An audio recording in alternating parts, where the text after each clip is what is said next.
When, much later, Uncle rode up to Nicholas and began talking to him, he felt flattered that, after what had happened, Uncle deigned to speak to him. Chapter 7. Toward evening Iligen took leave of Nicholas, who found that they were so far from home that he accepted Uncle's offer that the hunting party should spend the night in his little village of Michaelovna. "And if you put up at my house that will be better still." "That's it, come on," said Uncle. "You see it's damp weather, and you could rest, and the little countess could be driven home in a trap." Uncle's offer was accepted. A huntsman was sent to Otradno for a trap, while Nicholas rode with Natasha and Petya to Uncle's house. Some 5 male domestic serfs, big and little, rushed out to the front porch to meet their master. A score of women serfs, old and young, as well as children, popped out from the back entrance to have a look at the hunters who were arriving. The presence of Natasha woman, a lady, and on horseback raised the curiosity of the serfs to such a degree that many of them came up to her, stared her in the face, and unabashed by her presence made remarks about her as though she were some prodigy on show and not a human being able to hear or understand what was said about her. "Arinka. Look, she sits sideways. There she sits and her skirt dangles. See, she's got a little hunting horn. Goodness gracious. See her knife. Isn't she a Tartar? How is it you didn't go head over heels?" asked the boldest of all, addressing Natasha directly. Uncle dismounted at the porch of his little wooden house which stood in the midst of an overgrown garden and, after a glance at his retainers, shouted authoritatively that the superfluous ones should take themselves off and that all necessary preparations should be made to receive the guests and the visitors. The serfs all dispersed.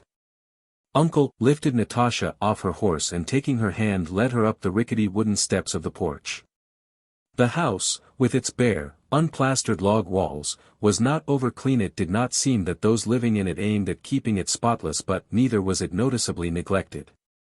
In the entry there was a smell of fresh apples, and wolf and fox skins hung about.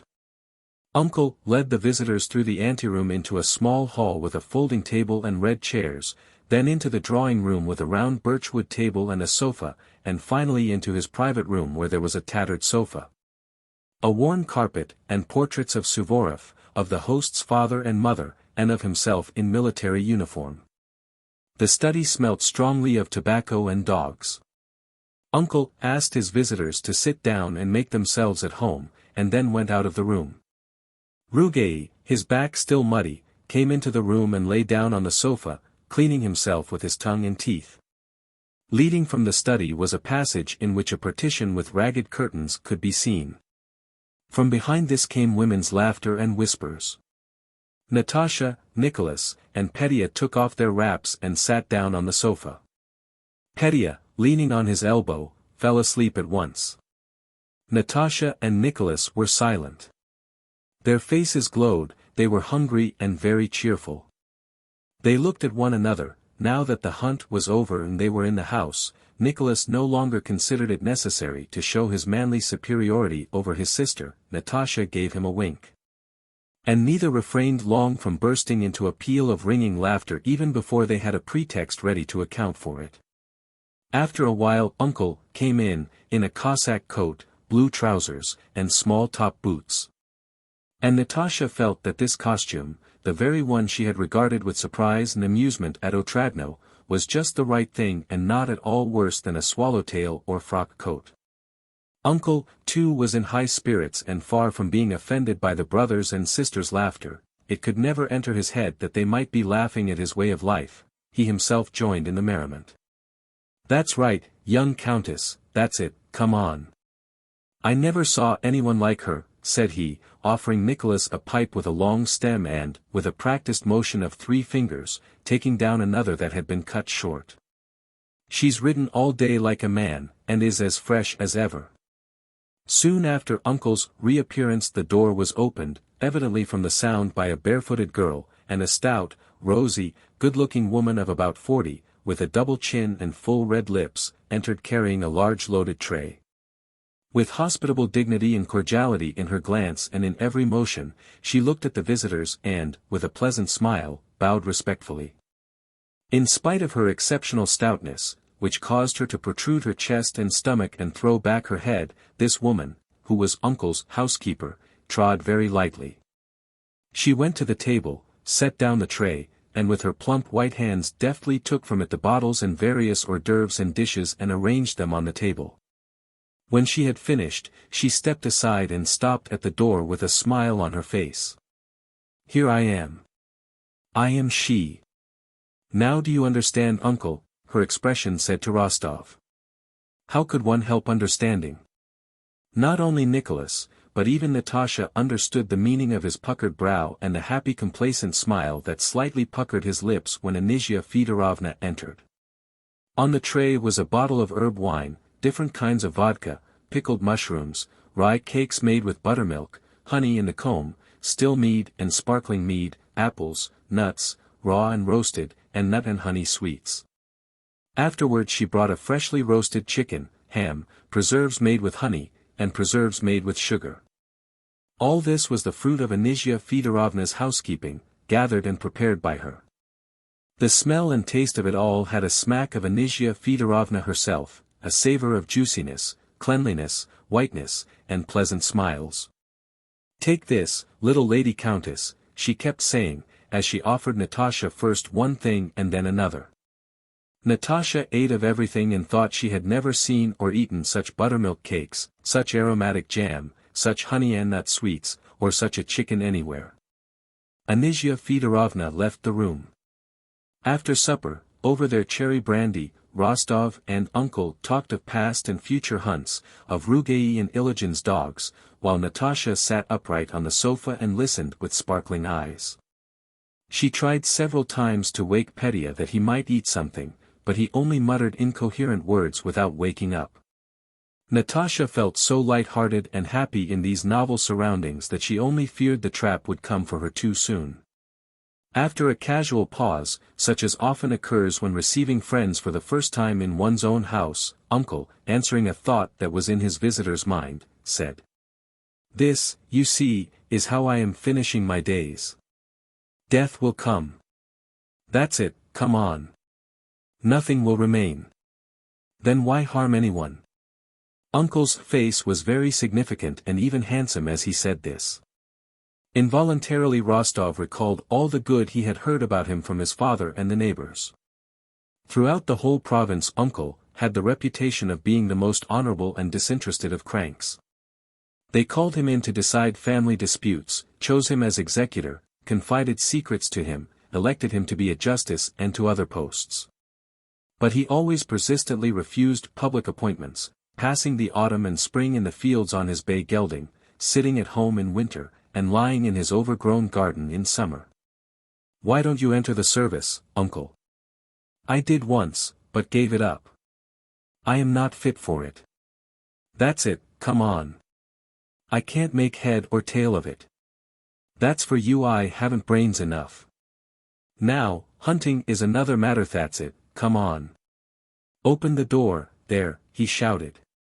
"Why have you shut it?" The door at the end of the passage led to the huntsman's room, as they called the room for the hunt servants. There was a rapid patter of bare feet, and an unseen hand opened the door into the huntsman's room, from which came the clear sounds of a balalaika on which someone, who was evidently a master of the art, was playing. Natasha had been listening to those strains for some time and now went out into the passage to hear better. "That's Mitka, my coachman. I have got him a good balalaika." "I'm fond of it," said Uncle. It was the custom for Mitka to play the balalaika in the huntsman's room when Uncle returned from the chase. Uncle was fond of such music. "How good. Really very good," said Nicholas with some unintentional superciliousness, as if ashamed to confess that the sounds pleased him very much. "Very good," said Natasha reproachfully, noticing her brother's tone. "Not very good, it's simply delicious." Just as Uncle's pickled mushrooms, honey, and cherry brandy had seemed to her the best in the world, so also that song, at that moment, seemed to her the acme of musical delight. More, please, more!" cried Natasha at the door as soon as the balalaika ceased. Mitka tuned up afresh, and recommenced thrumming the balalaika to the air of My Lady, with trills and variations. Uncle sat listening, slightly smiling, with his head on one side. The air was repeated 100 times. The balalaika was retuned several times and the same notes were thrummed again, but the listeners did not grow weary of it and wished to hear it again and again. Anisia Fedorovna came in and leaned her portly person against the doorpost. "You like listening?" she said to Natasha, with a smile extremely like Uncle's. "That's a good player of ours," she added. "He doesn't play that part right," said Uncle suddenly, with an energetic gesture. "Here he ought to burst out, that's it, come on, ought to burst out." "Do you play then?" asked Natasha. Uncle did not answer, but smiled. "Anisia, go and see if the strings of my guitar are all right. I haven't touched it for a long time." "That's it, come on." "I've given it up." Anisia Fedorovna, with her light step, willingly went to fulfill her errand and brought back the guitar. Without looking at anyone, Uncle blew the dust off it and, tapping the case with his bony fingers, tuned the guitar and settled himself in his armchair. He took the guitar a little above the fingerboard, arching his left elbow with a somewhat theatrical gesture, and, with a wink at Anisia Fedorovna, struck a single chord, pure and sonorous, and then quietly, smoothly, and confidently began playing in very slow time, not My Lady, but the well-known song, Came a Maiden Down the Street. The tune, played with precision and in exact time, began to thrill in the hearts of Nicholas and Natasha, arousing in them the same kind of sober mirth as radiated from Anisia Fedorovna's whole being. Anisia Fedorovna flushed, and drawing her kerchief over her face went laughing out of the room. Uncle continued to play correctly, carefully, with energetic firmness, looking with a changed and inspired expression at the spot where Anisia Fedorovna had just stood. Something seemed to be laughing a little on one side of his face under his grey mustaches, especially as the song grew brisker and the time quicker, and when, here and there, as he ran his fingers over the strings, something seemed to snap. "Lovely, lovely! Go on, Uncle, go on," shouted Natasha as soon as he had finished. She jumped up and hugged and kissed him. "Nicholas, Nicholas," she said, turning to her brother, as if asking him, "What is it moves me so?" Nicholas too was greatly pleased by Uncle's playing, and Uncle played the piece over again. Anisia Fedorovna's smiling face reappeared in the doorway and behind hers other faces. "Fetching water clear and sweet. Stop, dear maiden, I entreat," played Uncle once more, running his fingers skillfully over the strings, and then he stopped short and jerked his shoulders. "Go on, Uncle dear," Natasha wailed in an imploring tone as if her life depended on it. Uncle rose, and it was as if there were two men in him. One of them smiled seriously at the merry fellow, while the merry fellow struck a naive and precise attitude preparatory to a folk dance. "Now then, niece," he exclaimed, waving to Natasha the hand that had just struck a chord. Natasha threw off the shawl from her shoulders, ran forward to face Uncle, and setting her arms akimbo also made a motion with her shoulders and struck an attitude. Where, how, and when had this young countess, educated by an émigré French governess, imbibed from the Russian air she breathed that spirit and obtained that manner which the pas de châle asterisk would, one would have supposed, long ago have effaced? But the spirit and the movements were those inimitable and unteachable Russian ones that Uncle had expected of her. As soon as she had struck her pose, and smiled triumphantly, proudly, and with sly merriment, the fear that had at first seized Nicholas and the others that she might not do the right thing was at an end, and they were already admiring her. The French shawl dance. She did the right thing with such precision, such complete precision, that Anisia Fedorovna, who had at once handed her the handkerchief she needed for the dance, had tears in her eyes, though she laughed as she watched this slim, graceful countess, reared in silks and velvets and so different from herself, who yet was able to understand all that was in Anisia and in Anisia's father and mother and aunt, and in every Russian man and woman. "Well, little countess, that's it, come on," cried uncle, with a joyous laugh, having finished the dance. "Well done, niece. Now a fine young fellow must be found as husband for you. That's it, come on." "He's chosen already," said Nicholas, smiling. "Oh," said uncle, in surprise, looking inquiringly at Natasha, who nodded her head with a happy smile. "And such a one," she said. But as soon as she had said it, a new train of thoughts and feelings arose in her. What did Nicholas' smile mean when he said, "chosen already"? Is he glad of it or not? It is as if he thought my Bolkonsky would not approve of or understand our gaiety. But he would understand it all. Where is he now? She thought, and her face suddenly became serious. But this lasted only a second. "Don't dare to think about it," she said to herself, and sat down again smilingly beside uncle, begging him to play something more. Uncle played another song and a valse, then after a pause he cleared his throat and sang his favorite hunting song. As 'twas growing dark last night, fell the snow so soft and light. Uncle sang as peasants sing, with full and naive conviction that the whole meaning of a song lies in the words and that the tune comes of itself, and that apart from the words there is no tune, which exists only to give measure to the words. As a result of this, the unconsidered tune, like the song of a bird, was extraordinarily good. Natasha was in ecstasies over uncle's singing. She resolved to give up learning the harp and to play only the guitar. She asked uncle for his guitar and at once found the chords of the song. After 9 o'clock 2 traps and 3 mounted men, who had been sent to look for them, arrived to fetch Natasha and Petya. The Count and Countess did not know where they were and were very anxious, said one of the men. Petya was carried out like a log and laid in the larger of the 2 traps. Natasha and Nicholas got into the other. Uncle wrapped Natasha up warmly and took leave of her with quite a new tenderness. He accompanied them on foot as far as the bridge that could not be crossed, so that they had to go round by the ford, and he sent huntsmen to ride in front with lanterns. "Goodbye, dear niece," his voice called out of the darkness, not the voice Natasha had known previously, but the one that had sung as 'twas growing dark last night. In the village through which they passed there were red lights and a cheerful smell of smoke. "What a darling uncle is," said Natasha, when they had come out onto the highroad. "Yes," returned Nicholas. "You're not cold?" "No. I'm quite all right. I feel so comfortable," answered Natasha, almost perplexed by her feelings. They remained silent a long while. The night was dark and damp.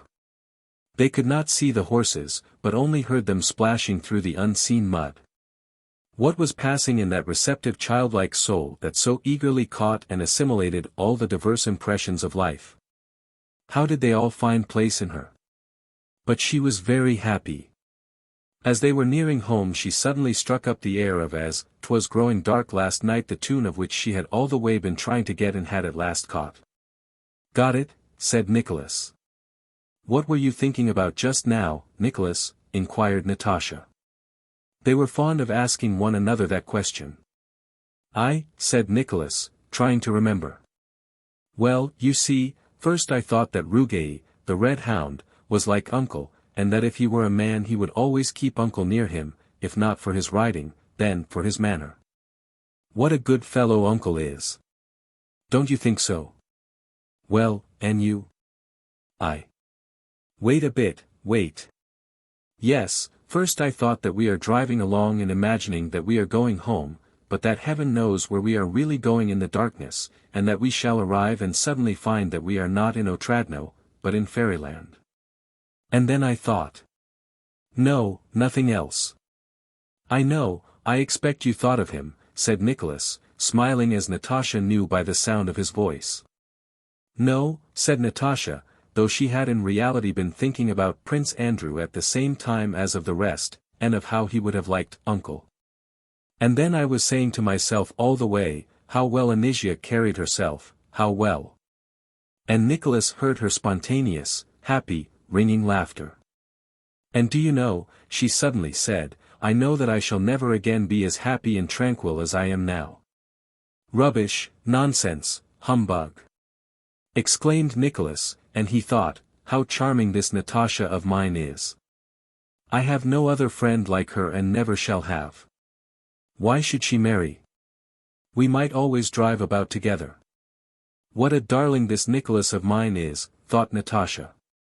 Ah, there are still lights in the drawing-room, she said, pointing to the windows of the house that gleamed invitingly in the moist velvety darkness of the night. Chapter 8.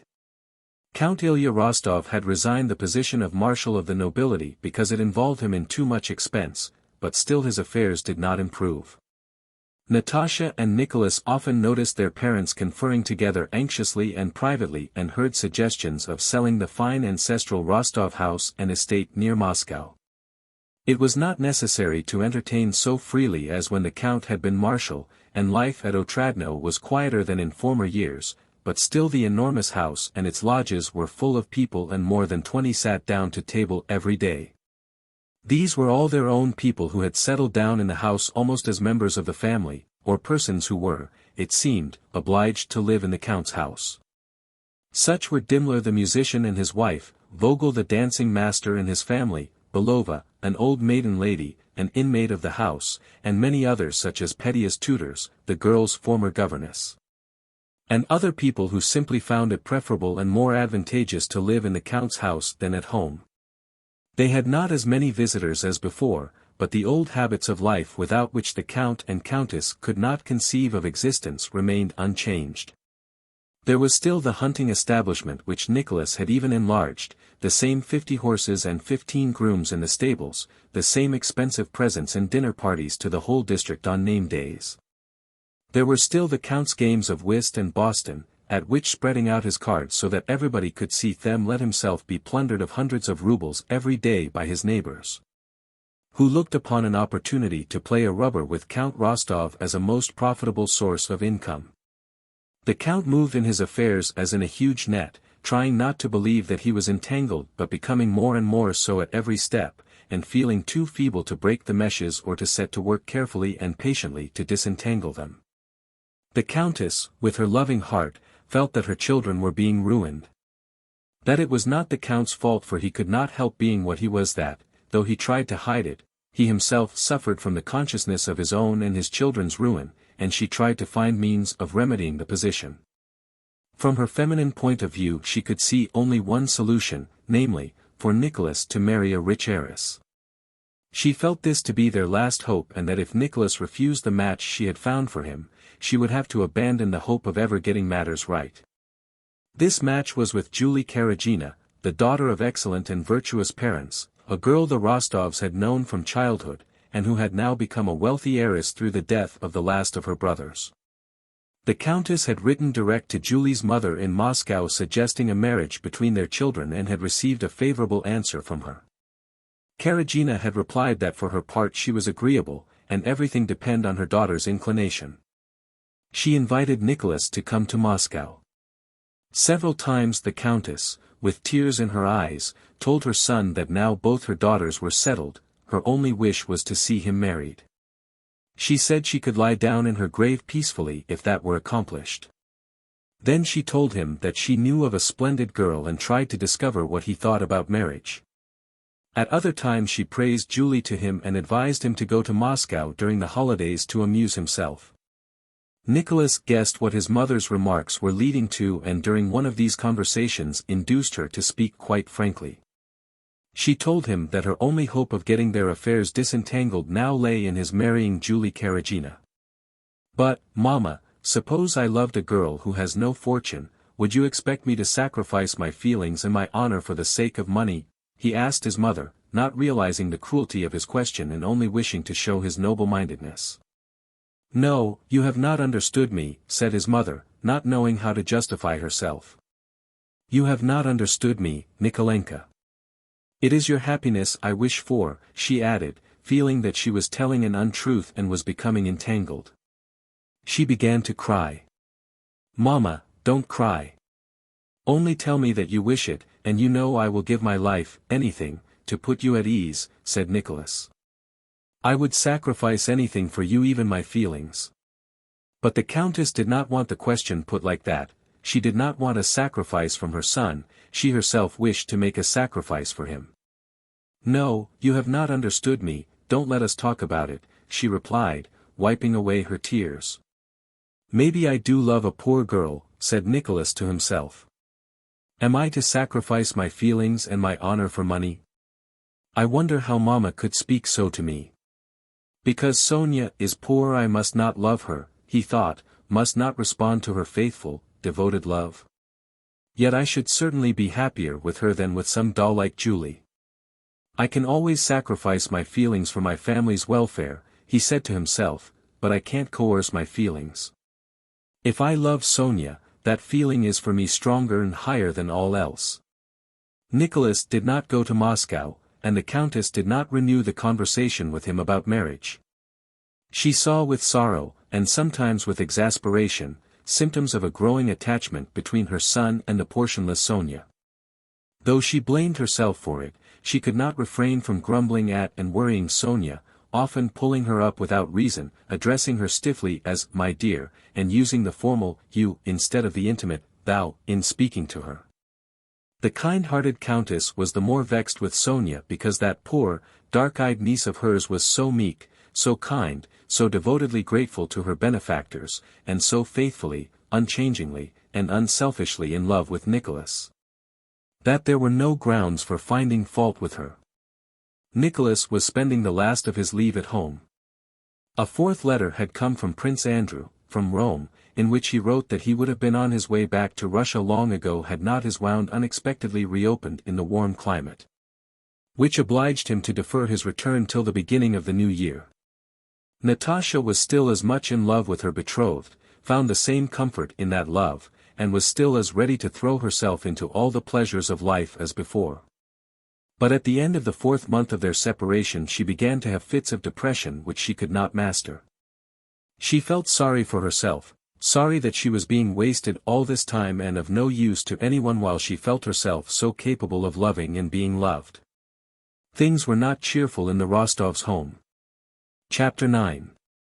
Christmas came, and except for the ceremonial mass, the solemn and wearisome Christmas congratulations from neighbors and servants, and the new dresses everyone put on, there were no special festivities.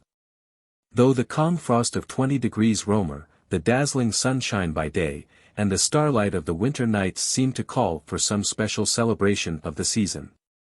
On the 3rd day of Christmas week, after the midday dinner, all the inmates of the house dispersed to various rooms. It was the dullest time of the day. Nicholas, who had been visiting some neighbors that morning, was asleep on the sitting-room sofa. The old count was resting in his study. Sonia sat in the drawing-room at the round table, copying a design for embroidery. The Countess was playing patience. Nastasia Ivanovna the buffoon sat with a sad face at the window with 2 old ladies. Natasha came into the room, went up to Sonia, glanced at what she was doing, and then went up to her mother and stood without speaking. "Why are you wandering about like an outcast?" asked her mother. "What do you want?" "Him. I want him. Now, this minute." "I want him," said Natasha, with glittering eyes and no sign of a smile. The Countess lifted her head and looked attentively at her daughter. "Don't look at me, Mama. Don't look, I shall cry directly." "Sit down with me a little," said the Countess. "Mama, I want him. Why should I be wasted like this, Mama?" Her voice broke, tears gushed from her eyes, and she turned quickly to hide them and left the room. She passed into the sitting room, stood there thinking a while, and then went into the maid's room. There an old maidservant was grumbling at a young girl who stood panting, having just run in through the cold from the serfs' quarters. "Stop playing, there's a time for everything," said the old woman. "Let her alone, Kondratevna," said Natasha. "Go, Mavrushka, go." Having released Mavrushka, Natasha crossed the dancing hall and went to the vestibule. There an old footman and 2 young ones were playing cards. They broke off and rose as she entered. "What can I do with them?" thought Natasha. "Oh, Nikita, please go, where can I send him?" "Yes, go to the yard and fetch a fowl, please, a cock, and you, Misha, bring me some oats." "Just a few oats," said Misha, cheerfully and readily. "Go, go quickly," the old man urged him. "And you, Theodore, get me a piece of chalk." On her way past the butler's pantry she told them to set a samovar, though it was not at all the time for tea. Foka, the butler, was the most ill-tempered person in the house. Natasha liked to test her power over him. He distrusted the order and asked whether the samovar was really wanted. "Oh dear, what a young lady," said Foka, pretending to frown at Natasha.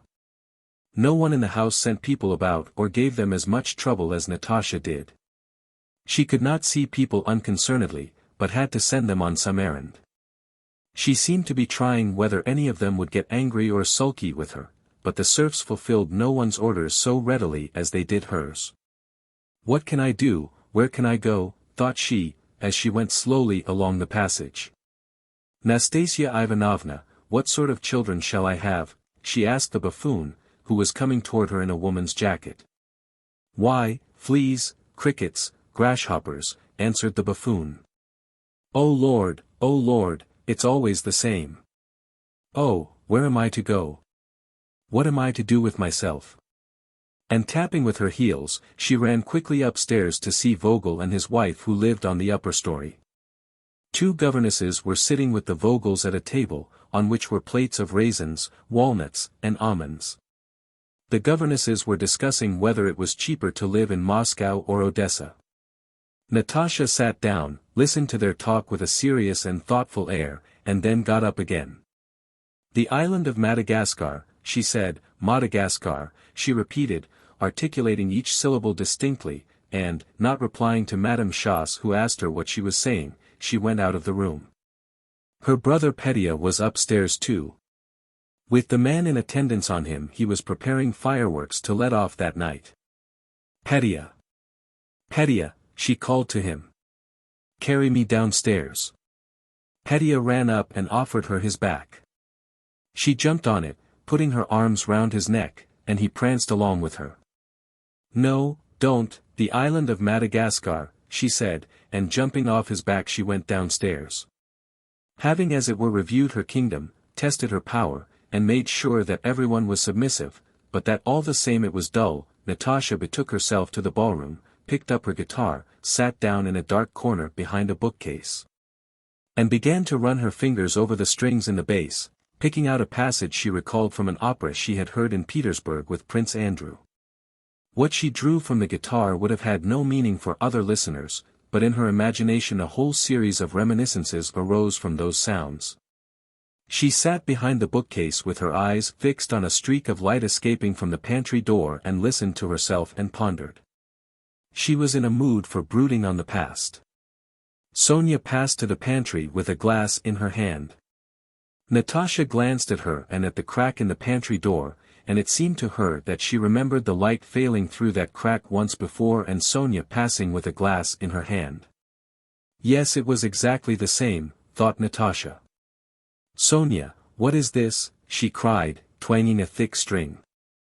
"Oh, you are there," said Sonia with a start, and came near and listened. "I don't know." "A storm?" she ventured timidly, afraid of being wrong. "There. That's just how she started and just how she came up smiling timidly when all this happened before," thought Natasha, and in just the same way I thought there was something lacking in her. "No, it's the chorus from the water carrier, listen." And Natasha sang the air of the chorus so that Sonia should catch it. "Where were you going?" she asked. "To change the water in this glass. I am just finishing the design." "You always find something to do, but I can't," said Natasha. "And where's Nicholas?" "Asleep, I think." "Sonia, go and wake him," said Natasha. "Tell him I want him to come and sing." She sat a while, wondering what the meaning of it all having happened before could be, and without solving this problem, or at all regretting not having done so. She again passed in fancy to the time when she was with him and he was looking at her with a lover's eyes. Oh, if only he would come quicker. I am so afraid it will never be. And, worst of all, I am growing old, that's the thing. There won't then be in me what there is now. But perhaps he'll come today, will come immediately. Perhaps he has come and is sitting in the drawing room. Perhaps he came yesterday and I have forgotten it. She rose, put down the guitar, and went to the drawing room. All the domestic circle, tutors, governesses, and guests, were already at the tea table. The servants stood round the table, but Prince Andrew was not there and life was going on as before. "Ah, here she is," said the old count, when he saw Natasha enter. "Well, sit down by me." But Natasha stayed by her mother and glanced round as if looking for something. "Mamma," she muttered, "give him to me, give him, mamma, quickly, quickly." And she again had difficulty in repressing her sobs. She sat down at the table and listened to the conversation between the elders and Nicholas, who had also come to the table. My God! The same faces, the same talk, Papa holding his cup and blowing in the same way, thought Natasha, feeling with horror a sense of repulsion rising up in her for the whole household, because they were always the same. After tea, Nicholas, Sonia, and Natasha went to the sitting room, to their favorite corner where their most intimate talks always began. Chapter 10. "Does it ever happen to you," said Natasha to her brother, when they settled down in the sitting room, "does it ever happen to you to feel as if there were nothing more to come, nothing, that everything good is past? And to feel not exactly dull, but sad?" "I should think so," he replied. "I have felt like that when everything was all right and everyone was cheerful. The thought has come into my mind that I was already tired of it all, and that we must all die. Once in the regiment I had not gone to some merrymaking where there was music, and suddenly I felt so depressed." "Oh yes, I know. Natasha interrupted him. "When I was quite little that used to be so with me. Do you remember when I was punished once about some plums? You were all dancing, and I sat sobbing in the schoolroom.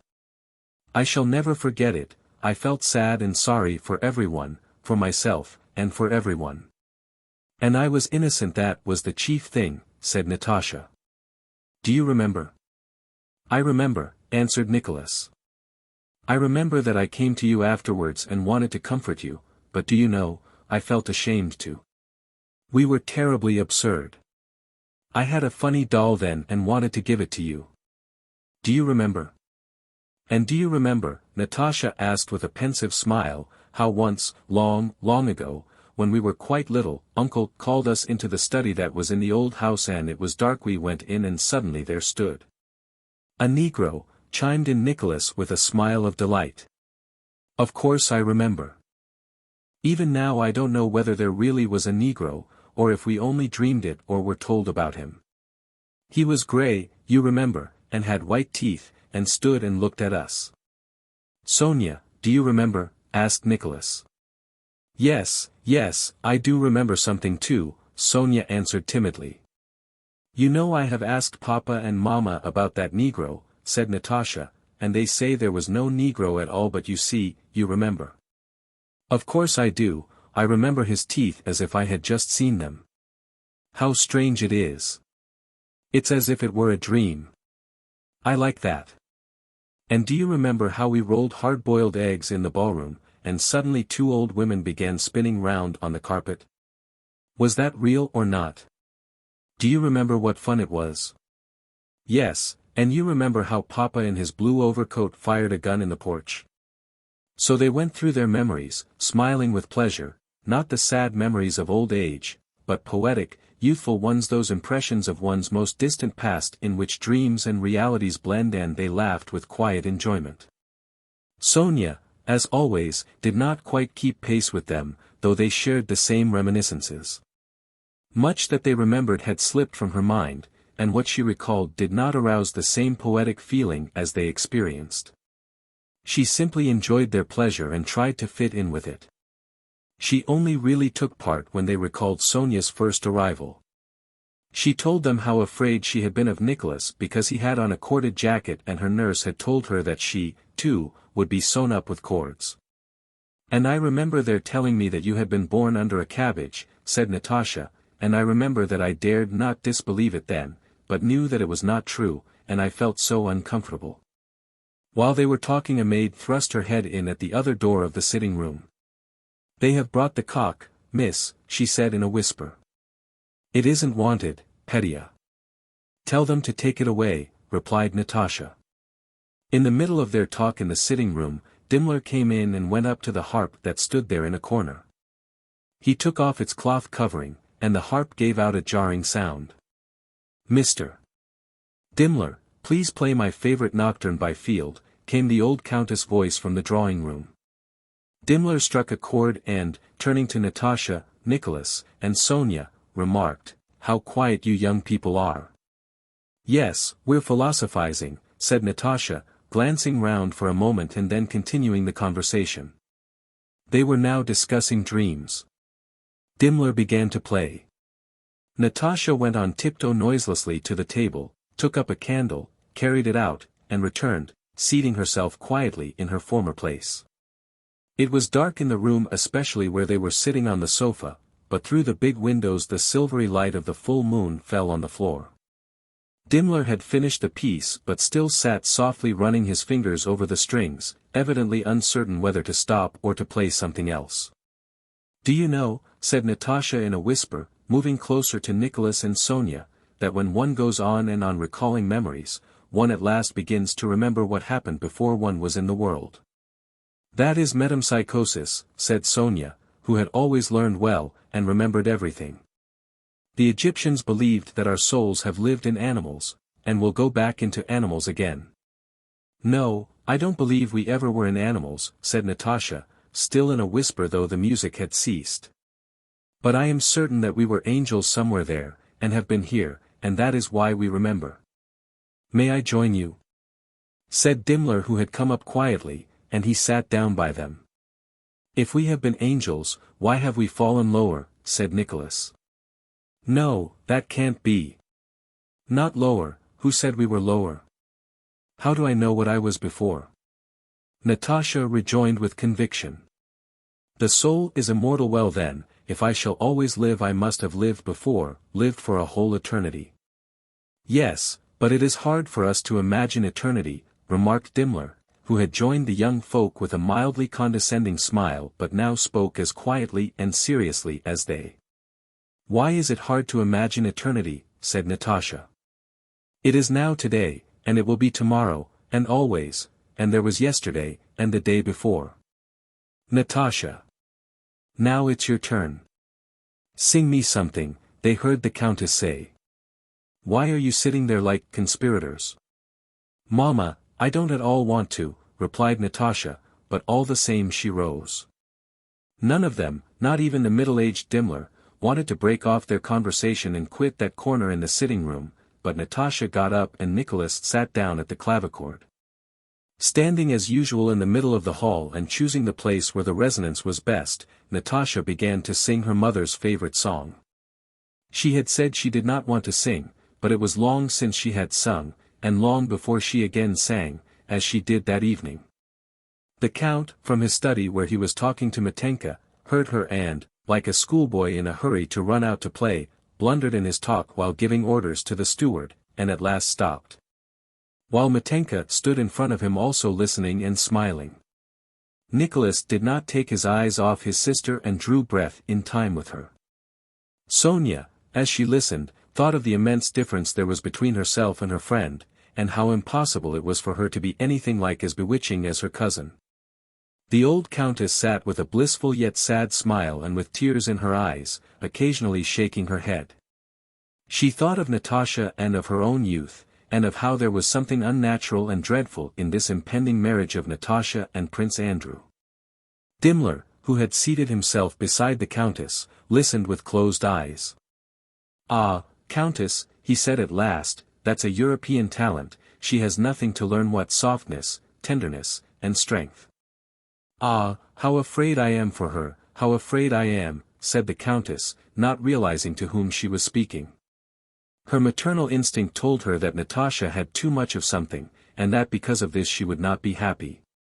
Before Natasha had finished singing, 14-year-old Petya rushed in delightedly, to say that some mummers had arrived. Natasha stopped abruptly. "Idiot!" she screamed at her brother and, running to a chair, threw herself on it, sobbing so violently that she could not stop for a long time. "It's nothing, Mama, really it's nothing. Only Petya startled me," she said, trying to smile, but her tears still flowed and sobs still choked her. The mummers, some of the house serfs, dressed up as bears, Turks, innkeepers, and ladies frightening and funny bringing in with them the cold from outside and a feeling of gaiety, crowded, at first timidly, into the anteroom.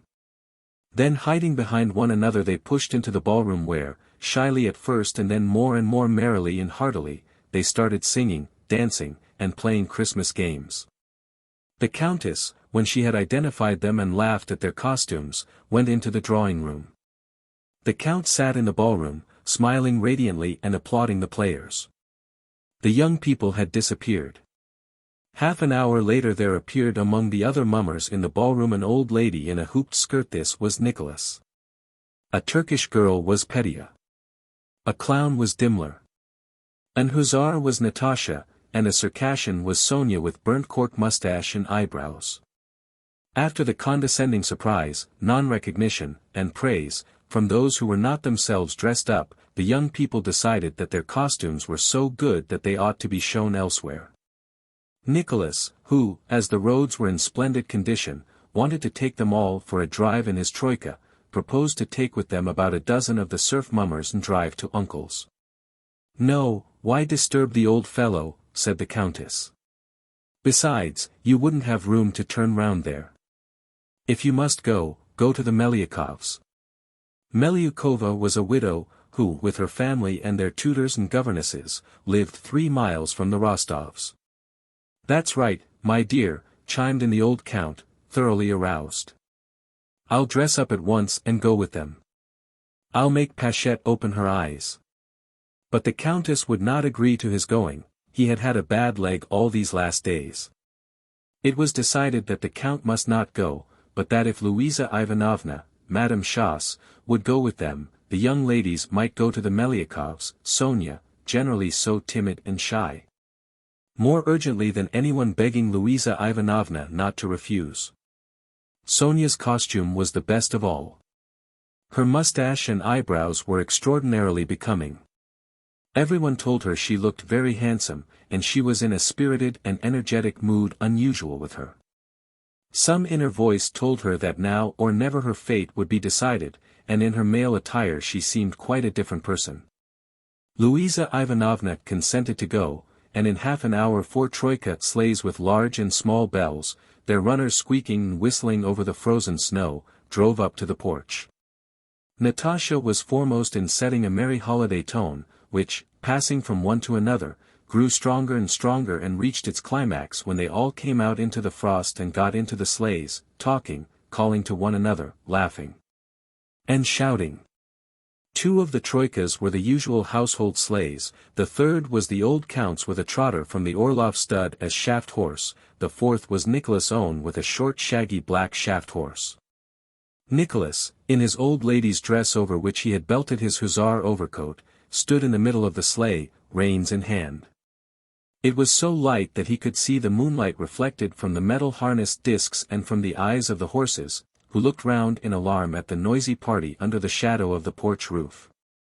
Natasha, Sonia, Madame Schoss, and 2 maids got into Nicholas' sleigh, Dimmler, his wife, and Petya, into the old Count's, and the rest of the mummers seated themselves in the other 2 sleighs. "You go ahead, Zahar," shouted Nicholas to his father's coachman, wishing for a chance to race past him. The old Count's troika, with Dimmler and his party, started forward, squeaking on its runners as though freezing to the snow, its deep-toned bell clanging. The side horses, pressing against the shafts of the middle horse, sank in the snow, which was dry and glittered like sugar, and threw it up. Nicholas set off, following the first sleigh, behind him the others moved noisily, their runners squeaking. At first they drove at a steady trot along the narrow road. While they drove past the garden the shadows of the bare trees often fell across the road and hid the brilliant moonlight, but as soon as they were past the fence, the snowy plain bathed in moonlight and motionless spread out before them glittering like diamonds and dappled with bluish shadows. Bang, bang! Went the first sleigh over a cradle hole in the snow of the road, and each of the other sleighs jolted in the same way, and rudely breaking the frost-bound stillness, the troikas began to speed along the road, one after the other. A hare's track, a lot of tracks, rang out Natasha's voice through the frost-bound air. How light it is, Nicholas, came Sonia's voice. Nicholas glanced round at Sonia, and bent down to see her face closer. Quite a new, sweet face with black eyebrows and mustaches peeped up at him from her sable fur, so close and yet so distant in the moonlight. That used to be Sonia, thought he, and looked at her closer and smiled. What is it, Nicholas? Nothing, said he, and turned again to the horses. When they came out onto the beaten highroad polished by sleigh runners and cut up by rough-shod hoofs, the marks of which were visible in the moonlight, the horses began to tug at the reins of their own accord and increased their pace. The near side horse, arching his head and breaking into a short canter, tugged at his traces. The shaft horse swayed from side to side, moving his ears as if asking, "Isn't it time to begin now?" In front, already far ahead, the deep bell of the sleigh ringing farther and farther off, the black horses driven by Zahar could be clearly seen against the white snow. From that sleigh one could hear the shouts, laughter, and voices of the mummers. "Gee up, my darlings," shouted Nicholas, pulling the reins to one side and flourishing the whip. It was only by the keener wind that met them and the jerks given by the side horses, who pulled harder, ever increasing their gallop, that one noticed how fast the troika was flying. Nicholas looked back. With screamed squeals, and waving of whips that caused even the shaft horses to gallop, the other sleighs followed.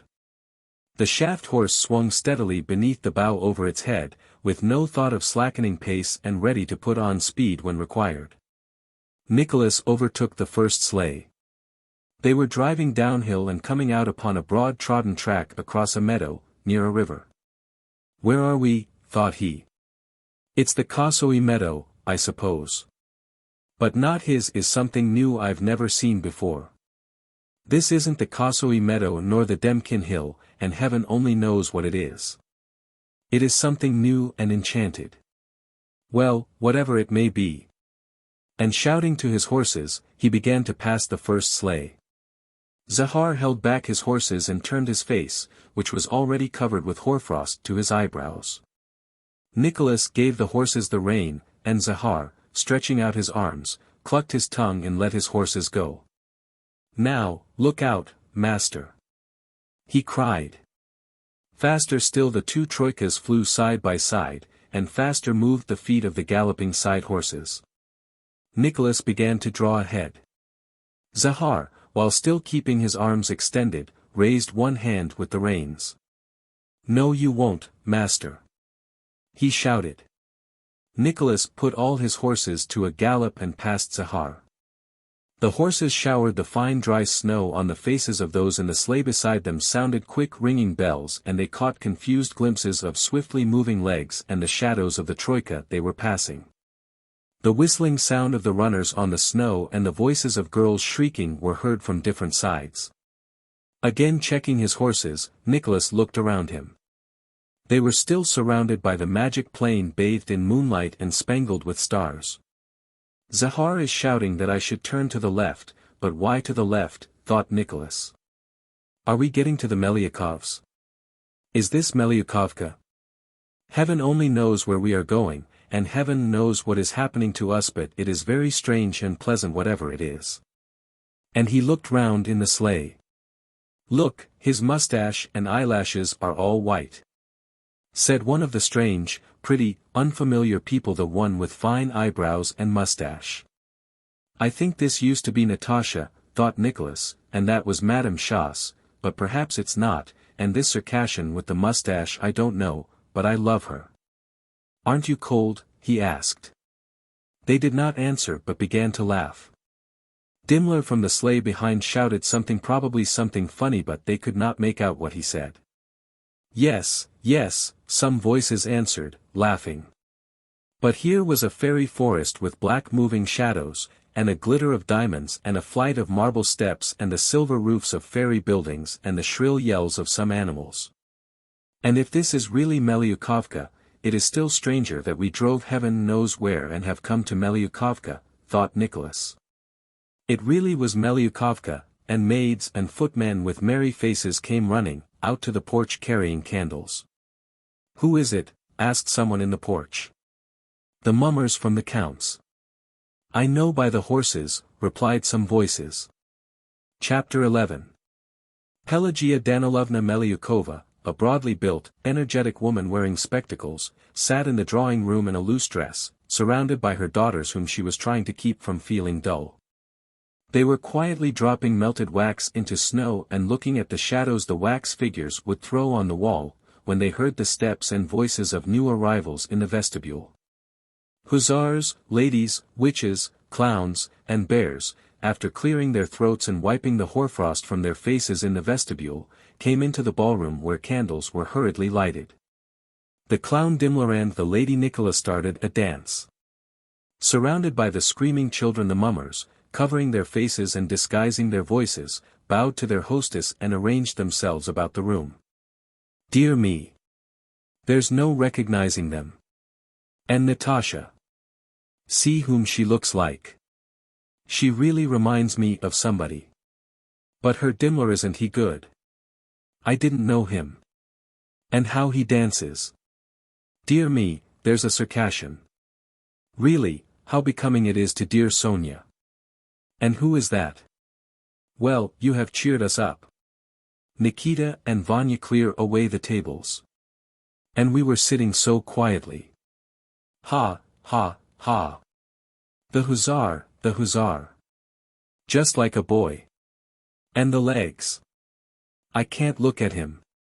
Different voices were saying. Natasha, the young Melyukov's favorite, disappeared with them into the back rooms where a cork and various dressing gowns and male garments were called for and received from the footman by bare girlish arms from behind the door. 10 minutes later, all the young Melyukovs joined the mummers.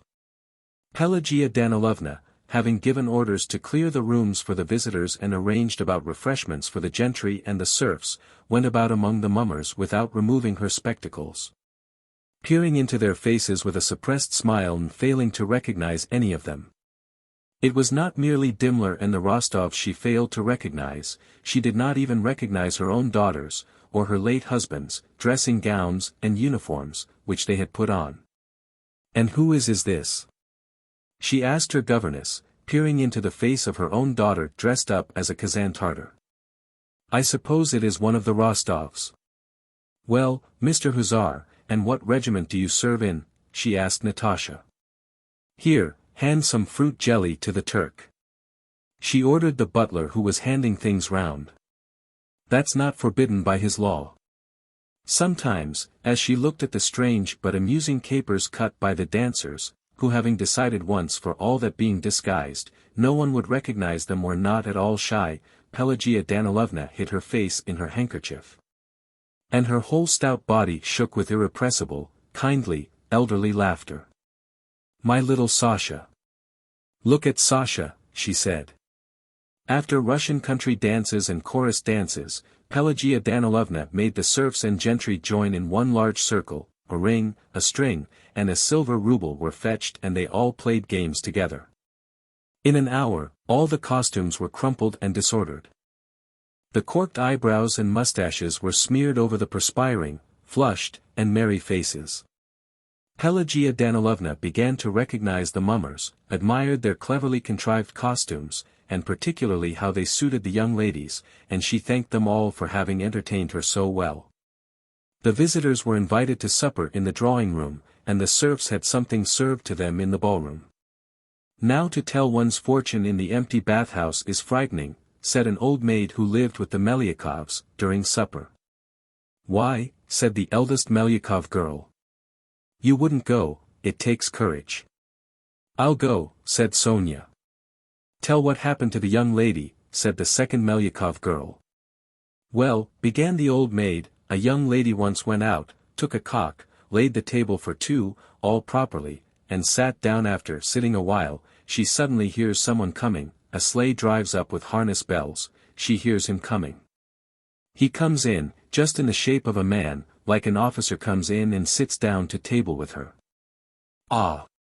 Ah! Screamed Natasha, rolling her eyes with horror. Yes. And how, did he speak? Yes, like a man. Everything quite all right, and he began persuading her, and she should have kept him talking till cockcrow, but she got frightened, just got frightened and hid her face in her hands. Then he caught her up. It was lucky the maids ran in just then. Now, why frighten them, said Pelagia Danilovna. Mamma, you used to try your fate yourself, said her daughter. And how does one do it in a barn, inquired Sonia. Well, say you went to the barn now, and listened. It depends on what you hear. Hammering and knocking, that's bad, but a sound of shifting grain is good, and one sometimes hears that, too. Mamma, tell us what happened to you in the barn. Pelagia Danilovna smiled. Oh, I've forgotten, she replied. But none of you would go? Yes, I will, Pelagia Danilovna, let me. I'll go, said Sonia. Well, why not, if you're not afraid? Louisa Ivanovna, may I, asked Sonia. Whether they were playing the ring and string game or the ruble game or talking as now, Nicholas did not leave Sonia's side, and gazed at her with quite new eyes. It seemed to him that it was only today, thanks to that burnt cork mustache, that he had fully learned to know her. And really, that evening, Sonia was brighter, more animated, and prettier than Nicholas had ever seen her before. So that's what she is like. What a fool I have been, he thought, gazing at her sparkling eyes, and under the mustache a happy rapturous smile dimpled her cheeks, a smile he had never seen before. I'm not afraid of anything, said Sonia. May I go at once? She got up. They told her where the barn was and how she should stand and listen, and they handed her a fur cloak. She threw this over her head and shoulders and glanced at Nicholas. What a darling that girl is, thought he. And what have I been thinking of till now? Sonia went out into the passage to go to the barn. Nicholas went hastily to the front porch, saying he felt too hot. The crowd of people really had made the house stuffy. Outside, there was the same cold stillness and the same moon, but even brighter than before. The light was so strong and the snow sparkled with so many stars that one did not wish to look up at the sky, and the real stars were unnoticed. The sky was black and dreary, while the earth was gay. I am a fool, a fool. What have I been waiting for, thought Nicholas. And running out from the porch he went round the corner of the house and along the path that led to the back porch. He knew Sonia would pass that way. Halfway lay some snow-covered piles of firewood, and across and along them a network of shadows from the bare old lime trees fell on the snow and on the path. This path led to the barn. The log walls of the barn and its snow-covered roof, that looked as if hewn out of some precious stone, sparkled in the moonlight. A tree in the garden snapped with the frost, and then all was again perfectly silent. His bosom seemed to inhale not air but the strength of eternal youth and gladness. From the back porch came the sound of feet descending the steps. The bottom step upon which snow had fallen gave a ringing creak, and he heard the voice of an old maidservant saying, "Straight, straight, along the path, Mississippi. Only, don't look back." "I am not afraid," answered Sonia's voice, and along the path toward Nicholas came the crunching, whistling sound of Sonia's feet in her thin shoes. Sonia came along, wrapped in her cloak. She was only a couple of paces away when she saw him, and to her too he was not the Nicholas she had known and always slightly feared. He was in a woman's dress, with tousled hair and a happy smile new to Sonia. She ran rapidly toward him. Quite different and yet the same, thought Nicholas, looking at her face all lit up by the moonlight. He slipped his arms under the cloak that covered her head, embraced her, pressed her to him, and kissed her on the lips that wore a mustache and had a smell of burnt cork. Sonia kissed him full on the lips, and disengaging her little hands pressed them to his cheeks. "Sonia." "Nicholas," was all they said. They ran to the barn and then back again, re-entering, he by the front and she by the back porch. Chapter 12. When they all drove back from Pelagia Danilovna's, Natasha, who always saw and noticed everything, arranged that she and Madame Schoss should go back in the sleigh with Dimmler, and Sonia with Nicholas and the maids. On the way back Nicholas drove at a steady pace instead of racing and kept peering by that fantastic all-transforming light into Sonia's face and searching beneath the eyebrows and mustache for his former and his present Sonia from whom he had resolved never to be parted again.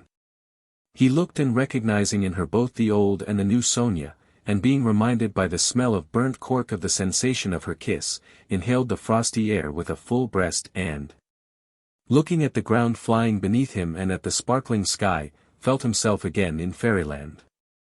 "Sonia, is it well with thee?" he asked from time to time. "Yes," she replied. "And with thee?"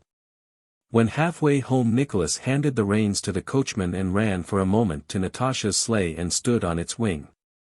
"Natasha," he whispered in French, "do you know I have made up my mind about Sonia?" "Have you told her?" asked Natasha, suddenly beaming all over with joy. "Oh, how strange you are with that mustache and those eyebrows. Natasha, are you glad?" "I am so glad, so glad. I was beginning to be vexed with you. I did not tell you, but you have been treating her badly. What a heart she has, Nicholas. I am horrid sometimes, but I was ashamed to be happy while Sonia was not," continued Natasha. "Now I am so glad. Well, run back to her." "No, wait a bit." "Oh, how funny you look," cried Nicholas, peering into her face and finding in his sister too something new, unusual, and bewitchingly tender that he had not seen in her before. "Natasha, it's magical, isn't it?" "Yes," she replied. "You have done splendidly." "Had I seen her before as she is now," thought Nicholas, "I should long ago have asked her what to do and have done whatever she told me, and all would have been well." "So you are glad and I have done right?" "Oh, quite right. I had a quarrel with Mamma some time ago about it. Mamma said she was angling for you. How could she say such a thing? I nearly stormed at Mamma. I will never let anyone say anything bad of Sonia, for there is nothing but good in her." "Then it's all right," said Nicholas, again scrutinizing the expression of his sister's face to see if she was in earnest. Then he jumped down and, his boots scrunching the snow, ran back to his sleigh. The same happy, smiling Circassian, with mustache and beaming eyes looking up from under a sable hood, was still sitting there, and that Circassian was Sonia, and that Sonia was certainly his future happy and loving wife. When they reached home and had told their mother how they had spent the evening at the Melyakovs, the girls went to their bedroom. When they had undressed, but without washing off the cork mustaches, they sat a long time talking of their happiness. They talked of how they would live when they were married, how their husbands would be friends, and how happy they would be. On Natasha's table stood 2 looking-glasses which Dunyasha had prepared beforehand. "Only when will all that be?" "I am afraid never." "It would be too good," said Natasha, rising and going to the looking-glasses. "Sit down, Natasha, perhaps you'll see him," said Sonia. Natasha lit the candles, one on each side of one of the looking-glasses, and sat down. "I see someone with a mustache," said Natasha, seeing her own face. "You mustn't laugh, miss," said Dunyasha. With Sonia's help and the maid's, Natasha got the glass she held into the right position opposite the other. Her face assumed a serious expression and she sat silent. She sat a long time looking at the receding line of candles reflected in the glasses and expecting, from tales she had heard, to see a coffin, or him, Prince Andrew, in that last dim, indistinctly outlined square. But ready as she was to take the smallest speck for the image of a man or of a coffin, she saw nothing. She began blinking rapidly and moved away from the looking-glasses. "Why is it others see things and I don't?" she said. "You sit down now, Sonia. You absolutely must, tonight. Do it for me. Today I feel so frightened." Sonia sat down before the glasses, got the right position, and began looking. "Now, Miss Sonia is sure to see something," whispered Dunyasha. while you do nothing but laugh. Sonia heard this and Natasha's whisper. I know she will. She saw something last year. For about 3 minutes all were silent. Of course she will, whispered Natasha, but did not finish. Suddenly Sonia pushed away the glass she was holding and covered her eyes with her hand. Oh, Natasha, she cried. Did you see? Did you? What was it? Exclaimed Natasha, holding up the looking-glass. Sonia had not seen anything, she was just wanting to blink and to get up when she heard Natasha say, of course she will. She did not wish to disappoint either Dunyasha or Natasha, but it was hard to sit still. She did not herself know how or why the exclamation escaped her when she covered her eyes. You saw him? Urged Natasha, seizing her hand. Yes. Wait a bit. I saw him, Sonia could not help saying, not yet knowing whom Natasha meant by him, Nicholas or Prince Andrew. But why shouldn't I say I saw something? Others do see. Besides, who can tell whether I saw anything or not, flashed through Sonia's mind. Yes, I saw him, she said. How? Standing or lying? No, I saw. At first there was nothing, then I saw him lying down. Andrew lying. Is he ill? Asked Natasha, her frightened eyes fixed on her friend. No, on the contrary, on the contrary. His face was cheerful, and he turned to me. And when saying this she herself fancied she had really seen what she described. Well, and then, Sonia? After that, I could not make out what there was, something blue and red. Sonia. When will he come back? When shall I see him? Oh, God, how afraid I am for him and for myself and about everything. Natasha began, and without replying to Sonia's words of comfort she got into bed, and long after her candle was out lay open-eyed and motionless, gazing at the moonlight through the frosty window-panes. Chapter 13. Soon after the Christmas holidays Nicholas told his mother of his love for Sonia and of his firm resolve to marry her. The Countess, who had long noticed what was going on between them and was expecting this declaration, listened to him in silence and then told her son that he might marry whom he pleased. But that neither she nor his father would give their blessing to such a marriage. Nicholas, for the first time, felt that his mother was displeased with him and that, despite her love for him, she would not give way. Coldly, without looking at her son, she sent for her husband and, when he came, tried briefly and coldly to inform him of the facts, in her son's presence, but unable to restrain herself she burst into tears of vexation and left the room. The old count began irresolutely to admonish Nicholas and beg him to abandon his purpose. Nicholas replied that he could not go back on his word, and his father, sighing and evidently disconcerted, very soon became silent and went into the countess. In all his encounters with his son, the count was always conscious of his own guilt toward him for having wasted the family fortune, and so he could not be angry with him for refusing to marry an heiress and choosing the dowerless Sonia. On this occasion, he was only more vividly conscious of the fact that if his affairs had not been in disorder, no better wife for Nicholas than Sonia could have been wished for. And that no one but himself with his Matenka and his uncomfortable habits was to blame for the condition of the family finances. The father and mother did not speak of the matter to their son again, but a few days later the Countess sent for Sonia and, with a cruelty neither of them expected, reproached her niece for trying to catch Nicholas and for ingratitude. Sonia listened silently with downcast eyes to the Countess' cruel words, without understanding what was required of her. She was ready to sacrifice everything for her benefactors. Self-sacrifice was her most cherished idea, but in this case she could not see what she ought to sacrifice, or for whom. She could not help loving the Countess and the whole Rostov family, but neither could she help loving Nicholas and knowing that his happiness depended on that love. She was silent and sad and did not reply. Nicholas felt the situation to be intolerable and went to have an explanation with his mother. He first implored her to forgive him and Sonia and consent to their marriage, then he threatened that if she molested Sonia he would at once marry her secretly. The Countess, with a coldness her son had never seen in her before, replied that he was of age, that Prince Andrew was marrying without his father's consent, and he could do the same, but that she would never receive that intriguer as her daughter. Exploding at the word intriguer, Nicholas, raising his voice, told his mother he had never expected her to try to force him to sell his feelings, but if that were so, he would say for the last time. But he had no time to utter the decisive word which the expression of his face caused his mother to await with terror, and which would perhaps have forever remained a cruel memory to them both. He had not time to say it, for Natasha, with a pale and set face, entered the room from the door at which she had been listening. "Nicholas, you are talking nonsense. Be quiet, be quiet, be quiet, I tell you." She almost screamed, so as to drown his voice. "Mamma darling, it's not at all so.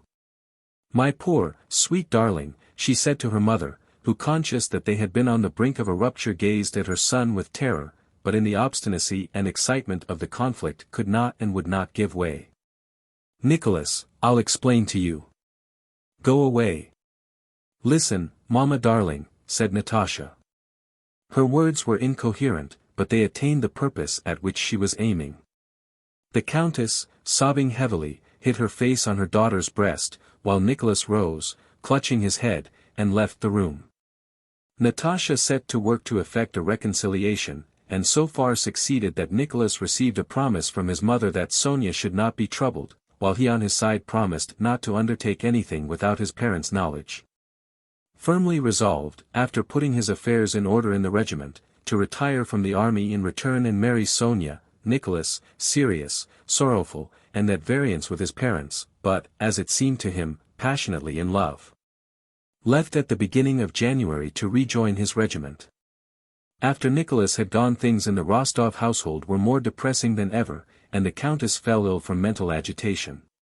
Sonia was unhappy at the separation from Nicholas, and still more so on account of the hostile tone the countess could not help adopting toward her.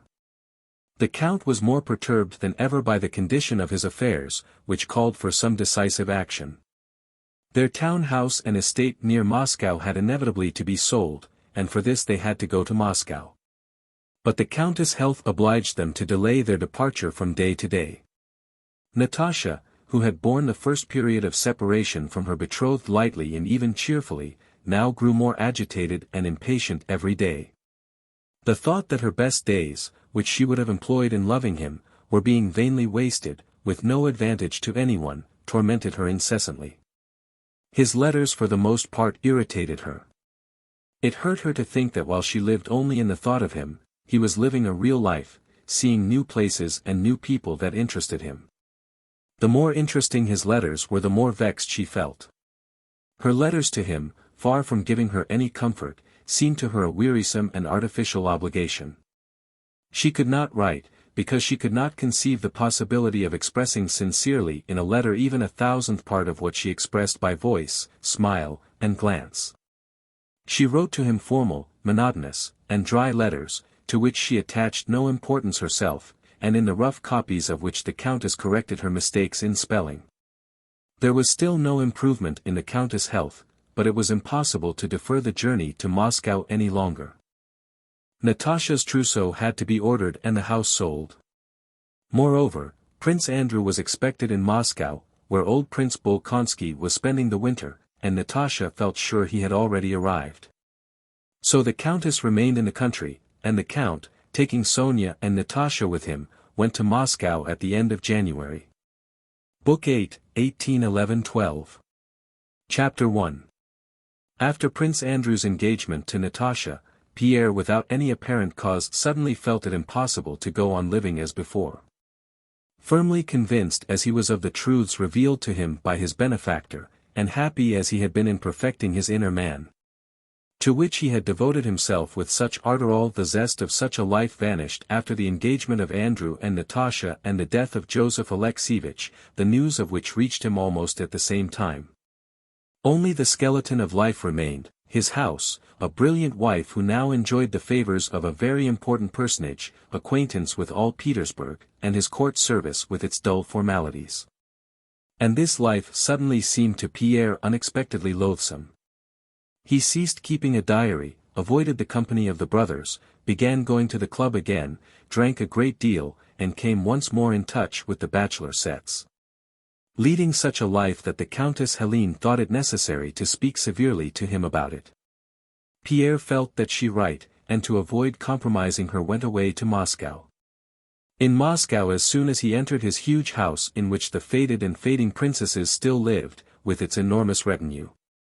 As soon as, driving through the town, he saw the Iberian shrine with innumerable tapers burning before the golden covers of the icons, the Kremlin square with its snow undisturbed by vehicles, the sleigh drivers and hovels of the XVIII Vrazhok. Those old Muscovites who desired nothing, hurried nowhere, and were ending their days leisurely. When he saw those old Moscow ladies, the Moscow balls, and the English club, he felt himself at home in a quiet haven in Moscow. He felt at peace, at home, warm and dirty as in an old dressing gown. Moscow society, from the old women down to the children, received Pierre like a long-expected guest whose place was always ready awaiting him. For Moscow society Pierre was the nicest, kindest, most intellectual, merriest, and most magnanimous of cranks, a heedless, genial nobleman of the old Russian type.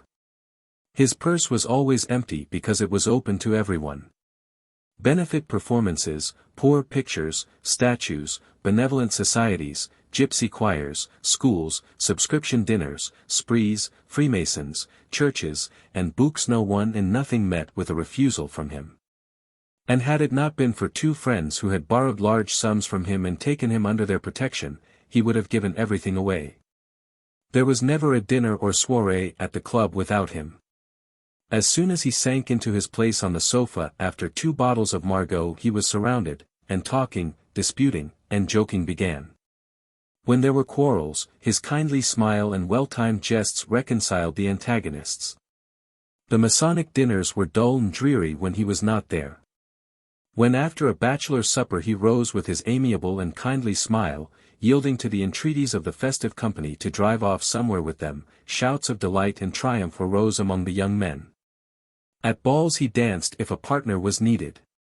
Young ladies, married and unmarried, liked him because without making love to any of them, he was equally amiable to all, especially after supper. Il est charmant, il n'est pas de sexe, asterisk they said of him. Asterisk, he is charming, he has no sex. Pierre was one of those retired gentlemen-in-waiting of whom there were hundreds good-humoredly ending their days in Moscow. How horrified he would have been 7 years before, when he first arrived from abroad, had he been told that there was no need for him to seek or plan anything, that his rut had long been shaped, eternally predetermined. And that wriggle as he might, he would be what all in his position were. He could not have believed it. Had he not at one time longed with all his heart to establish a republic in Russia, then himself to be a Napoleon, then to be a philosopher, and then a strategist and a conqueror of Napoleon? Had he not seen the possibility of, and passionately desired, the regeneration of the sinful human race, and his own progress to the highest degree of perfection? Had he not established schools and hospitals and liberated his serfs? But instead of all that, here he was, the wealthy husband of an unfaithful wife, a retired gentleman-in-waiting, fond of eating and drinking and, as he unbuttoned his waistcoat, of abusing the government a bit, a member of the Moscow English Club. And the universal favorite in Moscow society. For a long time he could not reconcile himself to the idea that he was one of those same retired Moscow gentlemen-in-waiting he had so despised 7 years before. Sometimes he consoled himself with the thought that he was only living this life temporarily. But then he was shocked by the thought of how many, like himself, had entered that life and that club temporarily, with all their teeth and hair, and had only left it when not a single tooth or hair remained. In moments of pride, when he thought of his position, it seemed to him that he was quite different and distinct from those other retired gentlemen-in-waiting he had formerly despised. They were empty, stupid, contented fellows.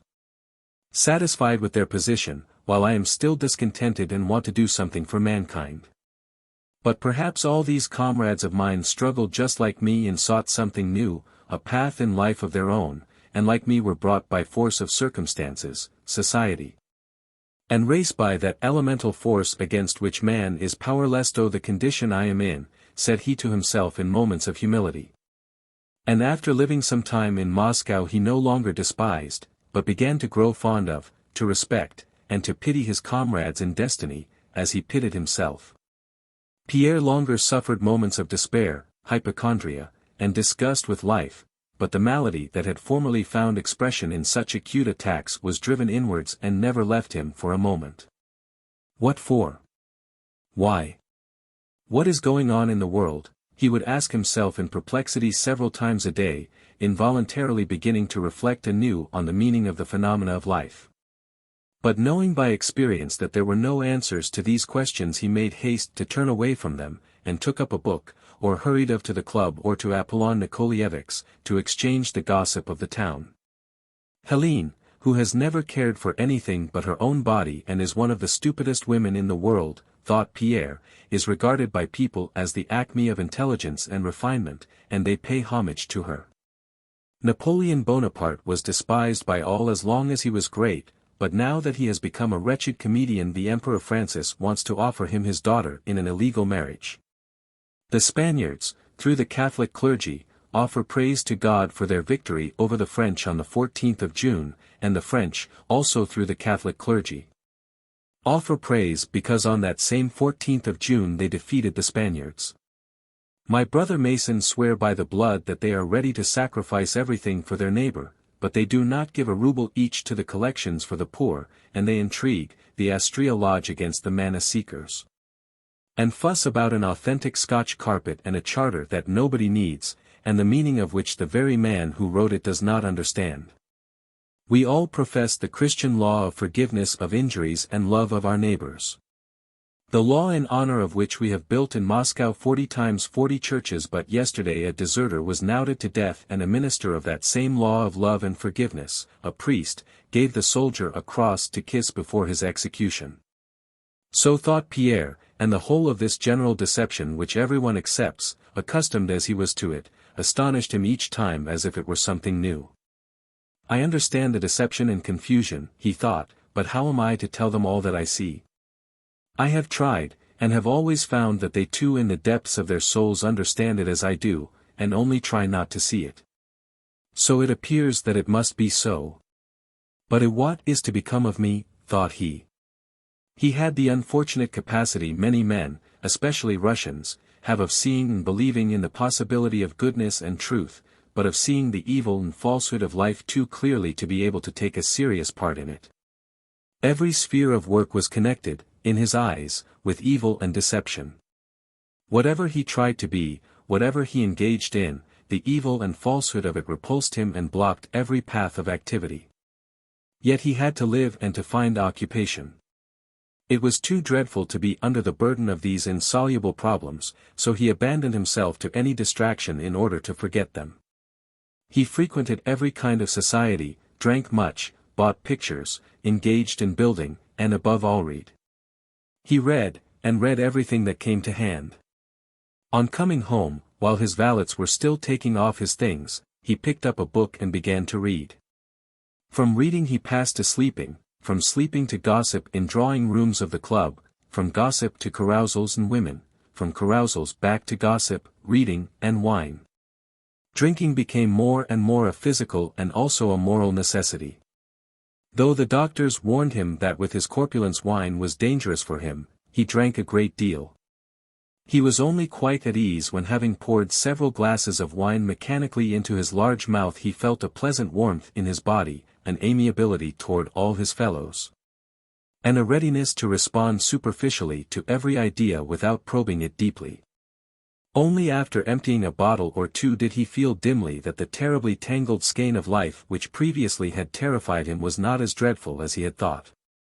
He was always conscious of some aspect of that skein, as with a buzzing in his head after dinner or supper he chatted or listened to conversation or read. But under the influence of wine he said to himself, "It doesn't matter. I'll get it unraveled. I have a solution ready, but have no time now. I'll think it all out later on." But the later on never came. In the morning, on an empty stomach, all the old questions appeared as insoluble and terrible as ever, and Pierre hastily picked up a book, and if anyone came to see him he was glad. Sometimes he remembered how he had heard that soldiers in war, when entrenched under the enemy's fire, if they have nothing to do, try hard to find some occupation the more easily to bear the danger. To Pierre all men seemed like those soldiers, seeking refuge from life, some in ambition, some in cards, some in framing laws, some in women, some in toys, some in horses, some in politics, some in sport, some in wine, and some in governmental affairs.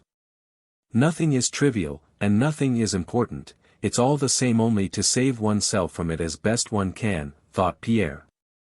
Only not to see it, that dreadful it. Chapter 2.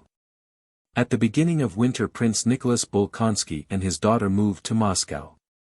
At that time enthusiasm for the Emperor Alexander's regime had weakened and a patriotic and anti-French tendency prevailed there, and this, together with his past and his intellect and his originality, at once made Prince Nicholas Bolkonsky an object of particular respect to the Muscovites and the center of the Moscow opposition to the government. The prince had aged very much that year. He showed marked signs of senility by a tendency to fall asleep, forgetfulness of quite recent events, remembrance of remote ones, and the childish vanity with which he accepted the role of head of the Moscow opposition. In spite of this, the old man inspired in all his visitors alike a feeling of respectful veneration, especially of an evening when he came in to tea in his old-fashioned coat and powdered wig and, aroused by anyone, told his abrupt stories of the past, or uttered yet more abrupt and scathing criticisms of the present. For them all, that old-fashioned house with its gigantic mirrors, pre-revolution furniture, powdered footmen, and the stern shrewd old man, himself a relic of the past century, with his gentle daughter and the pretty Frenchwoman who were reverently devoted to him, presented a majestic and agreeable spectacle. But the visitors did not reflect that besides the couple of hours during which they saw their host, there were also 22 hours in the day during which the private and intimate life of the house continued. Latterly that private life had become very trying for Princess Mary. There in Moscow she was deprived of her greatest pleasures, talks with the pilgrims and the solitude which refreshed her at Bald Hills, and she had none of the advantages and pleasures of city life. She did not go out into society. Everyone knew that her father would not let her go anywhere without him, and his failing health prevented his going out himself, so that she was not invited to dinners and evening parties. She had quite abandoned the hope of getting married. She saw the coldness and malevolence with which the old prince received and dismissed the young men, possible suitors, who sometimes appeared at their house. She had no friends. During this visit to Moscow she had been disappointed in the two who had been nearest to her. Mademoiselle Bourienne, with whom she had never been able to be quite frank, had now become unpleasant to her, and for various reasons Princess Mary avoided her. Julie, with whom she had corresponded for the last 5 years, was in Moscow, but proved to be quite alien to her when they met. Just then Julie, who by the death of her brothers had become one of the richest heiresses in Moscow, was in the full whirl of society pleasures. She was surrounded by young men who, she fancied, had suddenly learned to appreciate her worth. Julie was at that stage in the life of a society woman when she feels that her last chance of marrying has come and that her fate must be decided now or never. On Thursdays Princess Mary remembered with a mournful smile that she now had no one to write to, since Julie, whose presence gave her no pleasure, was here, and they met every week. Like the old émigré who declined to marry the lady with whom he had spent his evenings for years, she regretted Julie's presence and having no one to write to. In Moscow Princess Mary had no one to talk to, no one to whom to confide her sorrow, and much sorrow fell to her lot just then. The time for Prince Andrew's return and marriage was approaching, but his request to her to prepare his father for it had not been carried out. In fact, it seemed as if matters were quite hopeless, for at every mention of the young Countess Rostova the old prince, who apart from that was usually in a bad temper, lost control of himself. Another lately added sorrow arose from the lessons she gave her 6-year-old nephew. To her consternation she detected in herself in relation to little Nicholas some symptoms of her father's irritability. However often she told herself that she must not get irritable when teaching her nephew, almost every time that, pointer in hand, she sat down to show him the French alphabet. She so longed to pour her own knowledge quickly and easily into the child who was already afraid that auntie might at any moment get angry that at his slightest inattention she trembled, became flustered and heated, raised her voice, and sometimes pulled him by the arm and put him in the corner. Having put him in the corner, she would herself begin to cry over her cruel, evil nature, and little Nicholas, following her example, would sob, and without permission would leave his corner, come to her, pull her wet hands from her face, and comfort her. But what distressed the princess most of all was her father's irritability, which was always directed against her and had of late amounted to cruelty. Had he forced her to prostrate herself to the ground all night, had he beaten her or made her fetch wood or water, it would never have entered her mind to think her position hard. But this loving despot the more cruel because he loved her and for that reason tormented himself and her, knew how not merely to hurt and humiliate her deliberately, but to show her that she was always to blame for everything. Of late he had exhibited a new trait that tormented Princess Mary more than anything else. This was his ever-increasing intimacy with Mademoiselle Bourienne. The idea that at the first moment of receiving the news of his son's intentions had occurred to him in jest that if Andrew got married he himself would marry Bourienne had evidently pleased him, and latterly he had persistently, and as it seemed to Princess Mary merely to offend her, shown special endearments to the companion and expressed his dissatisfaction with his daughter by demonstrations of love of Bourienne. One day in Moscow in Princess Mary's presence, she thought her father did it purposely when she was there. The old prince kissed Mademoiselle Bourienne's hand and, drawing her to him, embraced her affectionately. Princess Mary flushed and ran out of the room. A few minutes later Mademoiselle Bourienne came into Princess Mary's room smiling and making cheerful remarks in her agreeable voice. Princess Mary hastily wiped away her tears, went resolutely up to Mademoiselle Bourienne, and evidently unconscious of what she was doing began shouting in angry haste at the Frenchwoman, her voice breaking, "It's horrible, vile, inhuman. To take advantage of the weakness." She did not finish. "Leave my room," she exclaimed, and burst into sobs. Next day the prince did not say a word to his daughter, but she noticed that at dinner he gave orders that Mademoiselle Bourienne should be served first. After dinner, when the footman handed coffee and from habit began with the princess, the prince suddenly grew furious, threw his stick at Philip, and instantly gave instructions to have him conscripted for the army. "He doesn't obey. I said it twice, and he doesn't obey. She is the first person in this house, she's my best friend," cried the prince. "And if you allow yourself," he screamed in a fury, addressing Princess Mary for the first time, "to forget yourself again before her as you dared to do yesterday, I will show you who is master in this house. Go. Don't let me set eyes on you. Beg her pardon." Princess Mary asked Mademoiselle Bourienne's pardon, and also her father's pardon for herself and for Philip the footman, who had begged for her intervention. At such moments something like a pride of sacrifice gathered in her soul. And suddenly that father whom she had judged would look for his spectacles in her presence, fumbling near them and not seeing them, or would forget something that had just occurred, or take a false step with his failing legs and turn to see if anyone had noticed his feebleness, or, worst of all, at dinner when there were no visitors to excite him would suddenly fall asleep, letting his napkin drop and his shaking head sink over his plate. "He is old and feeble, and I dare to condemn him," she thought at such moments, with a feeling of revulsion against herself. Chapter 3. In 1811 there was living in Moscow a French doctor. Medevieroho had rapidly become the fashion. He was enormously tall, handsome, amiable as Frenchmen are, and was, as all Moscow said, an extraordinarily clever doctor. He was received in the best houses not merely as a doctor, but as an equal. Prince Nicholas had always ridiculed medicine, but latterly on Mademoiselle Bourienne's advice had allowed this doctor to visit him and had grown accustomed to him. Métivier came to see the prince about twice a week. On December 6th, Nicolas Day and the prince's name Day all Moscow came to the prince's front door, but he gave orders to admit no one and to invite to dinner only a small number, a list of whom he gave to Princess Mary. Métivier, who came in the morning with his felicitations, considered it proper in his quality of doctor to forcer la consigne *, as he told Princess Mary, and went in to see the prince. It happened that on that morning of his name day the prince was in one of his worst moods. He had been going about the house all the morning finding fault with everyone and pretending not to understand what was said to him and not to be understood himself. Princess Mary well knew this mood of quiet absorbed querulousness, which generally culminated in a burst of rage, and she went about all that morning as though facing a cocked and loaded gun and awaited the inevitable explosion. Until the doctor's arrival the morning had passed off safely.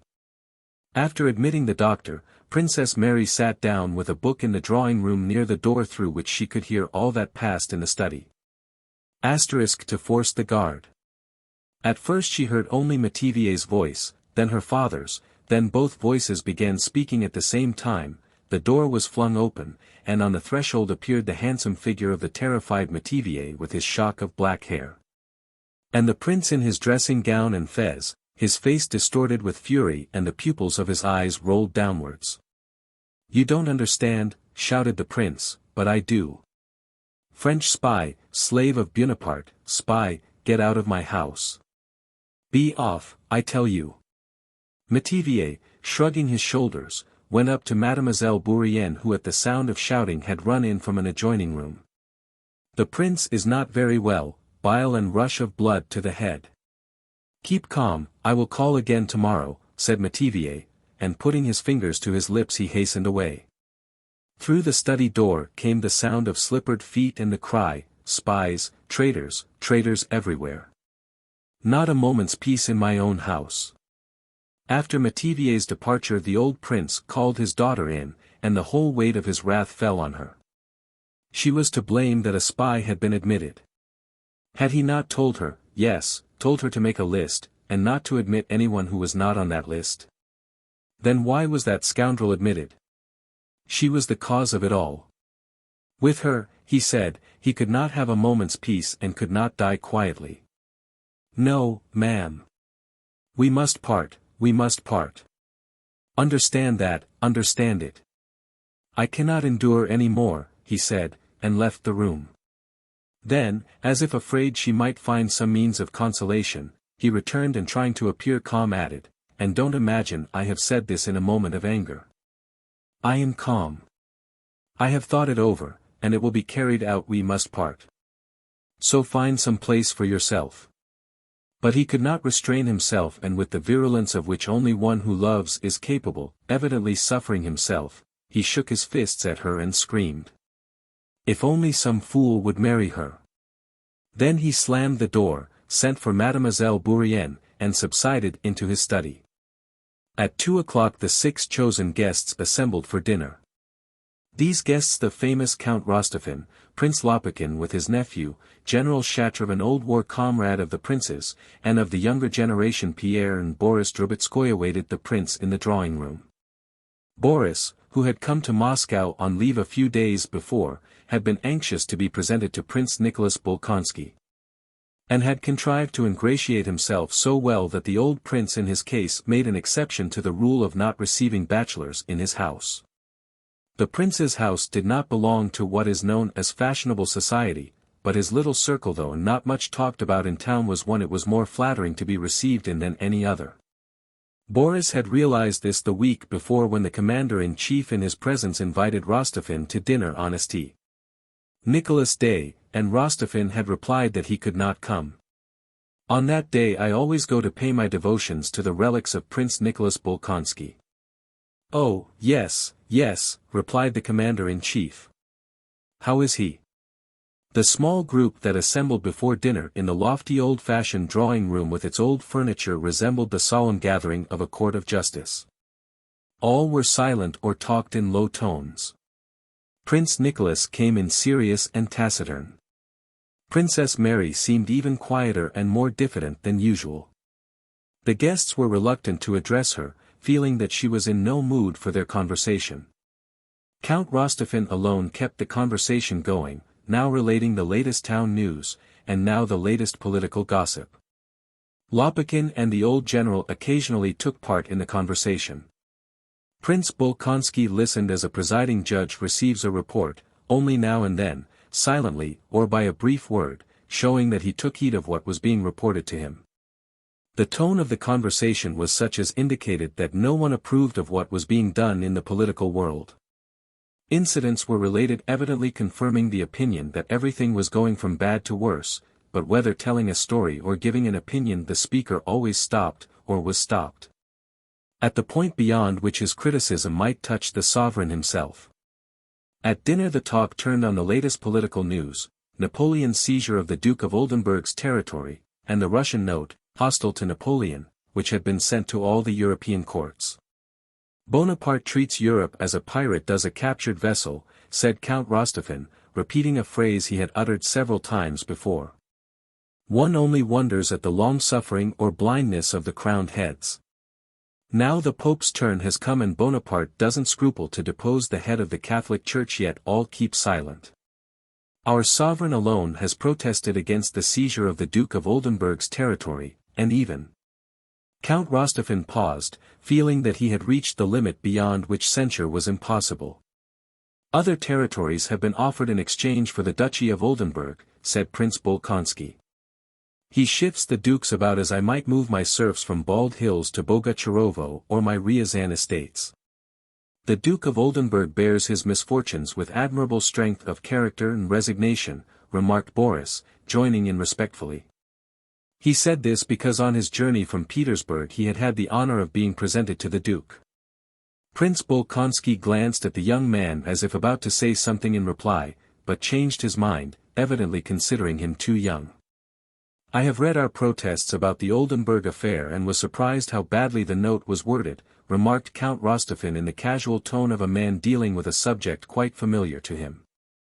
Pierre looked at Rostophin with naive astonishment, not understanding why he should be disturbed by the bad composition of the note. Does it matter, Count, how the note is worded, he asked, so long as its substance is forcible? My dear fellow, with our 500,000 troops it should be easy to have a good style, returned Count Rostophin. Pierre now understood the Count's dissatisfaction with the wording of the note. One would have thought quill drivers enough had sprung up, remarked the old prince. There in Petersburg they are always writing not notes only but even new laws. My Andrew there has written a whole volume of laws for Russia. Nowadays they are always writing, and he laughed unnaturally. There was a momentary pause in the conversation, the old general cleared his throat to draw attention.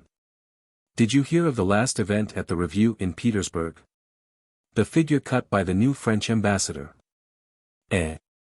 Yes, I heard something. He said something awkward in His Majesty's presence. His Majesty drew attention to the Grenadier Division and to the march past, continued the general, and it seems the ambassador took no notice and allowed himself to reply that, we in France pay no attention to such trifles. The Emperor did not condescend to reply. At the next review, they say, the Emperor did not once deign to address him. All were silent. On this fact relating to the Emperor personally, it was impossible to pass any judgment. Impudent fellows, said the prince. You know Métivier? I turned him out of my house this morning. He was here, they admitted him spite of my request that they should let no one in, he went on, glancing angrily at his daughter. And he narrated his whole conversation with the French doctor and the reasons that convinced him that Métivier was a spy. Though these reasons were very insufficient and obscure, no one made any rejoinder. After the roast, champagne was served. The guests rose to congratulate the old prince. Princess Mary, too, went round to him. He gave her a cold, angry look and offered her his wrinkled, clean-shaven cheek to kiss. The whole expression of his face told her that he had not forgotten the morning's talk, that his decision remained in force, and only the presence of visitors hindered his speaking of it to her now. When they went into the drawing-room where coffee was served, the old men sat together. Prince Nicholas grew more animated and expressed his views on the impending war. He said that our wars with Bonaparte would be disastrous so long as we sought alliances with the Germans and thrust ourselves into European affairs, into which we had been drawn by the Peace of Tilsit. We ought not to fight either for or against Austria. Our political interests are all in the East, and in regard to Bonaparte the only thing is to have an armed frontier and a firm policy, and he will never dare to cross the Russian frontier, as was the case in 1807. "How can we fight the French, Prince?" said Count Rostophin. "Can we arm ourselves against our teachers and divinities? Look at our youths, look at our ladies. The French are our gods, Paris is our kingdom of heaven." He began speaking louder, evidently to be heard by everyone. "French dresses, French ideas, French feelings. There now, you turned Métivier out by the scruff of his neck because he is a Frenchman and a scoundrel, but our ladies crawl after him on their knees. I went to a party last night, and there out of 5 ladies 3 were Roman Catholics and had the Pope's indulgence for doing wool work on Sundays. And they themselves sit there nearly naked, like the signboards at our public baths if I may say so. Ah, when one looks at our young people, Prince, one would like to take Peter the Great's old cudgel out of the museum and belabor them in the Russian way till all the nonsense jumps out of them." All were silent. The old prince looked at Rostophin with a smile and wagged his head approvingly.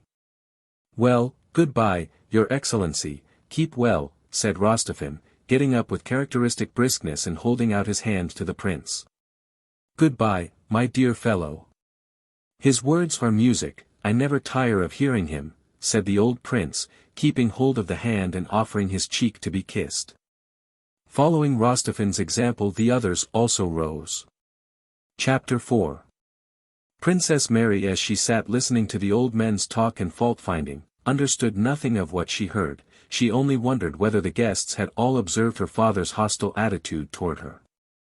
She did not even notice the special attentions and amiabilities shown her during dinner by Boris Drobetskoy, who was visiting them for the 3rd time already. Princess Mary turned with absent-minded questioning look to Pierre, who hat in hand and with a smile on his face was the last of the guests to approach her after the old prince had gone out and they were left alone in the drawing-room. "May I stay a little longer?" he said, letting his stout body sink into an armchair beside her. "Oh yes," she answered. "You noticed nothing?" her look asked. Pierre was in an agreeable after-dinner mood. He looked straight before him and smiled quietly. "Have you known that young man long, Princess?" he asked. "Who?" "Drobetskoy." "No, not long." "Do you like him?" "Yes, he is an agreeable young man." "Why do you ask me that?" said Princess Mary, still thinking of that morning's conversation with her father. "Because I have noticed that when a young man comes on leave from Petersburg to Moscow it is usually with the object of marrying an heiress." "You have observed that?" said Princess Mary. "Yes," returned Pierre with a smile, "and this young man now manages matters so that where there is a wealthy heiress there he is too. I can read him like a book. At present he is hesitating whom to lay siege to, you or Mademoiselle Julie Karagina. He is very attentive to her." "He visits them?" "Yes, very often." "And do you know the new way of courting?" said Pierre with an amused smile, evidently in that cheerful mood of good-humored raillery for which he so often reproached himself in his diary. "No," replied Princess Mary. "To please Moscow girls nowadays one has to be melancholy." "He is very melancholy with Mademoiselle Karagina," said Pierre.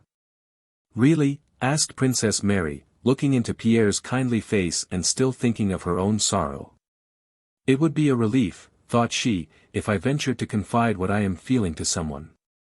I should like to tell everything to Pierre. He is kind and generous. It would be a relief. He would give me advice. Would you marry him?" "Oh, my God, Count, there are moments when I would marry anybody," she cried suddenly to her own surprise and with tears in her voice. "Ah, how bitter it is to love someone near to you and to feel that," she went on in a trembling voice, "that you can do nothing for him but grieve him, and to know that you cannot alter this. Then there is only one thing left. Oh, go away, but where could I go? What is wrong? What is it, Princess?" But without finishing what she was saying, Princess Mary burst into tears. "I don't know what is the matter with me today. Don't take any notice, forget what I have said." Pierre's gaiety vanished completely. He anxiously questioned the princess, asked her to speak out fully and confide her grief to him. But she only repeated that she begged him to forget what she had said, that she did not remember what she had said. And that she had no trouble except the one he knew that Prince Andrew's marriage threatened to cause a rupture between father and son. "Have you any news of the Rostovs?" she asked, to change the subject. "I was told they are coming soon. I am also expecting Andrew any day. I should like them to meet here." "And how does he now regard the matter?" asked Pierre, referring to the old prince. Princess Mary shook her head. "What is to be done? In a few months the year will be up. The thing is impossible. I only wish I could spare my brother the first moments. I wish they would come sooner. I hope to be friends with her."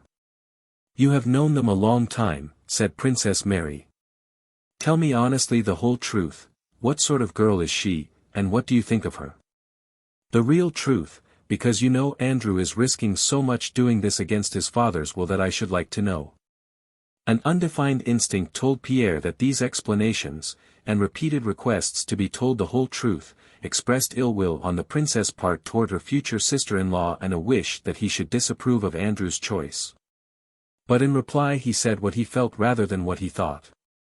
"I don't know how to answer your question," he said, blushing without knowing why. "I really don't know what sort of girl she is, I can't analyze her at all. She is enchanting, but what makes her so I don't know. That is all one can say about her." Princess Mary sighed, and the expression on her face said, "Yes, that's what I expected and feared." "Is she clever?" she asked. Pierre considered. "I think not," he said, "and yet yes. She does not deign to be clever. Oh no, she is simply enchanting, and that is all." Princess Mary again shook her head disapprovingly. "Ah, I so long to like her. Tell her so if you see her before I do." "I hear they are expected very soon," said Pierre. Princess Mary told Pierre of her plan to become intimate with her future sister-in-law as soon as the Rostovs arrived and to try to accustom the old prince to her. Chapter 5. Boris had not succeeded in making a wealthy match in Petersburg, so with the same object in view he came to Moscow. There he wavered between the two richest heiresses, Julie and Princess Mary. Though Princess Mary despite her plainness seemed to him more attractive than Julie, he, without knowing why, felt awkward about paying court to her. When they had last met on the old prince's name day, she had answered at random all his attempts to talk sentimentally, evidently not listening to what he was saying. Julie on the contrary accepted his attentions readily, though in a manner peculiar to herself. She was 27. After the death of her brothers she had become very wealthy. She was by now decidedly plain, but thought herself not merely as good-looking as before but even far more attractive. She was confirmed in this delusion by the fact that she had become a very wealthy heiress and also by the fact that the older she grew the less dangerous she became to men. And the more freely they could associate with her and avail themselves of her suppers, soirees, and the animated company that assembled at her house, without incurring any obligation. A man who would have been afraid 10 years before of going every day to the house when there was a girl of 17 there, for fear of compromising her and committing himself, would now go boldly every day and treat her not as a marriageable girl but as a sexless acquaintance. That winter the Kuragins' house was the most agreeable and hospitable in Moscow. In addition to the formal evening and dinner parties, a large company, chiefly of men, gathered there every day, supping at midnight and staying till 3 in the morning. Julie never missed a ball, a promenade, or a play. Her dresses were always of the latest fashion. But in spite of that she seemed to be disillusioned about everything and told everyone that she did not believe either in friendship or in love, or any of the joys of life, and expected peace only yonder. She adopted the tone of one who has suffered a great disappointment, like a girl who has either lost the man she loved or been cruelly deceived by him. Though nothing of the kind had happened to her she was regarded in that light, and had even herself come to believe that she had suffered much in life. This melancholy, which did not prevent her amusing herself, did not hinder the young people who came to her house from passing the time pleasantly. Every visitor who came to the house paid his tribute to the melancholy mood of the hostess, and then amused himself with society gossip, dancing, intellectual games, and bouts rhymes, which were in vogue at the Kuragins. Only a few of these young men, among them Boris, entered more deeply into Julie's melancholy, and with these she had prolonged conversations in private on the vanity of all worldly things. And to them she showed her albums filled with mournful sketches, maxims, and verses. To Boris, Julie was particularly gracious. She regretted his early disillusionment with life, offered him such consolation of friendship as she who had herself suffered so much could render, and showed him her album. Boris sketched 2 trees in the album and wrote, "Rustic trees, your dark branches shed gloom and melancholy upon me." On another page he drew a tomb, and wrote, "La mort est secorable et la mort est tranquille. Ah! Contre les douleurs il n'y a pas d'autre asile, asterisk. Asterisk death gives relief and death is peaceful. Ah! From suffering there is no other refuge." Julia said this was charming. "There is something so enchanting in the smile of melancholy," she said to Boris, repeating word for word a passage she had copied from a book. "It is a ray of light in the darkness, a shade between sadness and despair, showing the possibility of consolation." In reply Boris wrote these lines. "Aliment de poison d'une âme trop sensible. Toi, sans que le bonheur me serait impossible. Tendre mélancolie, ah, viens me consoler. Viens calmer les tourments de ma sombre retraite. Et mêler un douceur secrète. A ces pleurs que j'ai sans colère." Asterisk. Asterisk poisonous nourishment of a too sensitive soul. Thou, without whom happiness would for me be impossible. Tender melancholy, ah, come to console me. Come to calm the torments of my gloomy retreat. And mingle a secret sweetness with these tears that I feel to be flowing.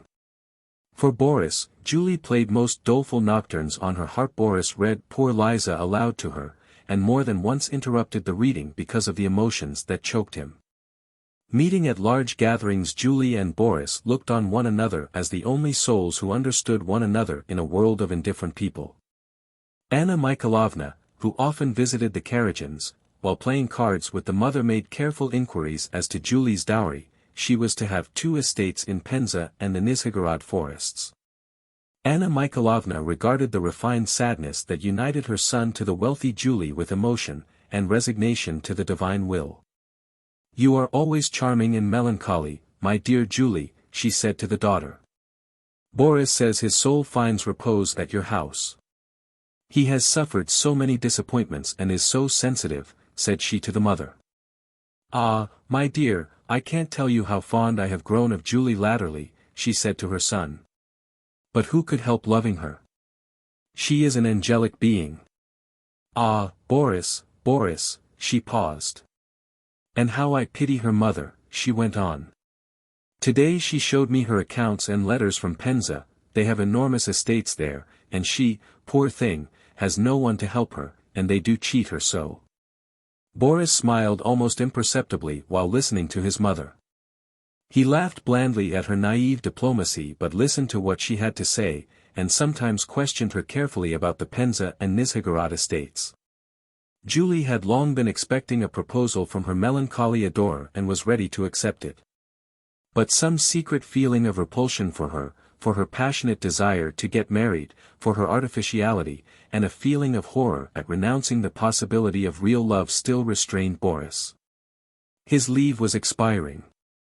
He spent every day and whole days at the Kuragins, and every day on thinking the matter over told himself that he would propose tomorrow. But in Julie's presence, looking at her red face and chin, nearly always powdered, her moist eyes, and her expression of continual readiness to pass at once from melancholy to an unnatural rapture of married bliss, Boris could not utter the decisive words, though in imagination he had long regarded himself as the possessor of those Penza and Nizhegorod estates and had apportioned the use of the income from them. Julie saw Boris's indecision, and sometimes the thought occurred to her that she was repulsive to him, but her feminine self-deception immediately supplied her with consolation, and she told herself that he was only shy from love. Her melancholy, however, began to turn to irritability, and not long before Boris's departure she formed a definite plan of action. Just as Boris's leave of absence was expiring, Anatole Kuragin made his appearance in Moscow, and of course in the Kuragins' drawing room, and Julie, suddenly abandoning her melancholy, became cheerful and very attentive to Kuragin. "My dear," said Anna Mikhailovna to her son, "I know from a reliable source that Prince Vasily has sent his son to Moscow to get him married to Julie. I am so fond of Julie that I should be sorry for her. What do you think of it, my dear?"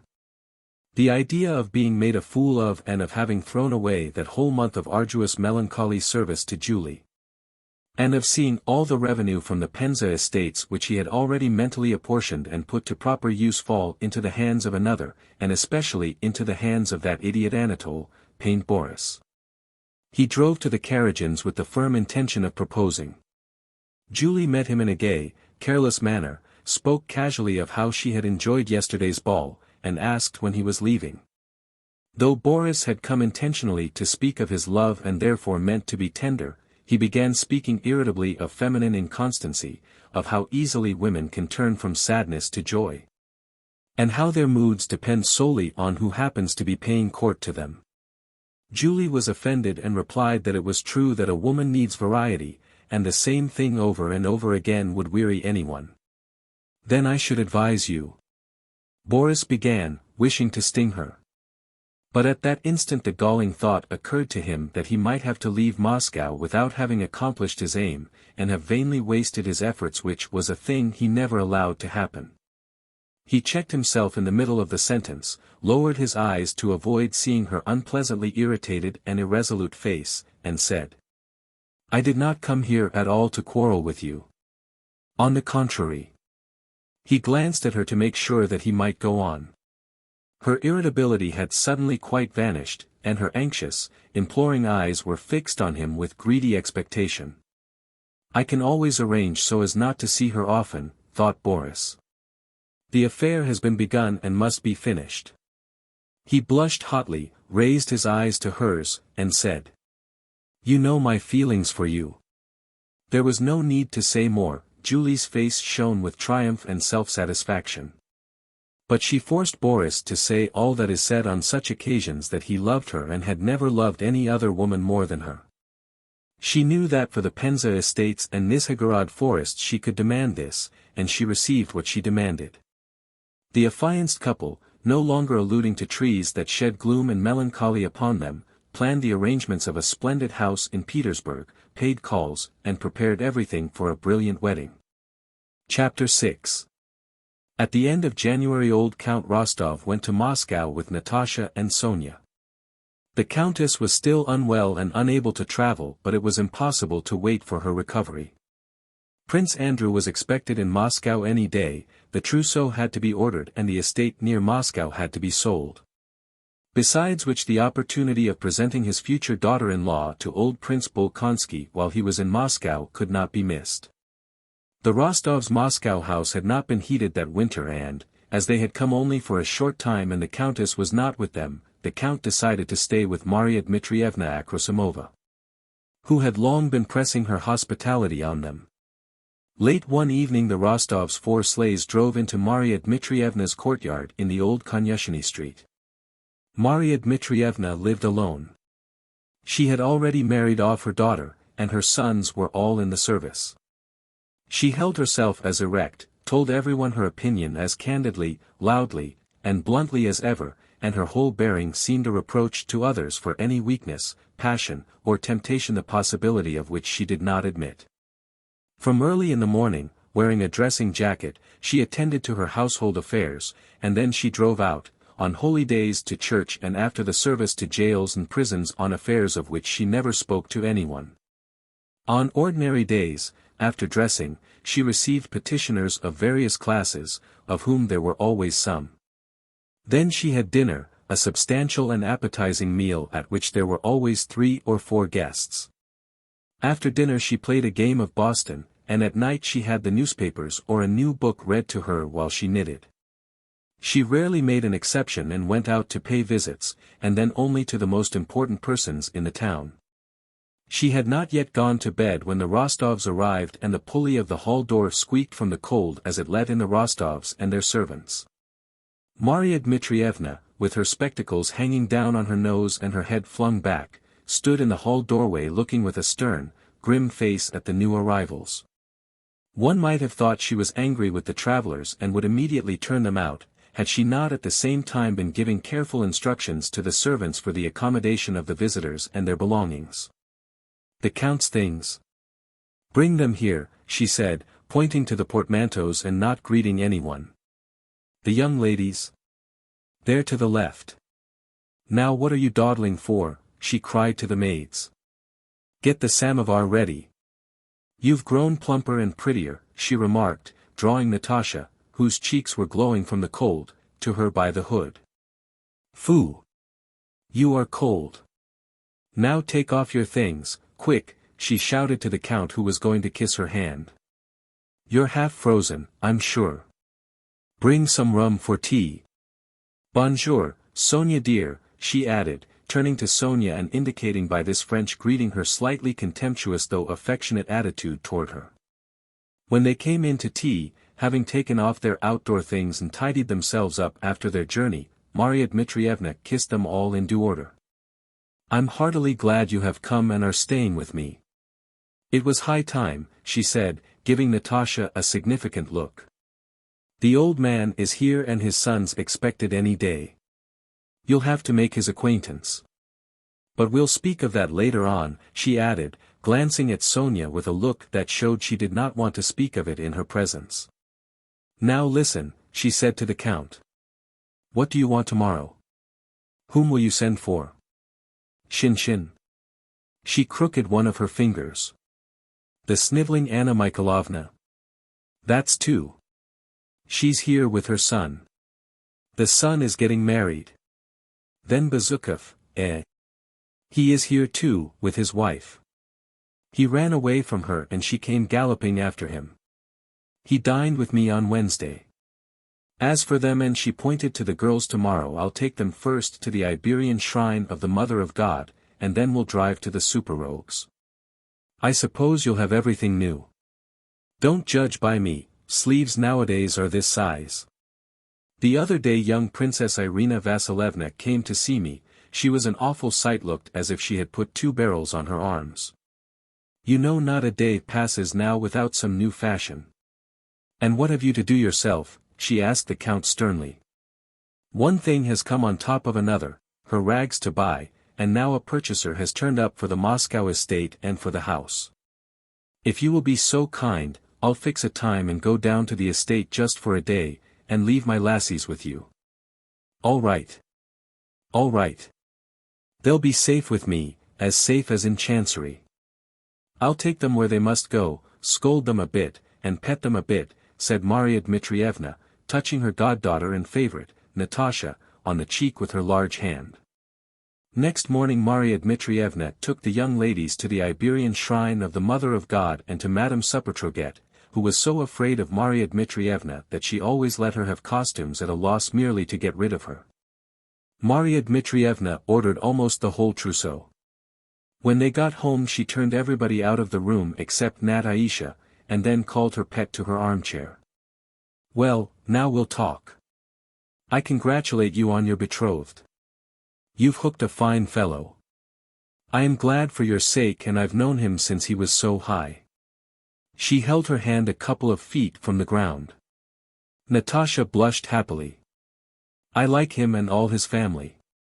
Now listen. You know that old Prince Nicholas much dislikes his son's marrying. The old fellow's crotchety. Of course Prince Andrew is not a child and can shift without him, but it's not nice to enter a family against a father's will. One wants to do it peacefully and lovingly. You're a clever girl and you'll know how to manage. Be kind, and use your wits. Then all will be well." Natasha remained silent, from shyness Marya Dmitrievna supposed, but really because she disliked anyone interfering in what touched her love of Prince Andrew, which seemed to her so apart from all human affairs that no one could understand it. She loved and knew Prince Andrew, he loved her only, and was to come one of these days and take her. She wanted nothing more. You see, I have known him a long time and am also fond of Mary, your future sister-in-law. Husbands' sisters bring up blisters, but this one wouldn't hurt a fly. She has asked me to bring you two together. Tomorrow you'll go with your father to see her. Be very nice and affectionate to her, you're younger than she. When he comes, he'll find you already know his sister and father and are liked by them. Am I right or not? Won't that be best? Yes, it will, Natasha answered reluctantly. Chapter 7. Next day, by Maria Dmitrievna's advice, Count Rostov took Natasha to call on Prince Nicholas Bolkonsky. The Count did not set out cheerfully on this visit, at heart he felt afraid. He well remembered the last interview he had had with the old prince at the time of the enrollment, when in reply to an invitation to dinner he had had to listen to an angry reprimand for not having provided his full quota of men. Natasha, on the other hand, having put on her best gown, was in the highest spirits. They can't help liking me, she thought. Everybody always has liked me, and I am so willing to do anything they wish, so ready to be fond of him for being his father and of her for being his sister that there is no reason for them not to like me. They drove up to the gloomy old house on the Vozdvizenka and entered the vestibule. Well, the Lord have mercy on us, said the Count, half in jest, half in earnest. But Natasha noticed that her father was flurried on entering the anteroom and inquired timidly and softly whether the prince and princess were at home. When they had been announced, a perturbation was noticeable among the servants. The footman who had gone to announce them was stopped by another in the large hall and they whispered to one another. Then a maidservant ran into the hall and hurriedly said something, mentioning the princess. At last an old, cross-looking footman came and announced to the Rostovs that the prince was not receiving, but that the princess begged them to walk up. The first person who came to meet the visitors was Mademoiselle Bourienne. She greeted the father and daughter with special politeness and showed them to the princess room. The princess, looking excited and nervous, her face flushed in patches, ran in to meet the visitors, treading heavily, and vainly trying to appear cordial and at ease. From the first glance Princess Mary did not like Natasha. She thought her too fashionably dressed, frivolously gay and vain. She did not at all realize that before having seen her future sister-in-law she was prejudiced against her by involuntary envy of her beauty, youth, and happiness, as well as by jealousy of her brother's love for her. Apart from this insuperable antipathy to her, Princess Mary was agitated just then because on the Rostovs being announced, the old prince had shouted that he did not wish to see them, that Princess Mary might do so if she chose. But they were not to be admitted to him. She had decided to receive them, but feared lest the prince might at any moment indulge in some freak, as he seemed much upset by the Rostovs' visit. "There, my dear princess, I've brought you my songstress," said the Count, bowing and looking round uneasily as if afraid the old prince might appear. "I am so glad you should get to know one another. Very sorry the prince is still ailing," and after a few more commonplace remarks he rose.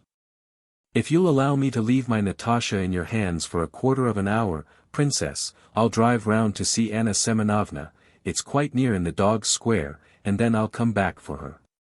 The Count had devised this diplomatic ruse, as he afterwards told his daughter, to give the future sisters-in-law an opportunity to talk to one another freely, but another motive was to avoid the danger of encountering the old prince, of whom he was afraid.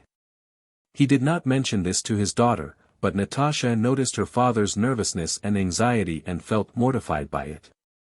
She blushed for him, grew still angrier at having blushed, and looked at the princess with a bold and defiant expression which said that she was not afraid of anybody. The princess told the Count that she would be delighted, and only begged him to stay longer at Anna Semenovna's, and he departed. Despite the uneasy glances thrown at her by Princess Mary who wished to have a tête-à-tête with Natasha, Mademoiselle Bourienne remained in the room and persistently talked about Moscow amusements and theaters. Natasha felt offended by the hesitation she had noticed in the anteroom, by her father's nervousness, and by the unnatural manner of the princess who she thought was making a favor of receiving her, and so everything displeased her. She did not like Princess Mary, whom she thought very plain, affected, and dry. Natasha suddenly shrank into herself and involuntarily assumed an offhand air which alienated Princess Mary still more.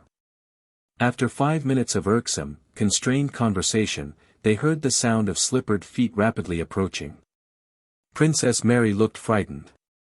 The door opened and the old prince, in a dress, gown and a white nightcap, came in. "Ah, madam," he began. "Madam, Countess. Countess Rostova, if I am not mistaken, I beg you to excuse me, I did not know, madam.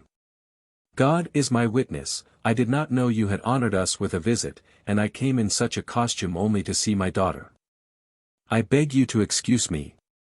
God is my witness, I didn't know he repeated, stressing the word God so unnaturally and so unpleasantly that Princess Mary stood with downcast eyes, not daring to look either at her father or at Natasha.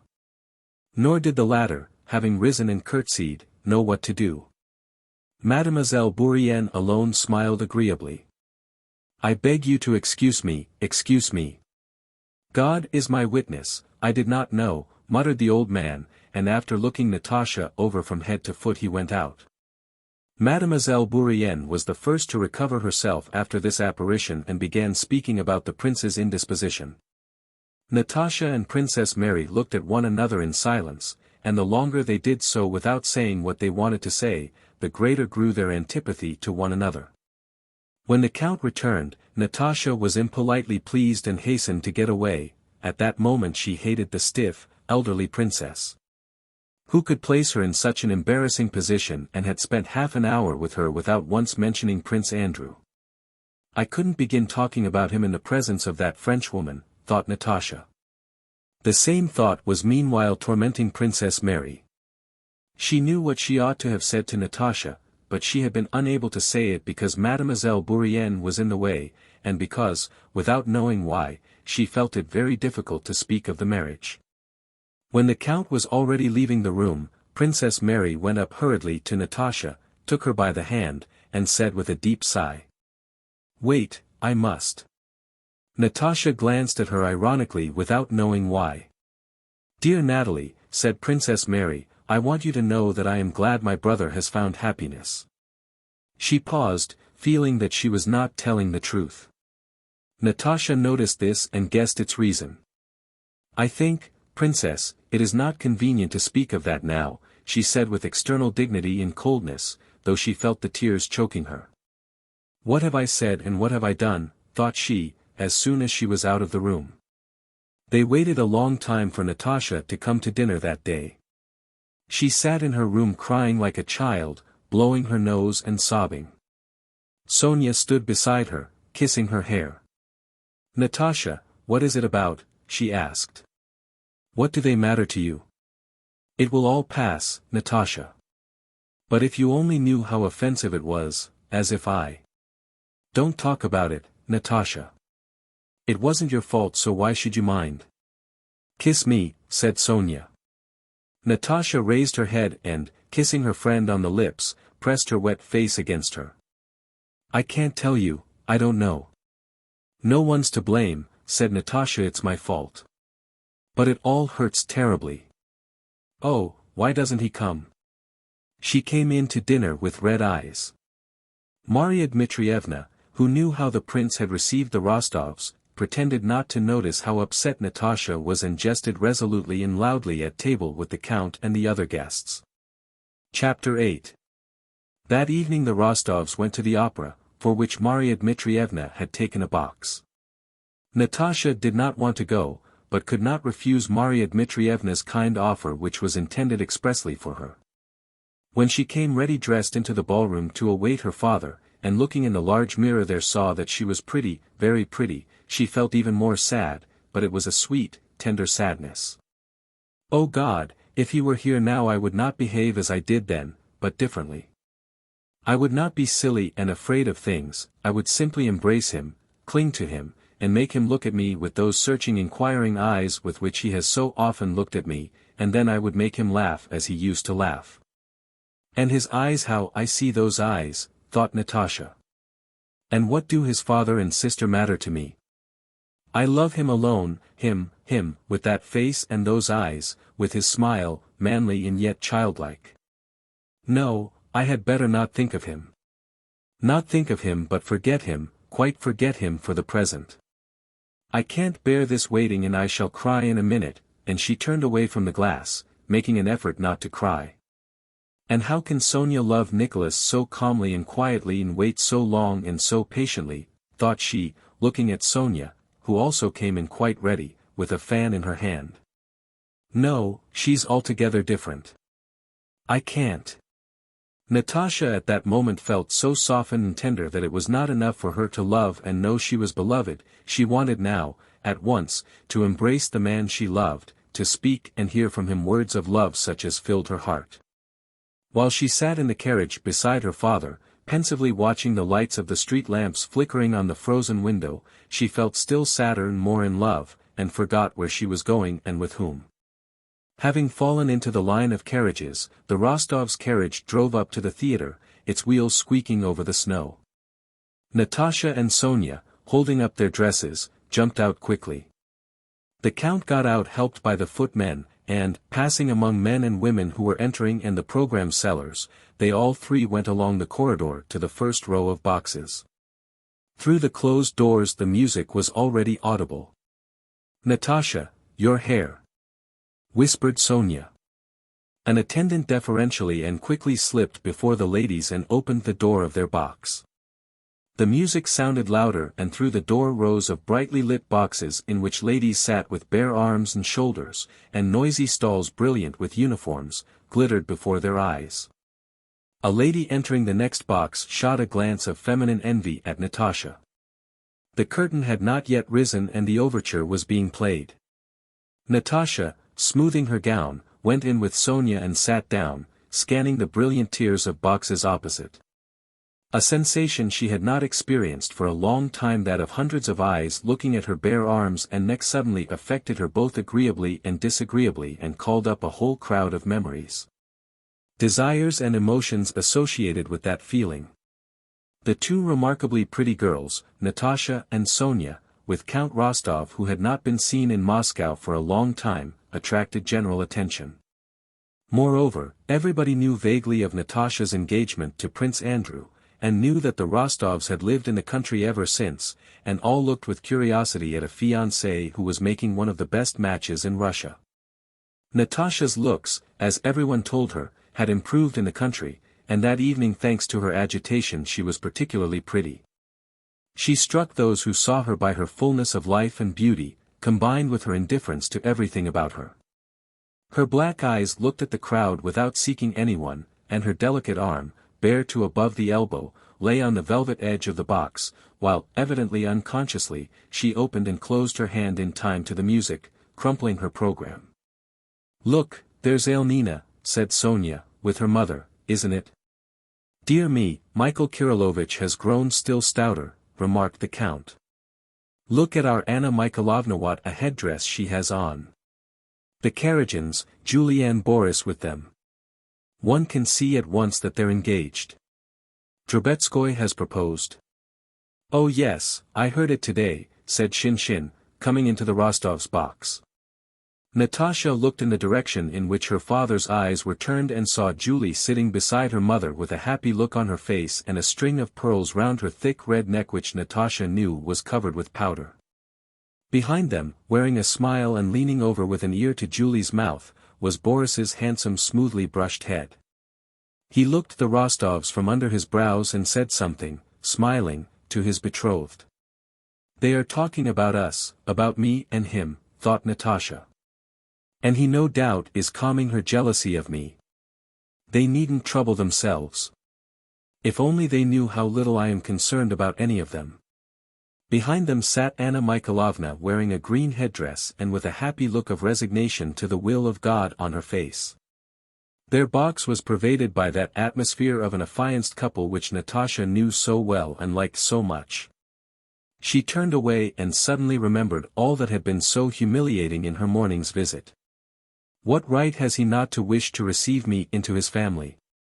Oh, better not think of it, not till he comes back." She told herself, and began looking at the faces, some strange and some familiar, in the stalls. In the front, in the very center, leaning back against the orchestra rail, stood Dólokhov in a Persian dress, his curly hair brushed up into a huge shock. He stood in full view of the audience, well aware that he was attracting everyone's attention, yet as much at ease as though he were in his own room. Around him thronged Moscow's most brilliant young men, whom he evidently dominated. The count, laughing, nudged the blushing Sonia and pointed to her former adorer. "Do you recognize him?" said he. "And where has he sprung from?" he asked, turning to Shinshin. "Didn't he vanish somewhere?" "He did," replied Shinshin. "He was in the Caucasus and ran away from there. They say he has been acting as minister to some ruling prince in Persia, where he killed the Shah's brother. Now all the Moscow ladies are mad about him. It's Dólokhov the Persian that does it. We never hear a word but Dólokhov is mentioned. They swear by him, they offer him to you as they would a dish of choice sterlet. Dólokhov and Anatole Kuragin have turned all our ladies' heads. A tall, beautiful woman with a mass of plaited hair and much exposed plump white shoulders and neck, round which she wore a double string of large pearls, entered the adjoining box rustling her heavy silk dress and took a long time settling into her place. Natasha involuntarily gazed at that neck, those shoulders, and pearls and coiffure, and admired the beauty of the shoulders and the pearls. While Natasha was fixing her gaze on her for the second time, the lady looked round and, meeting the count's eyes, nodded to him and smiled. She was the Countess Bezukhova, Pierre's wife, and the count, who knew everyone in society, leaned over and spoke to her. "Have you been here long, Countess?" he inquired. I'll call to kiss your hand. I'm here on business and have brought my girls with me. They say Semenova acts marvelously. Count Pierre never used to forget us. Is he here?" "Yes, he meant to look in," answered Hélène, and glanced attentively at Natasha. Count Rostov resumed his seat. "Handsome, isn't she?" he whispered to Natasha. "Wonderful," answered Natasha. "She's a woman one could easily fall in love with." Just then the last chords of the overture were heard and the conductor tapped with his stick. Some latecomers took their seats in the stalls, and the curtain rose. As soon as it rose, everyone in the boxes and stalls became silent, and all the men, old and young, in uniform and evening dress, and all the women with gems on their bare flesh, turned their whole attention with eager curiosity to the stage. Natasha too began to look at it. Chapter 9. The floor of the stage consisted of smooth boards, at the sides was some painted cardboard representing trees, and at the back was a cloth stretched over boards. In the center of the stage sat some girls in red bodices and white skirts. One very fat girl in a white silk dress sat apart on a low bench, to the back of which a piece of green cardboard was glued. They all sang something. When they had finished their song, the girl in white went up to the prompter's box, and a man with tight silk trousers over his stout legs, and holding a plume and a dagger, went up to her and began singing, waving his arms about. First the man in the tight trousers sang alone, then she sang, then they both paused while the orchestra played, and the man fingered the hand of the girl in white, obviously awaiting the beat to start singing with her.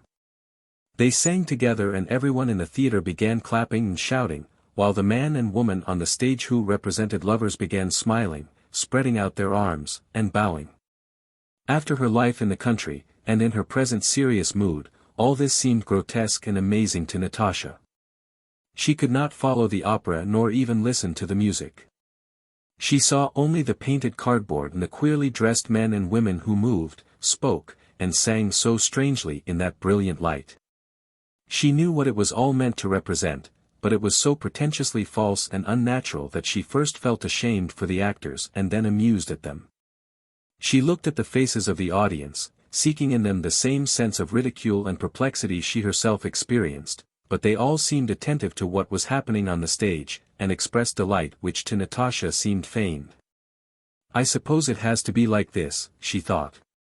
She kept looking round in turn at the rows of pomaded heads in the stalls and then at the semi-nude women in the boxes, especially at Hélène in the next box, who apparently quite unclothed sat with a quiet tranquil smile, not taking her eyes off the stage.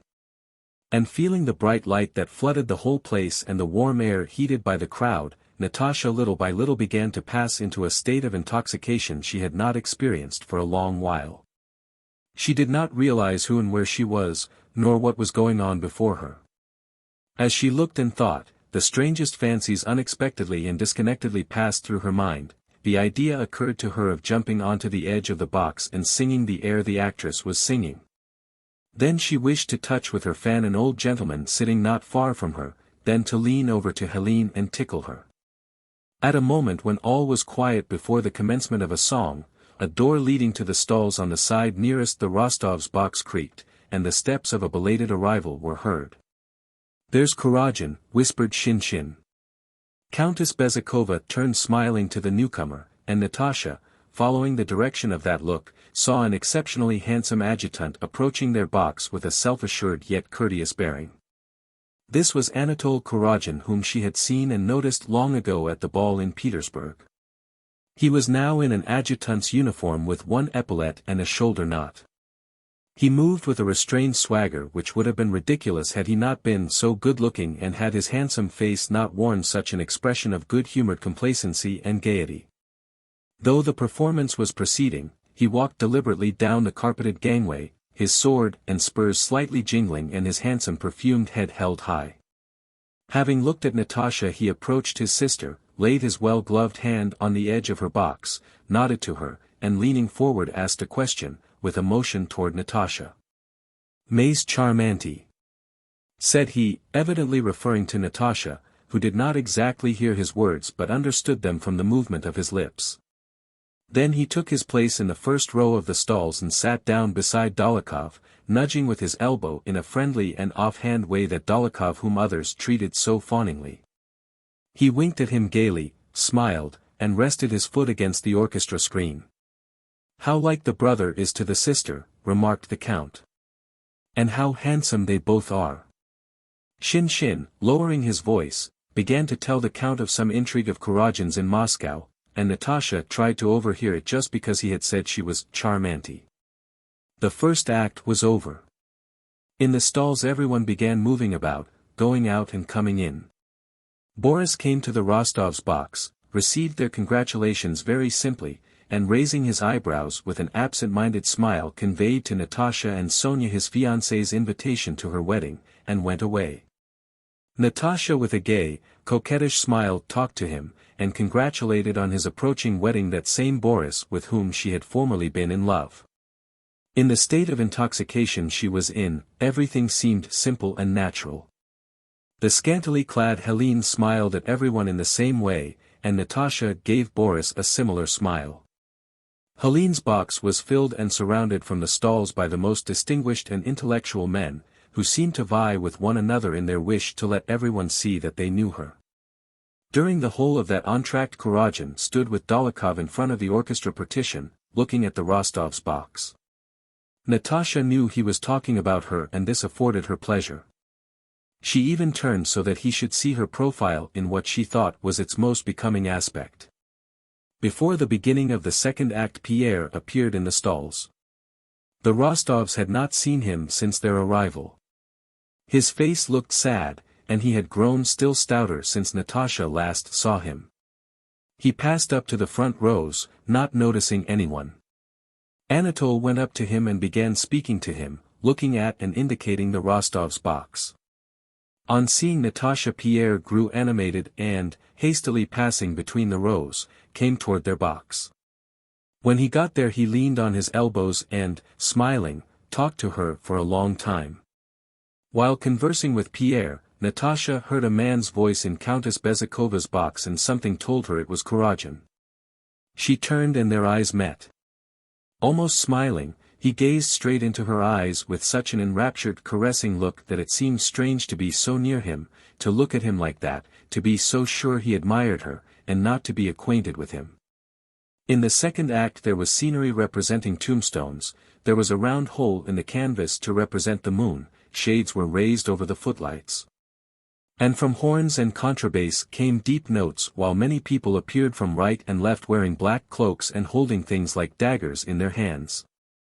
They began waving their arms.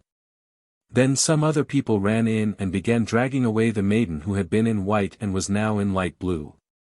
They did not drag her away at once, but sang with her for a long time and then at last dragged her off, and behind the scenes something metallic was struck 3 times and everyone knelt down and sang a prayer. All these things were repeatedly interrupted by the enthusiastic shouts of the audience. During this act, every time Natasha looked toward the stalls she saw Anatole Kuragin with an arm thrown across the back of his chair, staring at her.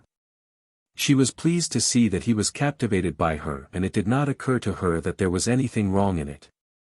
When the second act was over, Countess Bezukhova rose, turned to the Rostov's box, her whole bosom completely exposed, beckoned the old count with a gloved finger, and paying no attention to those who had entered her box began talking to him with an amiable smile.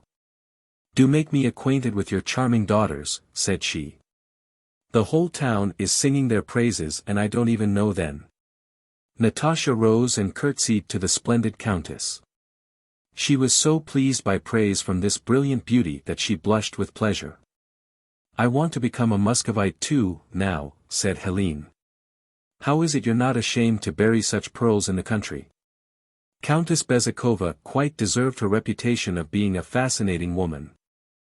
She could say what she did not think, especially what was flattering, quite simply and naturally. "Dear Count, you must let me look after your daughters. Though I am not staying here long this time, nor are you, I will try to amuse them. I have already heard much of you in Petersburg and wanted to get to know you," said she to Natasha with her stereotyped and lovely smile. "I had heard about you from my page, Drobetskoy. Have you heard he is getting married? And also from my husband's friend Bolkonsky, Prince Andrew Bolkonsky," she went on with special emphasis, implying that she knew of his relation to Natasha. To get better acquainted, she asked that one of the young ladies should come into her box for the rest of the performance, and Natasha moved over to it. The scene of the third act represented a palace in which many candles were burning and pictures of knights with short beards hung on the walls. In the middle stood what were probably a king and a queen. The king waved his right arm and, evidently nervous, sang something badly and sat down on a crimson throne. The maiden, who had been first in white and then in light blue, now wore only a smock, and stood beside the throne with her hair down. She sang something mournfully, addressing the queen, but the king waved his arm severely, and men and women with bare legs came in from both sides and began dancing all together. Then the violins played very shrilly and merrily, and one of the women with thick bare legs and thin arms, separating from the others, went behind the wings, adjusted her bodice, returned to the middle of the stage, and began jumping and striking one foot rapidly against the other. In the stalls everyone clapped and shouted "Bravo!" Then one of the men went into a corner of the stage. The cymbals and horns in the orchestra struck up more loudly, and this man with bare legs jumped very high and waved his feet about very rapidly. He was Duport, who received 60,000 rubles a year for this art. Everybody in the stalls, boxes, and galleries began clapping and shouting with all their might, and the man stopped and began smiling and bowing to all sides. Then other men and women danced with bare legs. Then the king again shouted to the sound of music, and they all began singing. But suddenly a storm came on, chromatic scales and diminished sevenths were heard in the orchestra, everyone ran off, again dragging one of their number away, and the curtain dropped. Once more there was a terrible noise and clatter among the audience, and with rapturous faces everyone began shouting, "Duport! Duport! Duport!" Natasha no longer thought this strange. She looked about with pleasure, smiling joyfully. "Isn't Duport delightful?" Hélène asked her. "Oh, yes," replied Natasha. Chapter 10. During the entr'acte a whiff of cold air came into Helene's box, the door opened, and Anatole entered, stooping and trying not to brush against anyone. "Let me introduce my brother to you," said Hélène, her eyes shifting uneasily from Natasha to Anatole. Natasha turned her pretty little head toward the elegant young officer and smiled at him over her bare shoulder. Anatole, who was as handsome at close quarters as at a distance, sat down beside her and told her he had long wished to have this happiness ever since the Naryshkins' ball, in fact, at which he had had the well-remembered pleasure of seeing her. Kuragin was much more sensible and simple with women than among men. He talked boldly and naturally, and Natasha was strangely and agreeably struck by the fact that there was nothing formidable in this man about whom there was so much talk, but that on the contrary his smile was most naive, cheerful, and good-natured. Kuragin asked her opinion of the performance and told her how at a previous performance Semenova had fallen down on the stage. "And do you know, Countess," he said, suddenly addressing her as an old, familiar acquaintance, "we are getting up a costume tournament, you ought to take part in it. It will be great fun. We shall all meet at the Kuragins'. Please come." "No. Really, said he. While saying this he never removed his smiling eyes from her face, her neck, and her bare arms. Natasha knew for certain that he was enraptured by her.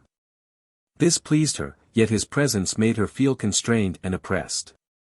When she was not looking at him she felt that he was looking at her shoulders, and she involuntarily caught his eyes so that he should look into hers rather than this. But looking into his eyes she was frightened, realizing that there was not that barrier of modesty she had always felt between herself and other men. She did not know how it was that within 5 minutes she had come to feel herself terribly near to this man. When she turned away she feared he might seize her from behind by her bare arm and kiss her on the neck. They spoke of most ordinary things, yet she felt that they were closer to one another than she had ever been to any man. Natasha kept turning to Hélène and to her father, as if asking what it all meant, but Hélène was engaged in conversation with a general and did not answer her look, and her father's eyes said nothing but what they always said, "Having a good time?" "Well, I'm glad of it." During one of these moments of awkward silence when Anatole's prominent eyes were gazing calmly and fixedly at her, Natasha, to break the silence, asked him how he liked Moscow. She asked the question and blushed. She felt all the time that by talking to him she was doing something improper. Anatole smiled as though to encourage her. "At first I did not like it much, because what makes a town pleasant ce sont les jolies femmes, isn't that so? But now I like it very much indeed," he said, looking at her significantly. "You'll come to the costume tournament, Countess? Do come," and putting out his hand to her bouquet and dropping his voice, he added, "You will be the prettiest there. Do come, dear Countess, and give me this flower as a pledge. Are the pretty women." Natasha did not understand what he was saying any more than he did himself, but she felt that his incomprehensible words had an improper intention. She did not know what to say and turned away as if she had not heard his remark. But as soon as she had turned away she felt that he was there, behind, so close behind her. How is he now? Confused? Angry? Ought I to put it right? She asked herself, and she could not refrain from turning round. She looked straight into his eyes, and his nearness, self-assurance, and the good-natured tenderness of his smile vanquished her. She smiled just as he was doing, gazing straight into his eyes. And again she felt with horror that no barrier lay between him and her. The curtain rose again. Anatole left the box, serene and gay. Natasha went back to her father in the other box, now quite submissive to the world she found herself in. All that was going on before her now seemed quite natural, but on the other hand all her previous thoughts of her betrothed, of Princess Mary, or of life in the country did not once recur to her mind and were as if belonging to a remote past. In the fourth act there was some sort of devil who sang waving his arm about, till the boards were withdrawn from under him and he disappeared down below. That was the only part of the fourth act that Natasha saw. She felt agitated and tormented, and the cause of this was Kuragin whom she could not help watching. As they were leaving the theatre Anatole came up to them, called their carriage, and helped them in. As he was putting Natasha in he pressed her arm above the elbow. Agitated and flushed she turned round. He was looking at her with glittering eyes, smiling tenderly. Only after she had reached home was Natasha able clearly to think over what had happened to her, and suddenly remembering Prince Andrew she was horrified, and at tea to which all had sat down after the opera, she gave a loud exclamation, flushed, and ran out of the room. "Oh God! I am lost," she said to herself. "How could I let him?" She sat for a long time hiding her flushed face in her hands trying to realize what had happened to her, but was unable either to understand what had happened or what she felt. Everything seemed dark, obscure, and terrible. There in that enormous, illuminated theater where the bare-legged Duport, in a tinsel-decorated jacket, jumped about to the music on wet boards, and young girls and old men, and the nearly naked Hélène with her proud, calm smile, rapturously cried bravo. There in the presence of that Hélène it had all seemed clear and simple, but now, alone by herself, it was incomprehensible. What is it? What was that terror I felt of him? What is this gnawing of conscience I am feeling now, she thought. Only to the old countess at night in bed could Natasha have told all she was feeling. She knew that Sonia with her severe and simple views would either not understand it at all or would be horrified at such a confession. So Natasha tried to solve what was torturing her by herself. Am I spoiled for Andrew's love or not, she asked herself, and with soothing irony replied, what a fool I am to ask that. What did happen to me? Nothing. I have done nothing, I didn't lead him on at all. Nobody will know and I shall never see him again, she told herself. So it is plain that nothing has happened and there is nothing to repent of, and Andrew can love me still. But why, still? Oh God, why isn't he here? Natasha quieted herself for a moment, but again some instinct told her that though all this was true, and though nothing had happened, yet the former purity of her love for Prince Andrew had perished. And again in imagination she went over her whole conversation with Kuragin, and again saw the face, gestures, and tender smile of that bold handsome man when he pressed her arm. Chapter 11. Anatole Kuragin was staying in Moscow because his father had sent him away from Petersburg, where he had been spending 20,000 rubles a year in cash, besides running up debts for as much more, which his creditors demanded from his father. His father announced to him that he would now pay half his debts for the last time. But only on condition that he went to Moscow as adjutant to the commander-in-chief, a post his father had procured for him, and would at last try to make a good match there. He indicated to him Princess Mary and Julie Karagina. Anatole consented and went to Moscow, where he put up at Pierre's house.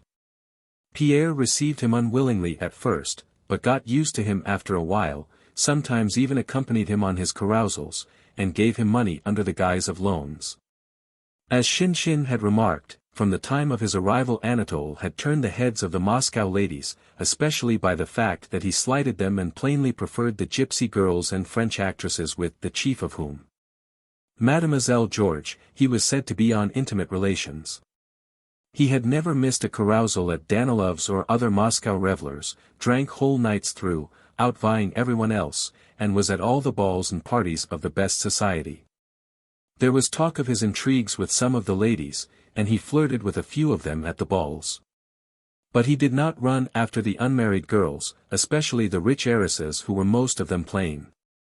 There was a special reason for this, as he had got married 2 years before, a fact known only to his most intimate friends. At that time, while with his regiment in Poland, a Polish landowner of small means had forced him to marry his daughter. Anatole had very soon abandoned his wife and, for a payment which he agreed to send to his father-in-law, had arranged to be free to pass himself off as a bachelor.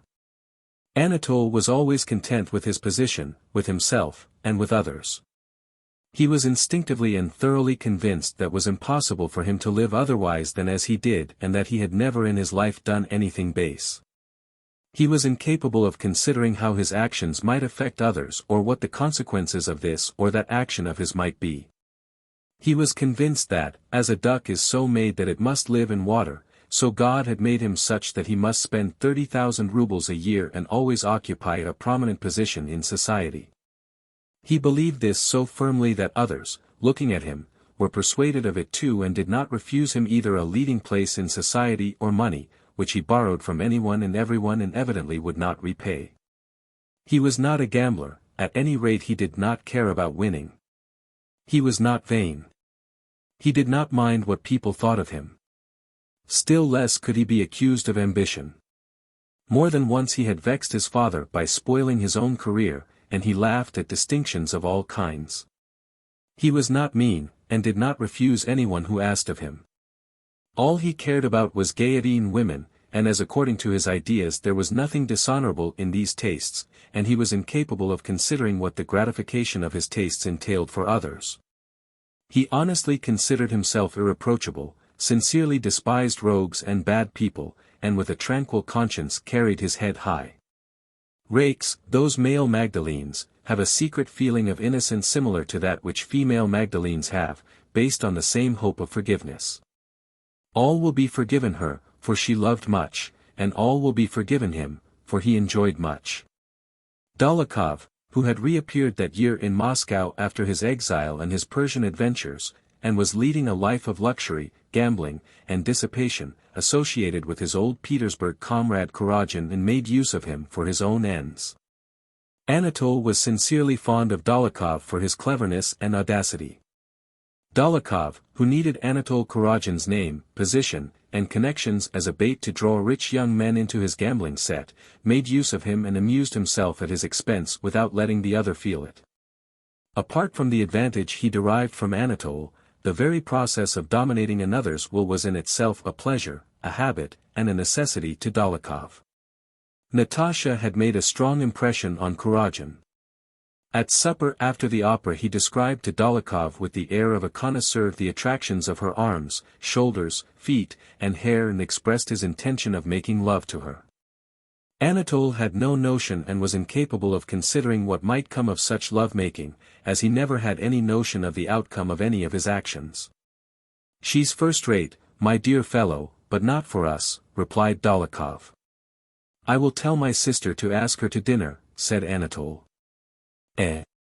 You'd better wait till she's married. You know, I adore little girls, they lose their heads at once," pursued Anatole. "You have been caught once already by a little girl," said Dólokhov, who knew of Kuragin's marriage. "Take care." "Well, that can't happen twice." Said Anatole, with a good-humored laugh. Chapter 12. The day after the opera the Rostovs went nowhere and nobody came to see them. Marya Dmitrievna talked to the count about something which they concealed from Natasha. Natasha guessed they were talking about the old prince and planning something, and this disquieted and offended her. She was expecting Prince Andrew any moment and twice that day sent a manservant to the Vozdvizenka to ascertain whether he had come. He had not arrived. She suffered more now than during her first days in Moscow. To her impatience and pining for him were now added the unpleasant recollection of her interview with Princess Mary and the old prince, and a fear and anxiety of which she did not understand the cause. She continually fancied that either he would never come or that something would happen to her before he came. She could no longer think of him by herself calmly and continuously as she had done before. As soon as she began to think of him, the recollection of the old prince, of Princess Mary, of the theatre, and of Kuragin mingled with her thoughts. The question again presented itself whether she was not guilty, whether she had not already broken faith with Prince Andrew, and again she found herself recalling to the minutest detail every word, every gesture, and every shade in the play of expression on the face of the man who had been able to arouse in her such an incomprehensible and terrifying feeling. To the family Natasha seemed livelier than usual, but she was far less tranquil and happy than before. On Sunday morning Marya Dmitrievna invited her visitors to Mass at her parish church, the Church of the Assumption built over the graves of victims of the plague. "I don't like those fashionable churches," she said, evidently priding herself on her independence of thought. "God is the same everywhere. We have an excellent priest, he conducts the service decently and with dignity, and the deacon is the same. What holiness is there in giving concerts in the choir? I don't like it, it's just self-indulgence." Marya Dmitrievna liked Sundays and knew how to keep them. Her whole house was scrubbed and cleaned on Saturdays. Neither she nor the servants worked, and they all wore holiday dress and went to church. At her table there were extra dishes at dinner, and the servants had vodka and roast goose or suckling pig. But in nothing in the house was the holiday so noticeable as in Marya Dmitrievna's broad, stern face, which on that day wore an invariable look of solemn festivity. After Mass, when they had finished their coffee in the dining room where the loose covers had been removed from the furniture, a servant announced that the carriage was ready, and Marya Dmitrievna rose with a stern air. She wore her holiday shawl, in which she paid calls, and announced that she was going to see Prince Nicholas Bolkonsky to have an explanation with him about Natasha. After she had gone, a dressmaker from Madame Supatroget waited on the Rostovs, and Natasha, very glad of this diversion, having shut herself into a room adjoining the drawing-room, occupied herself trying on the new dresses. Just as she had put on a bodice without sleeves and only tacked together, and was turning her head to see in the glass how the back fitted, she heard in the drawing-room the animated sounds of her father's voice and another SA woman's that made her flush. It was Hélène. Natasha had not time to take off the bodice before the door opened and Countess Bezukhova, dressed in a purple velvet gown with a high collar, came into the room beaming with good-humored amiable smiles. "Oh, my enchantress!" she cried to the blushing Natasha. "Charming!" "No, this is really beyond anything, my dear Count," said she to Count Rostov who had followed her in. "How can you live in Moscow and go nowhere? No, I won't let you off. Mademoiselle George will recite at my house tonight and there'll be some people, and if you don't bring your lovely girls who are prettier than Mademoiselle George I won't know you. My husband is away in Tver or I would send him to fetch you. You must come. You positively must. Between 8 and 9. She nodded to the dressmaker, whom she knew and who had curtsied respectfully to her, and seated herself in an armchair beside the looking-glass, draping the folds of her velvet dress picturesquely.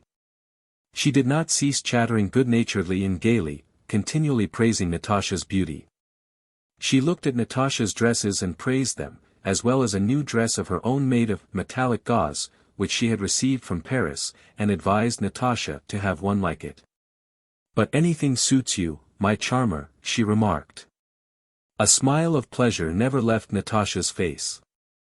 She felt happy and as if she were blossoming under the praise of this dear Countess Bezukhova who had formerly seemed to her so unapproachable and important and was now so kind to her. Natasha brightened up and felt almost in love with this woman, who was so beautiful and so kind. Hélène for her part was sincerely delighted with Natasha and wished to give her a good time. Anatole had asked her to bring him and Natasha together, and she was calling on the Rostovs for that purpose. The idea of throwing her brother and Natasha together amused her. Though at one time, in Petersburg, she had been annoyed with Natasha for drawing Boris away, she did not think of that now, and in her own way heartily wished Natasha well. As she was leaving the Rostovs she called her protégé aside. "My brother dined with me yesterday, nearly died of laughter, ate nothing and kept sighing for you, my charmer. He is madly, quite madly, in love with you, my dear." Natasha blushed scarlet when she heard this. How she blushes, my pretty," said Hélène. "You must certainly come. If you love somebody, my charmer, that is not a reason to shut yourself up. Even if you are engaged, I am sure your fiancé would wish you to go into society rather than be bored to death. So she knows I am engaged, and she and her husband Pierre, that good Pierre, have talked and laughed about this.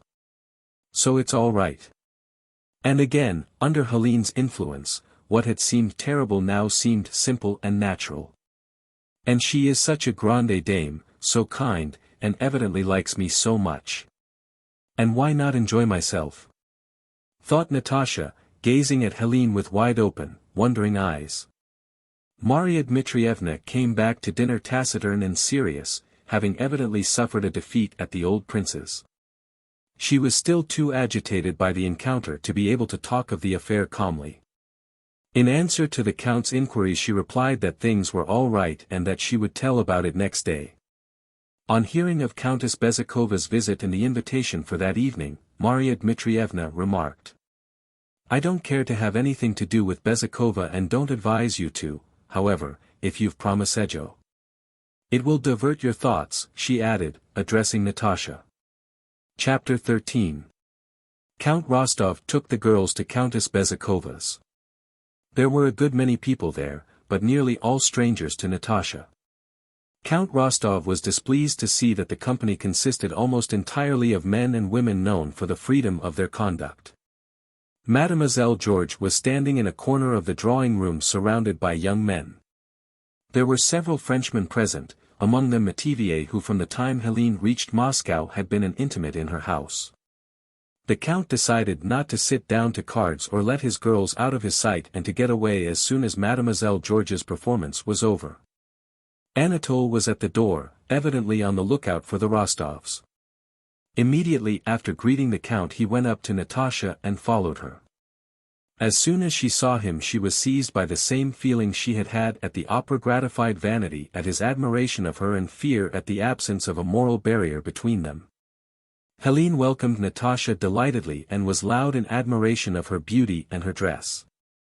Soon after their arrival Mademoiselle Georges went out of the room to change her costume. In the drawing-room people began arranging the chairs and taking their seats. Anatole moved a chair for Natasha and was about to sit down beside her, but the Count, who never lost sight of her, took the seat himself. Anatole sat down behind her. Mademoiselle Georges, with her bare, fat, dimpled arms, and a red shawl draped over one shoulder, came into the space left vacant for her, and assumed an unnatural pose. Enthusiastic whispering was audible. Mademoiselle Georges looked sternly and gloomily at the audience and began reciting some French verses describing her guilty love for her son. In some places she raised her voice, in others she whispered, lifting her head triumphantly. Sometimes she paused and uttered hoarse sounds, rolling her eyes. Adorable! Divine! Delicious, was heard from every side. Natasha looked at the fat actress, but neither saw nor heard nor understood anything of what went on before her. She only felt herself again completely borne away into this strange senseless world so remote from her old world, a world in which it was impossible to know what was good or bad, reasonable or senseless.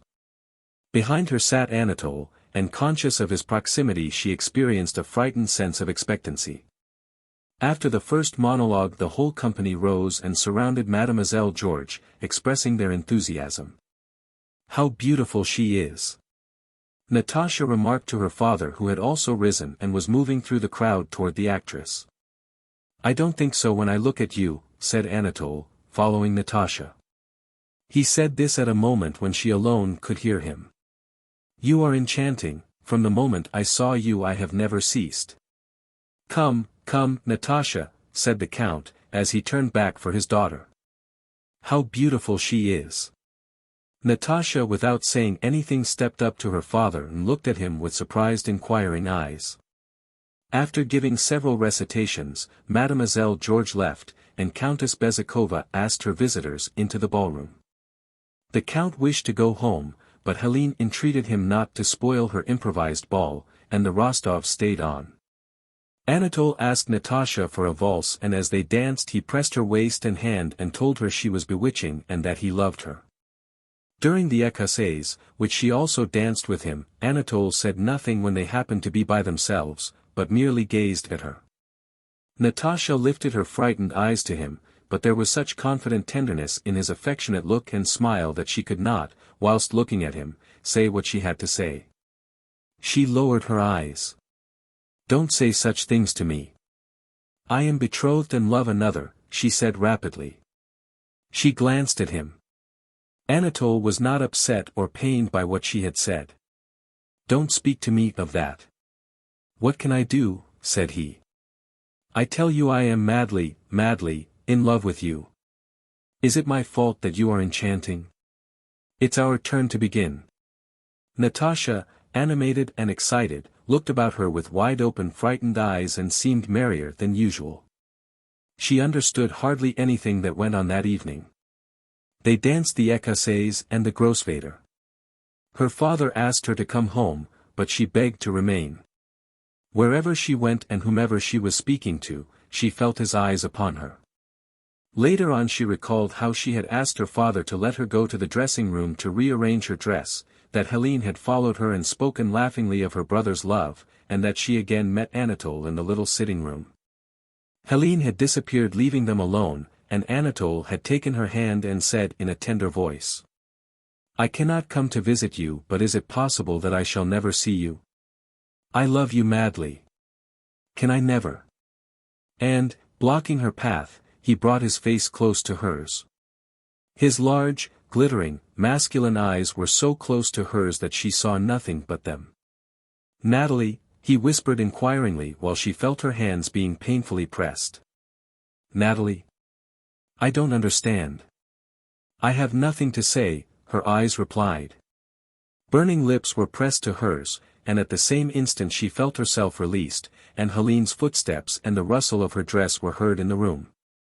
Natasha looked round at her, and then, red and trembling, threw a frightened look of inquiry at Anatole and moved toward the door. "One word, just one, for God's sake," cried Anatole. She paused. She so wanted a word from him that would explain to her what had happened and to which she could find no answer.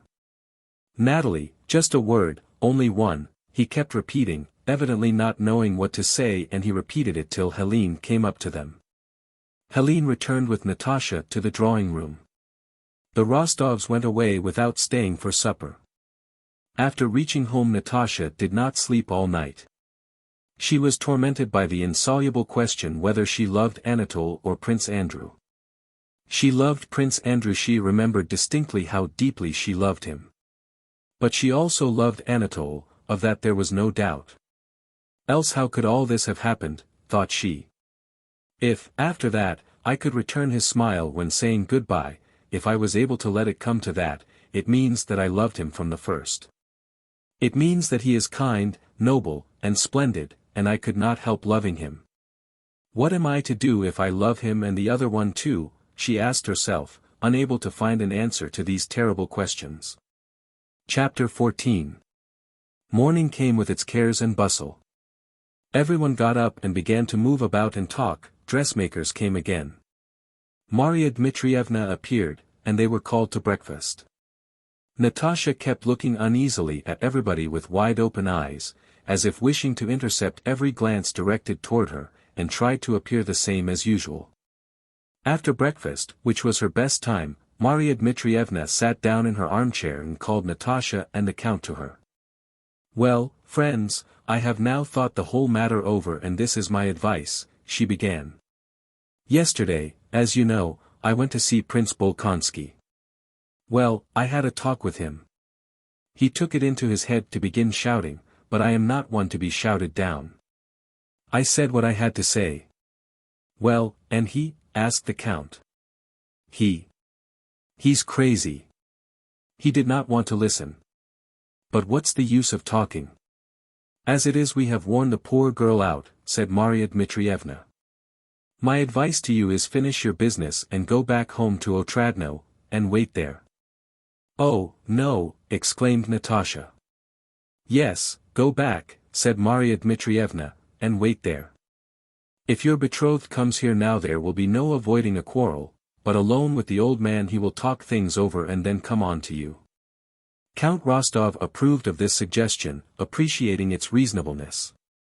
If the old man came round it would be all the better to visit him in Moscow or at Bald Hills later on. And if not, the wedding, against his wishes, could only be arranged at Otradno. "That is perfectly true. And I am sorry I went to see him and took her," said the old count. "No, why be sorry? Being here, you had to pay your respects. But if he won that's his affair," said Marya Dmitrievna, looking for something in her reticule. "Besides, the trousseau is ready, so there is nothing to wait for, and what is not ready I'll send after you. Though I don't like letting you go, it is the best way.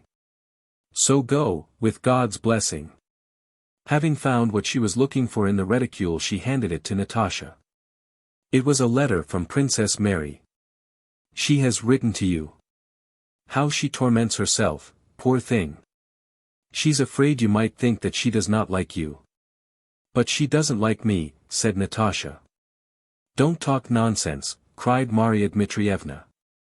I shan't believe anyone, I know she doesn't like me, replied Natasha boldly as she took the letter, and her face expressed a cold and angry resolution that caused Marya Dmitrievna to look at her more intently and to frown. Don't answer like that, my good girl, she said. What I say is true. Write an answer. Natasha did not reply and went to her own room to read Princess Mary's letter. Princess Mary wrote that she was in despair at the misunderstanding that had occurred between them. Whatever her father's feelings might be, she begged Natasha to believe that she could not help loving her as the one chosen by her brother, for whose happiness she was ready to sacrifice everything. Do not think, however, she wrote, that my father is ill-disposed toward you.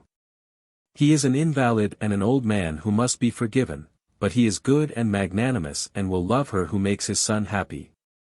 Princess Mary went on to ask Natasha to fix a time when she could see her again. After reading the letter, Natasha sat down at the writing table to answer it. Dear Princess, she wrote in French quickly and mechanically, and then paused.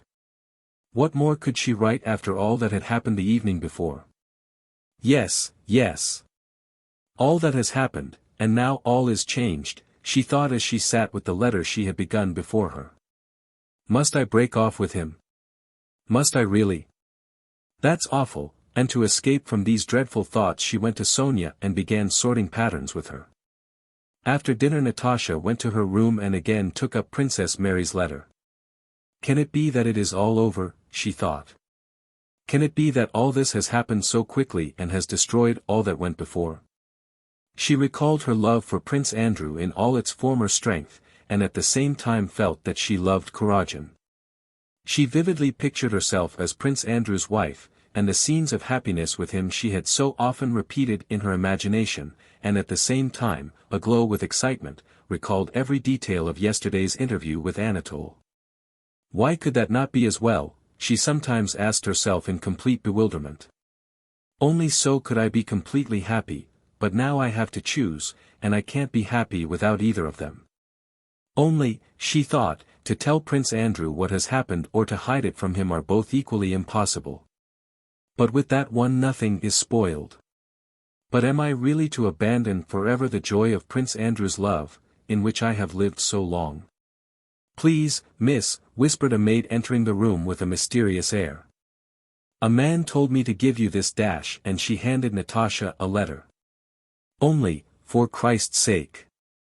The girl went on, as Natasha, without thinking, mechanically broke the seal and read a love letter from Anatole, of which, without taking in a word, she understood only that it was a letter from him from the man she loved. Yes, she loved him, or else how could that have happened which had happened? And how could she have a love letter from him in her hand? With trembling hands Natasha held that passionate love letter which Dólokhov had composed for Anatole, and as she read it she found in it an echo of all that she herself imagined she was feeling. Since yesterday evening my fate has been sealed. To be loved by you or to die. There is no other way for me, the letter began. Then he went on to say that he knew her parents would not give her to him for this, there were secret reasons he could reveal only to her, but that if she loved him she need only say the word yes, and no human power could hinder their bliss. Love would conquer all. He would steal her away and carry her off to the ends of the earth. Yes, yes.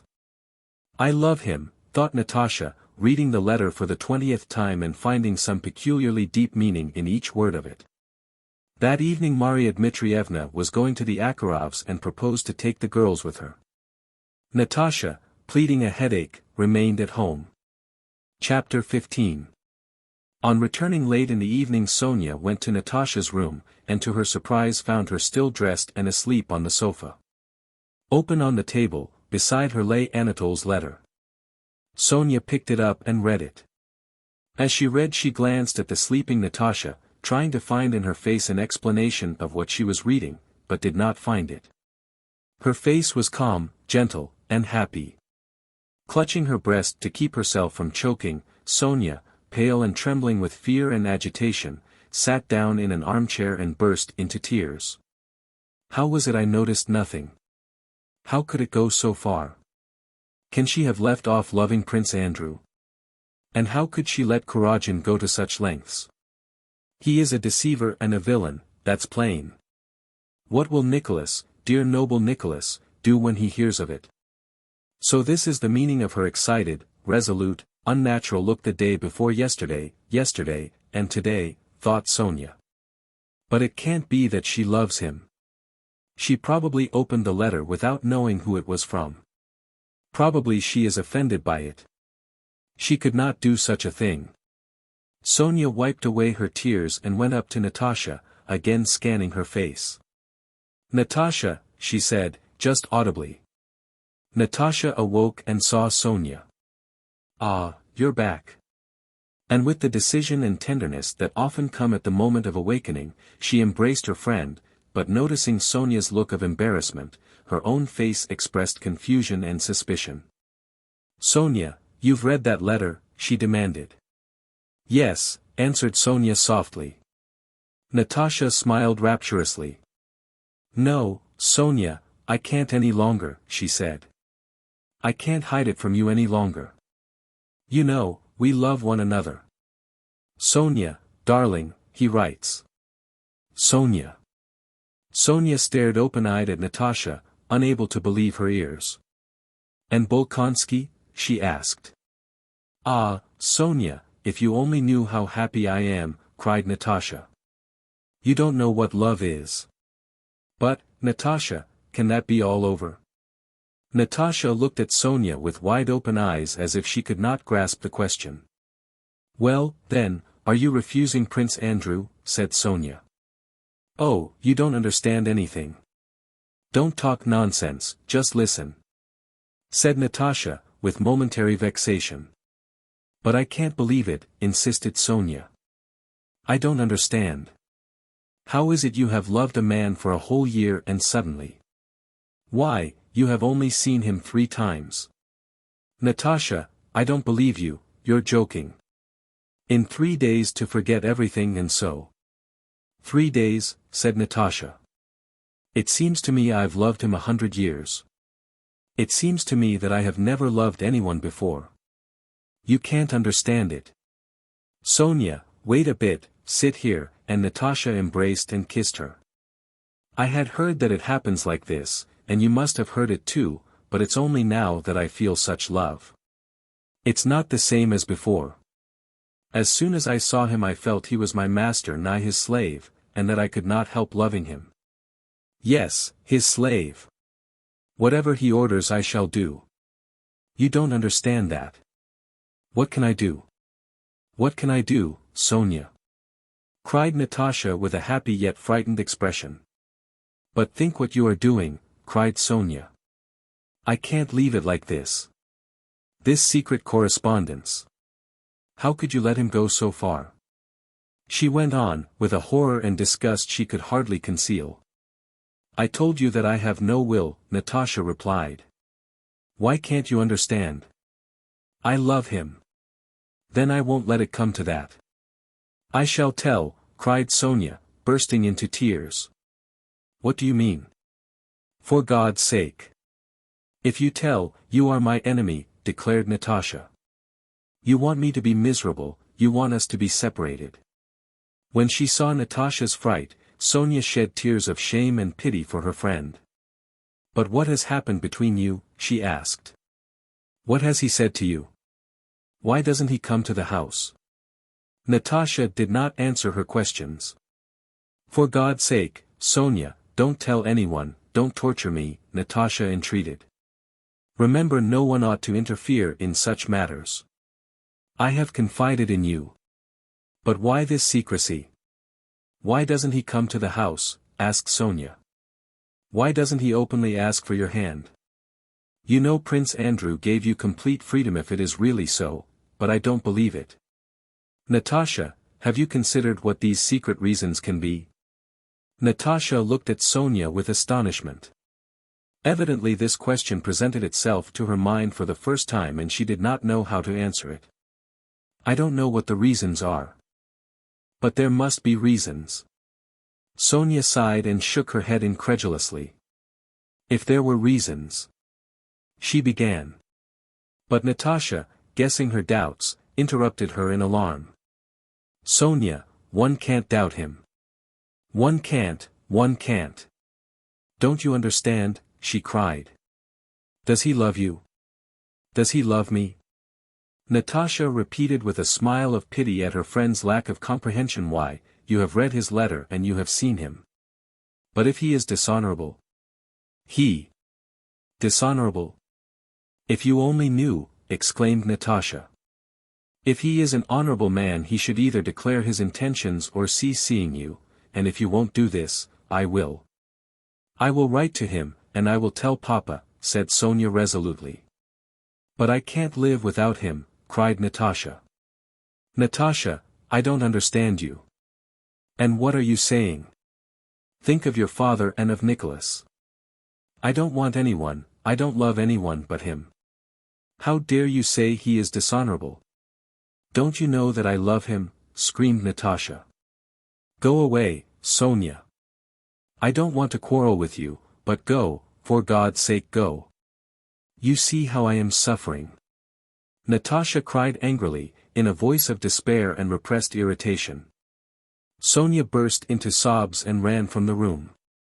Natasha went to the table and without a moment's reflection wrote that answer to Princess Mary which she had been unable to write all the morning. In this letter she said briefly that all their misunderstandings were at an end. That availing herself of the magnanimity of Prince Andrew who when he went abroad had given her, she begged Princess Mary to forget everything and forgive her if she had been to blame toward her, but that she could not be his wife. At that moment this all seemed quite easy, simple, and clear to Natasha.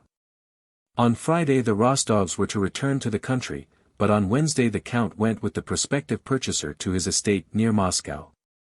On the day the Count left, Sonia and Natasha were invited to a big dinner party at the Kuragins, and Maria Dmitrievna took them there.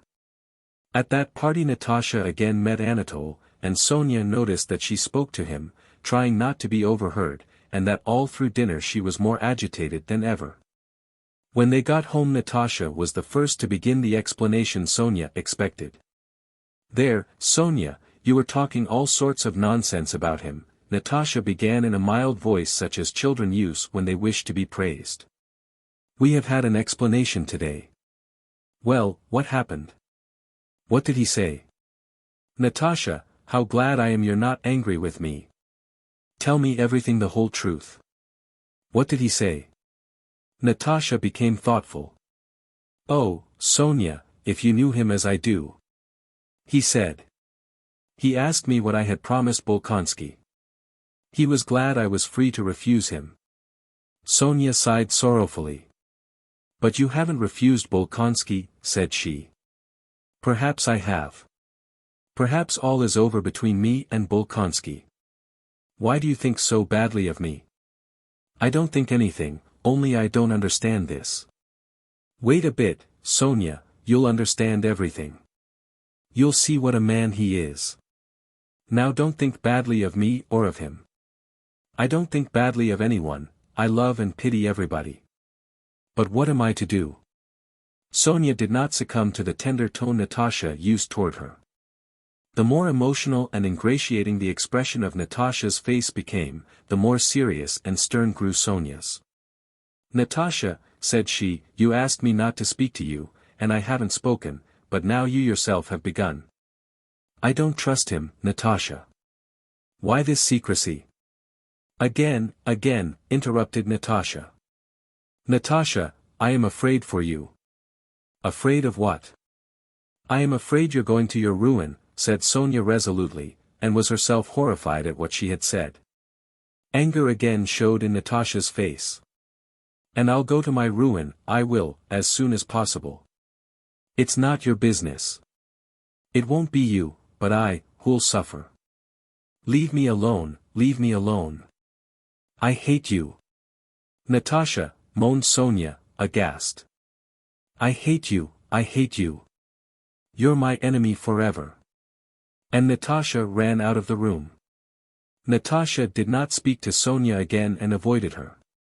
With the same expression of agitated surprise and guilt she went about the house, taking up now one occupation, now another, and at once abandoning them. Hard as it was for Sonia, she watched her friend and did not let her out of her sight. The day before the Count was to return, Sonia noticed that Natasha sat by the drawing-room window all the morning as if expecting something, and that she made a sign to an officer who drove past, whom Sonia took to be Anatole.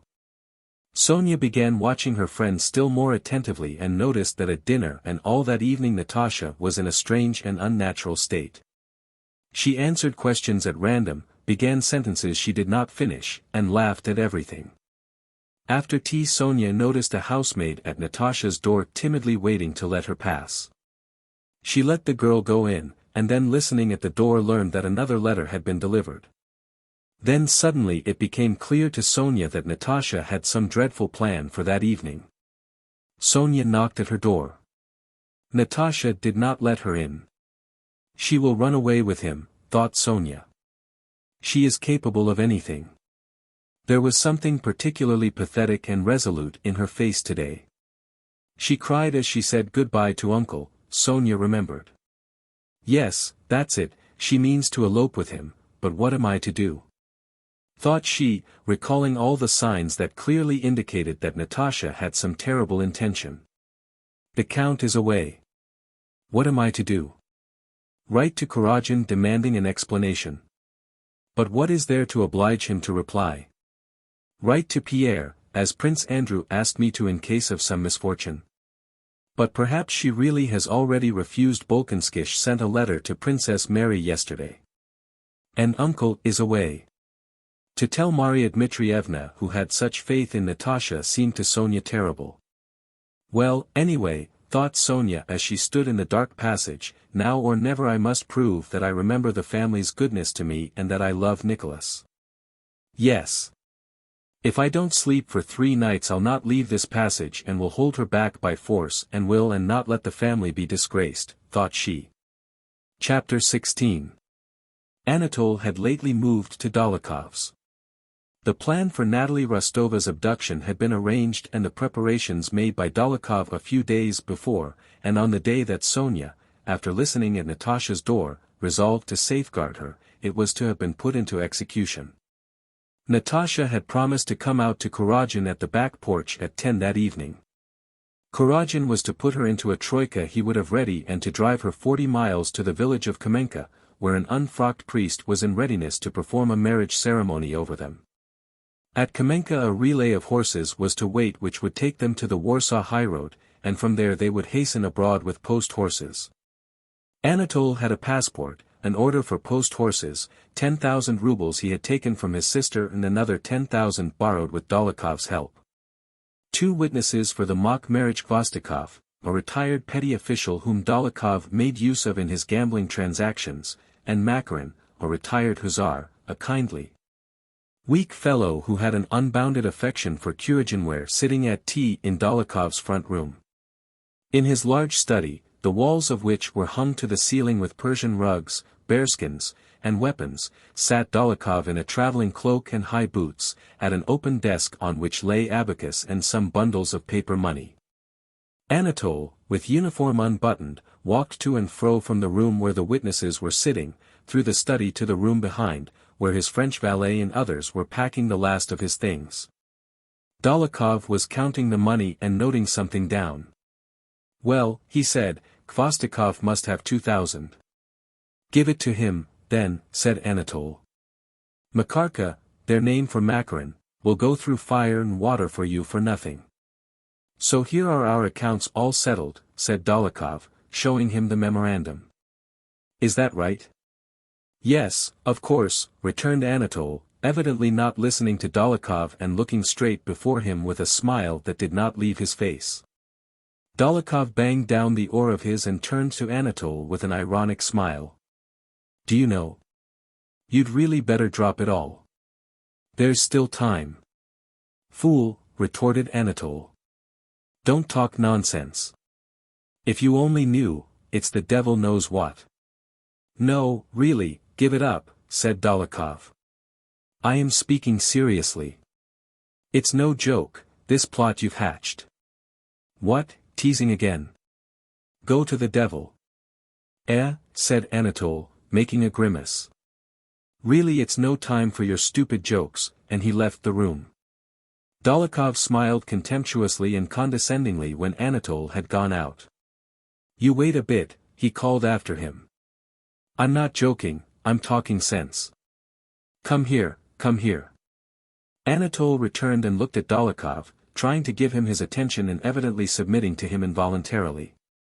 "Now listen to me. I'm telling you this for the last time. Why should I joke about it? Did I hinder you? Who arranged everything for you? Who found the priest and got the passport? Who raised the money? I did it all. Well, thank you for it. Do you think I am not grateful?" And Anatole sighed and embraced Dólokhov. "I helped you, but all the same I must tell you the truth, it is a dangerous business, and if you think about it a stupid business. Well, you'll carry her off all right. Will they let it stop at that? It will come out that you're already married. Why, they'll have you in the criminal court." "Oh, nonsense, nonsense!" Anatole ejaculated and again made a grimace. "Didn't I explain to you?" "What?" And Anatole, with the partiality dull-witted people have for any conclusion they have reached by their own reasoning, repeated the argument he had already put to Dólokhov 100 times. "Didn't I explain to you that I have come to this conclusion, if this marriage is invalid," he went on, crooking one finger, "then I have nothing to answer for, but if it is valid, no matter. Abroad no one will know anything about it. Isn't that so? And don't talk to me, don't. Seriously, you'd better drop it. You'll only get yourself into a mess. Go to the devil," cried Anatole and, clutching his hair, left the room, but returned at once and dropped into an armchair in front of Dólokhov with his feet turned under him. "It's the very devil." "What? Feel how it beats." He took Dólokhov's hand and put it on his heart. "What a foot, my dear fellow! What a glance! A goddess," he added in French. "What?" Dólokhov with a cold smile and a gleam in his handsome insolent eyes looked at him evidently wishing to get some more amusement out of him. "Well, and when the money's gone, what then?" "What then?" Repeated Anatole, sincerely perplexed by a thought of the future. "What then?" "Then, I don't know. But why talk nonsense?" He glanced at his watch. "It's time." Anatole went into the back room. "Now then. Nearly ready? You're dawdling," he shouted to the servants. Dólokhov put away the money, called a footman whom he ordered to bring something for them to eat and drink before the journey, and went into the room where Khvostikov and Macarin were sitting. Anatole lay on the sofa in the study leaning on his elbow and smiling pensively, while his handsome lips muttered tenderly to himself. "Come and eat something. Have a drink." Dólokhov shouted to him from the other room. "I don't want to," answered Anatole continuing to smile. "Come. Balaga is here." Anatole rose and went into the dining room. Balaga was a famous troika driver who had known Dólokhov and Anatole some 6 years and had given them good service with his troikas. More than once when Anatole's regiment was stationed at Tver he had taken him from Tver in the evening, brought him to Moscow by daybreak, and driven him back again the next night. More than once he had enabled Dólokhov to escape when pursued. More than once he had driven them through the town with gypsies and ladykins as he called the cocottes. More than once in their service he had run over pedestrians and upset vehicles in the streets of Moscow and had always been protected from the consequences by "my gentlemen," as he called them. He had ruined more than one horse in their service. More than once they had beaten him, and more than once they had made him drunk on champagne and Madeira, which he loved, and he knew more than one thing about each of them which would long ago have sent an ordinary man to Siberia. They often called Balaga into their orgies and made him drink and dance at the gypsies, and more than 1,000 rubles of their money had passed through his hands. In their service he risked his skin and his life 20 times a year, and in their service had lost more horses than the money he had from them would buy. But he liked them. Liked that mad driving at 12 miles an hour, liked upsetting a driver running down a pedestrian, and flying at full gallop through the Moscow streets. He liked to hear those wild, tipsy shouts behind him, "Get on! Get on!" when it was impossible to go any faster.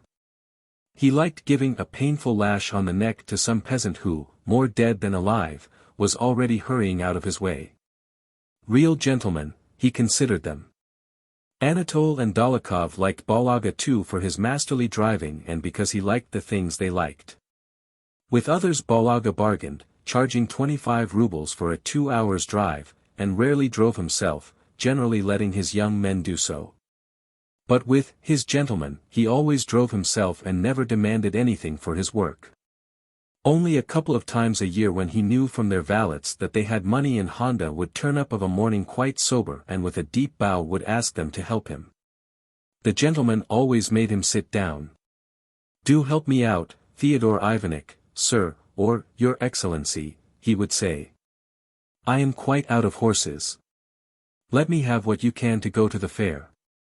And Anatole and Dólokhov, when they had money, would give him 1,000 or a couple of thousand rubles. Balaga was a fair-haired, short and snub-nosed peasant of about 27. Red-faced, with a particularly red thick neck, glittering little eyes, and a small beard. He wore a fine, dark blue, silk-lined cloth coat over a sheepskin. On entering the room now he crossed himself, turning toward the front corner of the room, and went up to Dólokhov, holding out a small, black hand. "Fyodor Ivanitch," he said, bowing. "How d'you do, friend? Well, here he is." "Good day, Your Excellency," he said, again holding out his hand to Anatole who had just come in. "I say, Balaga," said Anatole, putting his hands on the man's shoulders, "do you care for me or not? Eh? Now, do me a service. What horses have you come with?" "Eh? As your messenger ordered, your special beasts," replied Balaga. "Well, listen, Balaga. Drive all 3 to death but get me there in 3 hours." "Eh? When they are dead, what shall I drive?" said Balaga with a wink. "Mind, I'll smash your face in." "Don't make jokes," cried Anatole, suddenly rolling his eyes. "Why joke?" said the driver, laughing. "As if I'd grudge my gentleman anything. As fast as ever the horses can gallop, so fast we'll go." "Ah," said Anatole. "Well, sit down." "Yes, sit down," said Dólokhov. "I'll stand, Fyodor Ivanitch." "Sit down, nonsense. Have a drink," said Anatole, and filled a large glass of Madeira for him. The driver's eyes sparkled at the sight of the wine. After refusing it for manners' sake, he drank it and wiped his mouth with a red silk handkerchief he took out of his cap. "And when are we to start, Your Excellency?" "Well." Anatole looked at his watch. "We'll start at once." "Mind, Balaga. You'll get there in time." "Eh? That depends on our luck in starting, else why shouldn't we be there in time?" replied Balaga. "Didn't we get you to Tver in 7 hours? I think you remember that, Your Excellency." "Do you know, one Christmas I drove from Tver," said Anatole, smilingly at the recollection and turning to Macarin who gazed rapturously at him with wide-open eyes. "Will you believe it, Makarka, it took one's breath away, the rate we flew. We came across a train of loaded sleighs and drove right over 2 of them." "Eh? Those were horses." Balaga continued the tale. "That time I'd harnessed 2 young side horses with the bay in the shafts," he went on, turning to Dólokhov. "Will you believe it, Fyodor Ivanitch, those animals flew 40 miles. I couldn't hold them in, my hands grew numb in the sharp frost so that I threw down the reins. Catch hold yourself, Your Excellency," says I, and I just tumbled on the bottom of the sleigh and sprawled there. It wasn't a case of urging them on, there was no holding them in till we reached the place. The devils took us there in 3 hours. Only the near one died of it. Chapter 17. Anatole went out of the room and returned a few minutes later wearing a fur coat girt with a silver belt, and a sable cap jauntily set on one side and very becoming to his handsome face. Having looked in a mirror, and standing before Dólokhov in the same pose he had assumed before it, he lifted a glass of wine. "Well, goodbye, Theodore. Thank you for everything and farewell," said Anatole. "Well, comrades and friends." He considered for a moment. "Of my youth, farewell," he said, turning to Macarin and the others. Though they were all going with him, Anatole evidently wished to make something touching and solemn out of this address to his comrades. He spoke slowly in a loud voice and throwing out his chest slightly swayed one leg. "All take glasses, you too, Balaga. Well, comrades and friends of my youth, we've had our fling and lived and revelled. Eh? And now, when shall we meet again? I am going abroad. We have had a good time now, farewell, lads. To our health. Hurrah!" he cried, and emptying his glass flung it on the floor. "To your health," said Balaga, who also emptied his glass, and wiped his mouth with his handkerchief. Macarin embraced Anatole with tears in his eyes. "Ah, Prince, how sorry I am to part from you. Let's go. Let's go," cried Anatole. Balaga was about to leave the room. "No, stop," said Anatole. "Shut the door, we have first to sit down. That's the way." They shut the door and all sat down. "Now, quick march, lads," said Anatole, rising. Joseph, his valet, handed him his sabretache and sabre, and they all went out into the vestibule. "And where's the fur cloak?" asked Dólokhov. "Hey, Ignatka. Go to Matrina Matrevna and ask her for the sable cloak. I have heard what elopements are like," continued Dólokhov with a wink. "Why, she'll rush out more dead than alive just in the things she is wearing. If you delay at all there'll be tears and papa, and mama, and she's frozen in a minute and must go back, but you wrap the fur cloak round her first thing and carry her to the sleigh." The valet brought a woman's fox-lined cloak. "Fool, I told you the sable one. Hey, Matrina, the sable," he shouted so that his voice rang far through the rooms. A handsome, slim, and pale-faced gypsy girl with glittering black eyes and curly blue-black hair, wearing a red shawl, ran out with a sable mantle on her arm. "Here, I don't grudge you, take it," she said, evidently afraid of her master and yet regretful of her cloak. Dólokhov, without answering, took the cloak, threw it over Matrina, and wrapped her up in it. "That's the way," said Dólokhov, "and then so." And he turned the collar up round her head, leaving only a little of the face uncovered. "And then so, do you see?" and he pushed Anatole's head forward to meet the gap left by the collar, through which Matrina's brilliant smile was seen. "Well, goodbye, Matrina," said Anatole, kissing her. "Ah, my revels here are over. Remember me to Steshka. There, goodbye." "Goodbye, Matrina, wish me luck." "Well, Prince, may God give you great luck," said Matrina in her gypsy accent. Two troikas were standing before the porch and two young drivers were holding the horses. Balaga took his seat in the front one and holding his elbows high arranged the reins deliberately. Anatole and Dólokhov got in with him. Macarin, Khvostikov, and a valet seated themselves in the other sleigh. "Well, are you ready?" asked Balaga.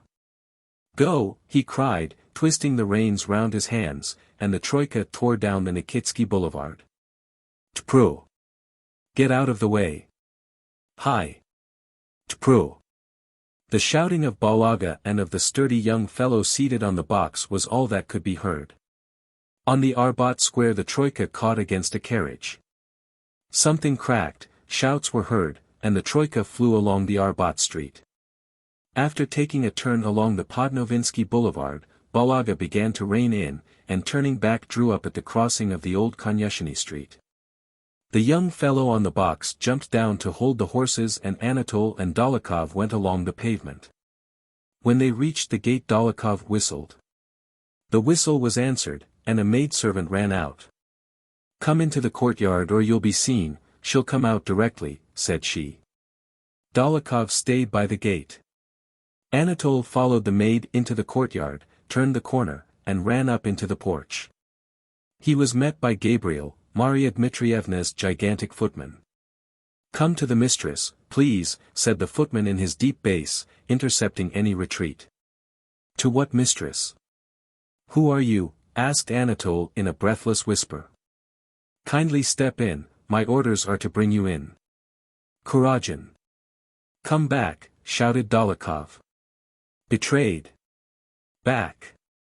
Dolokhov, after Anatole entered, had remained at the wicket gate and was struggling with the yard porter who was trying to lock it. With a last desperate effort Dolokhov pushed the porter aside, and when Anatole ran back seized him by the arm, pulled him through the wicket, and ran back with him to the troika. Chapter 18. Marya Dmitrievna, having found Sonia weeping in the corridor, made her confess everything, and intercepting the note to Natasha she read it and went into Natasha's room with it in her hand. "You shameless good-for-nothing," said she. "I won't hear a word." Pushing back Natasha who looked at her with astonished but tearless eyes, she locked her in. And having given orders to the yard porter to admit the persons who would be coming that evening, but not to let them out again, and having told the footman to bring them up to her, she seated herself in the drawing-room to await the abductors. When Gabriel came to inform her that the men who had come had run away again, she rose frowning, and clasping her hands behind her paced through the rooms a long time considering what she should do. Toward midnight she went to Natasha's room fingering the key in her pocket. Sonia was sitting sobbing in the corridor. "Marya Dmitrievna, for God's sake let me into her." She pleaded, but Marya Dmitrievna unlocked the door and went in without giving her an answer. "Disgusting, abominable. In my house, horrid girl, hussy. I'm only sorry for her father," thought she, trying to restrain her wrath. "Hard as it may be, I'll tell them all to hold their tongues and will hide it from the count." She entered the room with resolute steps. Natasha lying on the sofa, her head hidden in her hands, and she did not stir. She was in just the same position in which Marya Dmitrievna had left her. "A nice girl." "Very nice," said Marya Dmitrievna. "Arranging meetings with lovers in my house.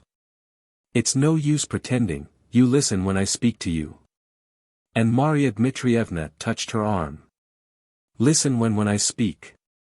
You've disgraced yourself like the lowest of hussies. I'd treat you differently, but I'm sorry for your father, so I will conceal it." Natasha did not change her position, but her whole body heaved with noiseless, convulsive sobs which choked her. Marya Dmitrievna glanced round at Sonia and seated herself on the sofa beside Natasha. "It's lucky for him that he escaped me. But I'll find him," she said in her rough voice. "Do you hear what I am saying or not?" she added.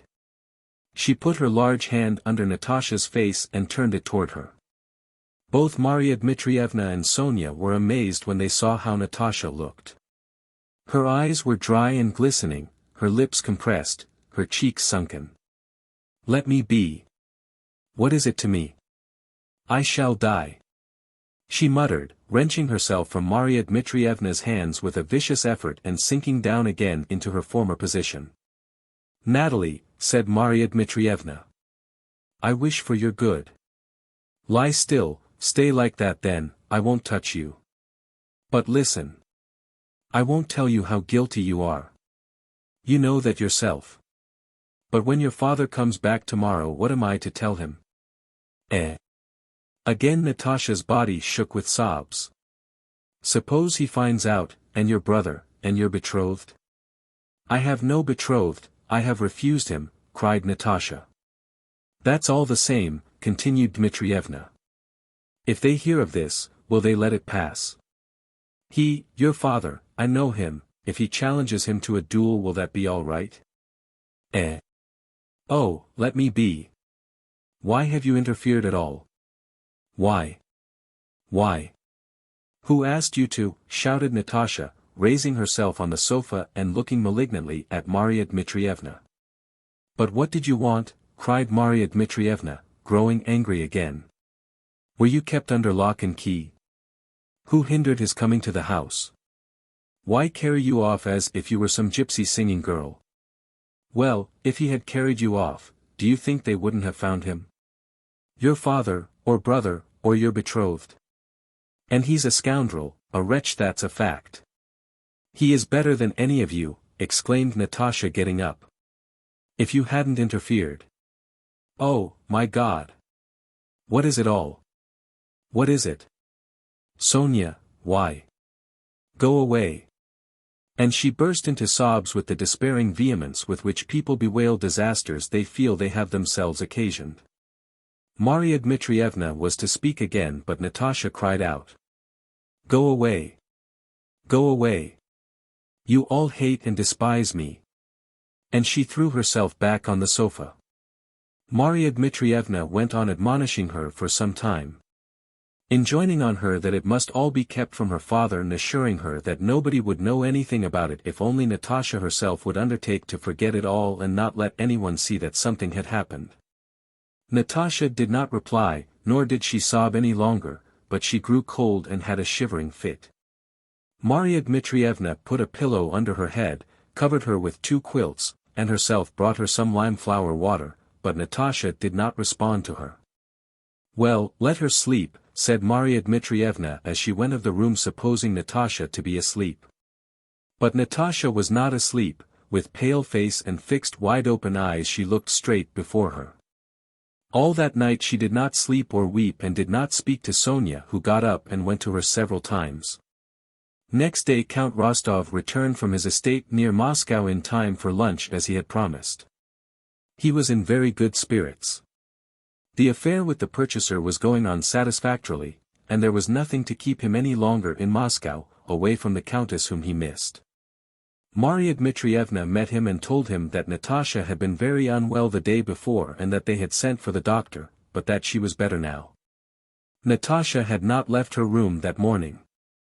With compressed and parched lips and dry fixed eyes, she sat at the window, uneasily watching the people who drove past and hurriedly glancing round at anyone who entered the room.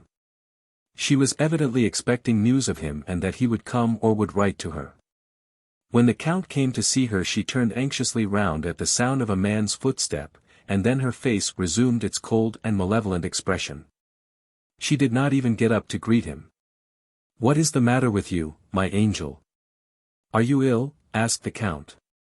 After a moment's silence Natasha answered, "Yes, Illinois." In reply to the Count's anxious inquiries as to why she was so dejected and whether anything had happened to her betrothed, she assured him that nothing had happened and asked him not to worry. Marya Dmitrievna confirmed Natasha's assurances that nothing had happened. From the pretense of illness, from his daughter's distress, and by the embarrassed faces of Sonia and Marya Dmitrievna, the Count saw clearly that something had gone wrong during his absence. But it was so terrible for him to think that anything disgraceful had happened to his beloved daughter, and he so prized his own cheerful tranquility, that he avoided inquiries and tried to assure himself that nothing particularly had happened. And he was only dissatisfied that her indisposition delayed their return to the country. Chapter 19. From the day his wife arrived in Moscow Pierre had been intending to go away somewhere, so as not to be near her. Soon after the Rostovs came to Moscow the effect Natasha had on him made him hasten to carry out his intention. He went to Tver to see Joseph Alexeyevitch's widow, who had long since promised to hand over to him some papers of her deceased husband's. When he returned to Moscow Pierre was handed a letter from Marya Dmitrievna asking him to come and see her on a matter of great importance relating to Andrew Bolkonsky and his betrothed. Pierre had been avoiding Natasha because it seemed to him that his feeling for her was stronger than a married man's should be for his friend's fiancée. Yet some fate constantly threw them together. What can have happened? And what can they want with me, thought he as he dressed to go to Marya Dmitrievna's.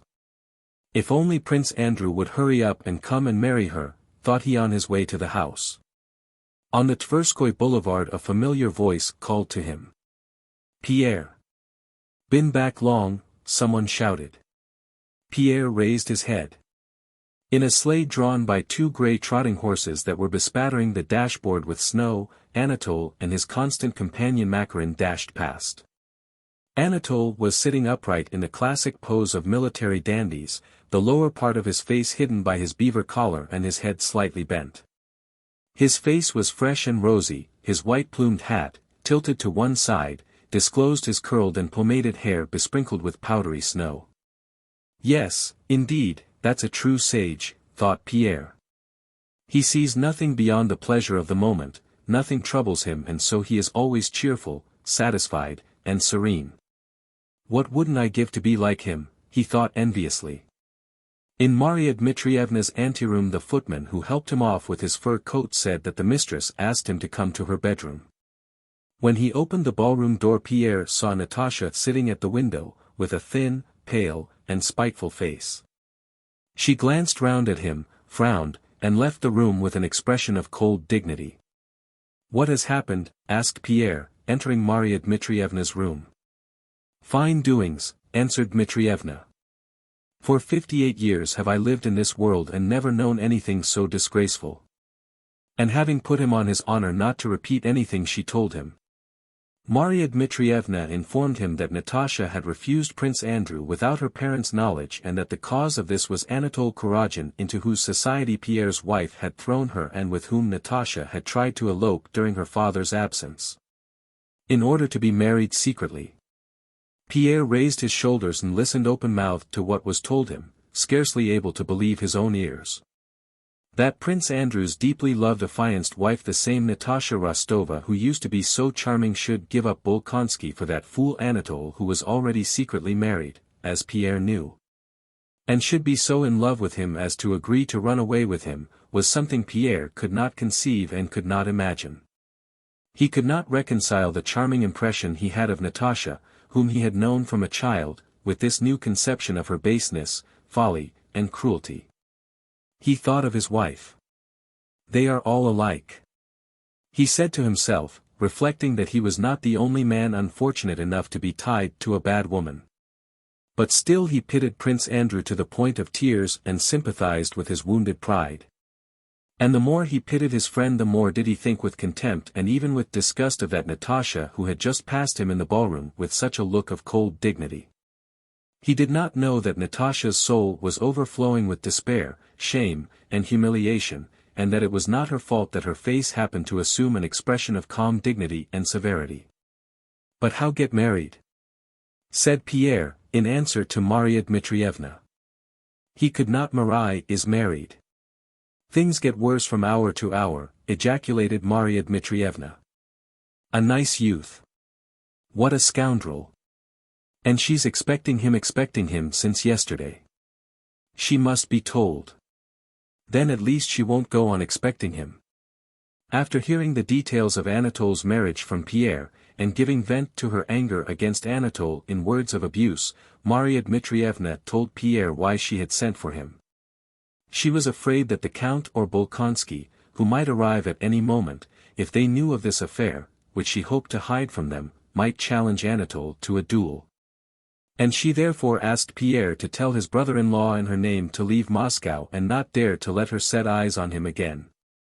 Pierre, only now realizing the danger to the old Count, Nicholas, and Prince Andrew, promised to do as she wished. Having briefly and exactly explained her wishes to him, she let him go to the drawing-room. "Mind, the Count knows nothing. Behave as if you know nothing either," she said. "And I will go and tell her it is no use expecting him. And stay to dinner if you care to," she called after Pierre. Pierre met the old Count, who seemed nervous and upset. That morning Natasha had told him that she had rejected Bolkonsky. "Troubles, my dear fellow," he said to Pierre. "What troubles one has with these girls without their mother. I do so regret having come here. I will be frank with you. Have you heard she has broken off her engagement without consulting anybody? It's true this engagement never was much to my liking. Of course he is an excellent man, but still, with his father's disapproval they wouldn't have been happy, and Natasha won't lack suitors. Still, it has been going on so long, and to take such a step without father's or mother's consent. And now she's ill, and God knows what. It's hard, Count, hard to manage daughters in their mother's absence." Pierre saw that the Count was much upset and tried to change the subject, but the Count returned to his troubles. Sonia entered the room with an agitated face. "Natasha is not quite well, she's in her room and would like to see you. Maria Dmitrievna is with her and she too asks you to come." "Yes, you are a great friend of Bolkonsky's, no doubt she wants to send him a message," said the count. "Oh dear. Oh dear. How happy it all was." And clutching the spare grey locks on his temples the count left the room. When Maria Dmitrievna told Natasha that Anatole was married, Natasha did not wish to believe it and insisted on having it confirmed by Pierre himself. Sonia told Pierre this as she led him along the corridor to Natasha's room. Natasha, pale and stern, was sitting beside Maria Dmitrievna, and her eyes, glittering feverishly, met Pierre with a questioning look the moment he entered. She did not smile or nod, but only gazed fixedly at him, and her look asked only one thing: was he a friend, or like the others an enemy in regard to Anatole? As for Pierre, he evidently did not exist for her. "He knows all about it," said Maria Dmitrievna pointing to Pierre and addressing Natasha. "Let him tell you whether I have told the truth." Natasha looked from one to the other as a hunted and wounded animal looks at the approaching dogs and sportsmen. "Natalia Ilinichna," Pierre began, dropping his eyes with a feeling of pity for her and loathing for the thing he had to do, "whether it is true or not should make no difference to you, because—" "Then it is not true that he's married?" "Yes, it is true." "Has he been married long?" she asked. "On your honor?" Pierre gave his word of honor. "Is he still here?" she asked, quickly. "Yes, I have just seen him." She was evidently unable to speak and made a sign with her hands that they should leave her alone. Chapter 20. Pierre did not stay for dinner, but left the room and went away at once. He drove through the town seeking Anatole Kuragin, at the thought of whom now the blood rushed to his heart and he felt a difficulty in breathing. He was not at the ice hills, nor at the gypsies, nor at Komenino's. Pierre drove to the club. In the club all was going on as usual. The members who were assembling for dinner were sitting about in groups. They greeted Pierre and spoke of the town news. The footman, having greeted him, knowing his habits and his acquaintances, told him there was a place left for him in the small dining room and that Prince Michael Zakharich was in the library, but Paul Timofeevich had not yet arrived. One of Pierre's acquaintances, while they were talking about the weather, asked if he had heard of Kuragin's abduction of Rostova, which was talked of in the town, and was it true? Pierre laughed and said it was nonsense, for he had just come from the Rostovs. He asked everyone about Anatole. One man told him he had not come yet, and another that he was coming to dinner. Pierre felt it strange to see this calm, indifferent crowd of people unaware of what was going on in his soul. He paced through the ballroom, waited till everyone had come, and as Anatole had not turned up did not stay for dinner but drove home. Anatole, for whom Pierre was looking, dined that day with Dolokhov, consulting him as to how to remedy this unfortunate affair. It seemed to him essential to see Natasha. In the evening he drove to his sister's to discuss with her how to arrange a meeting. When Pierre returned home after vainly hunting all over Moscow, his valet informed him that Prince Anatole was with the Countess. The Countess' drawing-room was full of guests. Pierre, without greeting his wife whom he had not seen since his return at that moment she was more repulsive to him than ever, entered the drawing-room and seeing Anatole went up to him. "Ah, Pierre," said the Countess going up to her husband. "You don't know what a plight our Anatole." She stopped, seeing in the forward thrust of her husband's head, in his glowing eyes and his resolute gait, the terrible indications of that rage and strength which she knew and had herself experienced after his duel with Dolokhov. "Where you are, there is vice and evil," said Pierre to his wife. "Anatole, come with me. I must speak to you," he added in French. Anatole glanced round at his sister and rose submissively, ready to follow Pierre. Pierre, taking him by the arm, pulled him toward himself and was leading him from the room.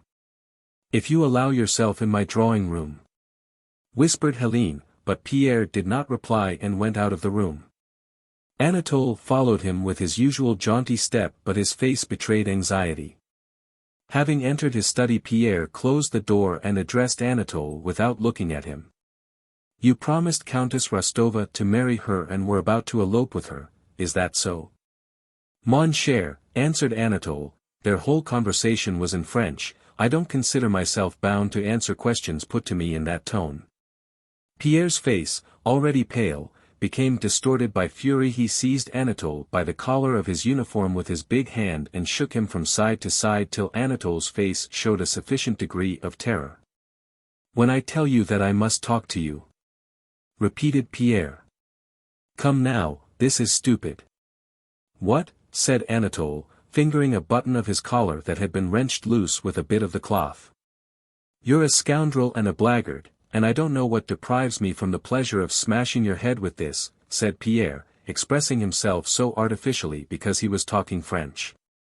He took a heavy paperweight and lifted it threateningly, but at once put it back in its place. Did you promise to marry her? I didn't think of it. I never promised, because... Pierre interrupted him. Have you any letters of hers? Any letters? He said, moving toward Anatole. Anatole glanced at him and immediately thrust his hand into his pocket and drew out his pocketbook. Pierre took the letter Anatole handed him and, pushing aside a table that stood in his way, threw himself on the sofa. I shan't be violent, don't be afraid, said Pierre in answer to a frightened gesture of Anatole's. First, the letters, said he, as if repeating a lesson to himself. Secondly, he continued after a short pause, again rising and again pacing the room, tomorrow you must get out of Moscow. But how can I? Thirdly, Pierre continued without listening to him, you must never breathe a word of what has passed between you and Countess Rostova.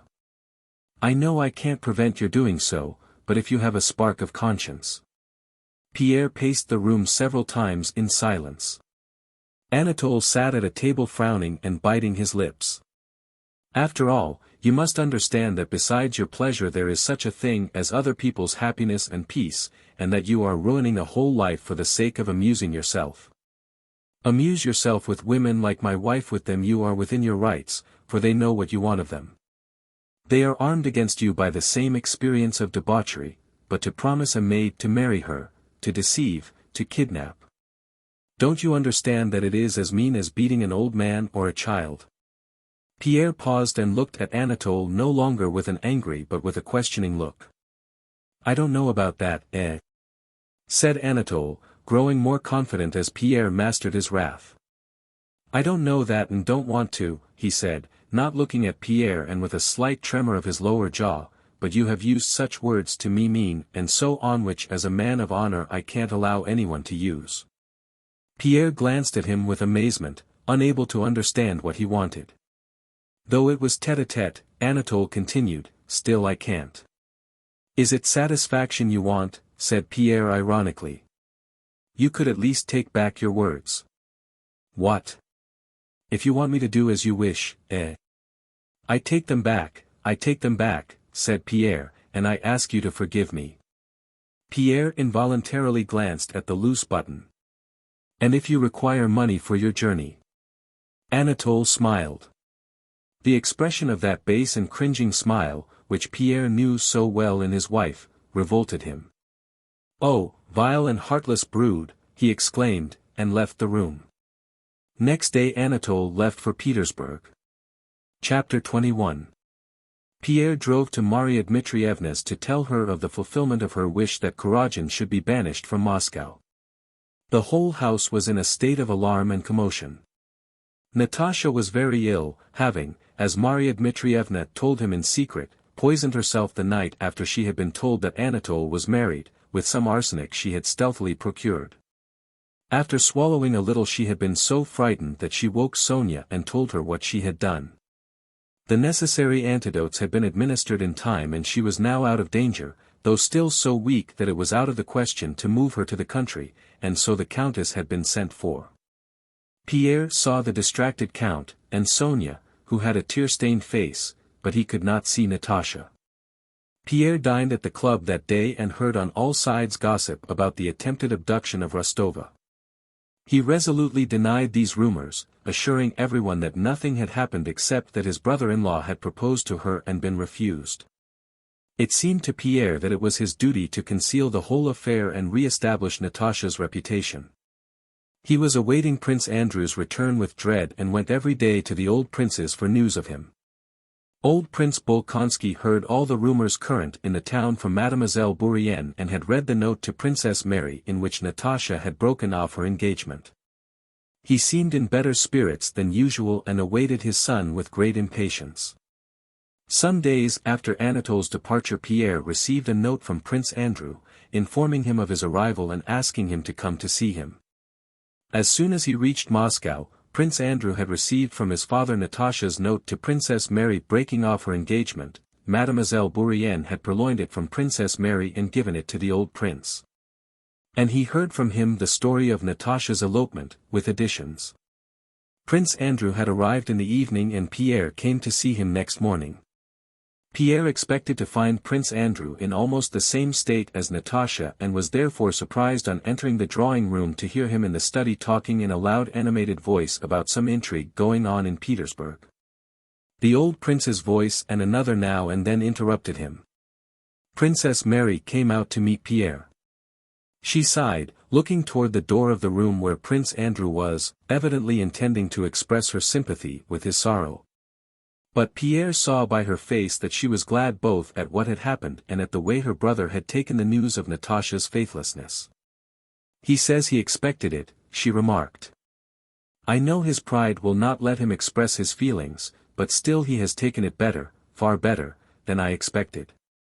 Evidently it had to be. But is it possible that all is really ended? Asked Pierre. Princess Mary looked at him with astonishment. She did not understand how he could ask such a question. Pierre went into the study. Prince Andrew, greatly changed and plainly in better health, but with a fresh horizontal wrinkle between his brows, stood in civilian dress facing his father and Prince Meshchersky, warmly disputing and vigorously gesticulating. The conversation was about Speranskith, news of whose sudden exile and alleged treachery had just reached Moscow. Now he is censured and accused by all who were enthusiastic about him a month ago, Prince Andrew was saying, and by those who were unable to understand his aims. To judge a man who is in disfavor and to throw on him all the blame of other men's mistakes is very easy, but I maintain that if anything good has been accomplished in this reign it was done by him alone. He paused at the sight of Pierre. His face quivered and immediately assumed a vindictive expression. Posterity will do him justice, he concluded, and at once turned to Pierre. Well, how are you? Still getting stouter? He said with animation, but the new wrinkle on his forehead deepened. Yes, I am well, he said in answer to Pierre's question, and smiled. To Pierre that smile said plainly, I am well, but my health is now of no use to anyone. After a few words to Pierre about the awful roads from the Polish frontier, about people he had met in Switzerland who knew Pierre, and about M. Dessalles, whom he had brought from abroad to be his son's tutor, Prince Andrew again joined warmly in the conversation about Speransky which was still going on between the two old men. If there were treason, or proofs of secret relations with Napoleon, they would have been made public, he said with warmth and haste. I do not, and never did, like Speransky personally, but I like justice. Pierre now recognized in his friend a need with which he was only too familiar, to get excited and to have arguments about extraneous matters in order to stifle thoughts that were too oppressive and too intimate. When Prince Meshchersky had left, Prince Andrew took Pierre's arm and asked him into the room that had been assigned him. A bed had been made up there, and some open portmanteaus and trunks stood about. Prince Andrew went to one and took out a small casket, from which he drew a packet wrapped in paper. He did it all silently and very quickly. He stood up and coughed. His face was gloomy and his lips compressed. Forgive me for troubling you. Pierre saw that Prince Andrew was going to speak of Natasha, and his broad face expressed pity and sympathy. This expression irritated Prince Andrew, and in a determined, ringing, and unpleasant tone he continued. I have received a refusal from Countess Rostova and have heard reports of your brother-in-law having sought her hand. Or something of that kind. Is that true? Both true and untrue, Pierre began, but Prince Andrew interrupted him.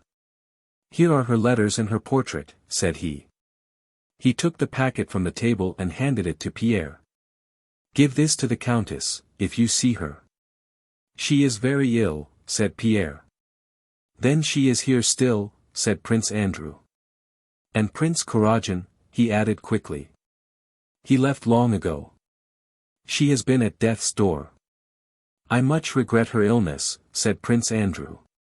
And he smiled like his father, coldly, maliciously, and unpleasantly. So Monsieur Kuragin has not honored Countess Rostova with his hand, said Prince Andrew, and he snorted several times. He could not marry, for he was married already, said Pierre. Prince Andrew laughed disagreeably, again reminding one of his father. And where is your brother-in-law now, if I may ask, he said.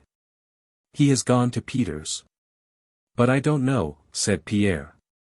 Well, it doesn't matter, said Prince Andrew. Tell Countess Rostova that she was and is perfectly free and that I wish her all that is good. Pierre took the packet. Prince Andrew, as if trying to remember whether he had something more to say, or waiting to see if Pierre would say anything, looked fixedly at him. I say, do you remember our discussion in Petersburg? Asked Pierre, about. Yes, returned Prince Andrew hastily. I said that a fallen woman should be forgiven, but I didn't say I could forgive her. I can't. But can this be compared, said Pierre. Prince Andrew interrupted him and cried sharply, yes, ask her hand again, be magnanimous, and so on. Yes, that would be very noble, but I am unable to follow in that gentleman's footsteps. If you wish to be my friend, never speak to me of that. Of all that. Well, goodbye. So you'll give her the packet? Pierre left the room and went to the old prince and Princess Mary. The old man seemed livelier than usual. Princess Mary was the same as always, but beneath her sympathy for her brother, Pierre noticed her satisfaction that the engagement had been broken off. Looking at them, Pierre realized what contempt and animosity they all felt for the Rostovs, and that it was impossible in their presence even to mention the name of her who could give up Prince Andrew for anyone else. At dinner the talk turned on the war, the approach of which was becoming evident. Prince Andrew talked incessantly, arguing now with his father, now with the Swiss tutor Dessalles, and showing an unnatural animation, the cause of which Pierre so well understood. Chapter 22. That same evening Pierre went to the Rostovs to fulfill the commission entrusted to him. Natasha was in bed, the Count at the club, and Pierre, after giving the letters to Sonia, went to Marya Dmitrievna, who was interested to know how Prince Andrew had taken the news. 10 minutes later Sonia came to Marya Dmitrievna. Natasha insists on seeing Count Peter Kirillovich, said she. But how? Are we to take him up to her? The room there has not been tidied up. No, she has dressed and gone into the drawing room, said Sonia. Marya Dmitrievna only shrugged her shoulders. When will her mother come? She has worried me to death. Now mind, don't tell her everything, said she to Pierre. One hasn't the heart to scold her, she is so much to be pitied, so much to be pitied. Natasha was standing in the middle of the drawing room, emaciated, with a pale set face, but not at all shamefaced as Pierre expected to find her. When he appeared at the door she grew flurried, evidently undecided whether to go to meet him or to wait till he came up. Pierre hastened to her. He thought she would give him her hand as usual. But she, stepping up to him, stopped, breathing heavily, her arms hanging lifelessly just in the pose she used to stand in when she went to the middle of the ballroom to sing, but with quite a different expression of face. Peter Kirillovich, she began rapidly, Prince Bolkonsky was your friend, she corrected herself. It seemed to her that everything that had once been must now be different. He told me once to apply to you. Pierre sniffed as he looked at her, but did not speak. Till then he had reproached her in his heart and tried to despise her, but he now felt so sorry for her that there was no room in his soul for reproach. He is here now, tell him, to forgive me. She stopped and breathed still more quickly, but did not shed tears. Yes. I will tell him, answered Pierre, but... He did not know what to say. Natasha was evidently dismayed at the thought of what he might think she had meant. No, I know all is over, she said hurriedly. No, that can never be. I'm only tormented by the wrong I have done him. Tell him only that I beg him to forgive me for everything. She trembled all over and sat down on a chair. A sense of pity he had never before known overflowed Pierre's heart. I will tell him everything once more, said Pierre. But... I should like to know one thing. Know what? Natasha's eyes asked. I should like to know, did you love? Pierre did not know how to refer to Anatole and flushed at the thought of him. Did you love that bad man? Don't call him bad, said Natasha. But I don't know at all. She began to cry and a still greater sense of pity, tenderness, and love welled up in Pierre. He felt the tears trickle under his spectacles and hoped they would not be noticed. We won't speak of it any more, my dear, said Pierre, and his gentle, cordial tone suddenly seemed very strange to Natasha. We won't speak of it, my dear. I'll tell him everything. But one thing I beg of you, consider me your friend, and if you want help, advice, or simply to open your heart to someone, not now, but when your mind is clearer, think of me. He took her hand and kissed it. I shall be happy if it's in my power. Pierre grew confused. Don't speak to me like that. I am not worth it, exclaimed Natasha and turned to leave the room, but Pierre held her hand. He knew he had something more to say to her. But when he said it he was amazed at his own words. Stop. You have your whole life before you, said he to her. Before me? No. All is over for me, she replied with shame and self-abasement. All over, he repeated. If I were not myself, but the handsomest, cleverest, and best man in the world, and were free, I would this moment ask on my knees for your hand and your love. For the first time for many days Natasha wept tears of gratitude and tenderness, and glancing at Pierre she went out of the room. Pierre too, when she had gone, almost ran into the anteroom, restraining tears of tenderness and joy that choked him, and without finding the sleeves of his fur cloak threw it on and got into his sleigh. Where to now, Your Excellency? Asked the coachman. Where to? Pierre asked himself. Where can I go now? Surely not to the club or to pay calls. All men seemed so pitiful, so poor, in comparison with this feeling of tenderness and love he experienced, in comparison with that softened, grateful, last look she had given him through her tears. Home! Said Pierre, and despite 22 degrees of frost Fahrenheit he threw open the bearskin cloak from his broad chest and inhaled the air with joy. It was clear and frosty. Above the dirty, ill-lit streets, above the black roofs, stretched the dark starry sky. Only looking up at the sky did Pierre cease to feel how sordid and humiliating were all mundane things compared with the heights to which his soul had just been raised. At the entrance to the Arbat Square an immense expanse of dark starry sky presented itself to his eyes. Almost in the center of it, above the Prechistenka Boulevard, surrounded and sprinkled on all sides by stars but distinguished from them all by its nearness to the earth, its white light and its long uplifted tail, shone the enormous and brilliant comet of XVIII, the comet which was said to portend all kinds of woes and the end of the world. In Pierre, however, that comet with its long luminous tail aroused no feeling of fear. On the contrary, he gazed joyfully, his eyes moist with tears, at this bright comet which, having traveled in its orbit with inconceivable velocity through immeasurable space, seemed suddenly like an arrow piercing the earth to remain fixed in a chosen spot, vigorously holding its tail erect, shining and displaying its white light amid countless other scintillating stars. It seemed to Pierre that this comet fully responded to what was passing in his own softened and uplifted soul, now blossoming into a new life.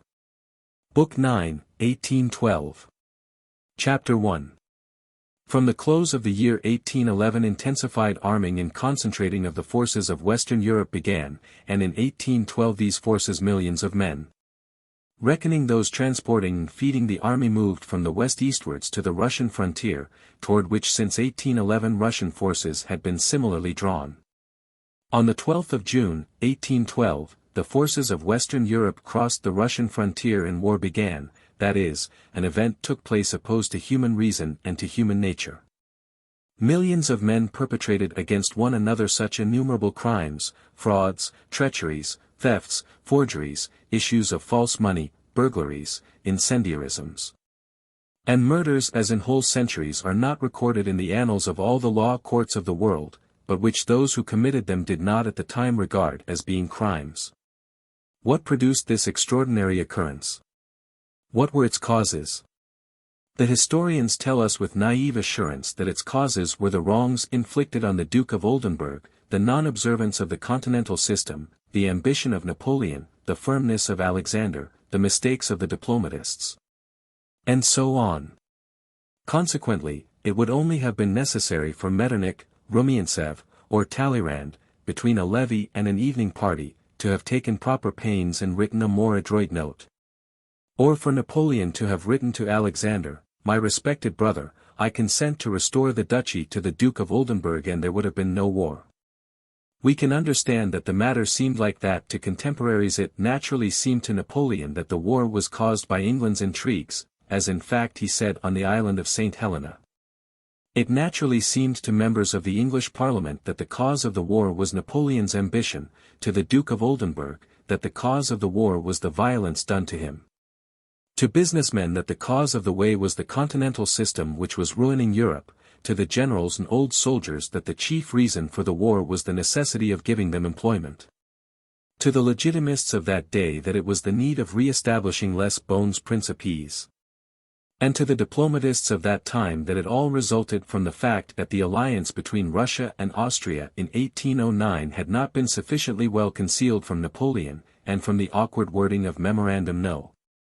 178, it is natural that these and a countless and infinite quantity of other reasons, the number depending on the endless diversity of points of view, presented themselves to the men of that day. But to us, to posterity who view the thing that happened in all its magnitude and perceive its plain and terrible meaning, these causes seem insufficient. To us it is incomprehensible that millions of Christian men killed and tortured each other either because Napoleon was ambitious or Alexander was firm, or because England's policy was astute or the Duke of Oldenburg wronged. We cannot grasp what connection such circumstances have with the actual fact of slaughter and violence. Why? Because the Duke was wronged. Thousands of men from the other side of Europe killed and ruined the people of Smolensk and Moscow and were killed by them. To us, their descendants, who are not historians and are not carried away by the process of research and can therefore regard the event with unclouded common sense, an incalculable number of causes present themselves. The deeper we delve in search of these causes the more of them we find. And each separate cause or whole series of causes appears to us equally valid in itself and equally false by its insignificance compared to the magnitude of the events, and by its impotence apart from the cooperation of all the other coincident causes to occasion the event. To us, the wish or objection of this or that French corporal to serve a second term appears as much a cause as Napoleon's refusal to withdraw his troops beyond the Vistula and to restore the Duchy of Oldenburg. For had he not wished to serve, and had a second, a third, and 1,000th corporal and private also refused, there would have been so many less men in Napoleon's army and the war could not have occurred. Had Napoleon not taken offense at the demand that he should withdraw beyond the Vistula, and not ordered his troops to advance, there would have been no war. But had all his sergeants objected to serving a second term, then also there could have been no war. Nor could there have been a war had there been no English intrigues and no Duke of Oldenburg, and had Alexander not felt insulted, and had there not been an autocratic government in Russia, or a revolution in France and a subsequent dictatorship and empire, or all the things that produced the French Revolution, and so on. Without each of these causes nothing could have happened. So all these causes, myriads of causes, coincided to bring it about. And so there was no one cause for that occurrence, but it had to occur because it had to. Millions of men, renouncing their human feelings and reason, had to go from west to east to slay their fellows, just as some centuries previously hordes of men had come from the east to the west, slaying their fellows. The actions of Napoleon and Alexander, on whose words the event seemed to hang, were as little voluntary as the actions of any soldier who was drawn into the campaign by lot or by conscription. This could not be otherwise, for in order that the will of Napoleon and Alexander, on whom the event seemed to depend, should be carried out, the concurrence of innumerable circumstances was needed without any one of which the event could not have taken place. It was necessary that millions of men in whose hands lay the real power, the soldiers who fired, or transported provisions and guns, should consent to carry out the will of these weak individuals, and should have been induced to do so by an infinite number of diverse and complex causes. We are forced to fall back on fatalism as an explanation of irrational events, that is to say, events the reasonableness of which we do not understand.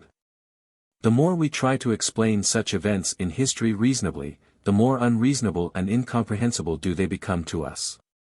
Each man lives for himself, using his freedom to attain his personal aims, and feels with his whole being that he can now do or abstain from doing this or that action.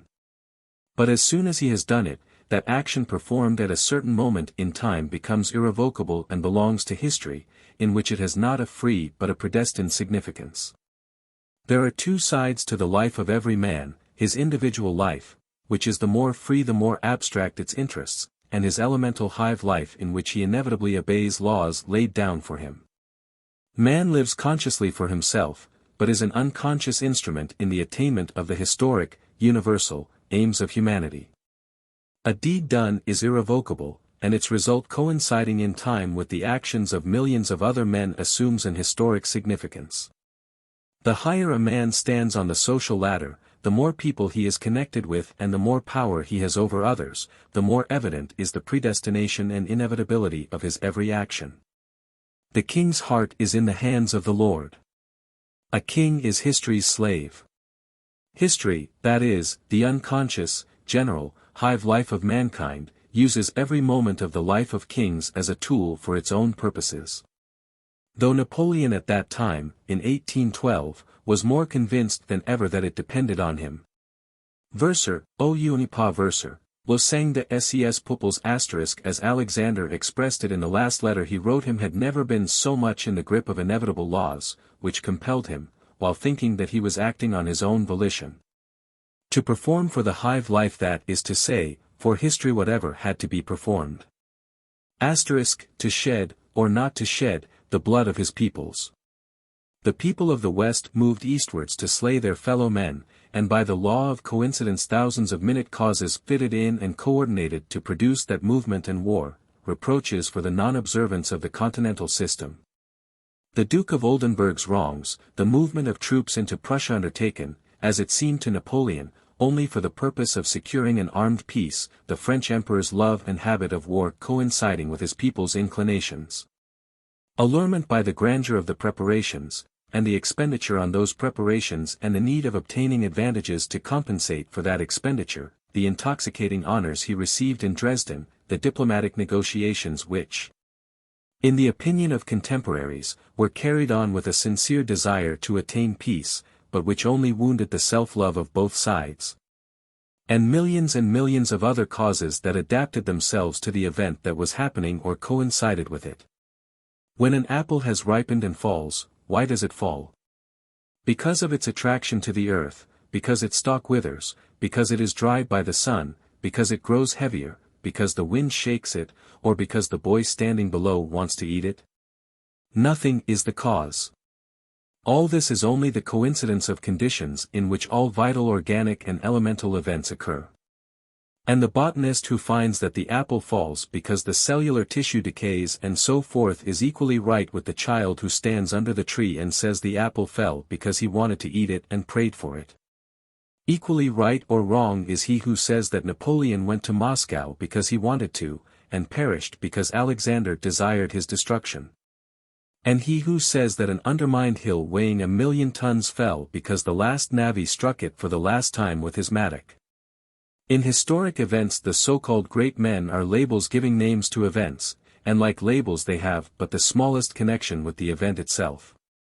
Every act of theirs, which appears to them an act of their own will, is in an historical sense involuntary and is related to the whole course of history and predestined from eternity. Chapter 2.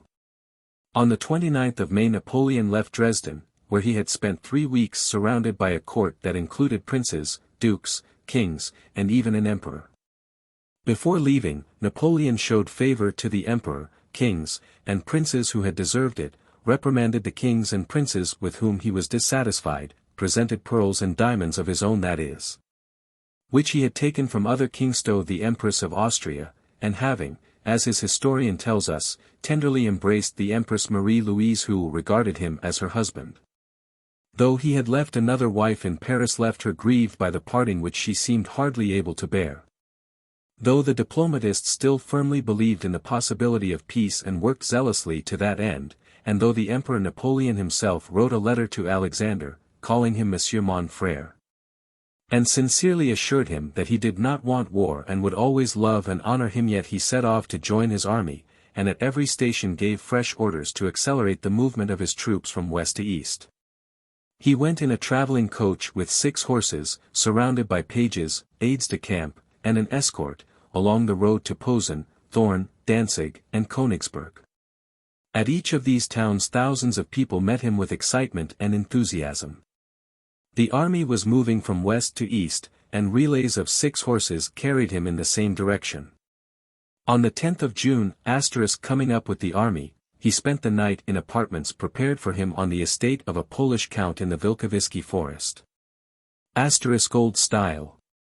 Next day, overtaking the army, he went in a carriage to the Niemen, and, changing into a Polish uniform, he drove to the riverbank in order to select a place for the crossing.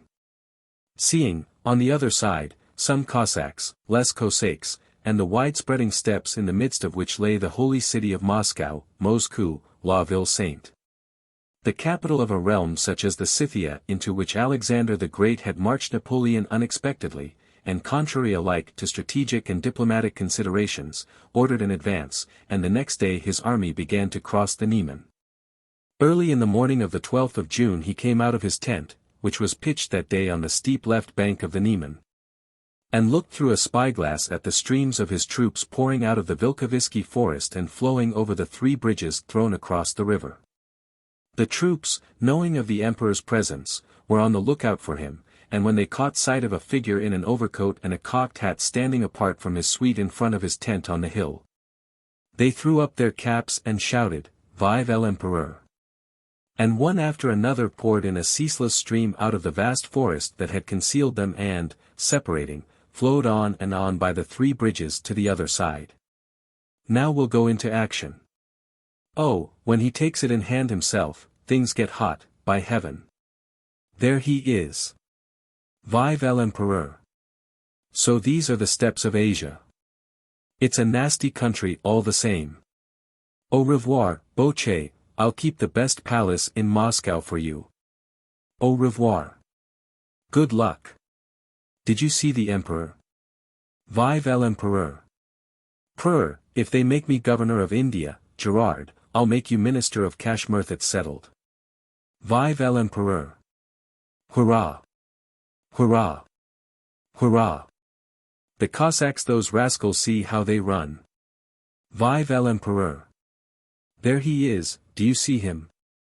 I've seen him twice, as I see you now. The little corporal. I saw him give the cross to one of the veterans. Vive l'Empereur. Came the voices of men, old and young, of most diverse characters and social positions. On the faces of all was one common expression of joy at the commencement of the long-expected campaign and of rapture and devotion to the man in the grey coat who was standing on the hill. On the 13th of June a rather small, thoroughbred Arab horse was brought to Napoleon. He mounted it and rode at a gallop to one of the bridges over the Niemen. Deafened continually by incessant and rapturous acclamations which he evidently endured only because it was impossible to forbid the soldiers to express their love of him by such shouting. But the shouting which accompanied him everywhere disturbed him and distracted him from the military cares that had occupied him from the time he joined the army. He rode across one of the swaying pontoon bridges to the farther side, turned sharply to the left, and galloped in the direction of Kovna, preceded by enraptured, mounted chasseurs of the guard who, breathless with delight, galloped ahead to clear a path for him through the troops. On reaching the broad river Velia, he stopped near a regiment of Polish Uhlans stationed by the river. "Vivat!" shouted the Poles, ecstatically, breaking their ranks and pressing against one another to see him. Napoleon looked up and down the river, dismounted, and sat down on a log that lay on the bank.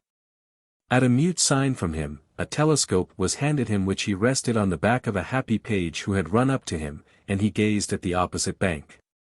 Then he became absorbed in a map laid out on the logs. Without lifting his head he said something, and two of his aides-de-camp galloped off to the Polish Uhlan. "What? What did he say?" was heard in the ranks of the Polish Uhlan when one of the aides-de-camp rode up to them. The order was to find a ford and to cross the river. The colonel of the Polish Uhlan, a handsome old man, flushed and, fumbling in his speech from excitement, asked the aide-de-camp whether he would be permitted to swim the river with his Uhlan instead of seeking a ford.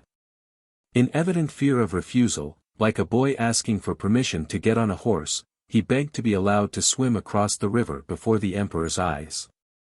The aide-de-camp replied that probably the emperor would not be displeased at this excess of zeal. As soon as the aide-de-camp had said this, the old mustached officer, with happy face and sparkling eyes, raised his saber, shouted "Vivat!" and, commanding the Uhlan to follow him, spurred his horse and galloped into the river. He gave an angry thrust to his horse, which had grown restive under him, and plunged into the water, heading for the deepest part where the current was swift. Hundreds of Uhlan galloped in after him. It was cold and uncanny in the rapid current in the middle of the stream, and the Uhlan caught hold of one another as they fell off their horses. Some of the horses were drowned and some of the men. The others tried to swim on, some in the saddle and some clinging to their horses' manes. They tried to make their way forward to the opposite bank and, though there was a ford 1/3 of a mile away, were proud that they were swimming and drowning in this river under the eyes of the man who sat on the log and was not even looking at what they were doing. When the aide-de-camp, having returned and choosing an opportune moment, ventured to draw the emperor's attention to the devotion of the Poles to his person, the little man in the grey overcoat got up and, having summoned Berthier, began pacing up and down the bank with him, giving him instructions and occasionally glancing disapprovingly at the drowning Uhlan who distracted his attention. For him it was no new conviction that his presence in any part of the world, from Africa to the steppes of Muscovy alike, was enough to dumbfound people and impel them to insane self-oblivion. He called for his horse and rode to his quarters. Some 40 Uhlan were drowned in the river, though boats were sent to their assistance. The majority struggled back to the bank from which they had started. The colonel and some of his men got across and with difficulty clambered out on the further bank, and as soon as they had got out, in their soaked and streaming clothes, they shouted "Vivat!" and looked ecstatically at the spot where Napoleon had been but where he no longer was, and at that moment considered themselves happy. That evening, between issuing one order that the forged Russian paper money prepared for use in Russia should be delivered as quickly as possible and another that a Saxon should be shot, on whom a letter containing information about the orders to the French army had been found, Napoleon also gave instructions that the Polish colonel who had needlessly plunged into the river should be enrolled in the Legion d'honneur of which Napoleon was himself the head. Quos vult perdere dementat, asterisk. Asterisk those whom, God, wishes to destroy he drives mad. Chapter 3. The Emperor of Russia had, meanwhile, been in Vilna for more than a month, reviewing troops and holding maneuvers. Nothing was ready for the war that everyone expected and to prepare for which the emperor had come from Petersburg. There was no general plan of action. The vacillation between the various plans that were proposed had even increased after the emperor had been at headquarters for a month. Each of the three armies had its own commander-in-chief, but there was no supreme commander of all the forces, and the emperor did not assume that responsibility himself. The longer the emperor remained in Vilna, the less did everybody tired of waiting prepare for the war. All the efforts of those who surrounded the sovereign seemed directed merely to making him spend his time pleasantly and forget that war was impending. In June, after many balls and fêtes given by the Polish magnates, by the courtiers, and by the emperor himself, it occurred to one of the Polish aides-de-camp in attendance that a dinner and ball should be given for the emperor by his aides-de-camp. This idea was eagerly received. The emperor gave his consent. The aides-de-camp collected money by subscription. The lady who was thought to be most pleasing to the emperor was invited to act as hostess. Count Benigsson, being a landowner in the Vilna province, offered his country house for the fête, and the 13th of June was fixed for a ball, dinner, regatta, and fireworks at Zakret, Count Benigsson's country seat. The very day that Napoleon issued the order to cross the Niemen, and his vanguard, driving off the Cossacks, crossed the Russian frontier, Alexander spent the evening at the entertainment given by his aides-de-camp at Benigsson's country house. It was a gay and brilliant fête. Connoisseurs of such matters declared that rarely had so many beautiful women been assembled in one place. Countess Bezukhova was present among other Russian ladies who had followed the sovereign from Petersburg to Vilna and eclipsed the refined Polish ladies by her massive, so-called Russian type of beauty. The emperor noticed her and honored her with a dance. Boris Drobetskoy, having left his wife in Moscow and being for the present en garçon, as he phrased it, was also there and, though not an aide-de-camp, had subscribed a large sum toward the expenses. Boris was now a rich man who had risen to high honors and no longer sought patronage but stood on an equal footing with the highest of those of his own age. He was meeting Hélène in Vilna after not having seen her for a long time and did not recall the past, but as Hélène was enjoying the favors of a very important personage and Boris had only recently married, they met as good friends of long standing. At midnight dancing was still going on. Hélène, not having a suitable partner, herself offered to dance the mazurka with Boris. They were the third couple. Boris, coolly looking at Helene's dazzling bare shoulders which emerged from a dark, gold-embroidered, gauze gown, talked to her of old acquaintances and at the same time, unaware of it himself and unnoticed by others. Never for an instant ceased to observe the emperor who was in the same room. The emperor was not dancing, he stood in the doorway, stopping now one pair and now another with gracious words which he alone knew how to utter. As the mazurka began, Boris saw that Adjutant General Balashev, one of those in closest attendance on the emperor, went up to him and contrary to court etiquette stood near him while he was talking to a Polish lady. Having finished speaking to her, the emperor looked inquiringly at Balashev and, evidently understanding that he only acted thus because there were important reasons for so doing, nodded slightly to the lady and turned to him. Hardly had Balashev begun to speak before a look of amazement appeared on the emperor's face. He took Balashev by the arm and crossed the room with him, unconsciously clearing a path 7 yards wide as the people on both sides made way for him. Boris noticed Arakchev's excited face when the sovereign went out with Balashev. Arakchev looked at the emperor from under his brow and, sniffing with his red nose, stepped forward from the crowd as if expecting the emperor to address him. Boris understood that Arakchev envied Balashev and was displeased that evidently important news had reached the emperor otherwise than through himself. But the emperor and Balashev passed out into the illuminated garden without noticing Arakchev who, holding his sword and glancing wrathfully around, followed some 20 paces behind them. All the time Boris was going through the figures of the mazurka, he was worried by the question of what news Balashev had brought and how he could find it out before others. In the figure in which he had to choose 2 ladies, he whispered to Hélène that he meant to choose Countess Potocka who, he thought, had gone out onto the veranda, and glided over the parquet to the door opening into the garden, where, seeing Balashev and the emperor returning to the veranda, he stood still. They were moving toward the door. Boris, fluttering as if he had not had time to withdraw, respectfully pressed close to the doorpost with bowed head. The emperor, with the agitation of one who has been personally affronted, was finishing with these words. To enter Russia without declaring war. I will not make peace as long as a single armed enemy remains in my country. It seemed to Boris that it gave the emperor pleasure to utter these words. He was satisfied with the form in which he had expressed his thoughts, but displeased that Boris had overheard it. "Let no one know of it," the emperor added with a frown. Boris understood that this was meant for him and, closing his eyes, slightly bowed his head. The emperor re-entered the ballroom and remained there about another half-hour. Boris was thus the first to learn the news that the French army had crossed the Niemen and, thanks to this, was able to show certain important personages that much that was concealed from others was usually known to him. And by this means he rose higher in their estimation.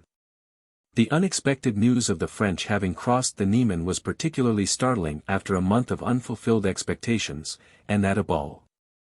On first receiving the news, under the influence of indignation and resentment, the emperor had found a phrase that pleased him, fully expressed his feelings, and has since become famous. On returning home at 2 o'clock that night he sent for his secretary, Shishkov, and told him to write an order to the troops and a rescript to Field Marshal Prince Saltykov, in which he insisted on the words being inserted that he would not make peace so long as a single armed Frenchman remained on Russian soil. Next day the following letter was sent to Napoleon. Monsieur mon frère. Yesterday I learned that, despite the loyalty which I have kept my engagements with your Majesty, your troops have crossed the Russian frontier. And I have this moment received from Petersburg a note, in which Count Laristin informs me, as a reason for this aggression, that your Majesty has considered yourself to be in a state of war with me from the time Prince Kuragin asked for his passports. The reasons on which the Duc de Bassano based his refusal to deliver them to him would never have led me to suppose that that could serve as a pretext for aggression. In fact, the ambassador, as he himself has declared, was never authorized to make that demand, and as soon as I was informed of it I let him know how much I disapproved of it and ordered him to remain at his post. If your Majesty does not intend to shed the blood of our peoples for such a misunderstanding, and consents to withdraw your troops from Russian territory, I will regard what has passed as not having occurred and an understanding between us will be possible. In the contrary case, your Majesty, I shall see myself forced to repel an attack that nothing on my part has provoked. It still depends on your Majesty to preserve humanity from the calamity of another war. I am, etc. Signed, Alexander. Chapter 4. At 2 in the morning of the 14th of June, the Emperor, having sent for Balashev and read him his letter to Napoleon, ordered him to take it and hand it personally to the French Emperor.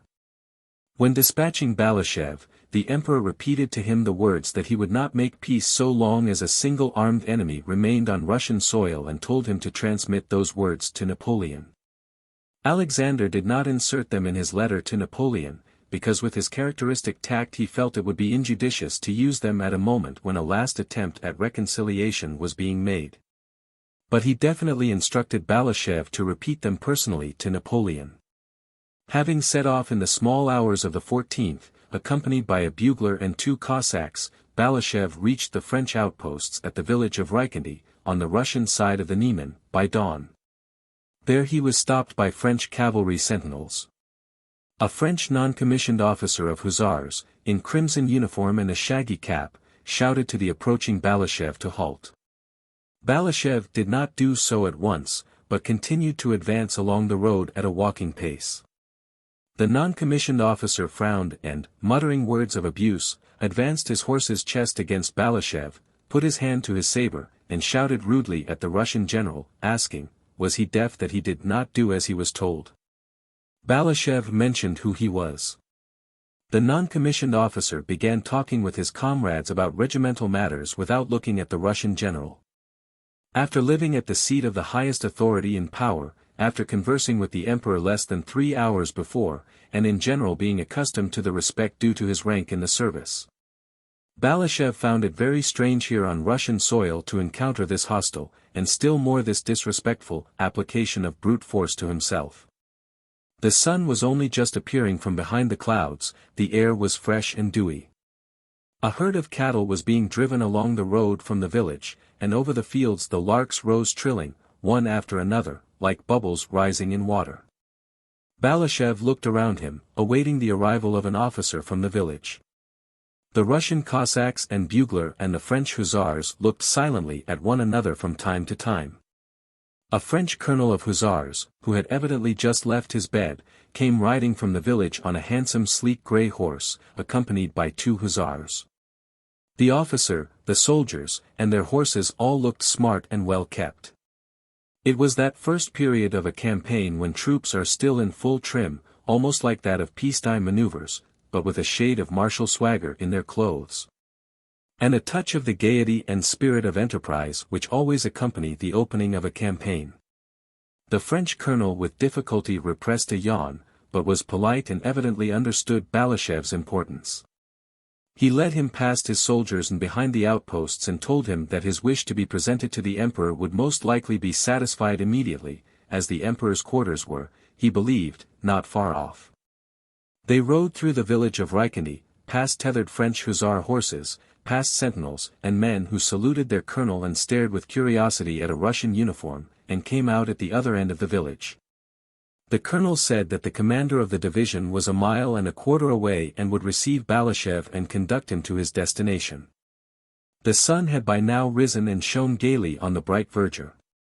They had hardly ridden up a hill, past a tavern, before they saw a group of horsemen coming toward them.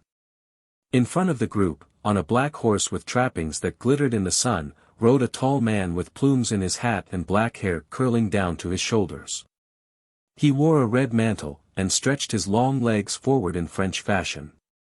This man rode toward Balashev at a gallop, his plumes flowing and his gems and gold lace glittering in the bright June sunshine. Balashev was only 2 horses' length from the equestrian with the bracelets, plumies, necklaces, and gold embroidery, who was galloping toward him with a theatrically solemn countenance, when Julner, the French colonel, whispered respectfully, "The King of Naples." It was, in fact, Murat, now called King of Naples. Though it was quite incomprehensible why he should be King of Naples, he was called so, and was himself convinced that he was so, and therefore assumed a more solemn and important air than formerly. He was so sure that he really was the King of Naples that when, on the eve of his departure from that city, while walking through the streets with his wife, some Italians called out to him, "Viva il Re!" He turned to his wife with a pensive smile and said, "Poor fellows, they don't know that I am leaving them tomorrow." Long live the king. But though he firmly believed himself to be King of Naples and pitied the grief felt by the subjects he was abandoning, latterly, after he had been ordered to return to military service and especially since his last interview with Napoleon in Danzig, when his august brother-in-law had told him, "I made you king that you should reign in my way, but not in yours," he had cheerfully taken up his familiar business, and like a well-fed but not over-fat horse that feels himself in harness and grows skittish between the shafts, she dressed up in clothes as variegated and expensive as possible, and gaily and contentedly galloped along the roads of Poland, without himself knowing why or whither. On seeing the Russian general he threw back his head, with its long hair curling to his shoulders, in a majestically royal manner, and looked inquiringly at the French colonel.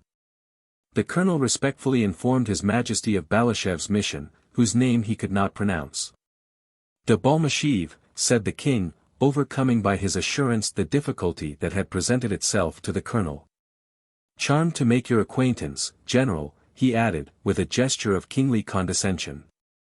As soon as the king began to speak loud and fast his royal dignity instantly forsook him, and without noticing it he passed into his natural tone of good-natured familiarity. He laid his hand on the withers of Balashev's horse and said, "Well, General, it all looks like war," as if regretting a circumstance of which he was unable to judge. "Your Majesty," replied Balashev, "my master, the Emperor, does not desire war, and as your Majesty sees," said Balashev, using the words Your Majesty at every opportunity, with the affectation unavoidable in frequently addressing one to whom the title was still a novelty. Murat's face beamed with stupid satisfaction as he listened to Monsieur de Balmashiev. But Royat oblige, and he felt it incumbent on him, as a king and an ally, to confer on state affairs with Alexander's envoy. He dismounted, took Balashev's arm, and moving a few steps away from his suite, which waited respectfully, began to pace up and down with him, trying to speak significantly. He referred to the fact that the Emperor Napoleon had resented the demand that he should withdraw his troops from Prussia, especially when that demand became generally known and the dignity of France was thereby offended. Royalty has its obligations. Balashev replied that there was nothing offensive in the demand, because. But Murat interrupted him. Then you don't consider the Emperor Alexander the aggressor? He asked unexpectedly, with a kindly and foolish smile. Balashev told him why he considered Napoleon to be the originator of the war. Oh, my dear general. Murat again interrupted him, with all my heart I wish the emperors may arrange the affair between them, and that the war begun by no wish of mine may finish as quickly as possible. Said he, in the tone of a servant who wants to remain good friends with another despite a quarrel between their masters. And he went on to inquiries about the Grand Duke and the state of his health, and to reminiscences of the gay and amusing times he had spent with him in Naples. Then suddenly, as if remembering his royal dignity, Murat solemnly drew himself up, assumed the pose in which he had stood at his coronation. And, waving his right arm, said, "I won't detain you longer, General. I wish success to your mission," and with his embroidered red mantle, his flowing feathers, and his glittering ornaments, he rejoined his suite who were respectfully awaiting him. Balashev rode on, supposing from Murat's words that he would very soon be brought before Napoleon himself. But instead of that, at the next village the sentinels of Davout's infantry corps detained him as the pickets of the vanguard had done, and an adjutant of the corps commander, who was fetched, conducted him into the village to Marshal Davout. Chapter 5. Davout was to Napoleon what Arakchev was to Alexander. Though not a coward like Arakchev, he was as precise, as cruel, and as unable to express his devotion to his monarch except by cruelty. In the organism of state such men are necessary, as wolves are necessary in the organism of nature, and they always exist, always appear and hold their own. However incongruous their presence and their proximity to the head of the government may be. This inevitability alone can explain how the cruel Arakchev, who tore out a grenadier's mustache with his own hands, whose weak nerves rendered him unable to face danger, and who was neither an educated man nor a courtier, was able to maintain his powerful position with Alexander, whose own character was chivalrous, noble, and gentle. Balashev found Davout seated on a barrel in the shed of a peasant's hut, writing was auditing accounts. Better quarters could have been found him, but Marshal Davout was one of those men who purposely put themselves in most depressing conditions to have a justification for being gloomy. For the same reason they are always hard at work and in a hurry. How can I think of the bright side of life when, as you see, I am sitting on a barrel and working in a dirty shed? The expression of his face seemed to say. The chief pleasure and necessity of such men, when they encounter anyone who shows animation, is to flaunt their own dreary, persistent activity. Davout allowed himself that pleasure when Balashev was brought in. He became still more absorbed in his task when the Russian general entered, and after glancing over his spectacles at Balashev's face, which was animated by the beauty of the morning and by his talk with Murat, he did not rise or even stir, but scowled still more and sneered malevolently.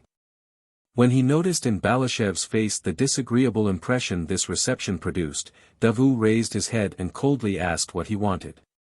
Thinking he could have been received in such a manner only because Davout did not know that he was adjutant general to the Emperor Alexander and even his envoy to Napoleon, Balashev hastened to inform him of his rank and mission. Contrary to his expectation, Davout, after hearing him, became still surlier and ruder.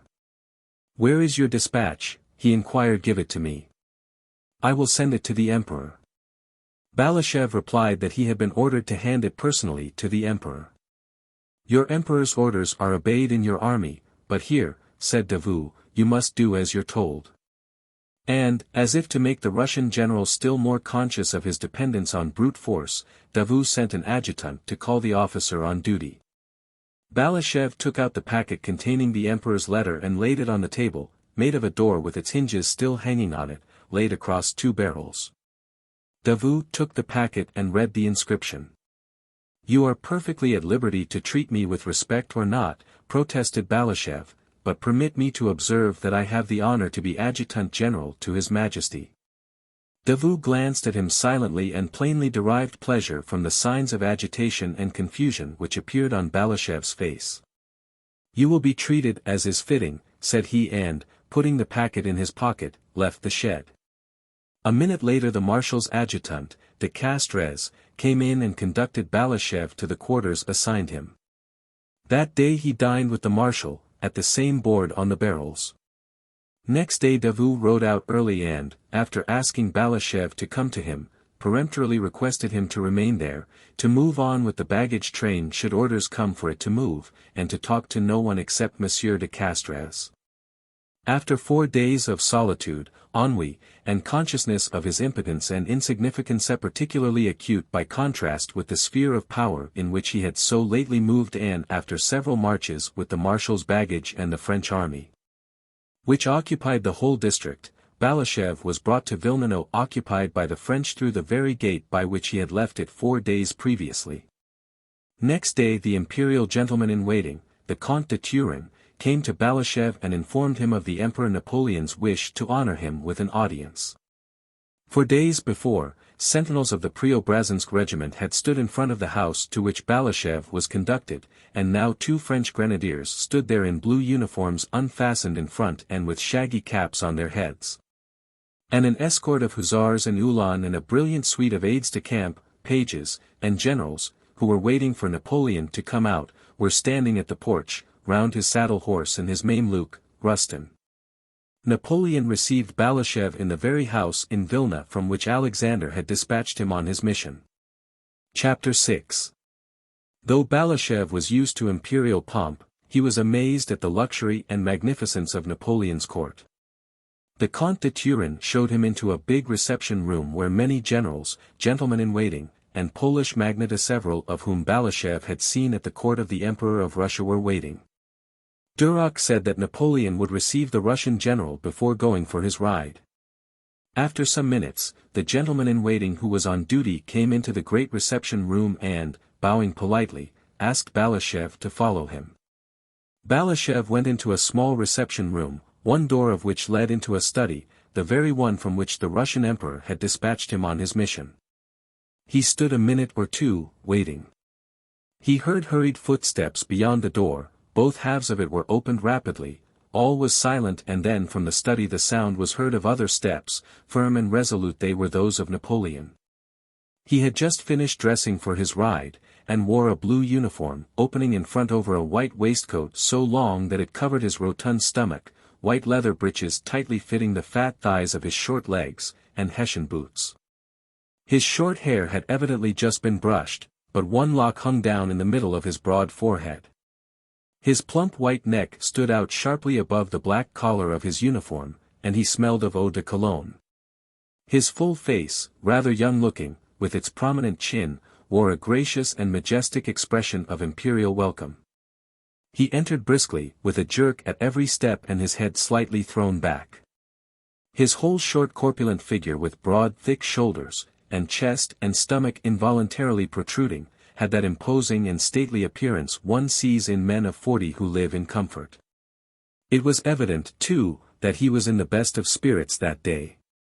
He nodded in answer to Balashev's low and respectful bow, and coming up to him at once began speaking like a man who values every moment of his time and does not condescend to prepare what he has to say but is sure he will always say the right thing and say it well. "Good day, General," said he. "I have received the letter you brought from the Emperor Alexander and am very glad to see you." He glanced with his large eyes into Balashev's face and immediately looked past him. It was plain that Balashev's personality did not interest him at all. Evidently only what took place within his own mind interested him.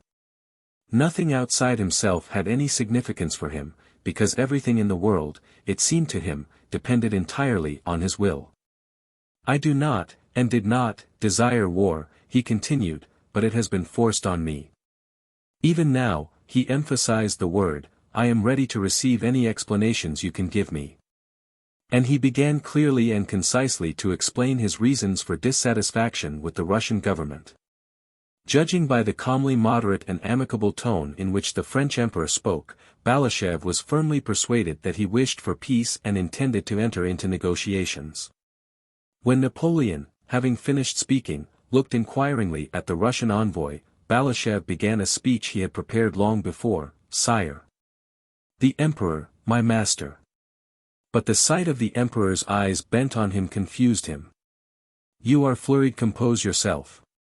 Napoleon seemed to say, as with a scarcely perceptible smile he looked at Balashev's uniform and sword. Balashev recovered himself and began to speak. He said that the Emperor Alexander did not consider Kurakin's demand for his passports a sufficient cause for war. That Kurakin had acted on his own initiative and without his sovereign's assent, that the Emperor Alexander did not desire war, and had no relations with England. "Not yet," interposed Napoleon, and, as if fearing to give vent to his feelings, he frowned and nodded slightly as a sign that Balashev might proceed. After saying all he had been instructed to say, Balashev added that the Emperor Alexander wished for peace, but would not enter into negotiations except on condition that. Here Balashev hesitated. He remembered the words the Emperor Alexander had not written in his letter, but had specially inserted in the rescript to Saltykov and had told Balashev to repeat to Napoleon. Balashev remembered these words: "So long as a single armed foe remains on Russian soil," but some complex feeling restrained him. He could not utter them, though he wished to do so. He grew confused and said, "On condition that the French army retires beyond the Niemen." Napoleon noticed Balashev's embarrassment when uttering these last words. His face twitched and the calf of his left leg began to quiver rhythmically. Without moving from where he stood he began speaking in a louder tone and more hurriedly than before.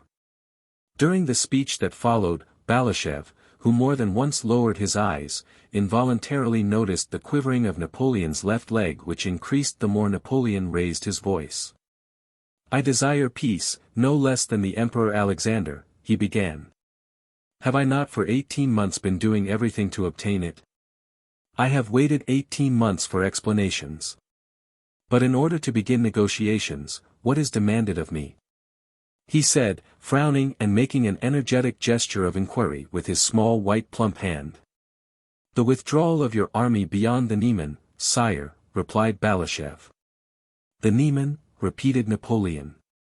"So now you want me to retire beyond the Niemen?" "Only the Niemen," repeated Napoleon, looking straight at Balashev. The latter bowed his head respectfully. Instead of the demand of 4 months earlier to withdraw from Pomerania, only a withdrawal beyond the Niemen was now demanded. Napoleon turned quickly and began to pace the room. "You say the demand now is that I am to withdraw beyond the Niemen before commencing negotiations, but in just the same way 2 months ago the demand was that I should withdraw beyond the Vistula and the Oder, and yet you are willing to negotiate." He went in silence from one corner of the room to the other and again stopped in front of Balashev. Balashev noticed that his left leg was quivering faster than before and his face seemed petrified in its stern expression. This quivering of his left leg was a thing Napoleon was conscious of. "The vibration of my left calf is a great sign with me," he remarked at a later date. "Such demands as to retreat beyond the Vistula and Oder may be made to a prince of Baden, but not to me." Napoleon almost screamed, quite to his own surprise. "If you gave me Petersburg and Moscow I could not accept such conditions. You say I have begun this war. But who first joined his army? The Emperor Alexander, not I. And you offer me negotiations when I have expended millions, when you are in alliance with England, and when your position is a bad one. You offer me negotiations. But what is the aim of your alliance with England? What has she given you?" He continued hurriedly, evidently no longer trying to show the advantages of peace and discuss its possibility, but only to prove his own rectitude and power and Alexander's errors and duplicity. The commencement of his speech had obviously been made with the intention of demonstrating the advantages of his position and showing that he was nevertheless willing to negotiate. But he had begun talking, and the more he talked the less could he control his words. The whole purport of his remarks now was evidently to exalt himself and insult Alexander, just what he had least desired at the commencement of the interview. I hear you have made peace with Turkey. Balashev bowed his head affirmatively. Peace has been concluded. He began. But Napoleon did not let him speak. He evidently wanted to do all the talking himself, and continued to talk with the sort of eloquence and unrestrained irritability to which spoiled people are so prone. Yes, I know you have made peace with the Turks without obtaining Moldavia and Wallachia. I would have given your sovereign those provinces as I gave him Finland. Yes, he went on, I promised and would have given the Emperor Alexander Moldavia and Wallachia, and now he won't have those splendid provinces. Yet he might have united them to his empire and in a single reign would have extended Russia from the Gulf of Bothnia to the mouths of the Danube. Catherine the Great could not have done more, said Napoleon, growing more and more excited as he paced up and down the room, repeating to Balashev almost the very words he had used to Alexander himself at Tilsit. All that, he would have owed to my friendship. Oh, what a splendid reign, he repeated several times, then paused, drew from his pocket a gold snuff-box, lifted it to his nose, and greedily sniffed at it. What a splendid reign the Emperor Alexander's might have been. He looked compassionately at Balashev, and as soon as the latter tried to make some rejoinder hastily interrupted him. What could he wish or look for that he would not have obtained through my friendship, demanded Napoleon, shrugging his shoulders in perplexity. But no, he has preferred to surround himself with my enemies, and with whom? With Steins, Armfelts, Benigsens, and Winsingerodes. Stein, a traitor expelled from his own country, Armfelt, a rake and an intriguer, Winsingerode, a fugitive French subject. Benigsen, rather more of a soldier than the others, but all the same an incompetent who was unable to do anything in 1807 and who should awaken terrible memories in the Emperor Alexander's mind. Granted that were they competent they might be made use of, continued Napoleon, hardly able to keep pace in words with the rush of thoughts that incessantly sprang up. Proving how right and strong he was, in his perception the two were one and the same, but they are not even that. They are neither fit for war nor peace. Barclay is said to be the most capable of them all, but I cannot say so, judging by his first movements. And what are they doing, all these courtiers? Fuel proposes, Armfelt disputes, Benigsen considers, and Barclay, called on to act, does not know what to decide on, and time passes bringing no result. Bagration alone is a military man. He's stupid, but he has experience, a quick eye, and resolution. And what role is your young monarch playing in that monstrous crowd? They compromise him and throw on him the responsibility for all that happens. A sovereign should not be with the army unless he is a general, said Napoleon, evidently uttering these words as a direct challenge to the emperor. He knew how Alexander desired to be a military commander. The campaign began only a week ago, and you haven't even been able to defend Vilna. You are cut in two and have been driven out of the Polish provinces. Your army is grumbling. On the contrary, your majesty, said Balashev, hardly able to remember what had been said to him and following these verbal fireworks with difficulty, the troops are burning with eagerness. I know everything. Napoleon interrupted him. I know everything. I know the number of your battalions as exactly as I know my own. You have not 200,000 men, and I have 3 times that number. I give you my word of honor, said Napoleon, forgetting that his word of honor could carry no weight. I give you my word of honor that I have 530,000 men this side of the Vistula. The Turks will be of no use to you. They are worth nothing and have shown it by making peace with you. As for the Swedes, it is their fate to be governed by mad kings. Their king was insane and they changed him for another Bernadotte, who promptly went mad, for no Swede would ally himself with Russia unless he were mad. Napoleon grinned maliciously and again raised his snuff-box to his nose.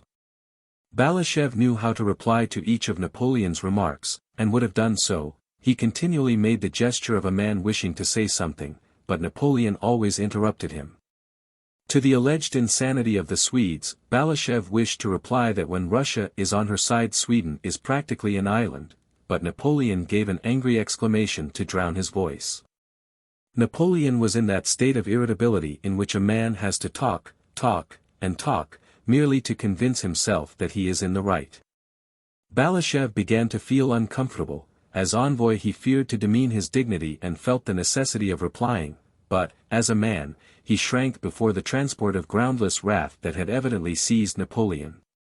He knew that none of the words now uttered by Napoleon had any significance, and that Napoleon himself would be ashamed of them when he came to his senses. Balashev stood with downcast eyes, looking at the movements of Napoleon's stout legs and trying to avoid meeting his eyes. "But what do I care about your allies?" said Napoleon. "I have allies, the Poles. There are 80,000 of them and they fight like lions. And there will be 200,000 of them." And probably still more perturbed by the fact that he had uttered this obvious falsehood, and that Balashev still stood silently before him in the same attitude of submission to fate, Napoleon abruptly turned round, drew close to Balashev's face, and, gesticulating rapidly and energetically with his white hands, almost shouted, "Know that if you stir up Prussia against me, I'll wipe it off the map of Europe." He declared, his face pale and distorted by anger, and he struck one of his small hands energetically with the other. "Yes, I will throw you back beyond the Dwina and beyond the Dnieper, and will re-erect against you that barrier which it was criminal and blind of Europe to allow to be destroyed. Yes, that is what will happen to you. That is what you have gained by alienating me." And he walked silently several times up and down the room, his fat shoulders twitching. He put his snuff-box into his waistcoat pocket, took it out again, lifted it several times to his nose, and stopped in front of Balashev. He paused, looked ironically straight into Balashev's eyes, and said in a quiet voice, "And yet what a splendid reign your master might have had." Balashev, feeling it incumbent on him to reply, said that from the Russian side things did not appear in so gloomy a light. Napoleon was silent, still looking derisively at him and evidently not listening to him. Balashev said that in Russia the best results were expected from the war. Napoleon nodded condescendingly, as if to say, "I know it's your duty to say that, but you don't believe it yourself. I have convinced you." When Balashev had ended, Napoleon again took out his snuff-box, sniffed at it, and stamped his foot twice on the floor as a signal. The door opened, a gentleman in waiting, bending respectfully, handed the emperor his hat and gloves. Another brought him a pocket handkerchief. Napoleon, without giving them a glance, turned to Balashev. "Assure the Emperor Alexander from me," said he, taking his hat, "that I am as devoted to him as before. I know him thoroughly and very highly esteem his lofty qualities. I will detain you no longer, General, you shall receive my letter to the Emperor." And Napoleon went quickly to the door. Everyone in the reception room rushed forward and descended the staircase. Chapter 7. After all that Napoleon had said to him, those bursts of anger and the last dryly spoken words, "I will detain you no longer, General. You shall receive my letter," Balashev felt convinced that Napoleon would not wish to see him, and would even avoid another meeting with Hyman insulted envoy, especially as he had witnessed his unseemly anger. But, to his surprise, Balashev received, through Duroc, an invitation to dine with the emperor that day. Bessires, Caulaincourt, and Berthier were present at that dinner. Napoleon met Balashev cheerfully and amiably. He not only showed no sign of constraint or self-reproach on account of his outburst that morning, but, on the contrary, tried to reassure Balashev. It was evident that he had long been convinced that it was impossible for him to make a mistake, and that in his perception whatever he did was right, not because it harmonized with any idea of right and wrong, but because he did it. The emperor was in very good spirits after his ride through Vilna, where crowds of people had rapturously greeted and followed him. From all the windows of the streets through which he rode, rugs, flags, and his monogram were displayed, and the Polish ladies, welcoming him, waved their handkerchiefs to him. At dinner, having placed Balashev beside him, Napoleon not only treated him amiably but behaved as if Balashev were one of his own courtiers, one of those who sympathized with his plans and ought to rejoice at his success. In the course of conversation he mentioned Moscow and questioned Balashev about the Russian capital, not merely as an interested traveler asks about a new city he intends to visit, but as if convinced that Balashev, as a Russian, Must be flattered by his curiosity. How many inhabitants are there in Moscow? How many houses? Is it true that Moscow is called Holy Moscow? How many churches are there in Moscow? He asked. And receiving the reply that there were more than 200 churches, he remarked. Why such a quantity of churches? The Russians are very devout, replied Balashev. But a large number of monasteries and churches is always a sign of the backwardness of a people, said Napoleon, turning to Caulaincourt for appreciation of this remark. Balashev respectfully ventured to disagree with the French emperor. Every country has its own character, said he. But nowhere in Europe is there anything like that, said Napoleon. I beg your Majesty's pardon, returned Balashev, besides Russia there is Spain, where there are also many churches and monasteries. This reply of Balashev's, which hinted at the recent defeats of the French in Spain, was much appreciated when he related it at Alexander's court, but it was not much appreciated at Napoleon's dinner, where it passed unnoticed. The uninterested and perplexed faces of the marshals showed that they were puzzled as to what Balashev's tone suggested. If there is a point we don't see it, or it is not at all witty, their expressions seemed to say. So little was his rejoinder appreciated that Napoleon did not notice it at all and naively asked Balashev through what towns the direct road from there to Moscow passed. Balashev, who was on the alert all through the dinner, replied that just as all roads lead to Rome, so all roads lead to Moscow. There were many roads, and among them the road through Poltava, which Charles XII chose. Balashev involuntarily flushed with pleasure at the aptitude of this reply, but hardly had he uttered the word Poltava before Caulaincourt began speaking of the badness of the road from Petersburg to Moscow and of his Petersburg reminiscences. After dinner they went to drink coffee in Napoleon's study, which 4 days previously had been that of the Emperor Alexander. Napoleon sat down, toying with his Sèvres coffee cup, and motioned Balashev to a chair beside him. Napoleon was in that well-known after-dinner mood which, more than any reasoned cause, makes a man contented with himself and disposed to consider everyone his friend. It seemed to him that he was surrounded by men who adored him, and he felt convinced that, after his dinner, Balashev too was his friend and worshipper. Napoleon turned to him with a pleasant, though slightly ironic, smile. They tell me this is the room the Emperor Alexander occupied. Strange, isn't it, General, he said, evidently not doubting that this remark would be agreeable to his hearer since it went to prove his, Napoleon's, superiority to Alexander. Balashev made no reply and bowed his head in silence. Yes. 4 days ago in this room, Wintzingerode and Stein were deliberating, continued Napoleon with the same derisive and self-confident smile. What I can't understand, he went on, is that the Emperor Alexander has surrounded himself with my personal enemies. That I do not understand. Has he not thought that I may the same?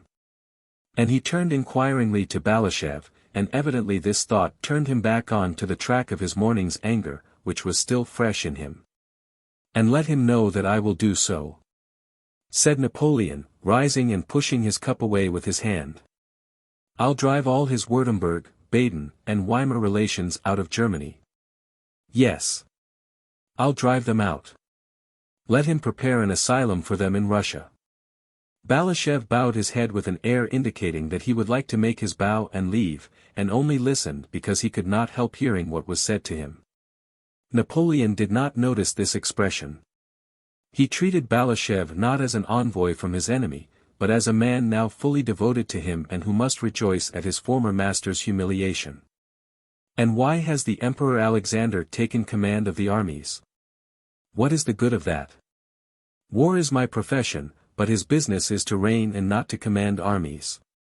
Why has he taken on himself such a responsibility? Again Napoleon brought out his snuff-box, paced several times up and down the room in silence, and then, suddenly and unexpectedly, went up to Balashev and with a slight smile, as confidently, quickly, and simply as if he were doing something not merely important but pleasing to Balashev, he raised his hand to the 40-year-old Russian general's face and, taking him by the ear, pulled it gently, smiling with his lips only. To have one's ear pulled by the emperor was considered the greatest honor and mark of favor at the French court. Well, adorer and courtier of the Emperor Alexander, why don't you say anything? Said he, as if it was ridiculous, in his presence, to be the adorer and courtier of anyone but himself, Napoleon. Are the horses ready for the general? He added, with a slight inclination of his head in reply to Balashev's bow. Let him have mine, he has a long way to go. The letter taken by Balashev was the last Napoleon sent to Alexander. Every detail of the interview was communicated to the Russian monarch, and the war began. Chapter 8. After his interview with Pierre in Moscow, Prince Andrew went to Petersburg, on business as he told his family, but really to meet Anatole Kuragin, whom he felt it necessary to encounter. On reaching Petersburg he inquired for Kuragin, but the latter had already left the city. Pierre had warned his brother-in-law that Prince Andrew was on his track. Anatole Kuragin promptly obtained an appointment from the Minister of War and went to join the army in Moldavia.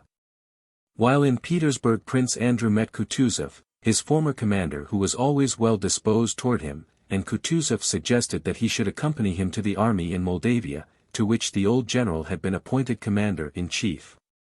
So Prince Andrew, having received an appointment on the headquarters staff, left for Turkey. Prince Andrew did not think it proper to write and challenge Kuragin. He thought that if he challenged him without some fresh cause it might compromise the young Countess Rostova, and so he wanted to meet Kuragin personally in order to find a fresh pretext for a duel. But he again failed to meet Kuragin in Turkey, for soon after Prince Andrew arrived, the latter returned to Russia. In a new country, amid new conditions, Prince Andrew found life easier to bear. After his betrothed had broken faith with him, which he felt the more acutely the more he tried to conceal its effects, the surroundings in which he had been happy became trying to him. And the freedom and independence he had once prized so highly were still more so. Not only could he no longer think the thoughts that had first come to him as he lay gazing at the sky on the field of Austerlitz and had later enlarged upon with Pierre, and which had filled his solitude at Bogucharovo and then in Switzerland and Rome, but he even dreaded to recall them and the bright and boundless horizons they had revealed. He was now concerned only with the nearest practical matters unrelated to his past interests, and he seized on these the more eagerly the more those past interests were closed to him. It was as if that lofty, infinite canopy of heaven that had once towered above him had suddenly turned into a low, solid vault that weighed him down, in which all was clear, but nothing eternal or mysterious. Of the activities that presented themselves to him, army service was the simplest and most familiar. As a general on duty on Kutuzov's staff, he applied himself to business with zeal and perseverance and surprised Kutuzov by his willingness and accuracy in work. Not having found Kuragin in Turkey, Prince Andrew did not think it necessary to rush back to Russia after him, but all the same he knew that however long it might be before he met Kuragin, despite his contempt for him and despite all the proofs he deduced to convince himself that it was not worth stooping to a conflict with him, knew that when he did meet him he would not be able to resist calling him out, any more than a ravenous man can help snatching at food.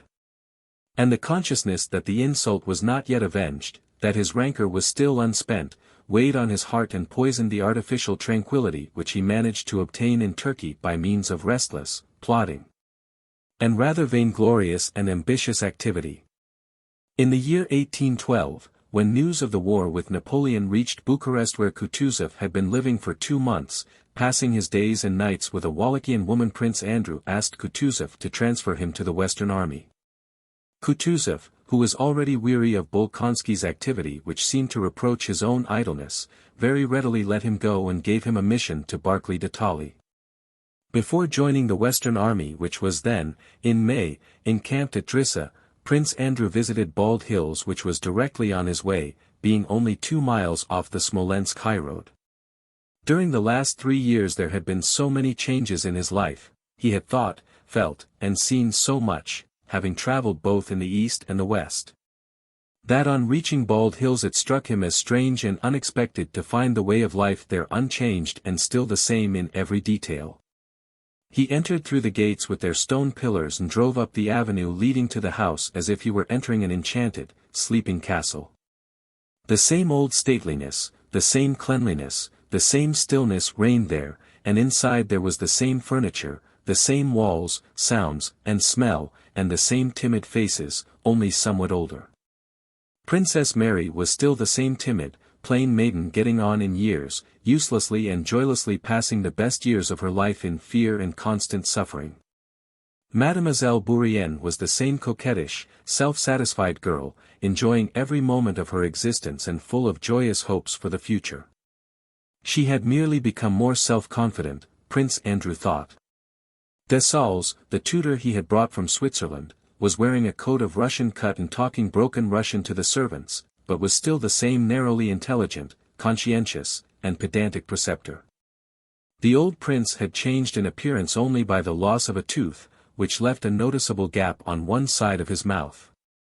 In character he was the same as ever, only showing still more irritability and skepticism as to what was happening in the world.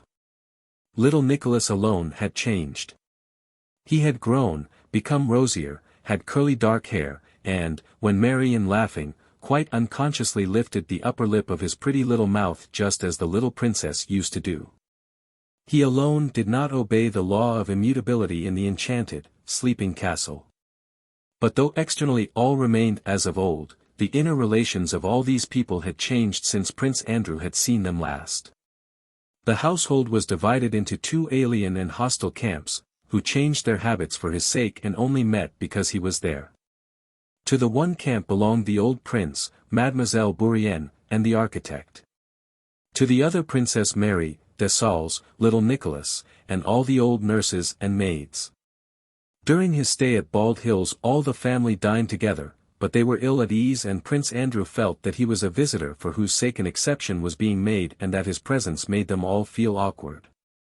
Involuntarily feeling this at dinner on the first day, he was taciturn, and the old prince noticing this also became morosely dumb and retired to his apartments directly after dinner. In the evening, when Prince Andrew went to him and, trying to rouse him, began to tell him of the young Count Kamensky's campaign, the old prince began unexpectedly to talk about Princess Mary. Blaming her for her superstitions and her dislike of Mademoiselle Bourienne, who, he said, was the only person really attached to him. The old prince said that if he was ill it was only because of Princess Mary, that she purposely worried and irritated him, and that by indulgence and silly talk she was spoiling little Prince Nicholas. The old prince knew very well that he tormented his daughter and that her life was very hard, but he also knew that he could not help tormenting her and that she deserved it. Why does Prince Andrew, who sees this, say nothing to me about his sister? Does he think me a scoundrel, or an old fool who, without any reason, keeps his own daughter at a distance and attaches this Frenchwoman to himself? He doesn't understand, so I must explain it, and he must hear me out, thought the old prince. And he began explaining why he could not put up with his daughter's unreasonable character. If you ask me, said Prince Andrew, without looking up, he was censuring his father for the first time in his life, I did not wish to speak about it, but as you ask me I will give you my frank opinion. If there is any misunderstanding and discord between you and Mary, I can't blame her for it at all. I know how she loves and respects you. Since you ask me, continued Prince Andrew, becoming irritably as he was always liable to do of late, I can only say that if there are any misunderstandings they are caused by that worthless woman, who is not fit to be my sister's companion. The old man at first stared fixedly at his son, and an unnatural smile disclosed the fresh gap between his teeth to which Prince Andrew could not get accustomed. What companion, my dear boy? You've already been talking it over. Father, I did not want to judge, said Prince Andrew, in a hard and bitter tone, but you challenged me, and I have said, and always shall say, that Mary is not to blame, but those to blame the one to blame is that Frenchwoman. Ah, he has passed judgment, said the old man in a low voice and, as it seemed to Prince Andrew, with some embarrassment, but then he suddenly jumped up and cried, Be off, be off. Let not a trace of you remain here. Prince Andrew wished to leave at once, but Princess Mary persuaded him to stay another day. That day he did not see his father, who did not leave his room and admitted no one but Mademoiselle Bourienne and Tikhon, but asked several times whether his son had gone. Next day, before leaving, Prince Andrew went to his son's rooms. The boy, curly-headed like his mother and glowing with health, sat on his knee, and Prince Andrew began telling him the story of Bluebeard, but fell into a reverie without finishing the story. He thought not of this pretty child, his son whom he held on his knee, but of himself. He sought in himself either remorse for having angered his father or regret at leaving home for the first time in his life on bad terms with him, and was horrified to find neither. What meant still more to him was that he sought and did not find in himself the former tenderness for his son which he had hoped to reawaken by caressing the boy and taking him on his knee. "Well, go on," said his son. Prince Andrew, without replying, put him down from his knee and went out of the room.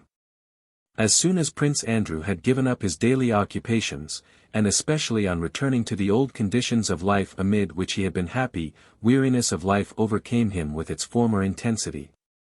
And he hastened to escape from these memories and to find some work as soon as possible. "So you've decided to go, Andrew?" asked his sister. "Thank God that I can," replied Prince Andrew. "I am very sorry you can't." "Why do you say that?" replied Princess Mary.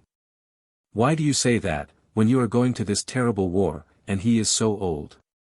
Mademoiselle Bourienne says he has been asking about you."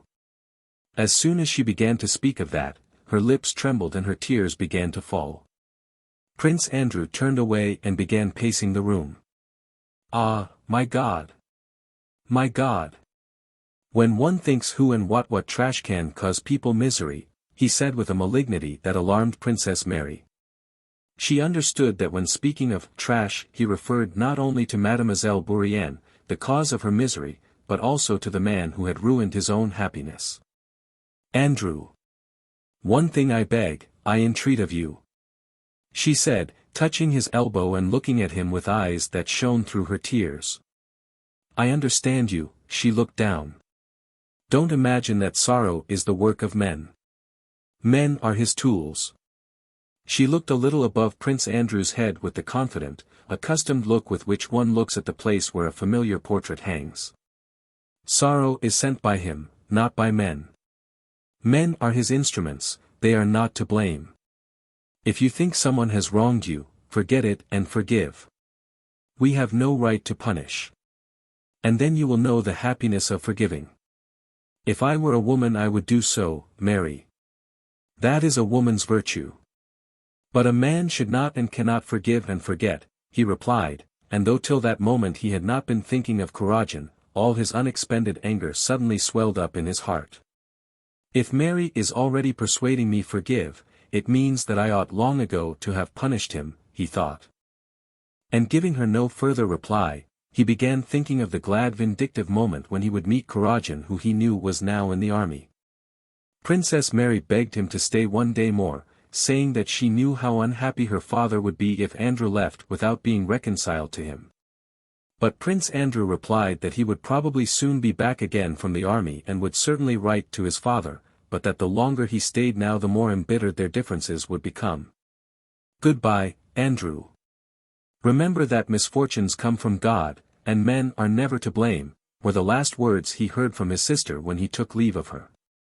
"Then it must be so," thought Prince Andrew as he drove out of the avenue from the house at Bald Hills. She, poor innocent creature, is left to be victimized by an old man who has outlived his wits. The old man feels he is guilty, but cannot change himself. My boy is growing up and rejoices in life, in which like everybody else he will deceive or be deceived. And I am off to the army. Why? I myself don't know. I want to meet that man whom I despise, so as to give him a chance to kill and laugh at me. These conditions of life had been the same before, but then they were all connected, while now they had all tumbled to pieces. Only senseless things, lacking coherence, presented themselves one after another to Prince Andrew's mind. Chapter 9. Prince Andrew reached the general headquarters of the army at the end of June. The First Army, with which was the Emperor, occupied the fortified camp at Drissa. The Second Army was retreating, trying to effect a junction with the first one from which it was said to be cut off by large French forces. Everyone was dissatisfied with the general course of affairs in the Russian army, but no one anticipated any danger of invasion of the Russian provinces, and no one thought the war would extend farther than the western, the Polish, provinces. Prince Andrew found Barclay de Tolly, to whom he had been assigned, on the bank of the Drissa. As there was not a single town or large village in the vicinity of the camp, the immense number of generals and courtiers accompanying the army were living in the best houses of the villages on both sides of the river, over a radius of 6 miles. Barclay de Tolly was quartered nearly 3 miles from the emperor. He received Bolkonsky stiffly and coldly and told him in his foreign accent that he would mention him to the emperor for a decision as to his employment, but asked him meanwhile to remain on his staff. Anatole Kuragin, whom Prince Andrew had hoped to find with the army, was not there. He had gone to Petersburg, but Prince Andrew was glad to hear this. His mind was occupied by the interests of the center that was conducting a gigantic war, and he was glad to be free for a while from the distraction caused by the thought of Kuragin. During the first 4 days, while no duties were required of him, Prince Andrew rode round the whole fortified camp and, by the aid of his own knowledge and by talks with experts, tried to form a definite opinion about it. But the question whether the camp was advantageous or disadvantageous remained for him undecided. Already from his military experience and what he had seen in the Austrian campaign, he had come to the conclusion that in war the most deeply considered plans have no significance and that all depends on the way unexpected movements of the enemy that cannot be foreseen are met, and on how and by whom the whole matter is handled. To clear up this last point for himself, Prince Andrew, utilizing his position and acquaintances, tried to fathom the character of the control of the army and of the men and parties engaged in it.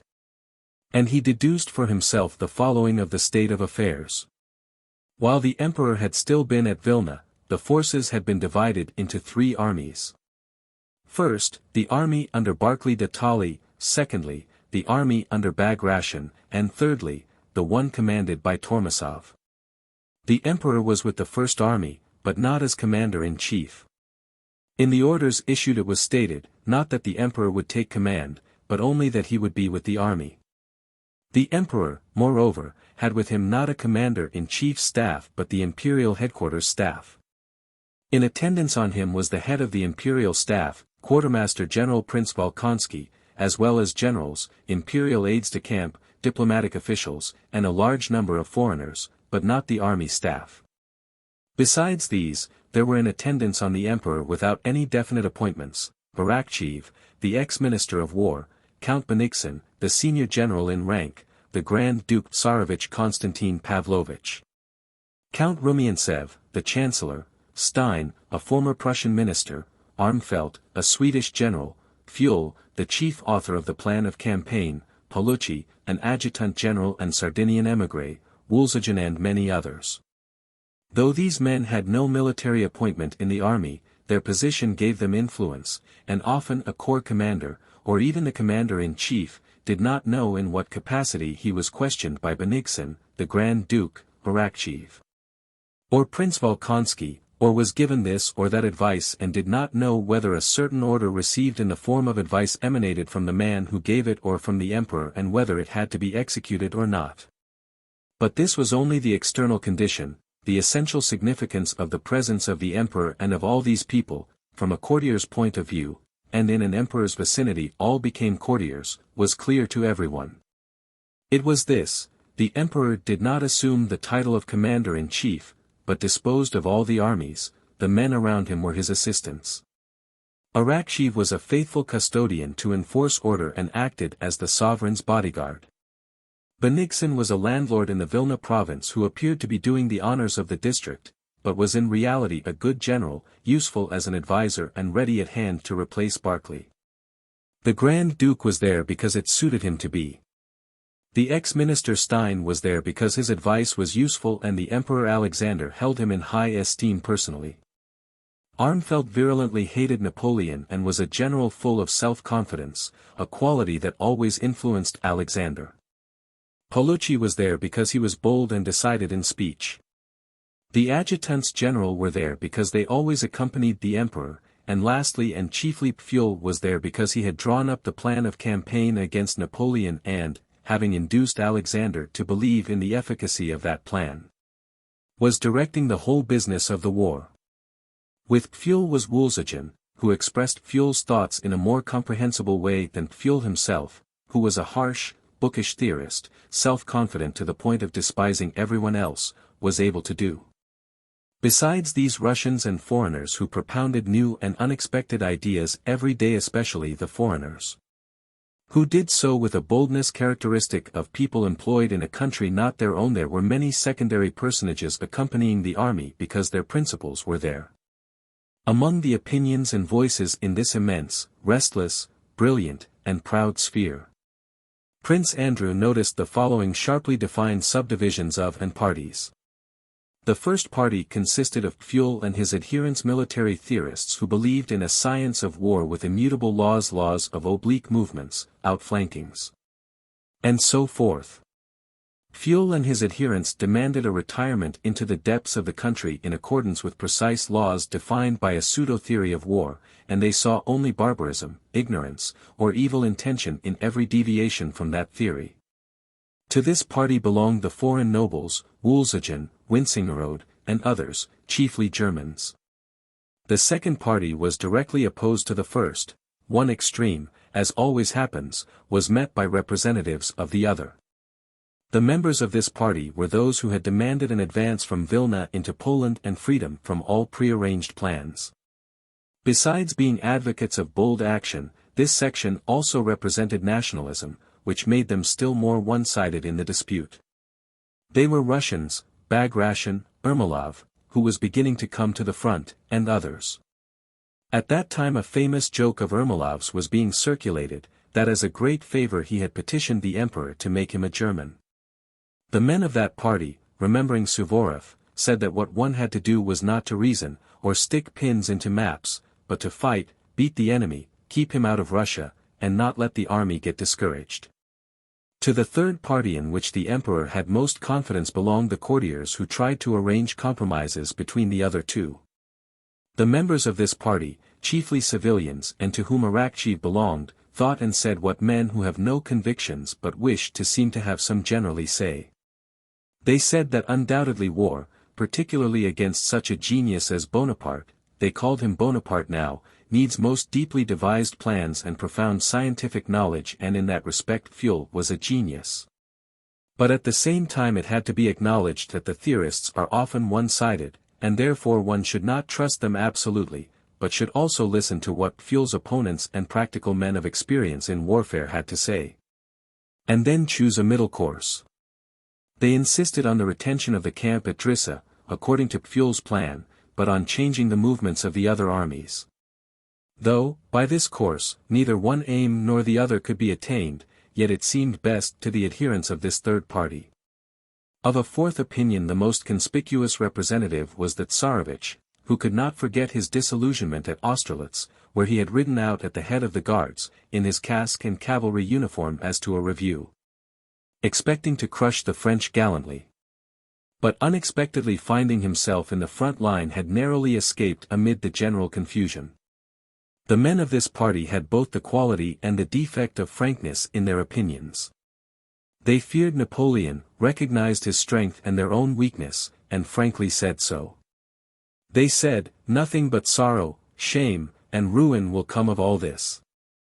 We have abandoned Vilna and Vitebsk and shall abandon Drissa. The only reasonable thing left to do is to conclude peace as soon as possible, before we are turned out of Petersburg." This view was very general in the upper army circles and found support also in Petersburg and from the Chancellor, Rumyantsev, who, for other reasons of state, was in favor of peace. The fifth party consisted of those who were adherents of Barclay de Tolly, not so much as a man but as Minister of War and Commander-in-Chief. Be he what he may, they always began like that, he is an honest, practical man and we have nobody better. Give him real power, for war cannot be conducted successfully without unity of command, and he will show what he can do, as he did in Finland. If our army is well organized and strong and has withdrawn to Drissa without suffering any defeats, we owe this entirely to Barclay. If Barclay is now to be superseded by Bennigsen, all will be lost, for Bennigsen showed his incapacity already in 1807. The sixth party, the Bennigsenites, said, on the contrary, that at any rate there was no one more active and experienced than Bennigsen, and twist about as you may, you will have to come to Bennigsen eventually. Let the others make mistakes now. Said they, arguing that our retirement to Drissa was a most shameful reverse and an unbroken series of blunders. The more mistakes that are made the better. It will at any rate be understood all the sooner that things cannot go on like this. What is wanted is not some Barclay or other, but a man like Bennigsen, who made his mark in 1807, and to whom Napoleon himself did justice, a man whose authority would be willingly recognized, and Bennigsen is the only such man. The seventh party consisted of the sort of people who are always to be found, especially around young sovereigns, and of whom there were particularly many round Alexander generals and imperial aides-de-camp passionately devoted to the emperor. Not merely as a monarch but as a man, adoring him sincerely and disinterestedly, as Rostov had done in 1805, and who saw in him not only all the virtues but all human capabilities as well. These men, though enchanted with the sovereign for refusing the command of the army, yet blamed him for such excessive modesty. And only desired and insisted that their adored sovereign should abandon his diffidence and openly announce that he would place himself at the head of the army, gather round him a commander-in-chief staff, and, consulting experienced theoreticians and practical men where necessary, would himself lead the troops, whose spirits would thereby be raised to the highest pitch. The eighth and largest group, which in its enormous numbers was to the others as 99-1, consisted of men who desired neither peace nor war, neither an advance nor a defensive camp at the Drissa or anywhere else. Neither Barclay nor the emperor, neither Pfuel or Bennigsen, but only the one most essential thin gas, much advantage and pleasure for themselves as possible. In the troubled waters of conflicting and intersecting intrigues that eddied about the emperor's headquarters, it was possible to succeed in many ways unthinkable at other times. A man who simply wished to retain his lucrative post would today agree with Pfuel, tomorrow with his opponent, and the day after, merely to avoid responsibility or to please the emperor, would declare that he had no opinion at all on the matter. Another who wished to gain some advantage would attract the emperor's attention by loudly advocating the very thing the emperor had hinted at the day before, and would dispute and shout at the council, beating his breast and challenging those who did not agree with him to duels, thereby proving that he was prepared to sacrifice himself for the common good. A third, in the absence of opponents, between two councils would simply solicit a special gratuity for his faithful services, well knowing that at that moment people would be too busy to refuse him. A fourth, while seemingly overwhelmed with work, would often come accidentally under the emperor's eye. A fifth, to achieve his long-cherished aim of dining with the emperor, would stubbornly insist on the correctness or falsity of some newly emerging opinion, and for this object would produce arguments more or less forcible and correct. All the men of this party were fishing for roubles, decorations, and promotions, and in this pursuit watched only the weathercock of imperial favor, and directly they noticed it turning in any direction. This whole drone population of the army began blowing hard that way, so that it was all the harder for the emperor to turn it elsewhere. Amid the uncertainties of the position, with the menace of serious danger giving a peculiarly threatening character to everything, amid this vortex of intrigue, egotism, conflict of views and feelings, and the diversity of race among these people, this eighth and largest party of those preoccupied with personal interests imparted great confusion and obscurity to the common task. Whatever question arose, a swarm of these drones, without having finished their buzzing on a previous theme, flew over to the new one and by their hum drowned and obscured the voices of those who were disputing honestly. From among all these parties, just at the time Prince Andrew reached the army, another, a ninth party, was being formed and was beginning to raise its voice. This was the party of the elders, reasonable men experienced and capable in state affairs, who, without sharing any of those conflicting opinions, were able to take a detached view of what was going on at the staff at headquarters and to consider means of escape from this muddle, indecision, intricacy, and weakness.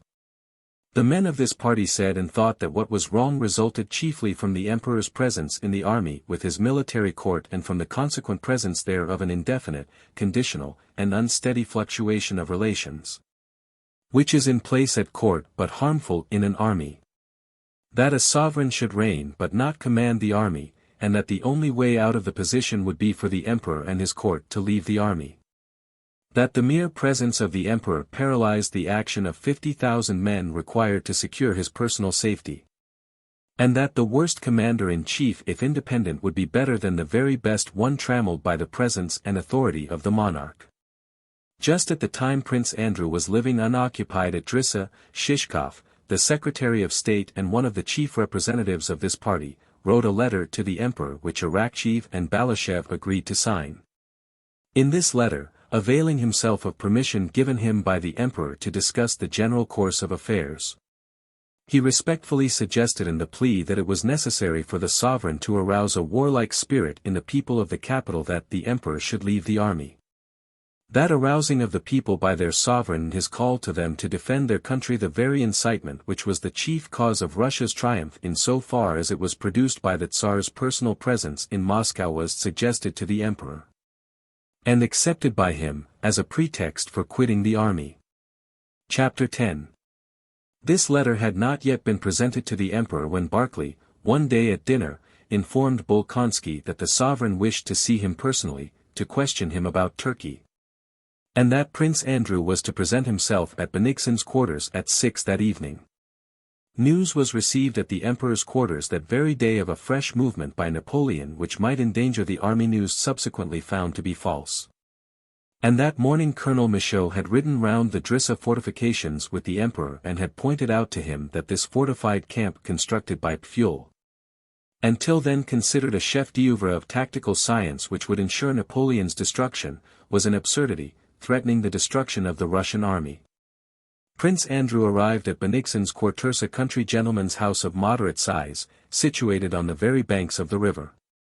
Neither Bennigsen nor the emperor was there, but Chernyshev, the emperor's aide-de-camp, received Bolkonsky and informed him that the emperor, accompanied by General Bennigsen and Marquis Paulucci, had gone a second time that day to inspect the fortifications of the Drissa camp, of the suitability of which serious doubts were beginning to be felt.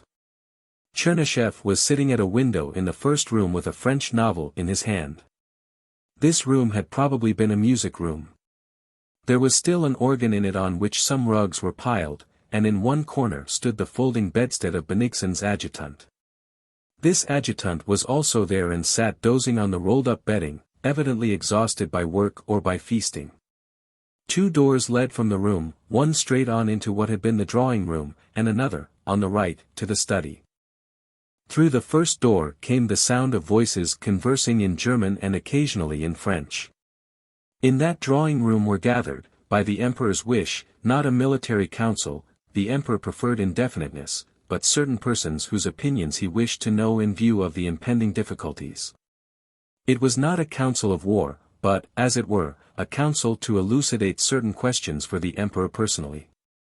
To this semi-council had been invited the Swedish General Armfeldt, Adjutant General Wulzigin, Winsingerode, whom Napoleon had referred to as a renegade French subject, Michaud, Toll, Count Stein, who was not a military man at all, and Pfuel himself, who, as Prince Andrew had heard, was the mainspring of the whole affair.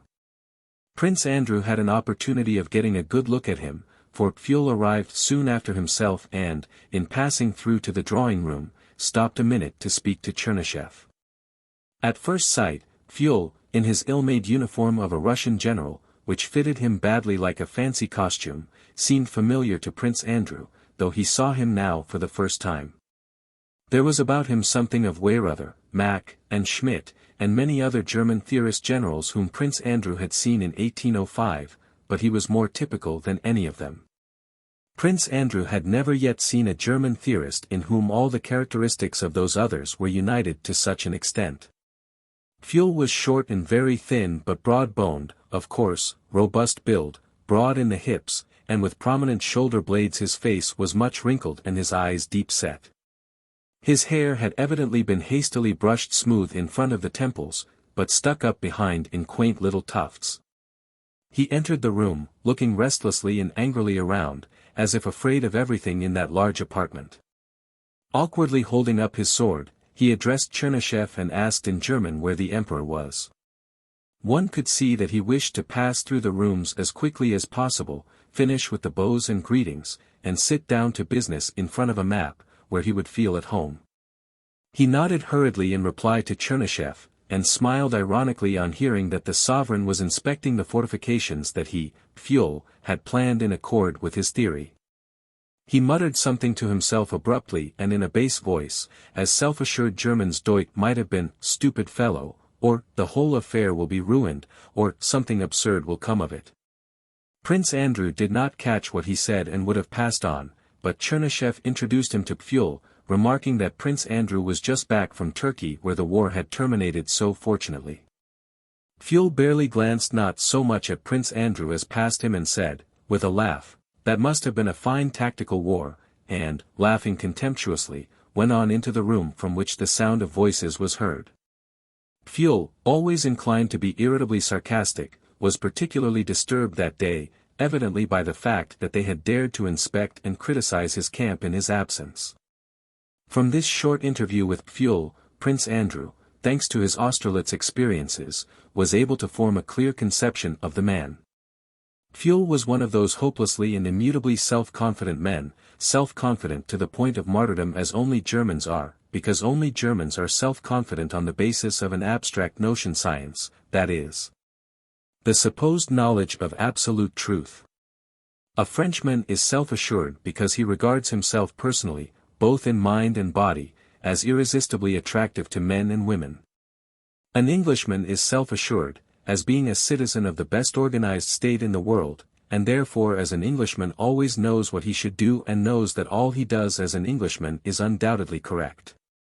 An Italian is self-assured because he is excitable and easily forgets himself and other people.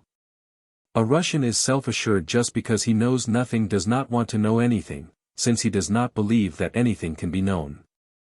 The German self-assurance is worst of all, stronger and more repulsive than any other, because he imagines that he knows the truthscience which he himself has invented but which is for him the absolute truth. Pfuel was evidently of that sort. He had a science, the theory of oblique movements, deduced by him from the history of Frederick the Great's wars.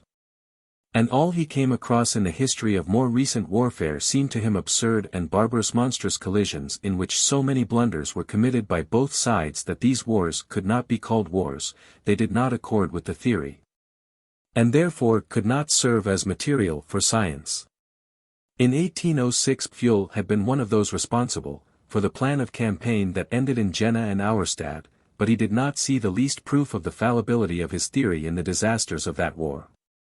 On the contrary, the deviations made from his theory were, in his opinion, the sole cause of the whole disaster, and with characteristically gleeful sarcasm he would remark, "There, I said the whole affair would go to the devil." Pfuel was one of those theoreticians who so love their theory that they lose sight of the theory's object, its practical application. His love of theory made him hate everything practical, and he would not listen to it. He was even pleased by failures, for failures resulting from deviations in practice from the theory only proved to him the accuracy of his theory. He said a few words to Prince Andrew and Chernyshev about the present war, with the air of a man who knows beforehand that all will go wrong, and who is not displeased that it should be so. The unbrushed tufts of hair sticking up behind and the hastily brushed hair on his temples expressed this most eloquently. He passed into the next room, and the deep, querulous sounds of his voice were at once heard from there. Chapter 11. Prince Andrew's eyes were still following Pfuel out of the room when Count Bennigsen entered hurriedly, and nodding to Bolkonsky, but not pausing, went into the study, giving instructions to his adjutant as he went.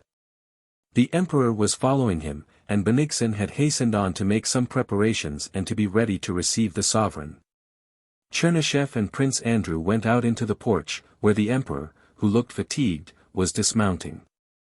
Marquis Paulucci was talking to him with particular warmth, and the Emperor, with his head bent to the left, was listening with a dissatisfied air. The Emperor moved forward, evidently wishing to end the conversation, but the flushed and excited Italian, oblivious of decorum, followed him and continued to speak.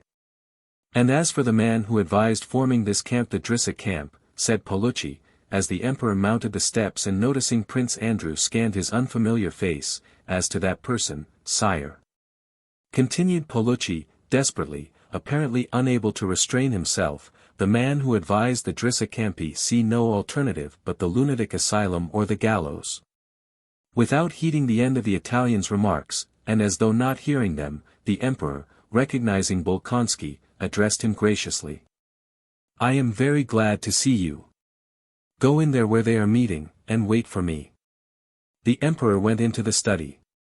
He was followed by Prince Peter Mikhailovich Volkonsky and Baron Stein, and the door closed behind them. Prince Andrew, taking advantage of the emperor's permission, accompanied Paulucci, whom he had known in Turkey, into the drawing room where the council was assembled. Prince Peter Mikhailovich Volkonsky occupied the position, as it were, of chief of the emperor's staff. He came out of the study into the drawing room with some maps which he spread on a table, and put questions on which he wished to hear the opinion of the gentlemen present. What had happened was that news, which afterwards proved to be false, had been received during the night of a movement by the French to outflank the Drissa camp. The first to speak was General Armfeldt who, to meet the difficulty that presented itself, unexpectedly proposed a perfectly new position away from the Petersburg and Moscow roads. The reason for this was inexplicable, unless he wished to show that he, too, could have an opinion, but he urged that at this point the army should unite and there await the enemy. It was plain that Armfeldt had thought out that plan long ago and now expounded it not so much to answer the questions put which, in fact, his plan did not answer as to avail himself of the opportunity to air it. It was one of the millions of proposals, one as good as another, that could be made as long as it was quite unknown what character the war would take. Some disputed his arguments, others defended them. Young Count Toll objected to the Swedish general's views more warmly than anyone else, and in the course of the dispute drew from his side pocket a well-filled notebook, which he asked permission to read to them. In these voluminous notes Toll suggested another scheme, totally different from Armfeldt's or Pfuel's plan of campaign. In answer to Toll, Paulucci suggested an advance and an attack, which, he urged, could alone extricate us from the present uncertainty and from the trap, as he called the Drissa camp, in which we were situated. During all these discussions Pfuel and his interpreter, Woolsegen, his bridge in court relations, were silent. Pfuel only snorted contemptuously and turned away, to show that he would never demean himself by replying to such nonsense as he was now hearing. So when Prince Volkonsky, who was in the chair, called on him to give his opinion, he merely said, "Why ask me? General Armfeldt has proposed a splendid position with an exposed rear, or why not this Italian gentleman's attack very fine, or a retreat, also good? Why ask me?" said he. "Why, you yourselves know everything better than I do." But when Volkonsky said, with a frown, that it was in the emperor's name that he asked his opinion, Pfuel rose and, suddenly growing animated, began to speak. "Everything has been spoiled, everything muddled. Everybody thought they knew better than I did, and now you come to me. How mend matters? There is nothing to mend. The principles laid down by me must be strictly adhered to," said he, drumming on the table with his bony fingers. "What is the difficulty? Nonsense, childishness." He went up to the map and speaking rapidly began proving that no eventuality could alter the efficiency of the Drissa camp, that everything had been foreseen, and that if the enemy were really going to outflank it, the enemy would inevitably be destroyed. Paulucci, who did not know German, began questioning him in French. Woolsegen came to the assistance of his chief, who spoke French badly, and began translating for him, hardly able to keep pace with Pfuel, who was rapidly demonstrating that not only all that had happened, but all that could happen, had been foreseen in his scheme, and that if there were now any difficulties the whole fault lay in the fact that his plan had not been precisely executed. He kept laughing sarcastically, he demonstrated, and at last contemptuously ceased to demonstrate, like a mathematician who ceases to prove in various ways the accuracy of a problem that has already been proved. Woolsegen took his place and continued to explain his views in French, every now and then turning to Pfuel and saying, "Is it not so, Your Excellency?" But Pfuel, like a man heated in a fight who strikes those on his own side, shouted angrily at his own supporter, Woolsegen. "Well, of course, what more is there to explain?" Paulucci and Michaud both attacked Woolsegen simultaneously in French. Armfelt addressed Fuel in German. Toll explained to Volkonsky in Russian. Prince Andrew listened and observed in silence. Of all these men, Prince Andrew sympathized most with Fuel, angry, determined, and absurdly self-confident as he was. Of all those present, evidently he alone was not seeking anything for himself, nursed no hatred against anyone, and only desired that the plan, formed on a theory arrived at by years of toil, should be carried out. He was ridiculous, and unpleasantly sarcastic, but yet he inspired involuntary respect by his boundless devotion to an idea. Besides this, the remarks of all except Fuel had one common trait that had not been noticeable at the Council of War in 1805, there was now a panic fear of Napoleon's genius, which, though concealed, was noticeable in every rejoinder. Everything was assumed to be possible for Napoleon, they expected him from every side, and invoked his terrible name to shatter each other's proposals. Fuel alone seemed to consider Napoleon a barbarian like everyone else who opposed his theory. But besides this feeling of respect, Fuel evoked pity in Prince Andrew. From the tone in which the courtiers addressed him and the way Paulucci had allowed himself to speak of him to the emperor, but above all from a certain desperation in Fuel's own expressions, it was clear that the others knew. And Fuel himself felt, that his fall was at hand. And despite his self-confidence and grumpy German sarcasm he was pitiable, with his hair smoothly brushed on the temples and sticking up in tufts behind. Though he concealed the fact under a show of irritation and contempt, he was evidently in despair that the sole remaining chance of verifying his theory by a huge experiment and proving its soundness to the whole world was slipping away from him. The discussions continued a long time, and the longer they lasted the more heated became the disputes, culminating in shouts and personalities, and the less was it possible to arrive at any general conclusion from all that had been said. Prince Andrew, listening to this polyglot talk and to these surmises, plans, refutations, and shouts, felt nothing but amazement at what they were saying. A thought that had long since and often occurred to him during his military activities, the idea that there is not and cannot be any science of war. And that therefore there can be no such thing as a military genius now appeared to him an obvious truth. What theory and science is possible about a matter the conditions and circumstances of which are unknown and cannot be defined, especially when the strength of the acting forces cannot be ascertained? No one was or is able to foresee in what condition our or the enemy's armies will be in a day's time, and no one can gauge the force of this or that detachment. Sometimes when there is not a coward at the front to shout, we are cut off and start running, but a brave and jolly lad who shouts, hurrah, a detachment of 5,000 is worth 30,000, as at Schöngrabern, while at times 50,000 run from 8,000, as at Austerlitz. What science can there be in a matter in which, as in all practical matters, nothing can be defined and everything depends on innumerable conditions, the significance of which is determined at a particular moment which arrives no one knows when? Armfelt says our army is cut in half, and Paulucci says we have got the French army between two fires. Michaud says that the worthlessness of the Drissa camp lies in having the river behind it, and Fuel says that is what constitutes its strength.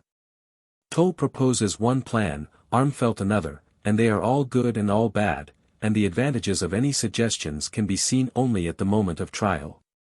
And why do they all speak of a military genius? Is a man a genius who can order bread to be brought up at the right time and say who is to go to the right and who to the left? It is only because military men are invested with pomp and power and crowds of sycophants flatter power, attributing to it qualities of genius it does not possess. The best generals I have known were, on the contrary, stupid or absent-minded men. Bagration was the best, Napoleon himself admitted that. And of Bonaparte himself. I remember his limited, self-satisfied face on the field of Austerlitz. Not only does a good army commander not need any special qualities, on the contrary he needs the absence of the highest and best human attributes: love, poetry, tenderness, and philosophic inquiring doubt. He should be limited, firmly convinced that what he is doing is very important, otherwise he will not have sufficient patience, and only then will he be a brave leader. God forbid that he should be humane, should love, or pity, or think of what is just and unjust. It is understandable that a theory of their genius was invented for them long ago because they have power. The success of a military action depends not on them, but on the man in the ranks who shouts, "We are lost," or who shouts, "Hurrah!" And only in the ranks can one serve with assurance of being useful. So thought Prince Andrew as he listened to the talking, and he roused himself only when Paulucci called him and everyone was leaving. At the review next day the Emperor asked Prince Andrew where he would like to serve, and Prince Andrew lost his standing in court circles forever by not asking to remain attached to the sovereign's person, but for permission to serve in the army. Chapter 12. Before the beginning of the campaign, Rostov had received a letter from his parents in which they told him briefly of Natasha's illness and the breaking off of her engagement to Prince Andrew, which they explained by Natasha's having rejected him, and again asked Nicholas to retire from the army and return home. On receiving this letter, Nicholas did not even make any attempt to get leave of absence or to retire from the army, but wrote to his parents that he was sorry Natasha was ill and her engagement broken off, and that he would do all he could to meet their wishes. To Sonia he wrote separately. "Adored friend of my soul," he wrote. "Nothing but honor could keep me from returning to the country. But now, at the commencement of the campaign, should feel dishonored, not only in my comrades' eyes but in my own, if I preferred my own happiness to my love and duty to the fatherland. But this shall be our last separation. Believe me, directly the war is over, if I am still alive and still loved by you, I will throw up everything and fly to you, to press you forever to my ardent breast." It was, in fact, only the commencement of the campaign that prevented Rostov from returning home as he had promised and marrying Sonia. The autumn in Otradno with the hunting, and the winter with the Christmas holidays and Sonia's love, had opened out to him a vista of tranquil rural joys and peace such as he had never known before, and which now allured him.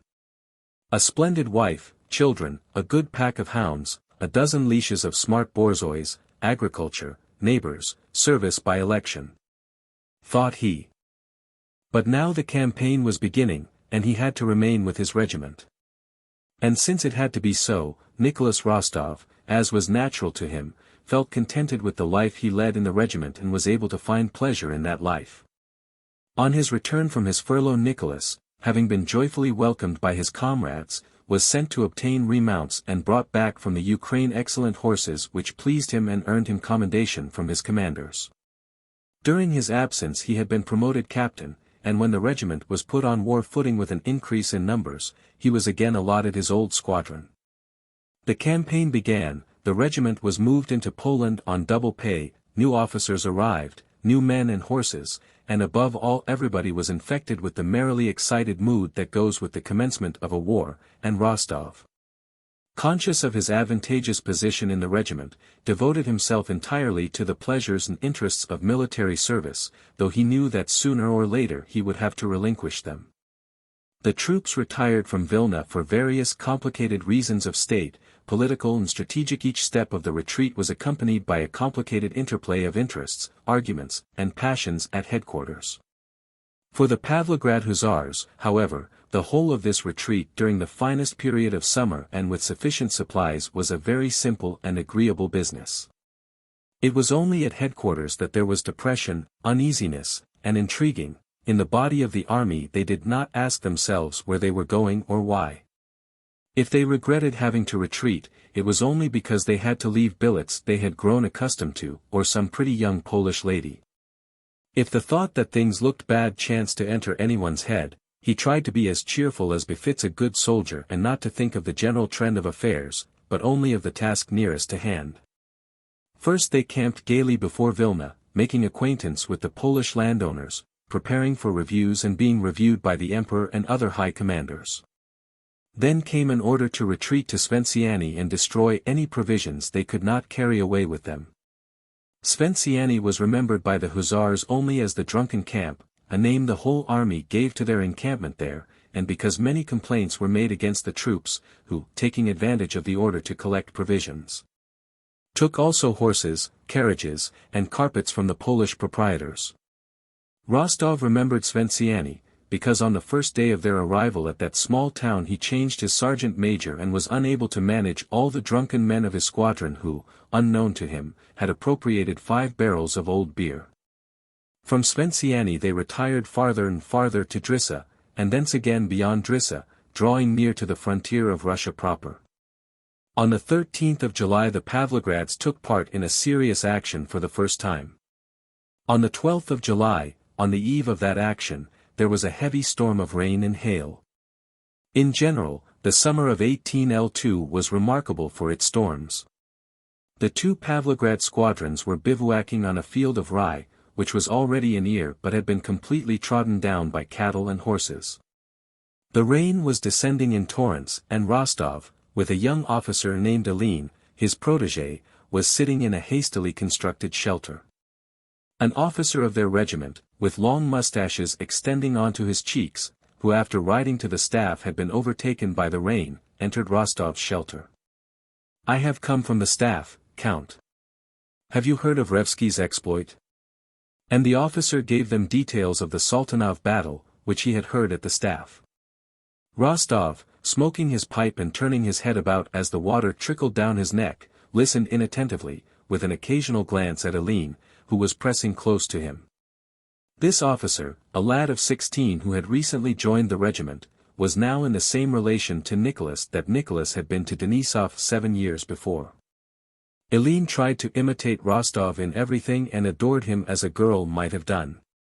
Struzinski, the officer with the long mustache, spoke grandiloquently of the Sultanov Dam being a Russian Thermopylae, and of how a deed worthy of antiquity had been performed by General Revsky. He recounted how Revsky had led his 2 sons onto the dam under terrific fire and had charged with them beside him.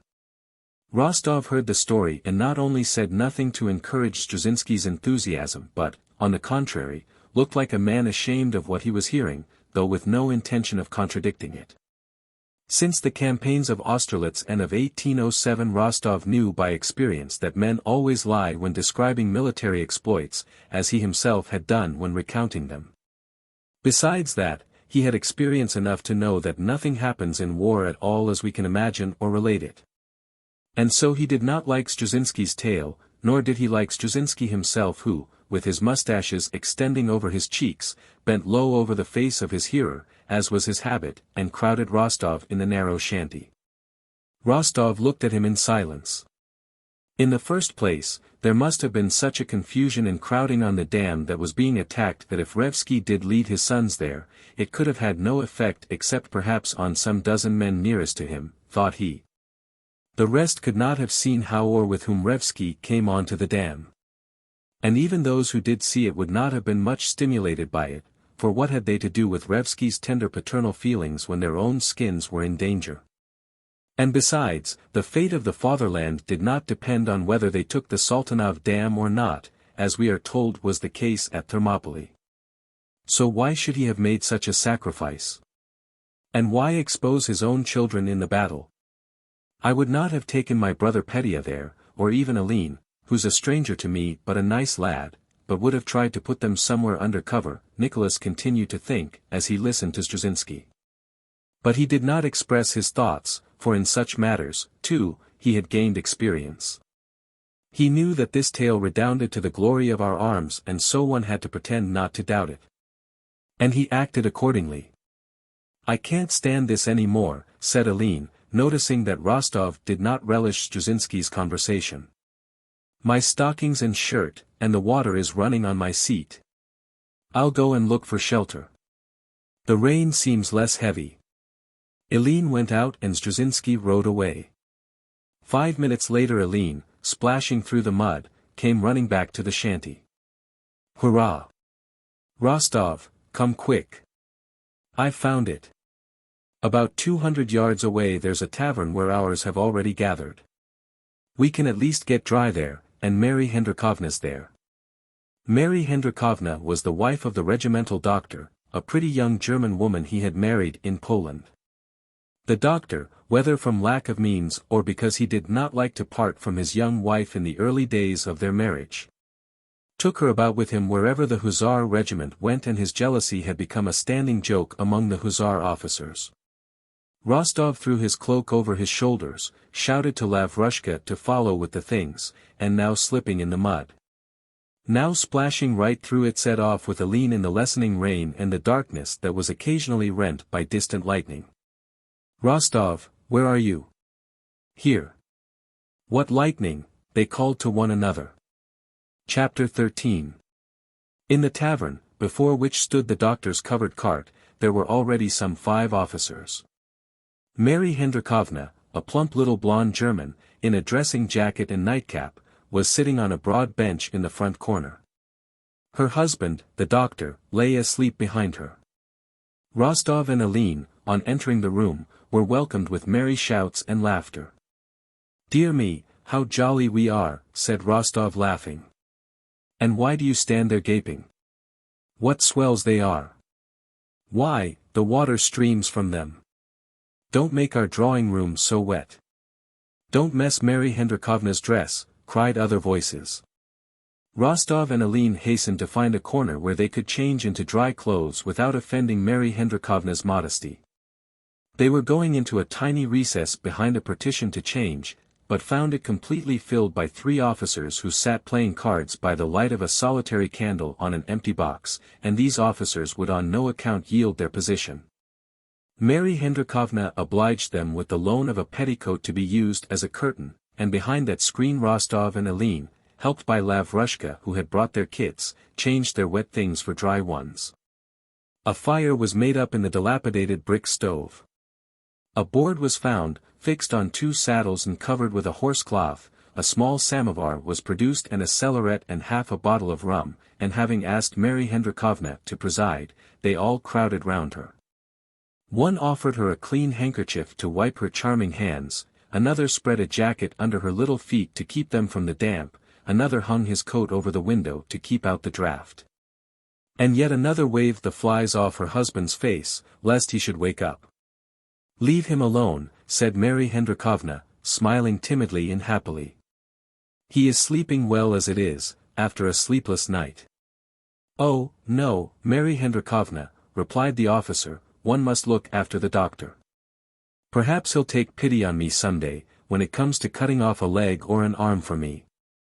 There were only 3 tumblers, the water was so muddy that one could not make out whether the tea was strong or weak, and the samovar held only 6 tumblers of water.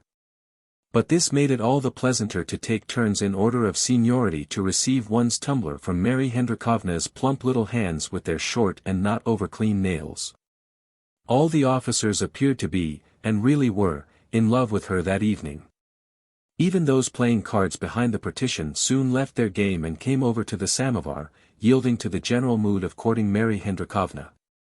She, seeing herself surrounded by such brilliant and polite young men, beamed with satisfaction, try as she might to hide it, and perturbed as she evidently was each time her husband moved in his sleep behind her. There was only 1 spoon, sugar was more plentiful than anything else, but it took too long to dissolve, so it was decided that Mary Hendrikovna should stir the sugar for everyone in turn. Rostov received his tumbler, and adding some rum to it asked Mary Hendrikovna to stir it. "But you take it without sugar?" she said, smiling all the time, as if everything she said and everything the others said was very amusing and had a double meaning. "It is not the sugar I want, but only that your little hand should stir my tea." Mary Hendrikovna assented and began looking for the spoon which someone meanwhile had pounced on. "Use your finger, Mary Hendrikovna, it will be still nicer," said Rostov. "Too hot," she replied, blushing with pleasure. Hélène put a few drops of rum into the bucket of water and brought it to Mary Hendrikovna, asking her to stir it with her finger. "This is my cup," said he. "Only dip your finger in it and I'll drink it all up." When they had emptied the samovar, Rostov took a pack of cards and proposed that they should play kings with Mary Hendrikovna. They drew lots to settle who should make up her set. At Rostov's suggestion it was agreed that whoever became king should have the right to kiss Mary Hendrikovna's hand, and that the booby should go to refill and reheat the samovar for the doctor when the latter awoke. "Well, but supposing Mary Hendrikovna is king?" asked Hélène. "As it is, she is queen, and her word is law."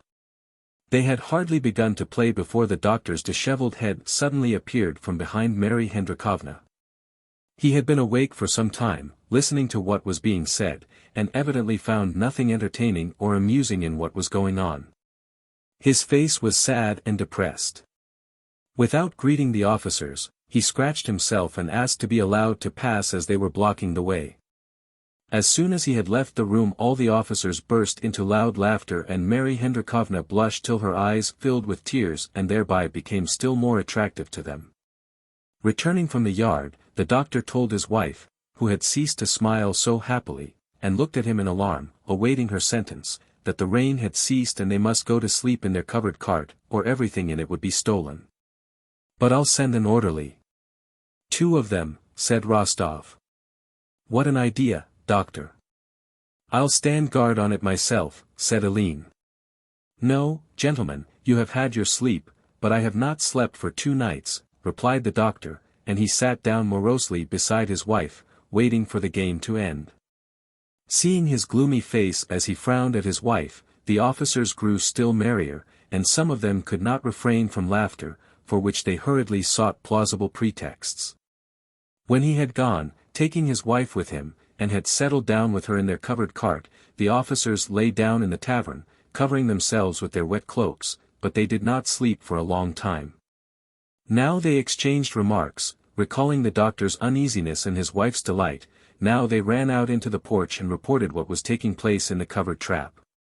Several times Rostov, covering his head, tried to go to sleep, but some remark would arouse him and conversation would be resumed, to the accompaniment of unreasoning, merry, childlike laughter. Chapter 14. It was nearly 3 o'clock, but no one was yet asleep, when the quartermaster appeared with an order to move on to the little town of Ostrovna.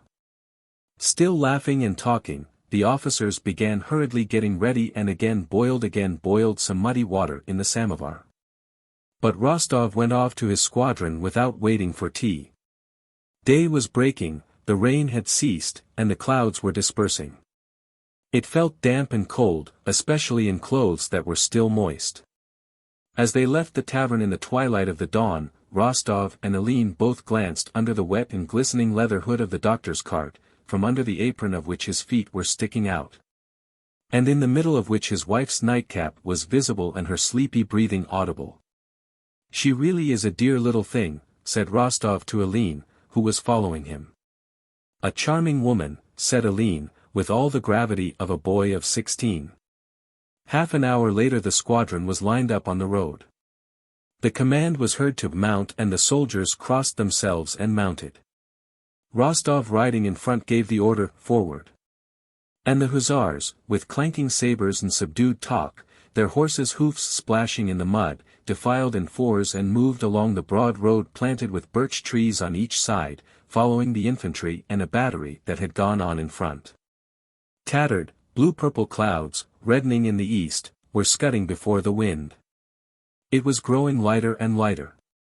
That curly grass which always grows by country roadsides became clearly visible, still wet with the night's rain. The drooping branches of the birches, also wet, swayed in the wind and flung down bright drops of water to one side. The soldiers' faces were more and more clearly visible.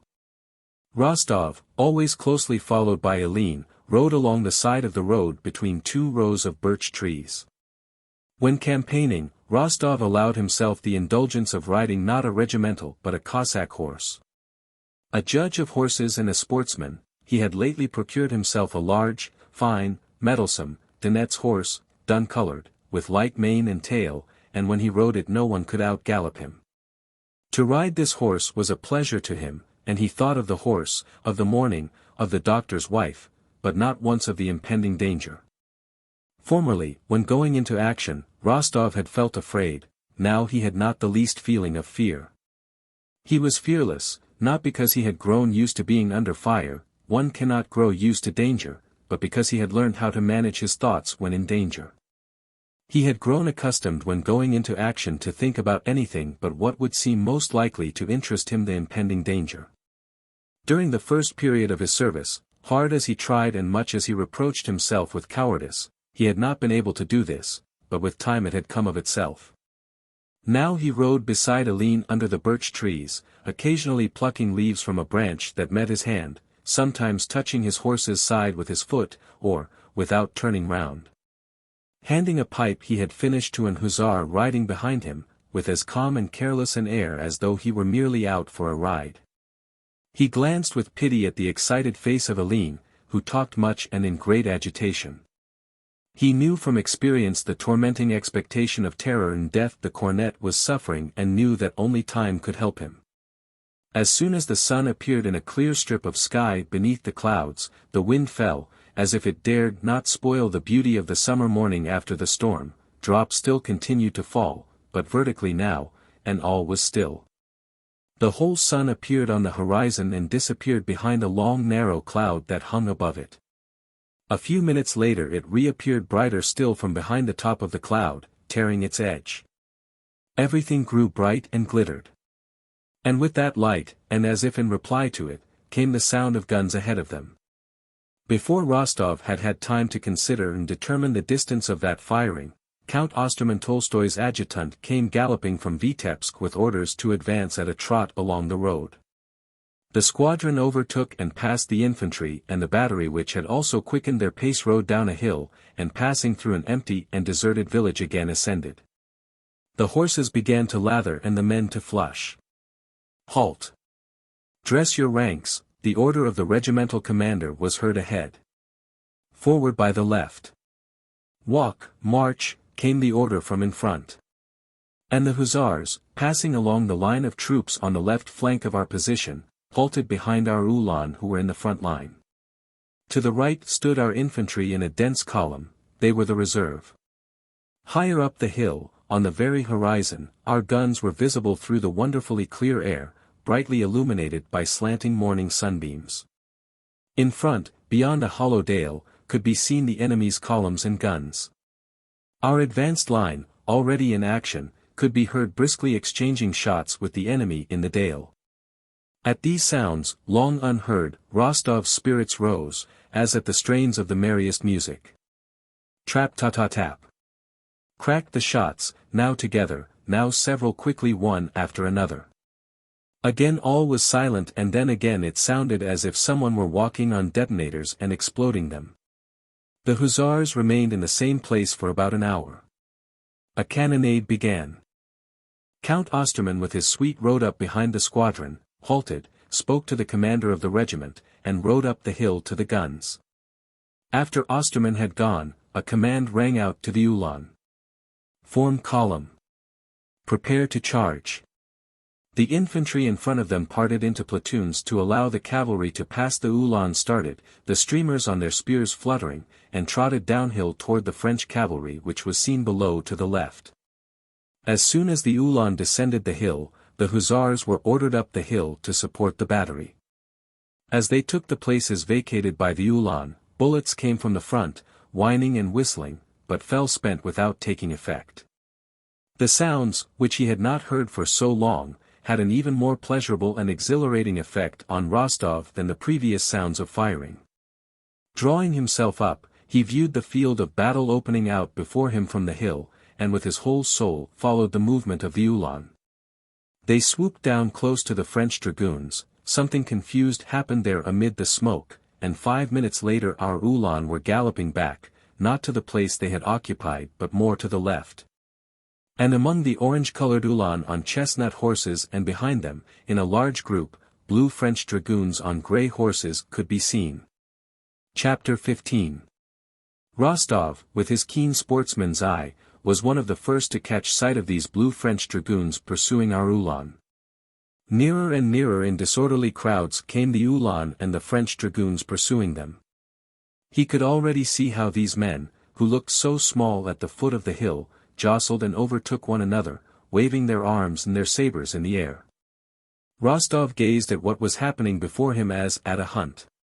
He felt instinctively that if the hussars struck at the French dragoons now, the latter could not withstand them, but if a charge was to be made it must be done now, at that very moment, or it would be too late. He looked around.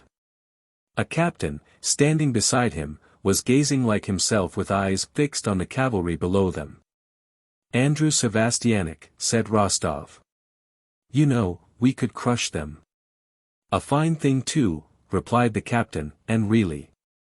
Rostov, without waiting to hear him out, touched his horse, galloped to the front of his squadron, and before he had time to finish giving the word of command, the whole squadron, sharing his feeling, was following him.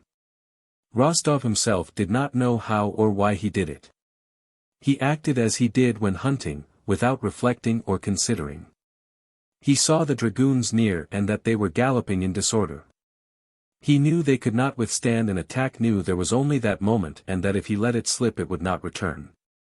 The bullets were whining and whistling so stimulatingly around him and his horse was so eager to go that he could not restrain himself. He touched his horse, gave the word of command, and immediately, hearing behind him the tramp of the horses of his deployed squadron, rode at full trot downhill toward the dragoons. Hardly had they reached the bottom of the hill before their pace instinctively changed to a gallop, which grew faster and faster as they drew nearer to our Ulan and the French dragoons who galloped after them. The dragoons were now close at hand.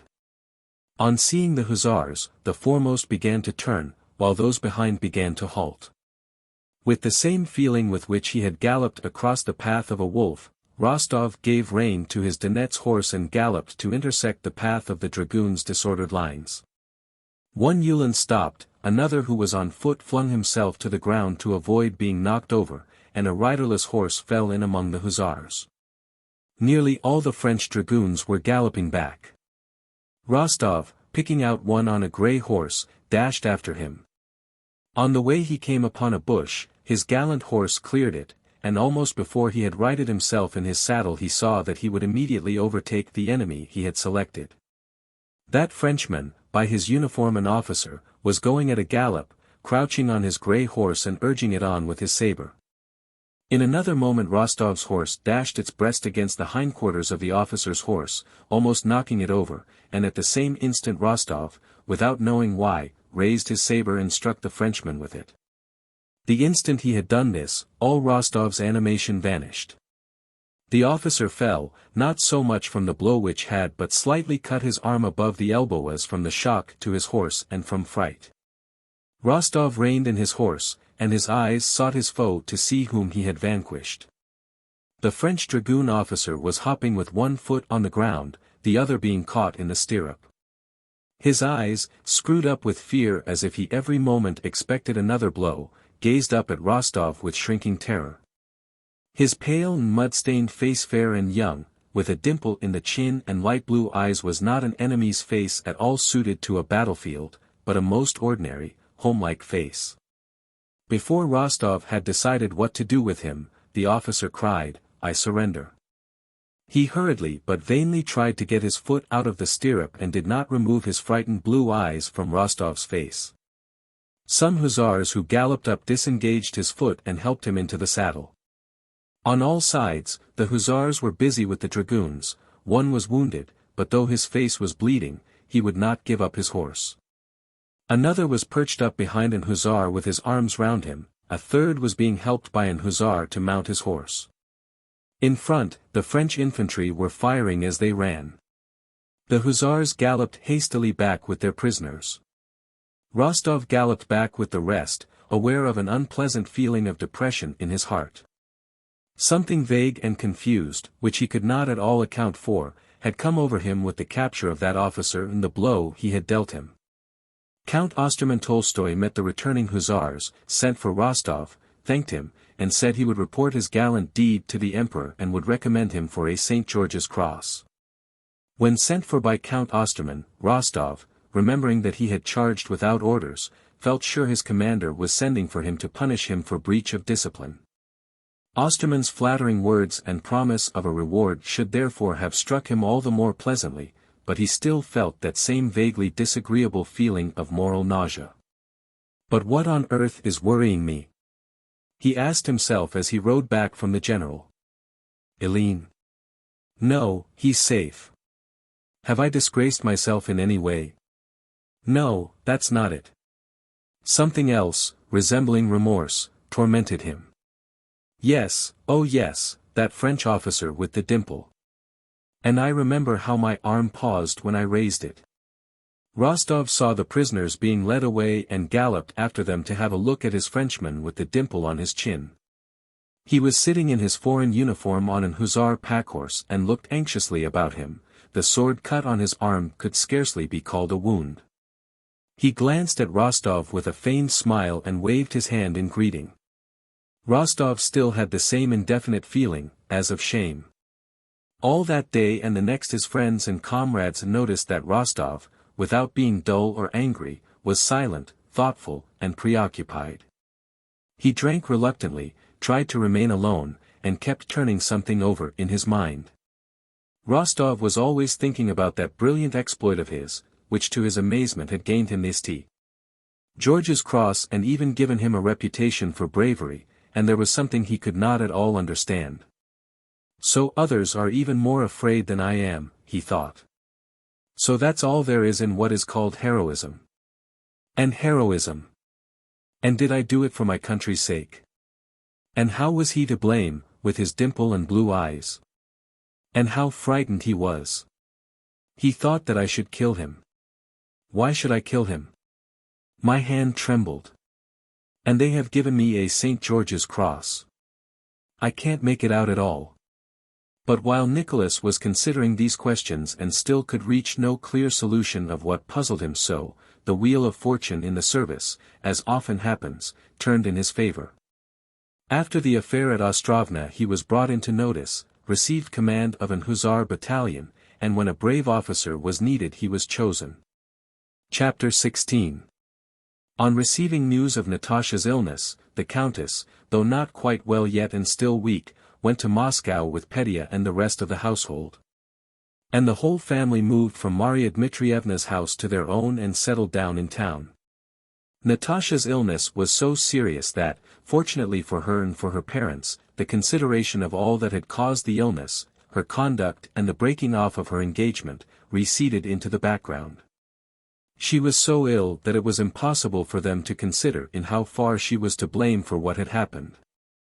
She could not eat or sleep, grew visibly thinner, coughed, and, as the doctors made them feel, was in danger. They could not think of anything but how to help her.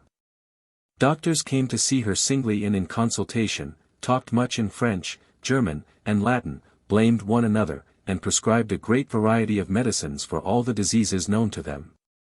But the simple idea never occurred to any of them that they could not know the disease Natasha was suffering from, as no disease suffered by a live man can be known, for every living person has his own peculiarities and always has his own peculiar, personal, novel, complicated disease, unknown to medicine, not a disease of the lungs, liver, skin, heart, nerves, and so on mentioned in medical books, but a disease consisting of one of the innumerable combinations of the maladies of those organs. This simple thought could not occur to the doctors, as it cannot occur to a wizard that he is unable to work his charms, because the business of their lives was to cure. And they received money for it and had spent the best years of their lives on that business.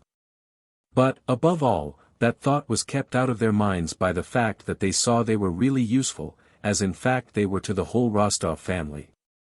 Their usefulness did not depend on making the patient swallow substances for the most part harmful. The harm was scarcely perceptible, as they were given in small doses, but they were useful, necessary, and indispensable because they satisfied a mental need of the invalid and of those who loved her, and that is why there are, and always will be, pseudo-healers, wise women, homeopaths, and allopaths. They satisfied that eternal human need for hope of relief, for sympathy, and that something should be done, which is felt by those who are suffering. They satisfied the need seen in its most elementary form in a child, when it wants to have a place rubbed that has been hurt.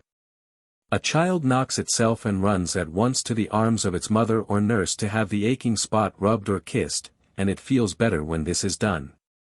The child cannot believe that the strongest and wisest of its people have no remedy for its pain, and the hope of relief and the expression of its mother's sympathy while she rubs the bump comforts it. The doctors were of use to Natasha because they kissed and rubbed her bump, assuring her that it would soon pass if only the coachman went to the chemist's in the Arbat and got a powder and some pills in a pretty box of a ruble and 70 kopecks. And if she took those powders in boiled water at intervals of precisely 2 hours, neither more nor less. What would Sonia and the Count and Countess have done, how would they have looked, if nothing had been done, if there had not been those pills to give by the clock, the warm drinks, the chicken cutlets, and all the other details of life ordered by the doctors, the carrying out of which supplied an occupation and consolation to the family circle? How would the Count have borne his dearly loved daughter's illness had he not known that it was costing him 1,000 rubles, and that he would not grudge thousands more to benefit her? Or had he not known that if her illness continued he would not grudge yet other thousands and would take her abroad for consultations there, and had he not been able to explain the details of how Métivier and Feller had not understood the symptoms? But Frise had, and Mudrov had diagnosed them even better. What would the Countess have done had she not been able sometimes to scold the invalid for not strictly obeying the doctor's orders? "You'll never get well like that," she would say, forgetting her grief in her vexation, "if you won't obey the doctor and take your medicine at the right time. You mustn't trifle with it, you know, or it may turn to pneumonia," she would go on, deriving much comfort from the utterance of that foreign word, incomprehensible to others as well as to herself. What would Sonia have done without the glad consciousness that she had not undressed during the first 3 nights, in order to be ready to carry out all the doctor's injunctions with precision? And that she still kept awake at night so as not to miss the proper time when the slightly harmful pills in the little gilt box had to be administered? Even to Natasha herself it was pleasant to see that so many sacrifices were being made for her sake, and to know that she had to take medicine at certain hours, though she declared that no medicine would cure her and that it was all nonsense. And it was even pleasant to be able to show, by disregarding the orders, that she did not believe in medical treatment and did not value her life. The doctor came every day, felt her pulse, looked at her tongue, and regardless of her grief-stricken face joked with her. But when he had gone into another room, to which the Countess hurriedly followed him, he assumed a grave air and thoughtfully shaking his head said that though there was danger, he had hopes of the effect of this last medicine and one must wait and see, that the malady was chiefly mental, but... And the Countess, trying to conceal the action from herself and from him, slipped a gold coin into his hand and always returned to the patient with a more tranquil mind. The symptoms of Natasha's illness were that she ate little, slept little, coughed, and was always low-spirited. The doctors said that she could not get on without medical treatment, so they kept her in the stifling atmosphere of the town, and the Rostovs did not move to the country that summer of 1812.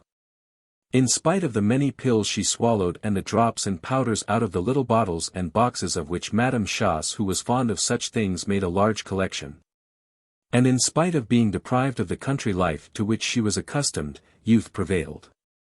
Natasha's grief began to be overlaid by the impressions of daily life, it ceased to press so painfully on her heart, it gradually faded into the past, and she began to recover physically. Chapter 17. Natasha was calmer but no happier. She not merely avoided all external forms of pleasure balls, promenades, concerts, and theaters, but she never laughed without a sound of tears in her laughter. She could not sing. As soon as she began to laugh, or tried to sing by herself, tears choked her, tears of remorse, tears at the recollection of those pure times which could never return. Tears of vexation that she should so uselessly have ruined her young life which might have been so happy. Laughter and singing in particular seemed to her like a blasphemy, in face of her sorrow. Without any need of self-restraint, no wish to coquette ever entered her head. She said and felt at that time that no man was more to her than Nastasia Ivanovna, the buffoon. Something stood sentinel within her and forbade her every joy. Besides, she had lost all the old interests of her carefree girlish life that had been so full of hope.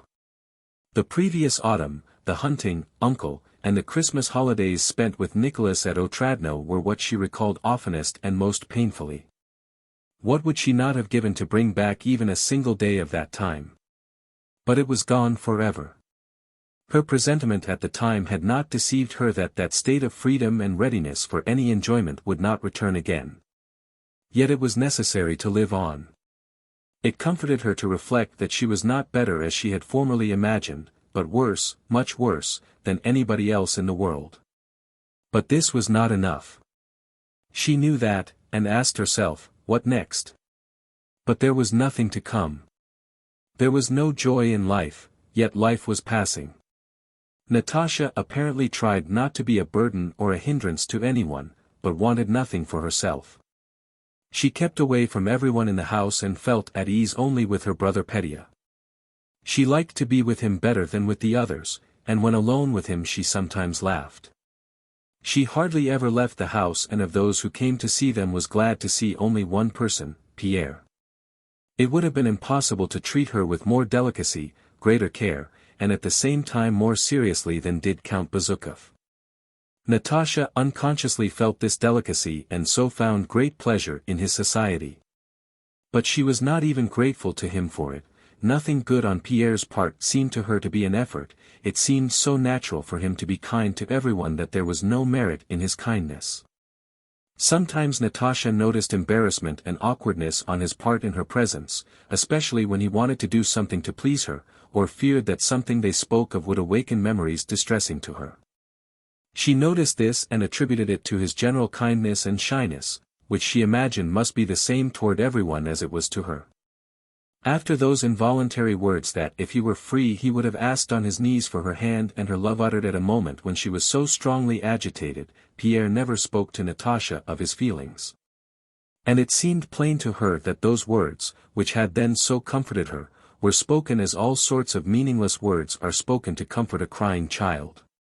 It was not because Pierre was a married man, but because Natasha felt very strongly with him that moral barrier, the absence of which she had experienced with Kuragin, that it never entered her head that the relations between him and herself could lead to love on her part, still less on his. Or even to the kind of tender, self-conscious, romantic friendship between a man and a woman of which she had known several instances. Before the end of the fast of XVIII, Peter, Agrafena Ivanovna Belova, a country neighbor of the Rostovs, came to Moscow to pay her devotions at the shrines of the Moscow saints. She suggested that Natasha should fast and prepare for Holy Communion, and Natasha gladly welcomed the idea. Despite the doctor's orders that she should not go out early in the morning, Natasha insisted on fasting and preparing for the sacrament, not as they generally prepared for it in the Rostov family by attending 3 services in their own house, but as Agrafena Ivanovna did, by going to church every day for a week and not once missing vespers, matins, or mass. The countess was pleased with Natasha's zeal. After the poor results of the medical treatment, in the depths of her heart she hoped that prayer might help her daughter more than medicines and, though not without fear and concealing it from the doctor, she agreed to Natasha's wish and entrusted her to Belova. Agrafena Ivanovna used to come to wake Natasha at 3 in the morning, but generally found her already awake. She was afraid of being late for matins. Hastily washing, and meekly putting on her shabbiest dress and an old mantilla, Natasha, shivering in the fresh air, went out into the deserted streets lit by the clear light of dawn. By Agrafena Ivanovna's advice Natasha prepared herself not in their own parish, but at a church where, according to the devout Agrafena Ivanovna, the priest was a man of very severe and lofty life. There were never many people in the church.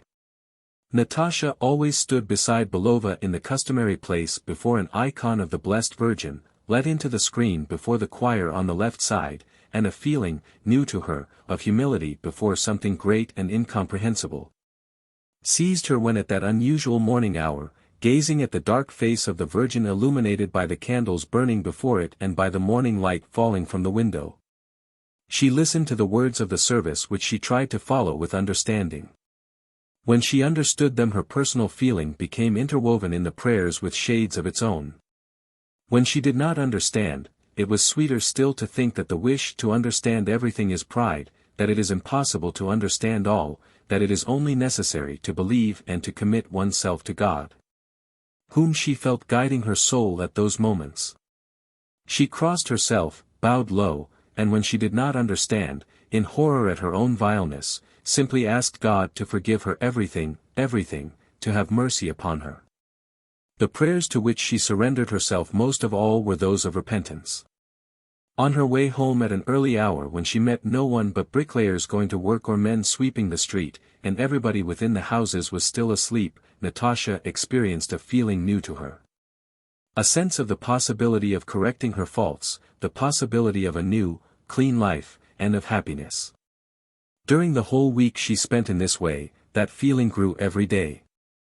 And the happiness of taking communion, or communing, as Agrafena Ivanovna, joyously playing with the word, called it, seemed to Natasha so great that she felt she should never live till that blessed Sunday.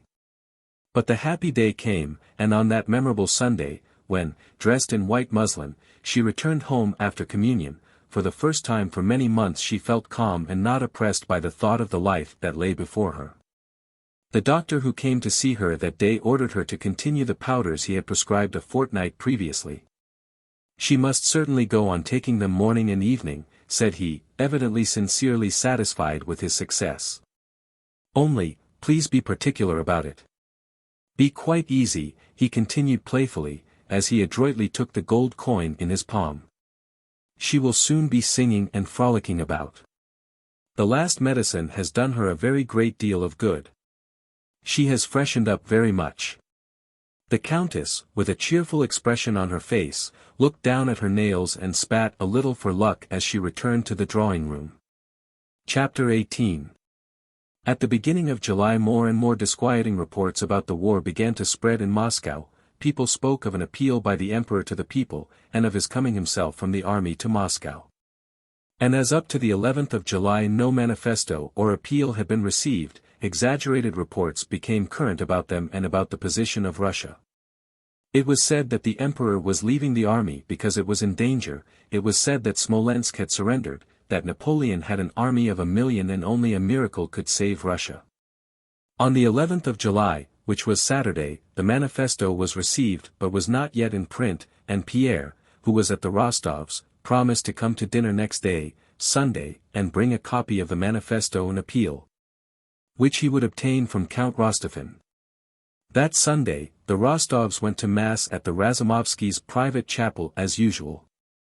It was a hot July day. Even at 10 o'clock, when the Rostovs got out of their carriage at the chapel, the sultry air, the shouts of hawkers, the light and gay summer clothes of the crowd, the dusty leaves of the trees on the boulevard, the sounds of the band and the white trousers of a battalion marching to parade, the rattling of wheels on the cobblestones, and the brilliant, hot sunshine were all full of that summer languor, that content and discontent with the present, which is most strongly felt on a bright, hot day in town. All the Moscow notabilities, all the Rostovs' acquaintances, were at the Razumovskys' chapel, for, as if expecting something to happen, many wealthy families who usually left town for their country estates had not gone away that summer. As Natasha, at her mother's side, passed through the crowd behind a liveried footman who cleared the way for them, she heard a young man speaking about her in too loud a whisper. "That's Rostova, the one who. She's much thinner, but all the same she's pretty." She heard, or thought she heard, the names of Kuragin and Bolkonsky. But she was always imagining that. It always seemed to her that everyone who looked at her was thinking only of what had happened to her. With a sinking heart, wretched as she always was now when she found herself in a crowd, Natasha in her lilac silk dress trimmed with black lace walked as women can walk with the more repose and stateliness the greater the pain and shame in her soul. She knew for certain that she was pretty, but this no longer gave her satisfaction as it used to. On the contrary, it tormented her more than anything else of late, and particularly so on this bright, hot summer day in town. It's Sunday again. Another week passed, she thought, recalling that she had been here the Sunday before, and always the same life that is no life, and the same surroundings in which it used to be so easy to live. I'm pretty, I'm young, and I know that now I am good. I used to be bad, but now I know I am good, she thought, but yet my best years are slipping by and are no good to anyone. She stood by her mother's side and exchanged nods with acquaintances near her. From habit she scrutinized the ladies' dresses, condemned the bearing of a lady standing close by who was not crossing herself properly but in a cramped manner. And again she thought with vexation that she was herself being judged and was judging others, and suddenly, at the sound of the service, she felt horrified at her own vileness, horrified that the former purity of her soul was again lost to her. A comely, fresh-looking old man was conducting the service with that mild solemnity which has so elevating and soothing an effect on the souls of the worshippers.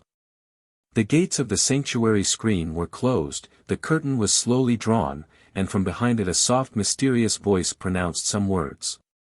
Tears, the cause of which she herself did not understand, made Natasha's breast heave, and a joyous but oppressive feeling agitated her. "Teach me what I should do, how to live my life, how I may grow good forever, forever," she pleaded. The deacon came out onto the raised space before the altar screen and, holding his thumb extended, drew his long hair from under his dalmatic and, making the sign of the cross on his breast, began in a loud and solemn voice to recite the words of the prayer. "In peace let us pray unto the Lord. As one community, without distinction of class, without enmity, united by brotherly love let us pray," thought Natasha. "For the peace that is from above, and for the salvation of our souls. For the world of angels and all the spirits who dwell above us," prayed Natasha. When they prayed for the warriors, she thought of her brother and Denisov. When they prayed for all traveling by land and sea, she remembered Prince Andrew, prayed for him, and asked God to forgive her all the wrongs she had done him. When they prayed for those who love us, she prayed for the members of her own family, her father and mother and Sonia, realizing for the first time how wrongly she had acted toward them, and feeling all the strength of her love for them. When they prayed for those who hate us, she tried to think of her enemies and people who hated her, in order to pray for them. She included among her enemies the creditors and all who had business dealings with her father. And always at the thought of enemies and those who hated her she remembered Anatole who had done her so much harm, and though he did not hate her she gladly prayed for him as for an enemy.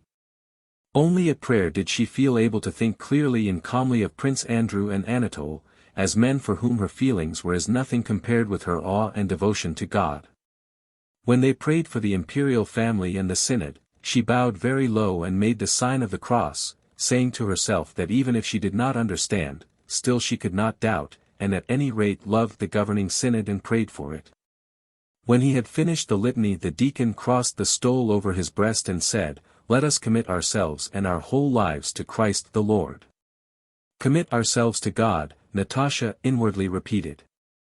"Lord God, I submit myself to thy will." She thought. "I want nothing, wish for nothing, teach me what to do and how to use my will.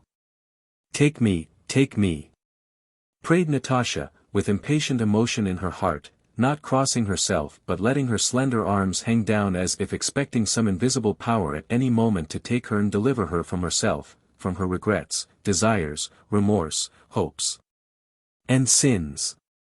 The countess looked round several times at her daughter's softened face and shining eyes and prayed God to help her. Unexpectedly, in the middle of the service, and not in the usual order Natasha knew so well, the deacon brought out a small stool, the one he knelt on when praying on Trinity Sunday, and placed it before the doors of the sanctuary screen. The priest came out with his purple velvet biretta on his head, adjusted his hair, and knelt down with an effort. Everybody followed his example and they looked at one another in surprise. Then came the prayer just received from the Synod prayer for the deliverance of Russia from hostile invasion. "Lord God of might, God of our salvation," began the priest in that voice, clear, not grandiloquent but mild, in which only the Slav clergy read and which acts so irresistibly on a Russian heart. "Lord God of might, God of our salvation. Look this day in mercy and blessing on thy humble people, and graciously hear us, spare us, and have mercy upon us. This foe confounding thy land, desiring to lay waste the whole world, rises against us. These lawless men are gathered together to overthrow thy kingdom, to destroy thy dear Jerusalem, thy beloved Russia, to defile thy temples, to overthrow thine altars, and to desecrate our holy shrines. How long, O Lord, how long shall the wicked triumph? How long shall they wield unlawful power? Lord God, hear us when we pray to thee, strengthen with thy might our most gracious sovereign Lord, the Emperor Alexander Pavlovich. Be mindful of his uprightness and meekness, reward him according to his righteousness, and let it preserve us, thy chosen Israel. Bless his counsels, his undertakings, and his work. Strengthen his kingdom by thine almighty hand, and give him victory over his enemy, even as thou gavest Moses the victory over Amalek, Gideon over Midian, and David over Goliath. Preserve his army, put a bow of brass in the hands of those who have armed themselves in thy name, and gird their loins with strength for the fight. Take up the spear and shield and arise to help us. Confound and put to shame those who have devised evil against us, may they be before the faces of thy faithful warriors as dust before the wind, and may thy mighty angel confound them and put them to flight. May they be ensnared when they know it not, and may the plots they have laid in secret be turned against them. Let them fall before thy servants' feet and be laid low by our hosts. Lord, thou art able to save both great and small. Thou art God, and man cannot prevail against thee. God of our fathers, remember thy bounteous mercy and loving kindness which are from of old. Turn not thy face from us, but be gracious to our unworthiness, and in thy great goodness and thy many mercies regard not our transgressions and iniquities. Create in us a clean heart and renew a right spirit within us, strengthen us all in thy faith, fortify our hope, inspire us with true love one for another. Arm us with unity of spirit in the righteous defense of the heritage thou gavest to us and to our fathers, and let not the scepter of the wicked be exalted against the destiny of those thou hast sanctified. O Lord our God, in whom we believe and in whom we put our trust, let us not be confounded in our hope of thy mercy, and give us a token of thy blessing, that those who hate us and our orthodox faith may see it and be put to shame and perish. And may all the nations know that thou art the Lord and we are thy people. Show thy mercy upon us this day, O Lord, and grant us thy salvation, make the hearts of thy servants to rejoice in thy mercy, smite down our enemies and destroy them swiftly beneath the feet of thy faithful servants. For thou art the defense, the succor, and the victory of them that put their trust in thee, and to thee be all glory, to Father, Son, and Holy Ghost, now and forever, world without end. Amen. In Natasha's receptive condition of soul this prayer affected her strongly. She listened to every word about the victory of Moses over Amalek, of Gideon over Midian, and of David over Goliath, and about the destruction of thy Jerusalem. And she prayed to God with the tenderness and emotion with which her heart was overflowing, but without fully understanding what she was asking of God in that prayer. She shared with all her heart in the prayer for the spirit of righteousness, for the strengthening of the heart by faith and hope, and its animation by love. But she could not pray that her enemies might be trampled underfoot when but a few minutes before she had been wishing she had more of them that she might pray for them. But neither could she doubt the righteousness of the prayer that was being read on bended knees. She felt in her heart a devout and tremulous awe at the thought of the punishment that overtakes men for their sins, and especially of her own sins, and she prayed to God to forgive them all, and her too, and to give them all, and her too, peace and happiness. And it seemed to her that God heard her prayer. Chapter 19. From the day when Pierre, after leaving the Rostovs with Natasha's grateful look fresh in his mind, had gazed at the comet that seemed to be fixed in the sky and felt that something new was appearing on his own horizon, from that day the problem of the vanity and uselessness of all earthly things, that had incessantly tormented him, no longer presented itself. That terrible question, why? Wherefore, which had come to him amid every occupation, was now replaced, not by another question or by a reply to the former question, but by her image. When he listened to, or himself took part in, trivial conversations, when he read or heard of human baseness or folly, he was not horrified as formerly, and did not ask himself why men struggled so about these things when all is so transient and incomprehensible, but he remembered her as he had last seen her, and all his doubts vanished not because she had answered the questions that had haunted him, but because his conception of her transferred him instantly to another, a brighter, realm of spiritual activity in which no one could be justified, or guiltier realm of beauty and love which it was worth living for. Whatever worldly baseness presented itself to him, he said to himself, well, supposing N swindled the country and the Tsar, and the country and the Tsar confer honors upon him, what does that matter? She smiled at me yesterday and asked me to come again, and I love her, and no one will ever know it. And his soul felt calm and peaceful. Pierre still went into society, drank as much and led the same idle and dissipated life, because besides the hours he spent at the Rostovs there were other hours he had to spend somehow. And the habits and acquaintances he had made in Moscow formed a current that bore him along irresistibly. But latterly, when more and more disquieting reports came from the seat of war and Natasha's health began to improve and she no longer aroused in him the former feeling of careful pity, an ever-increasing restlessness, which he could not explain, took possession of him. He felt that the condition he was in could not continue long, that a catastrophe was coming which would change his whole life, and he impatiently sought everywhere for signs of that approaching catastrophe. One of his brother Masons had revealed to Pierre the following prophecy concerning Napoleon, drawn from the revelation of St. John.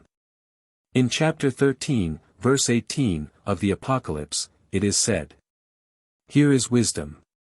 Let him that hath understanding count the number of the beast, for it is the number of a man, and his number is 666.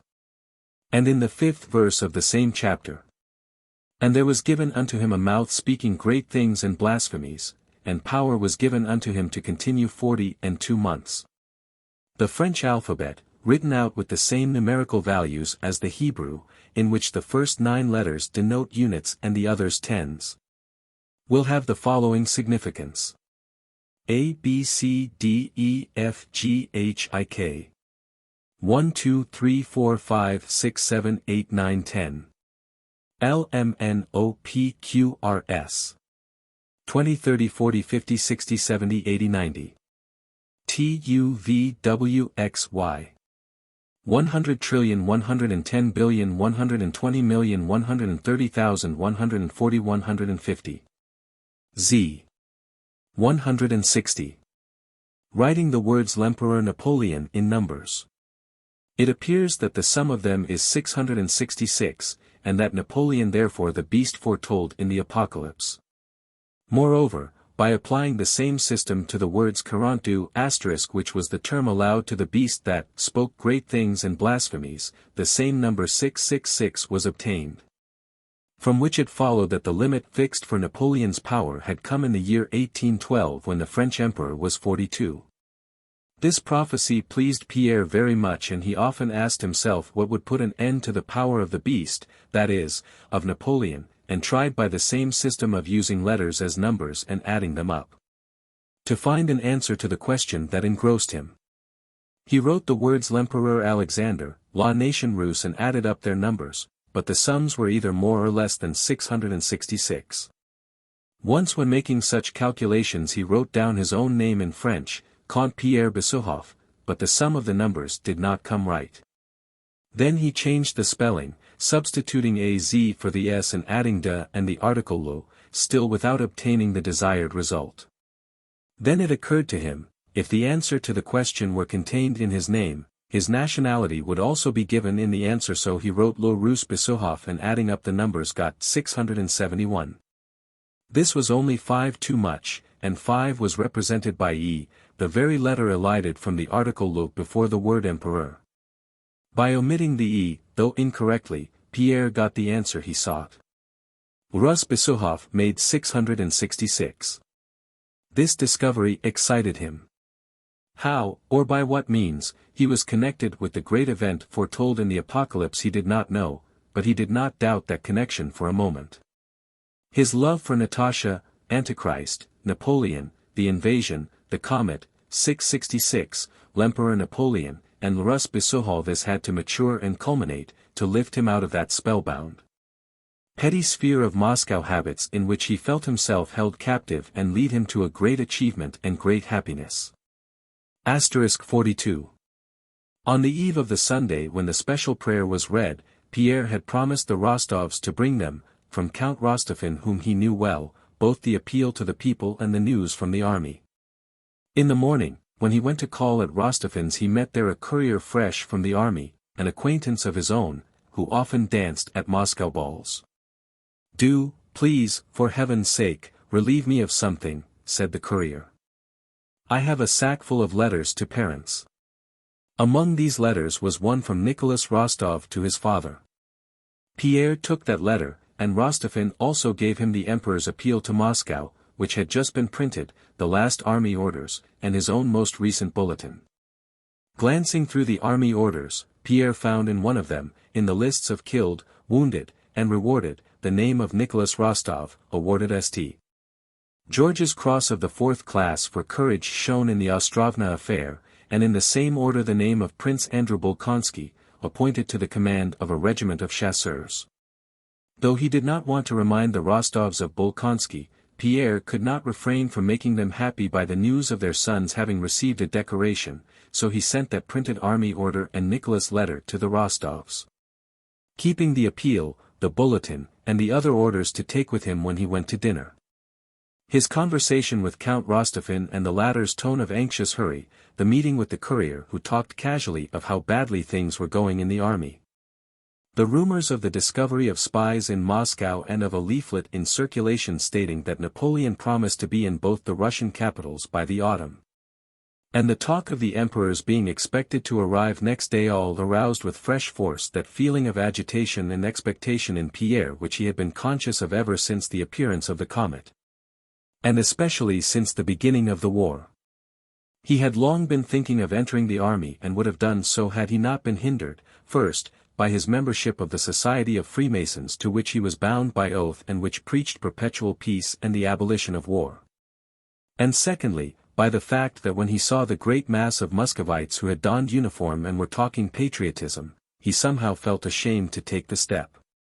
But the chief reason for not carrying out his intention to enter the army lay in the vague idea that he was Pierre Bezukhov who had the number of the beast, 666.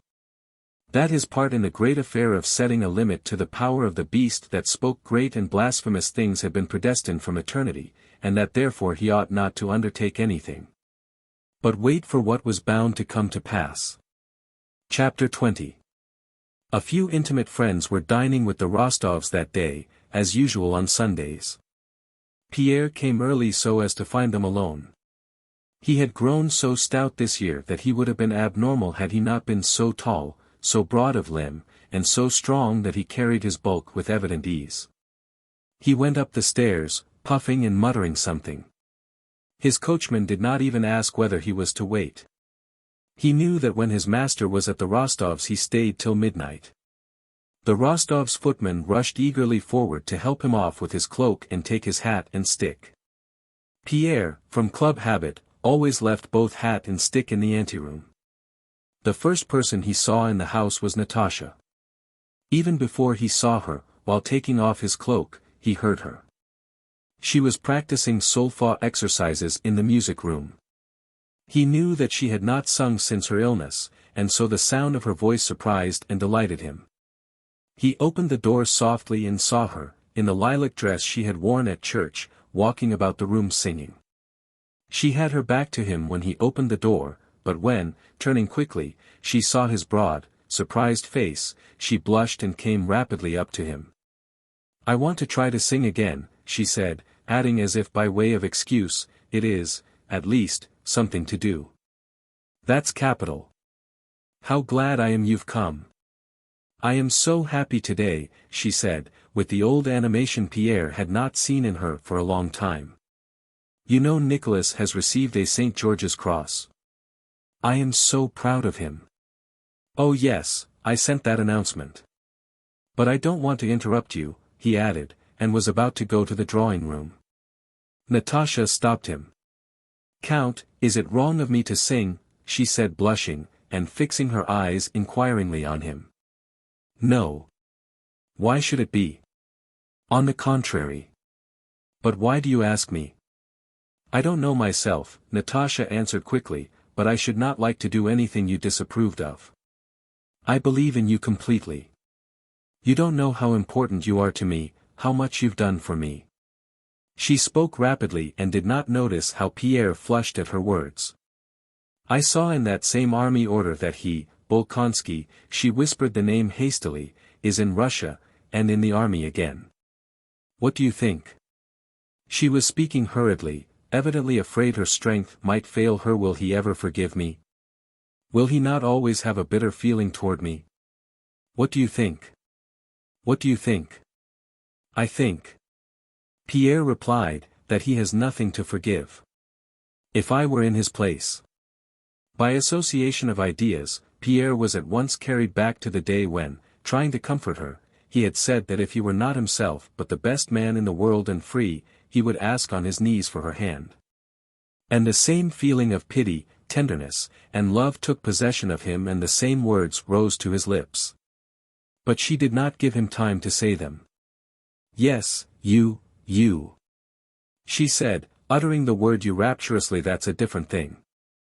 I know no one kinder, more generous, or better than you, nobody could be. Had you not been there then, and now too, I don't know what would have become of me, because. Tears suddenly rose in her eyes, she turned away, lifted her music before her eyes, began singing again, and again began walking up and down the room. Just then Petya came running in from the drawing-room. Petya was now a handsome rosy lad of 15 with full red lips and resembled Natasha. He was preparing to enter the university, but he and his friend Obolensky had lately, in secret, agreed to join the hussars. Petya had come rushing out to talk to his namesake about this affair.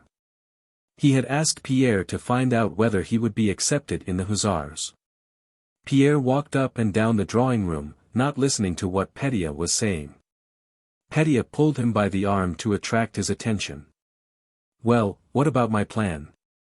Peter Kirillik, for heaven's sake. You are my only hope, said Petya. Oh yes, your plan. To join the hussars? I'll mention it, I'll bring it all up today. Well, mon cher, have you got the manifesto? Asked the old count. The countess has been to mass at the Razumovskys and heard the new prayer. She says it's very fine. Yes, I've got it, said Pierre. The emperor is to be here tomorrow. There's to be an extraordinary meeting of the nobility, and they are talking of a levy of 10 men per 1,000. Oh yes, let me congratulate you.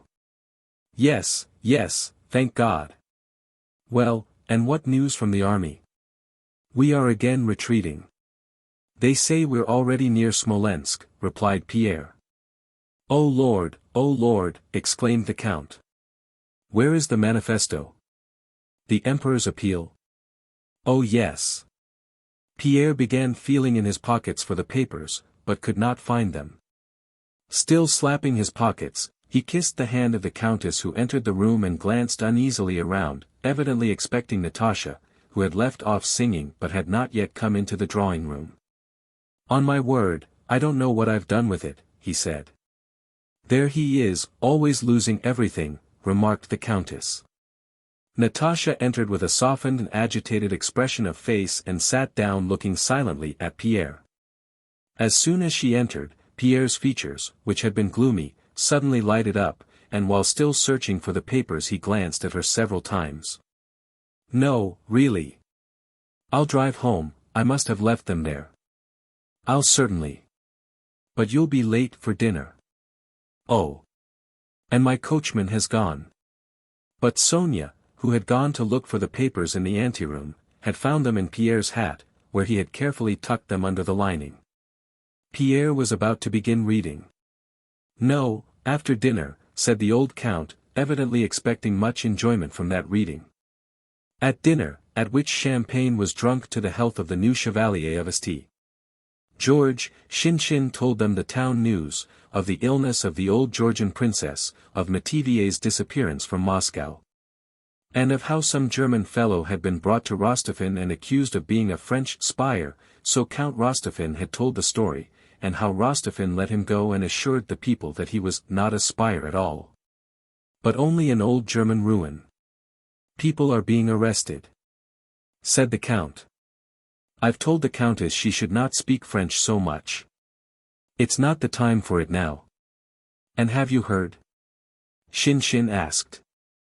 Prince Golitsyn has engaged a master to teach him Russian.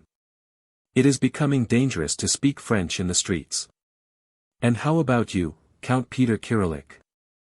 If they call up the militia, you too will have to mount a horse, remarked the old count, addressing Pierre. Pierre had been silent and preoccupied all through dinner, seeming not to grasp what was said. He looked at the count. Oh yes, the war, he said. No. What sort of warrior should I make? And yet everything is so strange, so strange. I can't make it out. I don't know, I am very far from having military tastes, but in these times no one can answer for himself. After dinner the Count settled himself comfortably in an easy chair and with a serious face asked Sonia, who was considered an excellent reader, to read the appeal. To Moscow, our ancient capital. The enemy has entered the borders of Russia with immense forces. He comes to despoil our beloved country. Sonia read painstakingly in her high-pitched voice. The Count listened with closed eyes, heaving abrupt sighs at certain passages. Natasha sat erect, gazing with a searching look now at her father and now at Pierre. Pierre felt her eyes on him and tried not to look round. The Countess shook her head disapprovingly and angrily at every solemn expression in the manifesto. In all these words she saw only that the danger threatening her son would not soon be over. Shin, with a sarcastic smile on his lips, was evidently preparing to make fun of anything that gave him the opportunity. Sonia's reading, any remark of the Count's, or even the manifesto itself should no better pretext present itself. After reading about the dangers that threatened Russia, the hopes the Emperor placed on Moscow and especially on its illustrious nobility, Sonia, with a quiver in her voice due chiefly to the attention that was being paid to her. Read the last words. We ourselves will not delay to appear among our people in that capital and in other parts of our realm for consultation, and for the direction of all our levies. Both those now barring the enemy's path and those freshly formed to defeat him wherever he may appear. May the ruin he hopes to bring upon us recoil on his own head, and may Europe delivered from bondage glorify the name of Russia. Yes, that's it, cried the Count, opening his moist eyes and sniffing repeatedly, as if a strong vinaigrette had been held to his nose, and he added, let the Emperor but say the word and will sacrifice everything and begrudge nothing. Before Shin had time to utter the joke he was ready to make on the Count's patriotism, Natasha jumped up from her place and ran to her father. What a darling our papa is! She cried, kissing him, and she again looked at Pierre with the unconscious coquetry that had returned to her with her better spirits. There. Here's a patriot for you, said Shin. Not a patriot at all, but simply. Natasha replied in an injured tone. Everything seems funny to you, but this isn't at all a joke. A joke indeed, put in the Count. Let him but say the word and we'll all go. We're not Germans. But did you notice, it says, for consultation, said Pierre. Never mind what it's for. At this moment, Petya, to whom nobody was paying any attention, came up to his father with a very flushed face and said in his breaking voice that was now deep and now shrill. Well, Papa, I tell you definitely, and Mama too, it's as you please. But I say definitely that you must let me enter the army, because I can't. That's all. The Countess, in dismay, looked up to heaven, clasped her hands, and turned angrily to her husband. That comes of your talking, said she. But the Count had already recovered from his excitement. Come, said he. Here's a fine warrior. No. Nonsense. You must study. It's not nonsense, Papa. Fedya Obolensky is younger than I, and he's going too. Besides, all the same I can't study now when. Petya stopped short, flushed till he perspired, but still got out the words, when our fatherland is in danger. That'll do, nonsense. But you said yourself that we would sacrifice everything. Petya. Be quiet, I tell you. Cried the Count, with a glance at his wife, who had turned pale and was staring fixedly at her son. And I tell you Peter Kirillik here will also tell you. Nonsense, I tell you.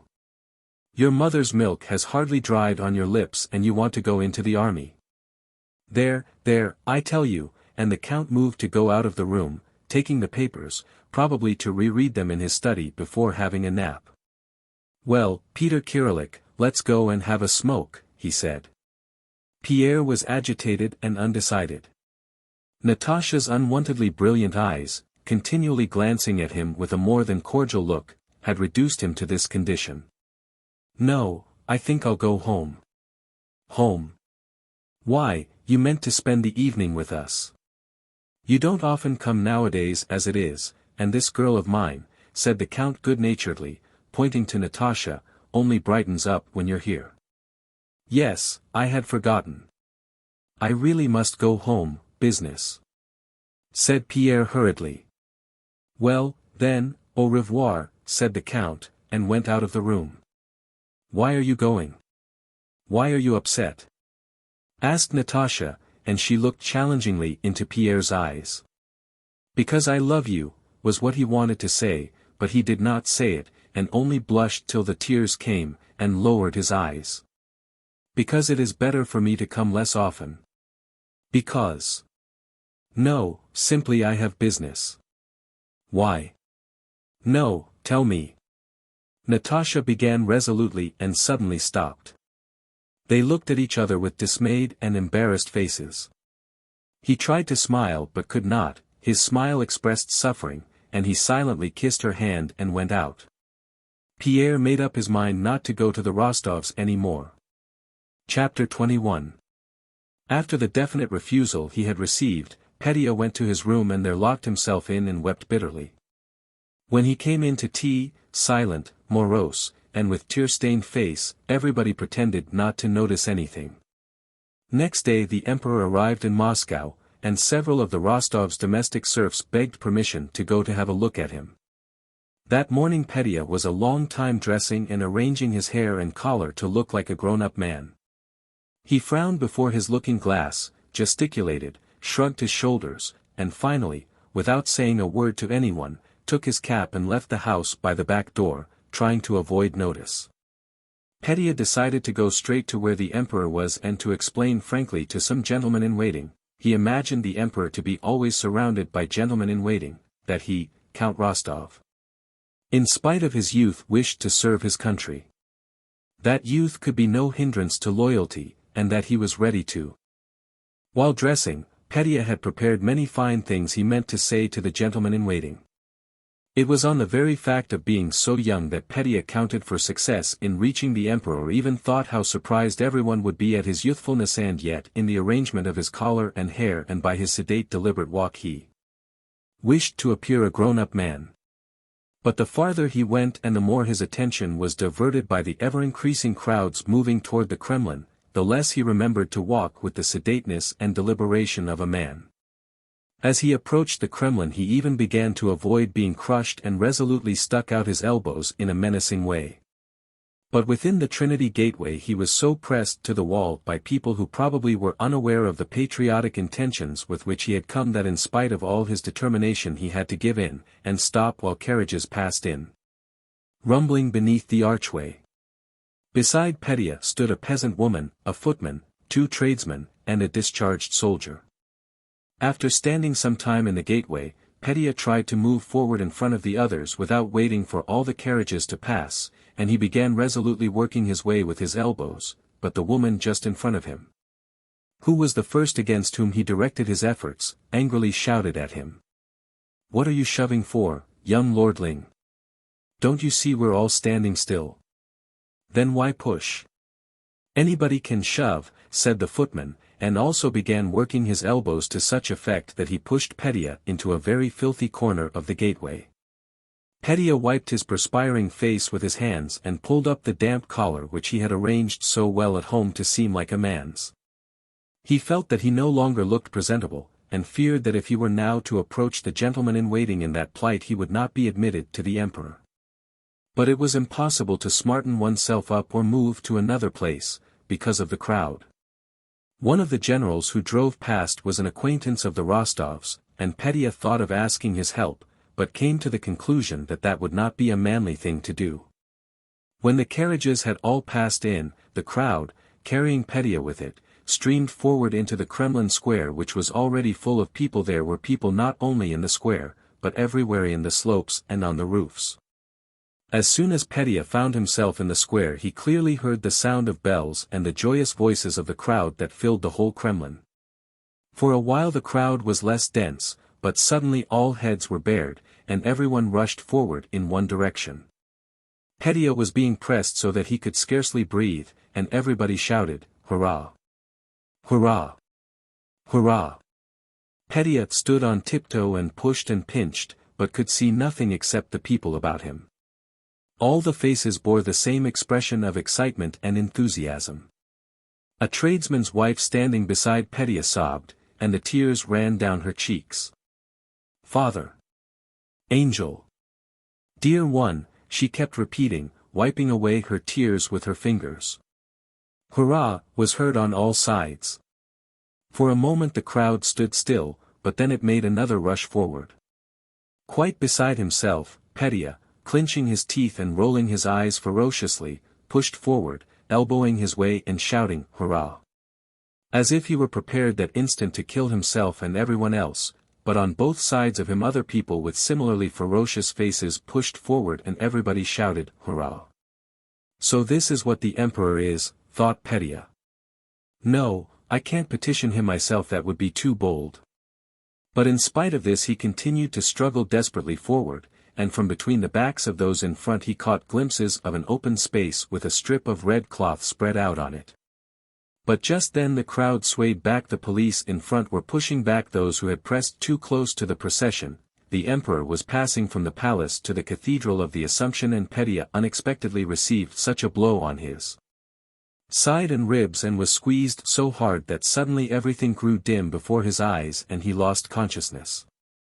When he came to himself, a man of clerical appearance with a tuft of grey hair at the back of his head and wearing a shabby blue cassock, probably a church clerk and chanter, was holding him under the arm with one hand while warding off the pressure of the crowd with the other.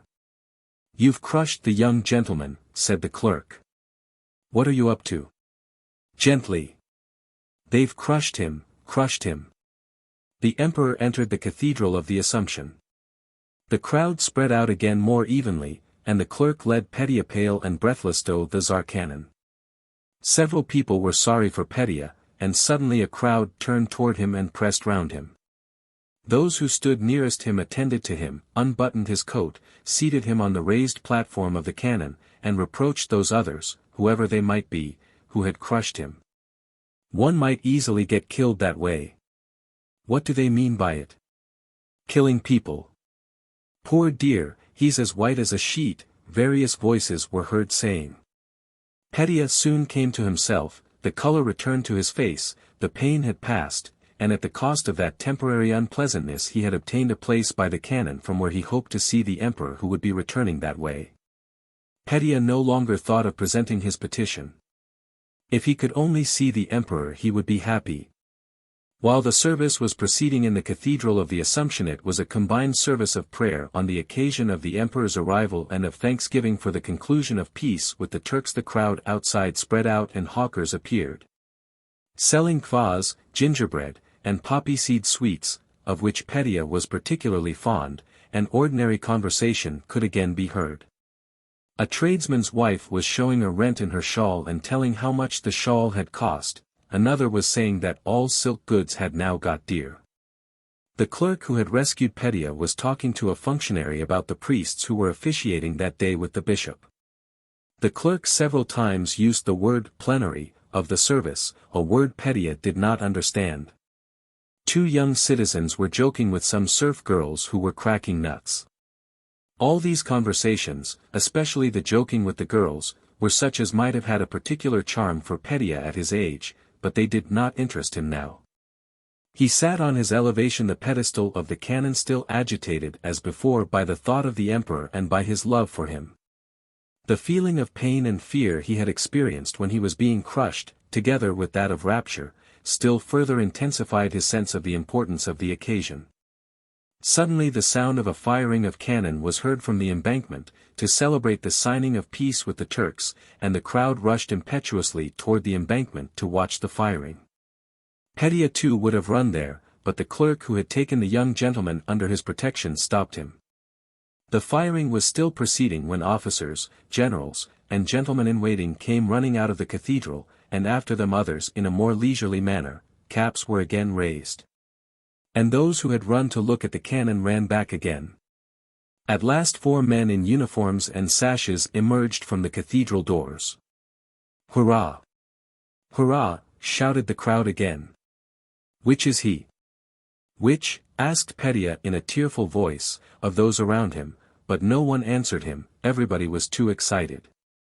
And Petya, fixing on one of those four men, whom he could not clearly see for the tears of joy that filled his eyes, concentrated all his enthusiasm on him, though it happened not to be the emperor, frantically shouted, "Hurrah!"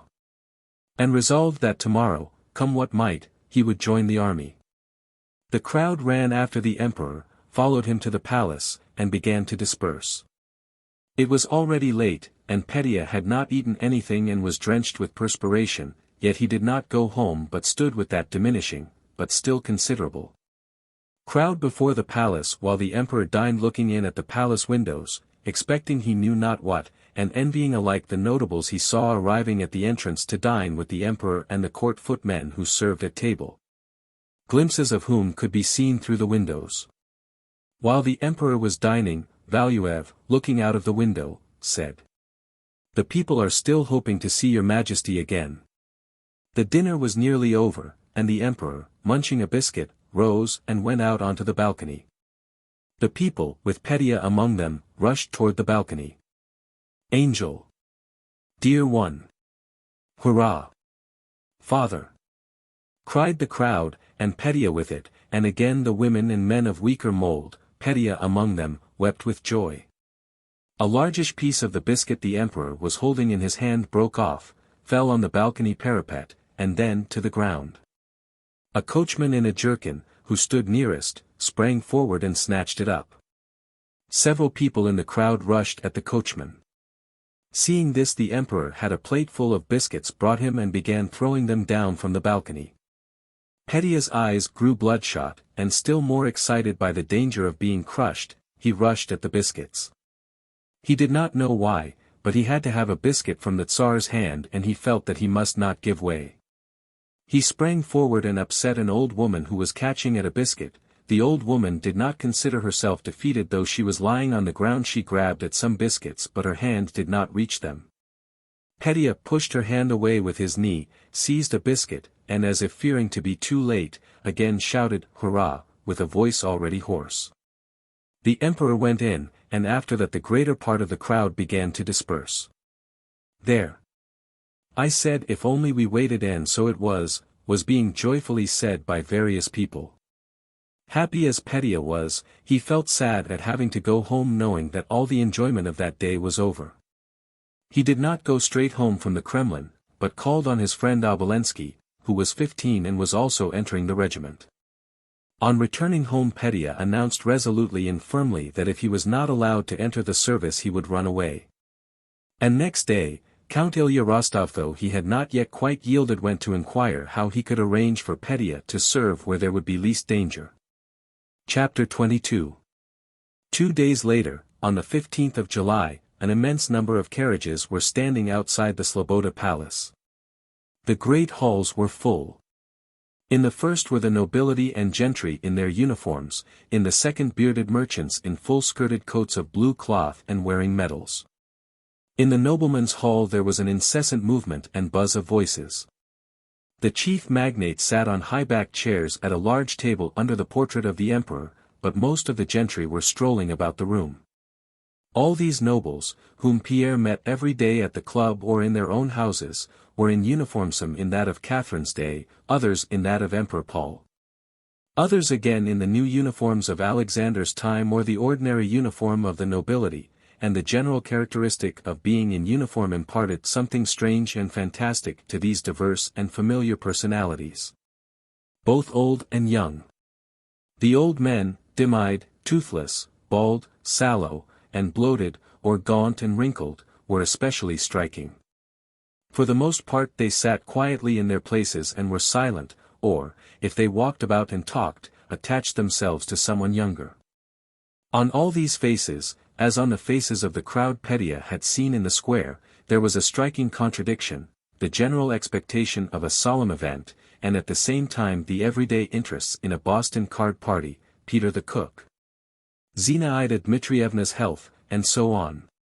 Pierre was there too, buttoned up since early morning in a nobleman's uniform that had become too tight for him. He was agitated. This extraordinary gathering not only of nobles but also of the merchant classes Etats General, States General, evoked in him a whole series of ideas he had long laid aside but which were deeply graven in his soul, thoughts of the Contrat social and the French Revolution. The words that had struck him in the emperor's appeal that the sovereign was coming to the capital for consultation with his people strengthened this idea. And imagining that in this direction something important which he had long awaited was drawing near, he strolled about watching and listening to conversations, but nowhere finding any confirmation of the ideas that occupied him. The emperor's manifesto was read, evoking enthusiasm, and then all moved about discussing it. Besides the ordinary topics of conversation, Pierre heard questions of where the marshals of the nobility were to stand when the emperor entered, when a ball should be given in the emperor's honor. Whether they should group themselves by districts or by whole provinces.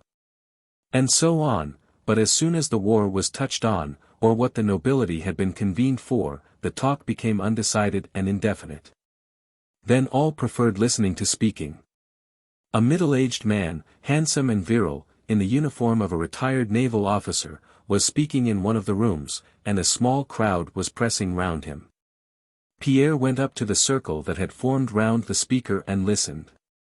Count Ilya Rostov, in a military uniform of Catherine's time, was sauntering with a pleasant smile among the crowd, with all of whom he was acquainted.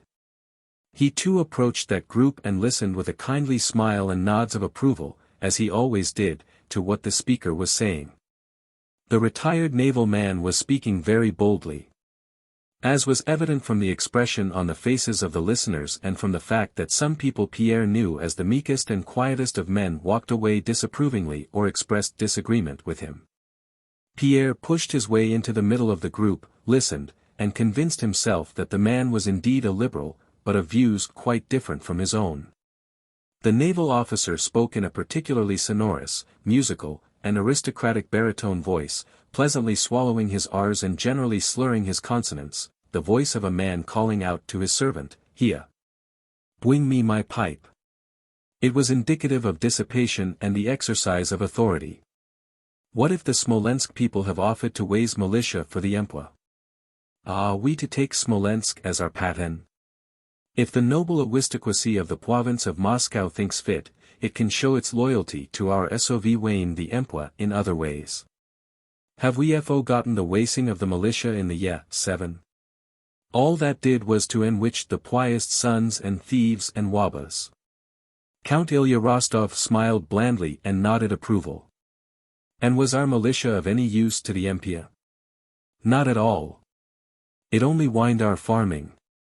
Better have another conscription. You men will wetu neither soldiers no peasants, and will get only depravity from them. The nobility don't grudge the lives every one of us will go and bring in more wekwits, and the XVIII, that was the way he referred to the emperor, need only say the word and will all die for him, added the orator with animation. Count Rostov's mouth watered with pleasure and he nudged Pierre, but Pierre wanted to speak himself. He pushed forward, feeling stirred, but not yet sure what stirred him or what he would say. Scarcely had he opened his mouth when one of the senators, a man without a tooth in his head, with a shrewd though angry expression, standing near the first speaker, interrupted him. Evidently accustomed to managing debates and to maintaining an argument, he began in low but distinct tones. "I imagine, sir," said he, mumbling with his toothless mouth, "that we have been summoned here not to discuss whether it's best for the empire at the present moment to adopt conscription or to call out the militia. We have been summoned to reply to the appeal with which our sovereign the emperor has honored us. But to judge what is best conscription or the militia can leave to the supreme authority." Pierre suddenly saw an outlet for his excitement. He hardened his heart against the senator who was introducing this set and narrow attitude into the deliberations of the nobility. Pierre stepped forward and interrupted him. He himself did not yet know what he would say, but he began to speak eagerly, occasionally lapsing into French or expressing himself in bookish Russian. "Excuse me, Your Excellency," he began. He was well acquainted with the senator, but thought it necessary on this occasion to address him formally. "Though I don't agree with the gentleman." He hesitated, he wished to say, mon très honorable preopponent, my very honorable opponent, with the gentleman whom I have not the honor of knowing. I suppose that the nobility have been summoned not merely to express their sympathy and enthusiasm but also to consider the means by which we can assist our fatherland. I imagine, he went on, warming to his subject, that the emperor himself would not be satisfied to find in us merely owners of serfs whom we are willing to devote to his service. And chair a canon asterisk we are ready to make of ourselves and not to obtain from us any cocoa counsel. Asterisk, food for cannon. Many persons withdrew from the circle, noticing the senator's sarcastic smile and the freedom of Pierre's remarks. Only Count Rostov was pleased with them as he had been pleased with those of the naval officer, the senator, and in general with whatever speech he had last heard. I think that before discussing these questions, Pierre continued, we should ask the emperor most respectfully ask his majesty to let us know the number of our troops and the position in which our army and our forces now are, and then. But scarcely had Pierre uttered these words before he was attacked from three sides. The most vigorous attack came from an old acquaintance, a Boston player who had always been well disposed toward him, Stepan Stepanovich Adraxin. Adraxin was in uniform, and whether as a result of the uniform or from some other cause Pierre saw before him quite a different man. With a sudden expression of malevolence on his aged face, Adraxin shouted at Pierre. In the first place, I tell you we have no right to question the emperor about that, and secondly, if the Russian nobility had that right, the emperor could not answer such a question. The troops are moved according to the enemy's movements and the number of men increases and decreases. Another voice, that of a nobleman of medium height and about 40 years of age, whom Pierre had formerly met at the gypsies and knew as a bad card player, and who, also transformed by his uniform, came up to Pierre, interrupted Adraxin. Yes, and this is not a time for discussing, he continued, but for acting. There is war in Russia. The enemy is advancing to destroy Russia, to desecrate the tombs of our fathers, to carry off our wives and children. The nobleman smote his breast. We will all arise, every one of us will go, for our father the Tsar, he shouted, rolling his bloodshot eyes. Several approving voices were heard in the crowd. We are Russians and will not grudge our blood in defense of our faith, the throne, and the fatherland. We must cease raving if we are sons of our fatherland. We will show Europe how Russia rises to the defense of Russia. Pierre wished to reply, but could not get in a word. He felt that his words, apart from what meaning they conveyed, were less audible than the sound of his opponent's voice. Count Rostov at the back of the crowd was expressing approval. Several persons, briskly turning a shoulder to the orator at the end of a phrase, said, "That's right, quite right. Just so." Pierre wished to say that he was ready to sacrifice his money, his serfs, or himself. Only one ought to know the state of affairs in order to be able to improve it, but he was unable to speak. Many voices shouted and talked at the same time, so that Count Rostov had not time to signify his approval of them all, and the group increased, dispersed, reformed, and then moved with a hum of talk into the largest hall and to the big table. Not only was Pierre's attempt to speak unsuccessful, but he was rudely interrupted, pushed aside, and people turned away from him as from a common enemy. This happened not because they were displeased by the substance of his speech, which had even been forgotten after the many subsequent speeches, but to animate it the crowd needed a tangible object to love and a tangible object to hate. Pierre became the latter. Many other orators spoke after the excited nobleman, and all in the same tone. Many spoke eloquently and with originality. Glinka, the editor of the Russian Messenger, who was recognized, cries of "Author! Author!" were heard in the crowd, said that hell must be repulsed by hell, and that he had seen a child smiling at lightning flashes and thunderclaps, but we will not be that child. Yes, yes, at thunderclaps, was repeated approvingly in the back rows of the crowd. The crowd drew up to the large table, at which sat gray-haired or bald 70-year-old magnates, uniformed and besashed, almost all of whom Pierre had seen in their own homes with their buffoons, or playing Boston at the clubs. With an incessant hum of voices the crowd advanced to the table. Pressed by the throng against the high backs of the chairs, the orators spoke one after another and sometimes two together. Those standing behind noticed what a speaker omitted to say and hastened to supply it. Others in that heat and crush racked their brains to find some thought and hastened to utter it. The old magnates, whom Pierre knew, sat and turned to look first at one and then at another, and their faces for the most part only expressed the fact that they found it very hot. Pierre, however, felt excited, and the general desire to show that they were ready to go to all lengths which found expression in the tones and looks more than in the substance of the speeches infected him too. He did not renounce his opinions, but felt himself in some way to blame and wished to justify himself. I only said that it would be more to the purpose to make sacrifices when we know what is needed, said he, trying to be heard above the other voices. One of the old men nearest to him looked round, but his attention was immediately diverted by an exclamation at the other side of the table. "Yes, Moscow will be surrendered. She will be our expiation," shouted one man. "He is the enemy of mankind," cried another. "Allow me to speak. Gentlemen, you are crushing me." Chapter 23.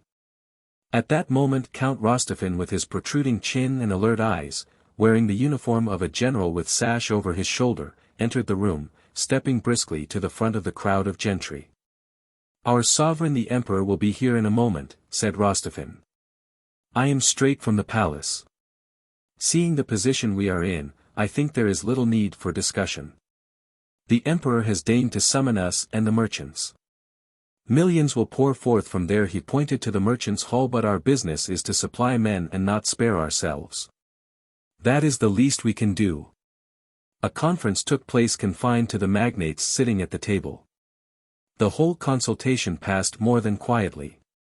After all the preceding noise, the sound of their old voices saying one after another, "I agree," or for variety, "I too am of that opinion," and so on had even a mournful effect. The secretary was told to write down the resolution of the Moscow nobility and gentry, that they would furnish 10 men, fully equipped, out of every 1,000 serfs, as the Smolensk gentry had done. Their chairs made a scraping noise as the gentlemen who had conferred rose with apparent relief, and began walking up and down, arm in arm, to stretch their legs and converse in couples. "The Emperor! The Emperor!" A sudden cry resounded through the halls and the whole throng hurried to the entrance. The Emperor entered the hall through a broad path between two lines of nobles. Every face expressed respectful, awestruck curiosity. Pierre stood rather far off and could not hear all that the Emperor said. From what he did hear he understood that the Emperor spoke of the danger threatening the empire and of the hopes he placed on the Moscow nobility. He was answered by a voice which informed him of the resolution just arrived at. "Gentlemen," said the Emperor with a quivering voice. There was a rustling among the crowd and it again subsided, so that Pierre distinctly heard the pleasantly human voice of the Emperor saying with emotion, "I never doubted the devotion of the Russian nobles. But today it has surpassed my expectations. I thank you in the name of the fatherland. Gentlemen, let us act. Time is most precious." The Emperor ceased speaking, the crowd began pressing round him, and rapturous exclamations were heard from all sides. "Yes, most precious. A royal word," said Count Rostov, with a sob. He stood at the back, and, though he had heard hardly anything, understood everything in his own way. From the hall of the nobility the Emperor went to that of the merchants. There he remained about 10 minutes. Pierre was among those who saw him come out from the merchants' hall with tears of emotion in his eyes. As became known later, he had scarcely begun to address the merchants before tears gushed from his eyes and he concluded in a trembling voice. When Pierre saw the Emperor he was coming out accompanied by 2 merchants, one of whom Pierre knew, a fat otkupshik. The other was the mayor, a man with a thin sallow face and narrow beard. Both were weeping. Tears filled the thin man's eyes, and the fat otkupshik sobbed outright like a child and kept repeating, "Our lives and property take them, your majesty." Pierre's one feeling at the moment was a desire to show that he was ready to go all lengths and was prepared to sacrifice everything. He now felt ashamed of his speech with its constitutional tendency and sought an opportunity of effacing it. Having heard that Count Mamonov was furnishing a regiment, Bezukhov at once informed Rostophin that he would give 1,000 men and their maintenance. Old Rostov could not tell his wife of what had passed without tears, and at once consented to Petya's request and went himself to enter his name. Next day the emperor left Moscow. The assembled nobles all took off their uniforms and settled down again in their homes and clubs, and not without some groans gave orders to their stewards about the enrollment, feeling amazed themselves at what they had done. Book 10, 1812. Chapter 1. Napoleon began the war with Russia because he could not resist going to Dresden, could not help having his head turned by the homage he received. Could not help donning a Polish uniform and yielding to the stimulating influence of a June morning, and could not refrain from bursts of anger in the presence of Kuragin and then of Balashev. Alexander refused negotiations because he felt himself to be personally insulted. Barclay de Tolly tried to command the army in the best way, because he wished to fulfill his duty and earn fame as a great commander. Rostov charged the French because he could not restrain his wish for a gallop across a level field. And in the same way the innumerable people who took part in the war acted in accord with their personal characteristics, habits, circumstances, and aims. They were moved by fear or vanity, rejoiced or were indignant, reasoned, imagining that they knew what they were doing and did it of their own free will, but they all were involuntary tools of history, carrying on a work concealed from them but comprehensible to us. Such is the inevitable fate of men of action, and the higher they stand in the social hierarchy the less are they free. The actors of 1812 have long since left the stage, their personal interests have vanished leaving no trace, and nothing remains of that time but its historic results. Providence compelled all these men, striving to attain personal aims, to further the accomplishment of a stupendous result no one of them at all expected, neither Napoleon, nor Alexander, nor still less any of those who did the actual fighting. The cause of the destruction of the French army in 1812 is clear to us now. No one will deny that that cause was, on the one hand, its advance into the heart of Russia late in the season without any preparation for a winter campaign and, on the other, the character given to the war by the burning of Russian towns and the hatred of the foe this aroused among the Russian people. But no one at the time foresaw, what now seems so evident, that this was the only way an army of 800,000 men best in the world and led by the best general could be destroyed in conflict with a raw army of half its numerical strength, and led by inexperienced commanders as the Russian army was. Not only did no one see this, but on the Russian side every effort was made to hinder the only thing that could save Russia, while on the French side, despite Napoleon's experience and so-called military genius, every effort was directed to pushing on to Moscow at the end of the summer, that is, to doing the very thing that was bound to lead to destruction. In historical works on the year 1812 French writers are very fond of saying that Napoleon felt the danger of extending his line, that he sought a battle and that his marshals advised him to stop at Smolensk, and of making similar statements to show that the danger of the campaign was even then understood. Russian authors are still fonder of telling us that from the commencement of the campaign a Scythian war plan was adopted to lure Napoleon into the depths of Russia, and this plan some of them attribute to Pfuel, others to a certain Frenchman, others to Toll, and others again to Alexander himself, pointing to notes, projects, and letters which contain hints of such a line of action.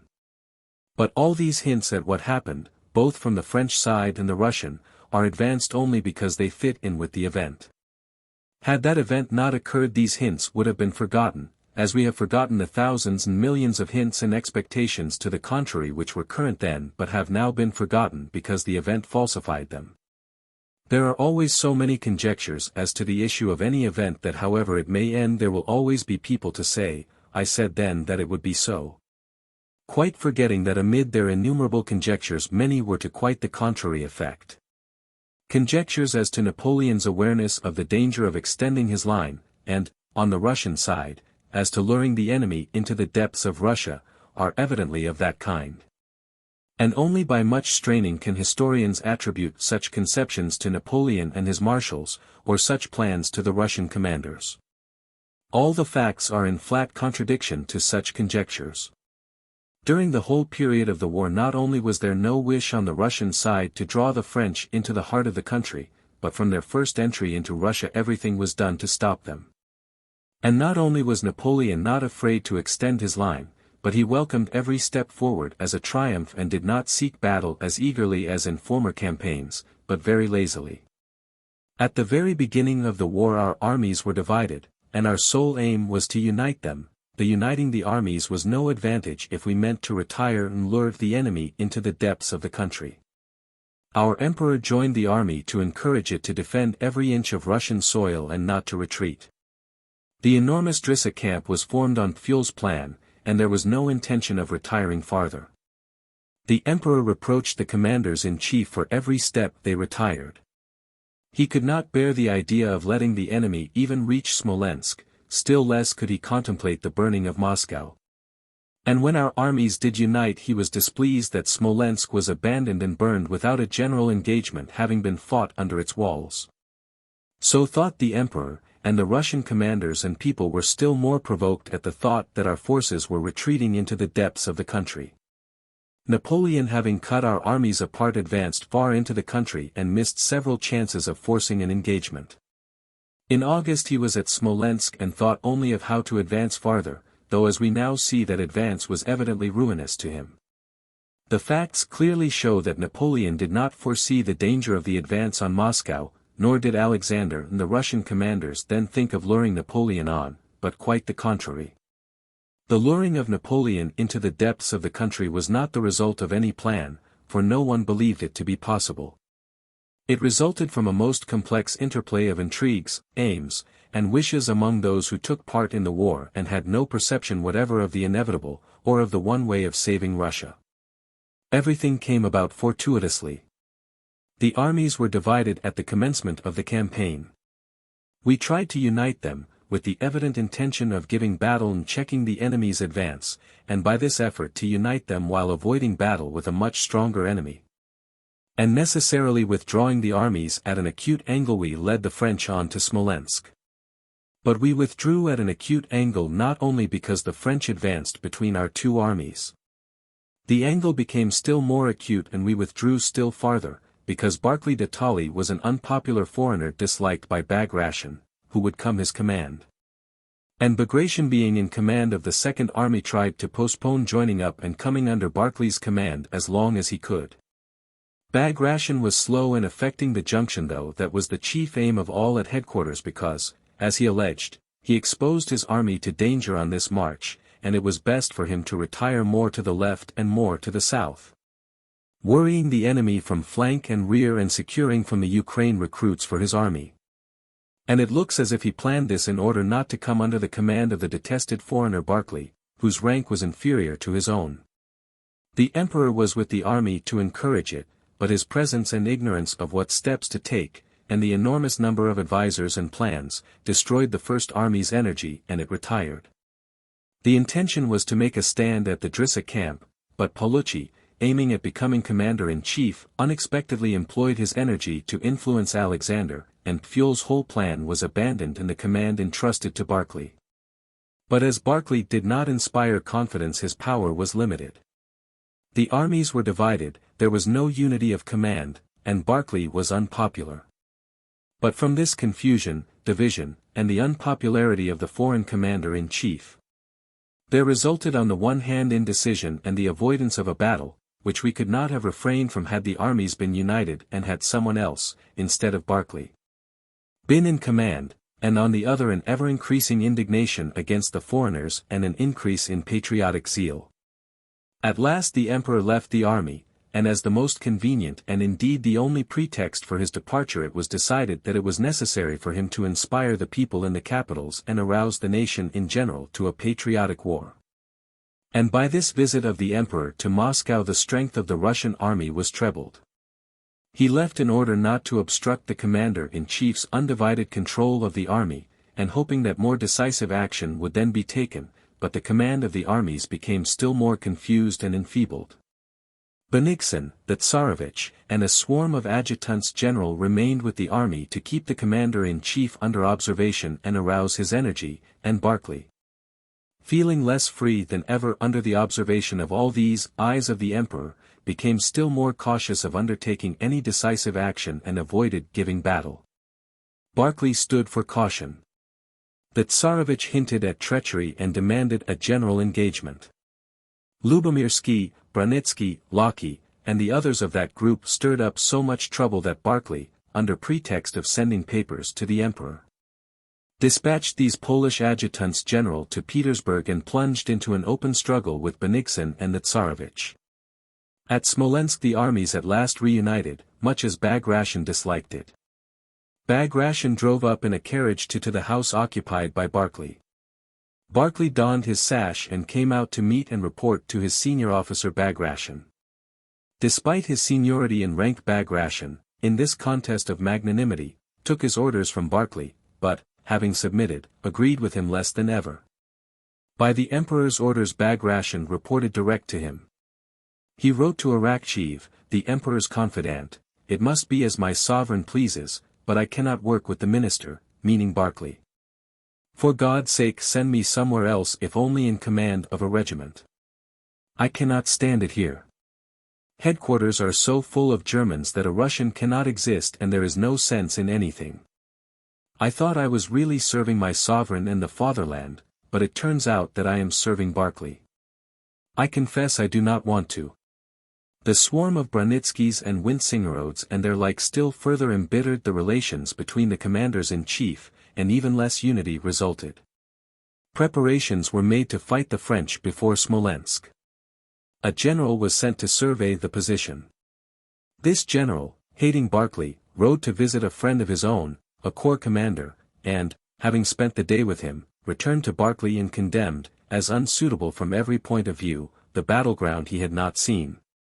While disputes and intrigues were going on about the future field of battle, and while we were looking for the French, having lost touch with them, the French stumbled upon Neverovsky's division and reached the walls of Smolensk.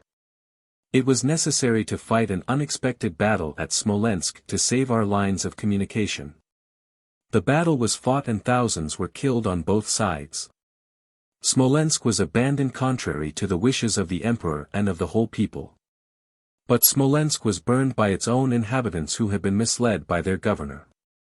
And these ruined inhabitants, setting an example to other Russians, went to Moscow thinking only of their own losses but kindling hatred of the foe. Napoleon advanced farther and we retired, thus arriving at the very result which caused his destruction. Chapter 2. The day after his son had left, Prince Nicholas sent for Princess Mary to come to his study. "Well, are you satisfied now?" said he. "You've made me quarrel with my son. Satisfied, are you? That's all you wanted. Satisfied? It hurts me, it hurts.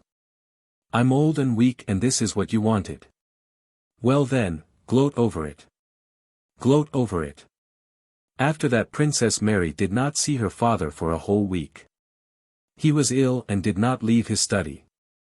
Princess Mary noticed to her surprise that during this illness the old prince not only excluded her from his room, but did not admit Mademoiselle Bourienne either.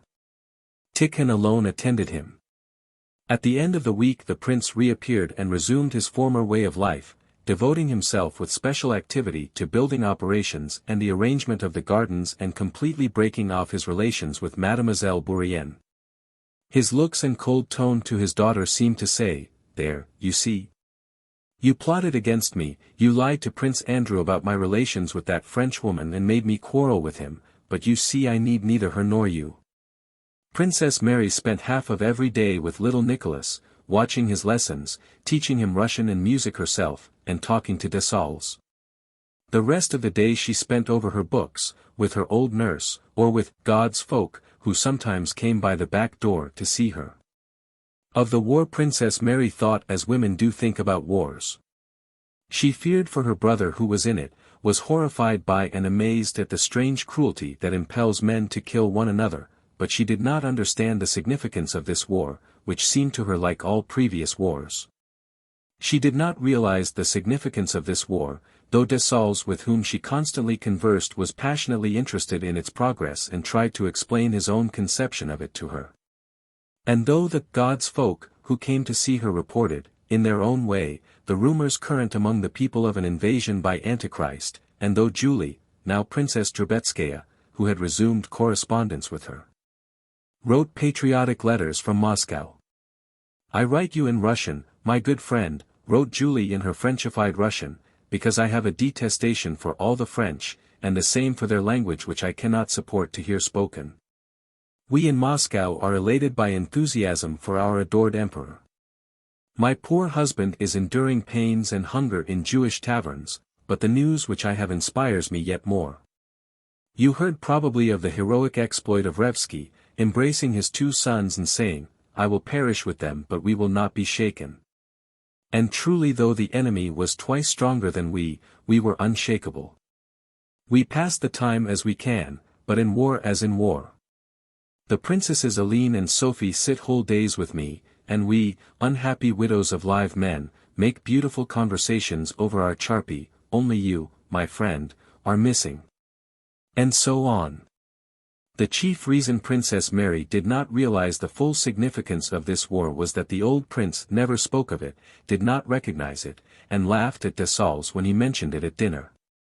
The prince's tone was so calm and confident that Princess Mary unhesitatingly believed him. All that July the old prince was exceedingly active and even animated. He planned another garden and began a new building for the domestic serfs. The only thing that made Princess Mary anxious about him was that he slept very little and, instead of sleeping in his study as usual, changed his sleeping place every day. One day he would order his camp bed to be set up in the glass gallery, another day he remained on the couch or on the lounge chair in the drawing room and dozed there without undressing, while instead of Mademoiselle Bourienne a serf boy read to him.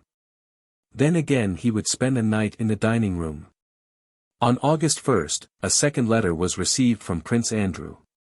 In his first letter, which came soon after he had left home, Prince Andrew had dutifully asked his father's forgiveness for what he had allowed himself to say and begged to be restored to his favor.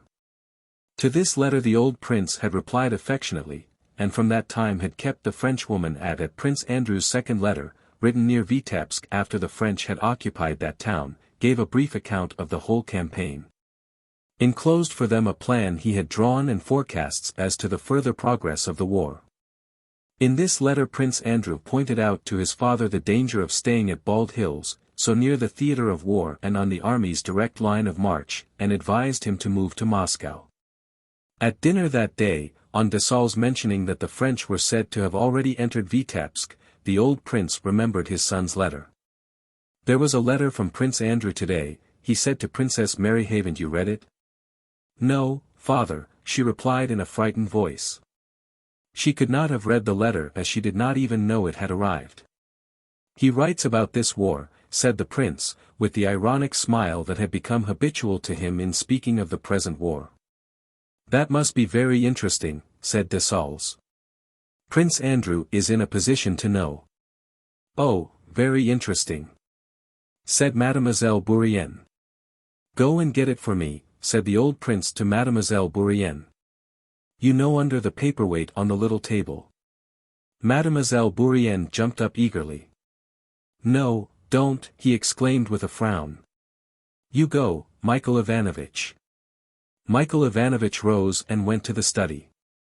But as soon as he had left the room the old prince, looking uneasily round, threw down his napkin and went himself. "They can't do anything.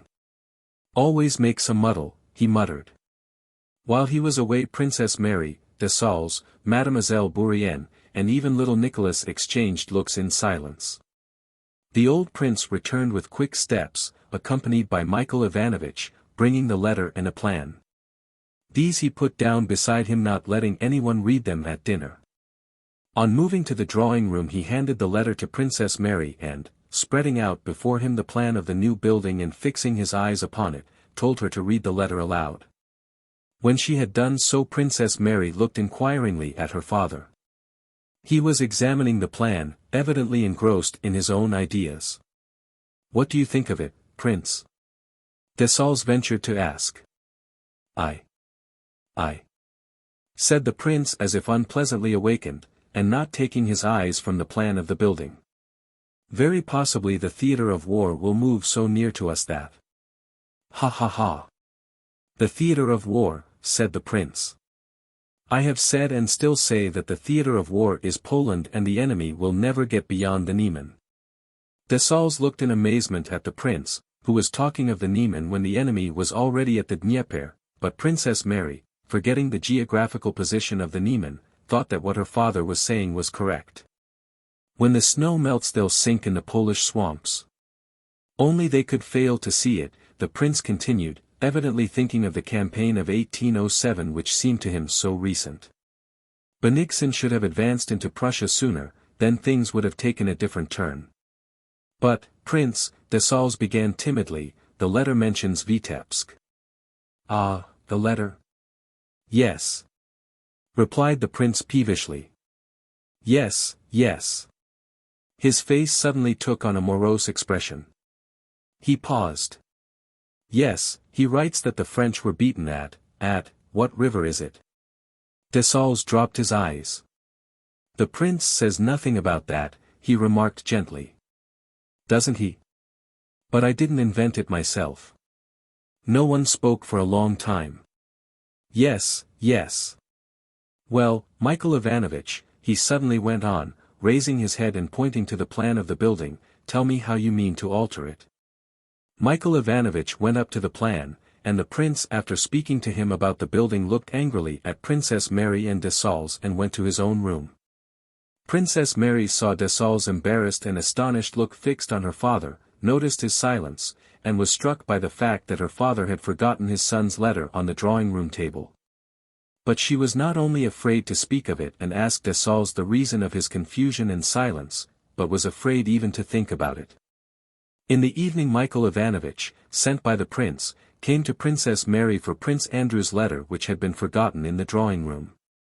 She gave it to him and, unpleasant as it was to her to do so, ventured to ask him what her father was doing.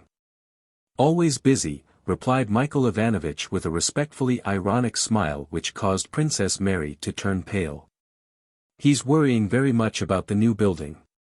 He has been reading a little, but now Michael Ivanovich went on, lowering his voice, now he's at his desk, busy with his will, I expect. One of the prince's favorite occupations of late had been the preparation of some papers he meant to leave at his death and which he called his will. And Alpatych is being sent to Smolensk? Asked Princess Mary. Oh, yes, he has been waiting to start for some time. Chapter 3. When Michael Ivanovich returned to the study with the letter, the old prince, with spectacles on and a shade over his eyes, was sitting at his open bureau with screened candles, holding a paper in his outstretched hand. And in a somewhat dramatic attitude was reading his manuscript, his remarks, as he termed it, which was to be transmitted to the emperor after his death. When Michael Ivanovich went in there were tears in the prince's eyes evoked by the memory of the time when the paper he was now reading had been written. He took the letter from Michael Ivanovich's hand, put it in his pocket, folded up his papers, and called in Alpatych who had long been waiting. The prince had a list of things to be bought in Smolensk and, walking up and down the room past Alpatych who stood by the door, he gave his instructions. First, note a paperdo you hear. 8 quires, like this sample, gilt-edged. It must be exactly like the sample. Varnish, sealing wax, as in Michael Ivanovich's list. He paced up and down for a while and glanced at his notes. Then hand to the governor in person a letter about the deed. Next, bolts for the doors of the new building were wanted and had to be of a special shape the prince had himself designed, and a leather case had to be ordered to keep the will in. The instructions to Alpatych took over 2 hours and still the prince did not let him go. He sat down, sank into thought, closed his eyes, and dozed off. Alpatych made a slight movement. Well, go. If anything more is wanted I'll send after you. Alpatych went out. The prince again went to his bureau, glanced into it, fingered his papers, closed the bureau again, and sat down at the table to write to the governor. It was already late when he rose after sealing the letter. He wished to sleep, but he knew he would not be able to, and that most depressing thoughts came to him in bed. So he called Tikhon and went through the rooms with him to show him where to set up the bed for that night. He went about looking at every corner. Every place seemed unsatisfactory, but worst of all was his customary couch in the study. That couch was dreadful to him, probably because of the oppressive thoughts he had had when lying there. It was unsatisfactory everywhere, but the corner behind the piano in the sitting room was better than other places. He had never slept there yet.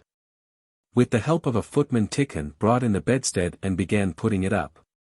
"That's not right. That's not right," cried the prince, and himself pushed it a few inches from the corner and then closer in again.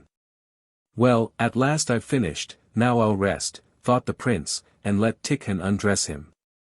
Frowning with vexation at the effort necessary to divest himself of his coat and trousers, the prince undressed, sat down heavily on the bed, and appeared to be meditating as he looked contemptuously at his withered yellow legs.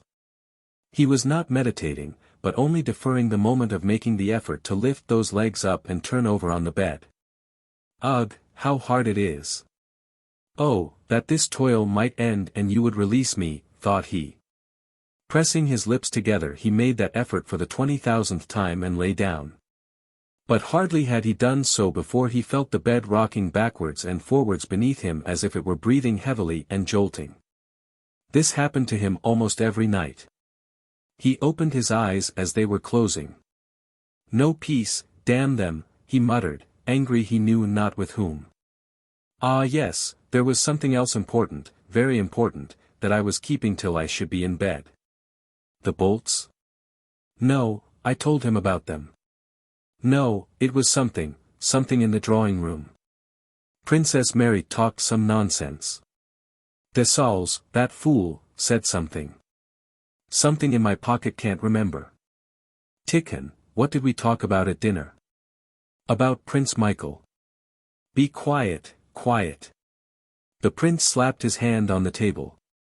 "Yes, I know, Prince Andrew's letter. Princess Mary read it. Dessalles said something about Vitebsk. Now I'll read it." He had the letter taken from his pocket, and the table on which stood a glass of lemonade and a spiral wax candle moved close to the bed, and putting on his spectacles he began reading. Only now in the stillness of the night, reading it by the faint light under the green shade, did he grasp its meaning for a moment.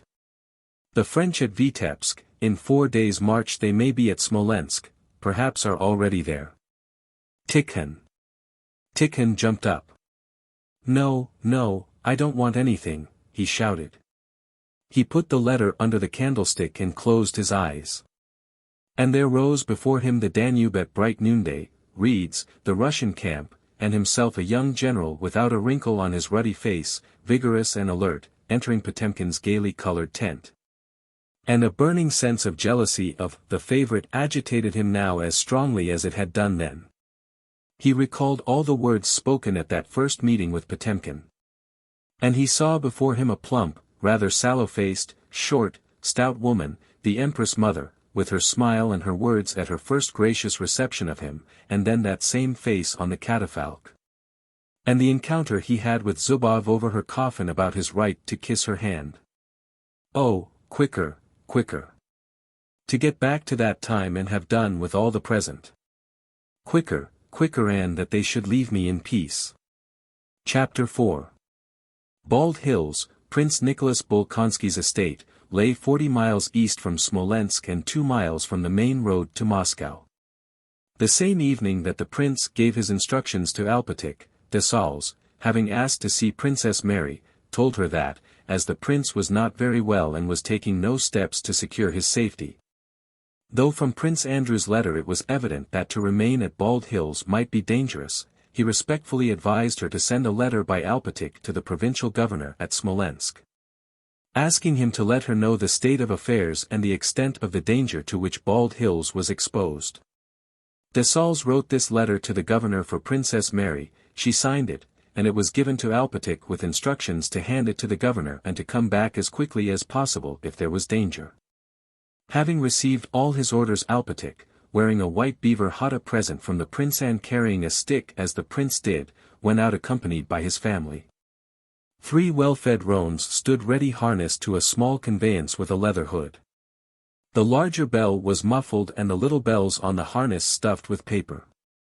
The prince allowed no one at Bald Hills to drive with ringing bells. But on a long journey Alpatic liked to have them. His satellites, the senior clerk, a counting-house clerk, a scullery maid, a cook, 2 old women, a little page boy, the coachman, and various domestic serfs were seeing him off.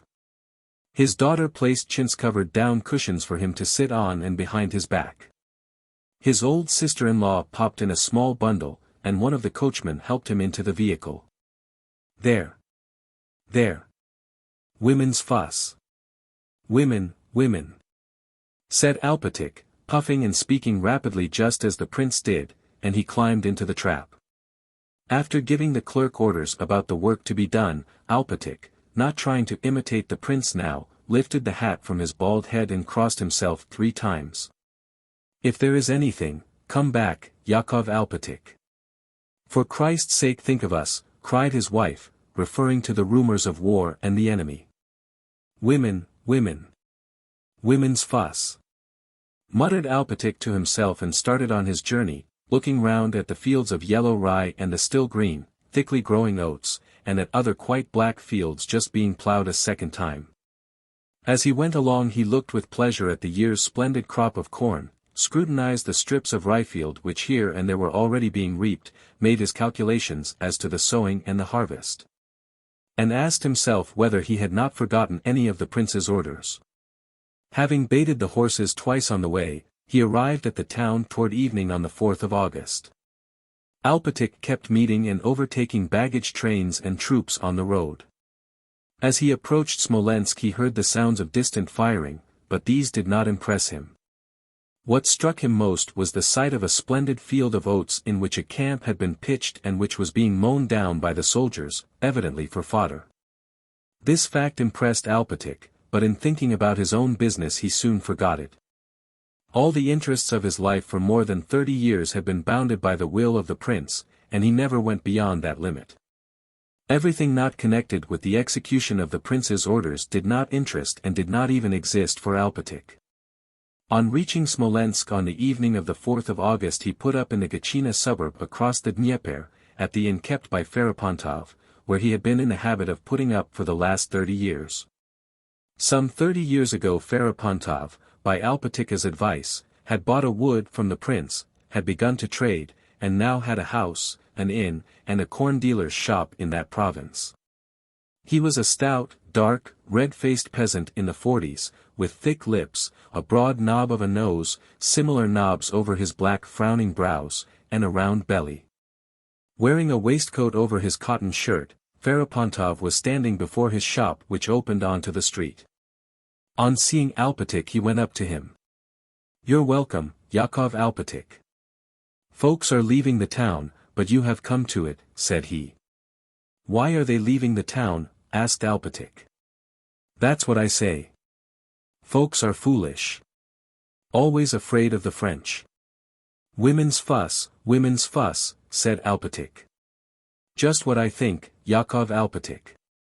What I say is, orders have been given not to let them in, so that must be right. And the peasants are asking 3 rubles for cartonget isn't Christian." Yakov Alpatic heard without heeding. He asked for a samovar and for hay for his horses, and when he had had his tea he went to bed. All night long troops were moving past the inn. Next morning Alpatic donned a jacket he wore only in town and went out on business. It was a sunny morning and by 8 o'clock it was already hot, a good day for harvesting, thought Alpatic. From beyond the town firing had been heard since early morning. At 8 o'clock the booming of cannon was added to the sound of musketry. Many people were hurrying through the streets and there were many soldiers, but cabs were still driving about, tradesmen stood at their shops, and service was being held in the churches as usual. Alpatic went to the shops, to government offices, to the post office, and to the governor's. In the offices and shops and at the post office everyone was talking about the army and about the enemy who was already attacking the town, everybody was asking what should be done, and all were trying to calm one another. In front of the governor's house Alpatych found a large number of people, Cossacks, and a traveling carriage of the governor's. At the porch he met two of the landed gentry, one of whom he knew. This man, an ex-captain of police, was saying angrily. "It's no joke, you know. It's all very well if you're single. One man though undone is but one, as the proverb says, but with 13 in your family and all the property. They've brought us to utter ruin. What sort of governors are they to do that? They ought to be hanged, the brigands." "Oh come, that's enough," said the other. "What do I care? Let him hear." "We're not dogs," said the ex-captain of police, and looking round he noticed Alpatych. "Oh, Yakov Alpatych. What have you come for?" "To see the governor by his excellency's order," answered Alpatych, lifting his head and proudly thrusting his hand into the bosom of his coat as he always did when he mentioned the prince. "He has ordered me to inquire into the position of affairs," he added. "Yes, go and find out," shouted the angry gentleman. "They've brought things to such a pass that there are no carts or anything. There it is again, do you hear?" said he, pointing in the direction whence came the sounds of firing. "They've brought us all to ruin, the brigands," he repeated, and descended the porch steps.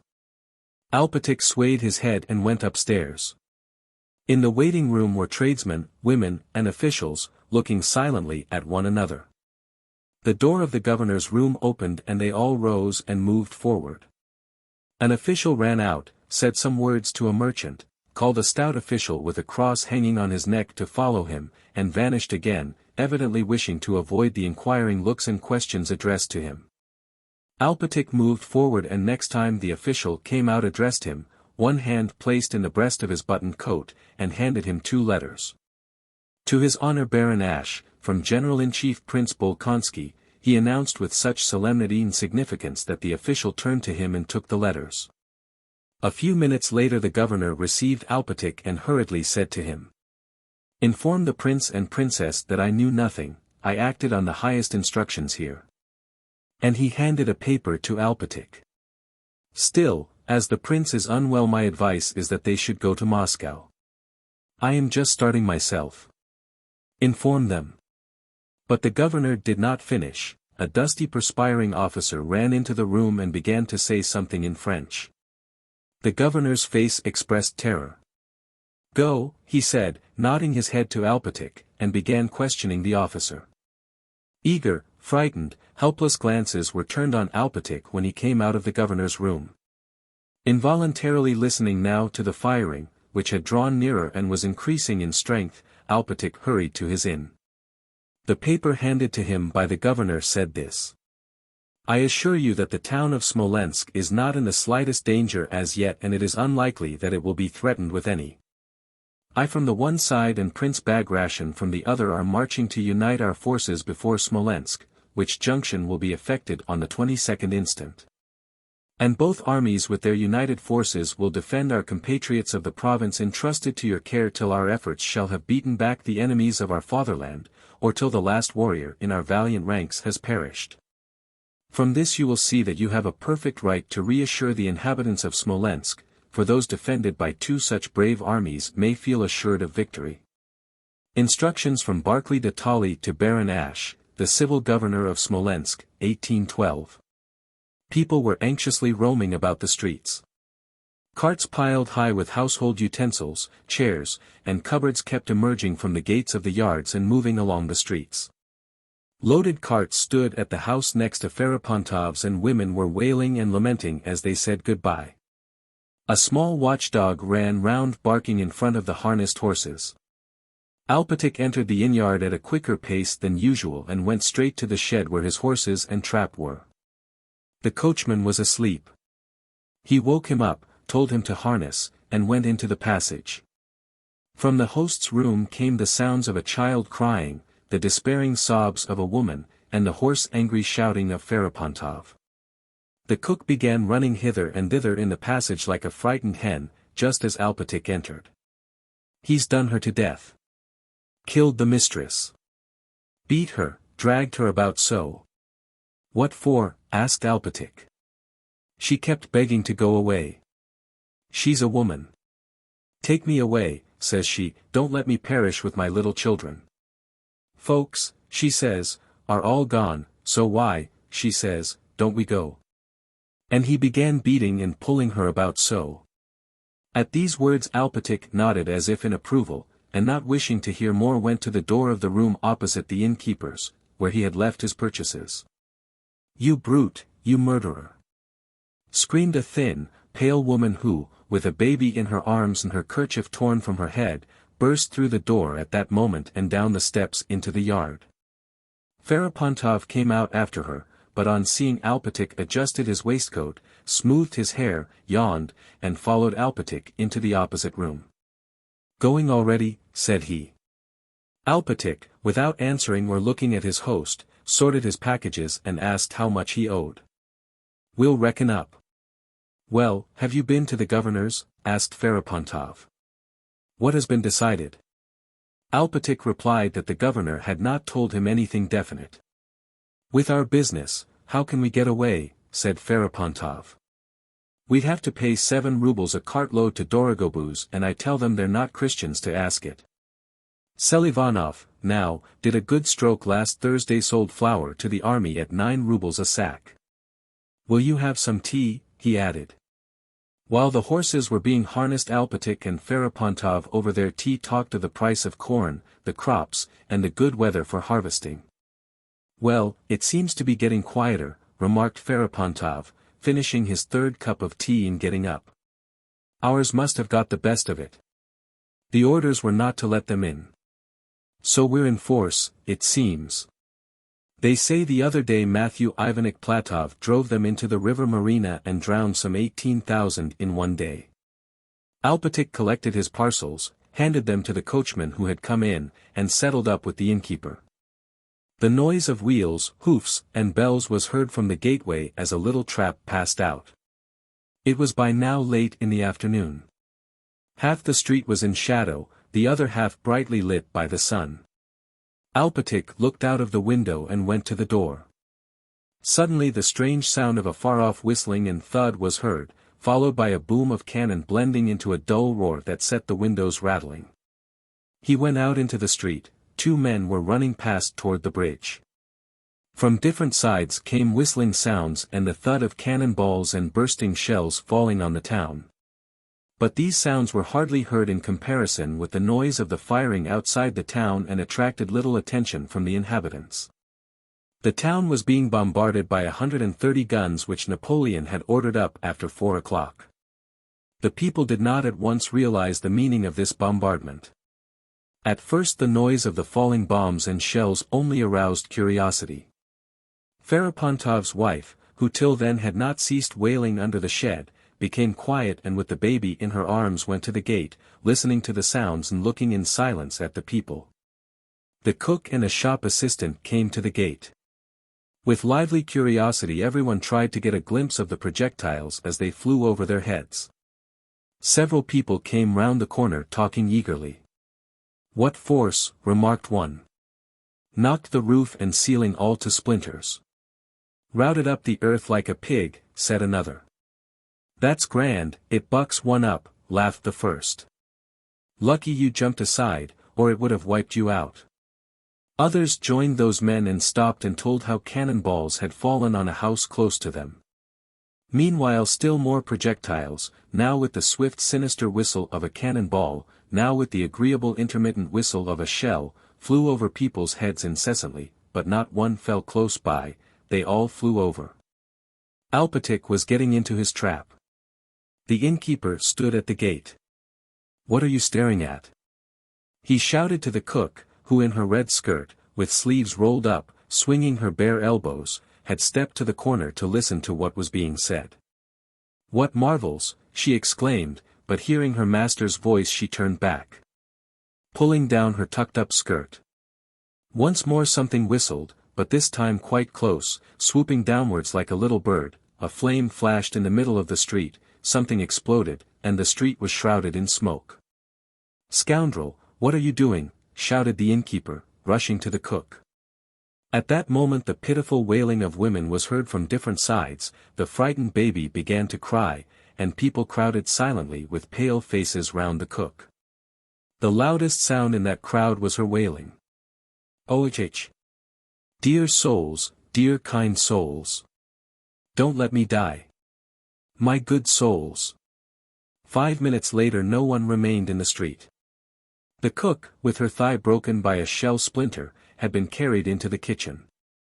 Alpatik, his coachman, Ferapонtov's wife and children and the house porter were all sitting in the cellar, listening. The roar of guns, the whistling of projectiles, and the piteous moaning of the cook, which rose above the other sounds, did not cease for a moment. The mistress rocked and hushed her baby, and when anyone came into the cellar asked in a pathetic whisper what had become of her husband who had remained in the street. A shopman who entered told her that her husband had gone with others to the cathedral, whence they were fetching the wonder-working icon of Smolensk. Toward dusk the cannonade began to subside. Alpatik left the cellar and stopped in the doorway. The evening sky that had been so clear was clouded with smoke, through which, high up, the sickle of the new moon shone strangely. Now that the terrible din of the guns had ceased, a hush seemed to reign over the town, broken only by the rustle of footsteps, the moaning, the distant cries, and the crackle of fires which seemed widespread everywhere. The cook's moans had now subsided. On two sides black curling clouds of smoke rose and spread from the fires. Through the streets soldiers in various uniforms walked or ran confusedly in different directions like ants from a ruined ant-hill. Several of them ran into Ferapontov's yard before Alpatik's eyes. Alpatik went out to the gate. A retreating regiment, thronging and hurrying, blocked the street. Noticing him, an officer said, "The town is being abandoned. Get away, get away." And then, turning to the soldiers, shouted, "I'll teach you to run into the yards." Alpatik went back to the house, called the coachman, and told him to set off. Ferapontov's whole household came out too, following Alpatik and the coachman. The women, who had been silent till then, suddenly began to wail as they looked at the fires, the smoke and even the flames of which could be seen in the failing twilight, and as if in reply the same kind of lamentation was heard from other parts of the street. Inside the shed Alpatik and the coachman arranged the tangled reins and traces of their horses with trembling hands. As Alpatik was driving out of the gate he saw some 10 soldiers in Ferapontov's open shop, talking loudly and filling their bags and knapsacks with flour and sunflower seeds. Just then Ferapontov returned and entered his shop. On seeing the soldiers he was about to shout at them, but suddenly stopped and, clutching at his hair, burst into sobs and laughter. "Loot everything, lads. Don't let those devils get it," he cried, taking some bags of flour himself and throwing them into the street. Some of the soldiers were frightened and ran away, others went on filling their bags. On seeing Alpatik, Ferapontov turned to him. "Russia is done for," he cried. "Alpatik, I'll set the place on fire myself. We're done for." And Ferapontov ran into the yard. Soldiers were passing in a constant stream along the street, blocking it completely, so that Alpatik could not pass out and had to wait. Ferapontov's wife and children were also sitting in a cart waiting till it was possible to drive out. Night had come. There were stars in the sky and the new moon shone out amid the smoke that screened it. On the sloping descent to the Dnieper Alpatik's cart and that of the innkeeper's wife, which were slowly moving amid the rows of soldiers and of other vehicles, had to stop. In a side street near the crossroads where the vehicles had stopped, a house and some shops were on fire. This fire was already burning itself out. The flames now died down and were lost in the black smoke, now suddenly flared up again brightly, lighting up with strange distinctness the faces of the people crowding at the crossroads. Black figures flitted about before the fire, and through the incessant crackling of the flames talking and shouting could be heard. Seeing that his trap would not be able to move on for some time, Alpatik got down and turned into the side street to look at the fire. Soldiers were continually rushing backwards and forwards near it, and he saw two of them and a man in a frieze coat dragging burning beams into another yard across the street, while others carried bundles of hay. Alpatic went up to a large crowd standing before a high barn which was blazing briskly. The walls were all on fire and the back wall had fallen in, the wooden roof was collapsing, and the rafters were alight. The crowd was evidently watching for the roof to fall in, and Alpatic watched for it too. Alpatic, a familiar voice suddenly hailed the old man. "Mercy on us!" "Your Excellency!" answered Alpatic, immediately recognizing the voice of his young prince. Prince Andrew in his riding cloak, mounted on a black horse, was looking at Alpatic from the back of the crowd. "Why are you here?" he asked. Your Excellency," stammered Alpatic and broke into sobs. "Are we really lost?" "Master." "Why are you here?" Prince Andrew repeated. At that moment the flames flared up and showed his young master's pale worn face. Alpatic told how he had been sent there and how difficult it was to get away. "Are we really quite lost, Your Excellency?" he asked again. Prince Andrew without replying took out a notebook and raising his knee began writing in pencil on a page he tore out. He wrote to his sister. "Smolensk is being abandoned. Bald Hills will be occupied by the enemy within a week. Set off immediately for Moscow. Let me know at once when you will start. Send by special messenger to Usvyaz." Having written this and given the paper to Alpatic, he told him how to arrange for departure of the prince, the princess, his son, and the boy's tutor, and how and where to let him know immediately. Before he had had time to finish giving these instructions, a chief of staff followed by a suite galloped up to him. "You are a colonel?" shouted the chief of staff with a German accent, in a voice familiar to Prince Andrew. "Houses are set on fire in your presence and you stand by. What does this mean?" "You will answer for it," shouted Berg, who was now assistant to the chief of staff of the commander of the left flank of the infantry of the First Army, a place, as Berg said, very agreeable and well in evidence. Prince Andrew looked at him and without replying went on speaking to Alpatic.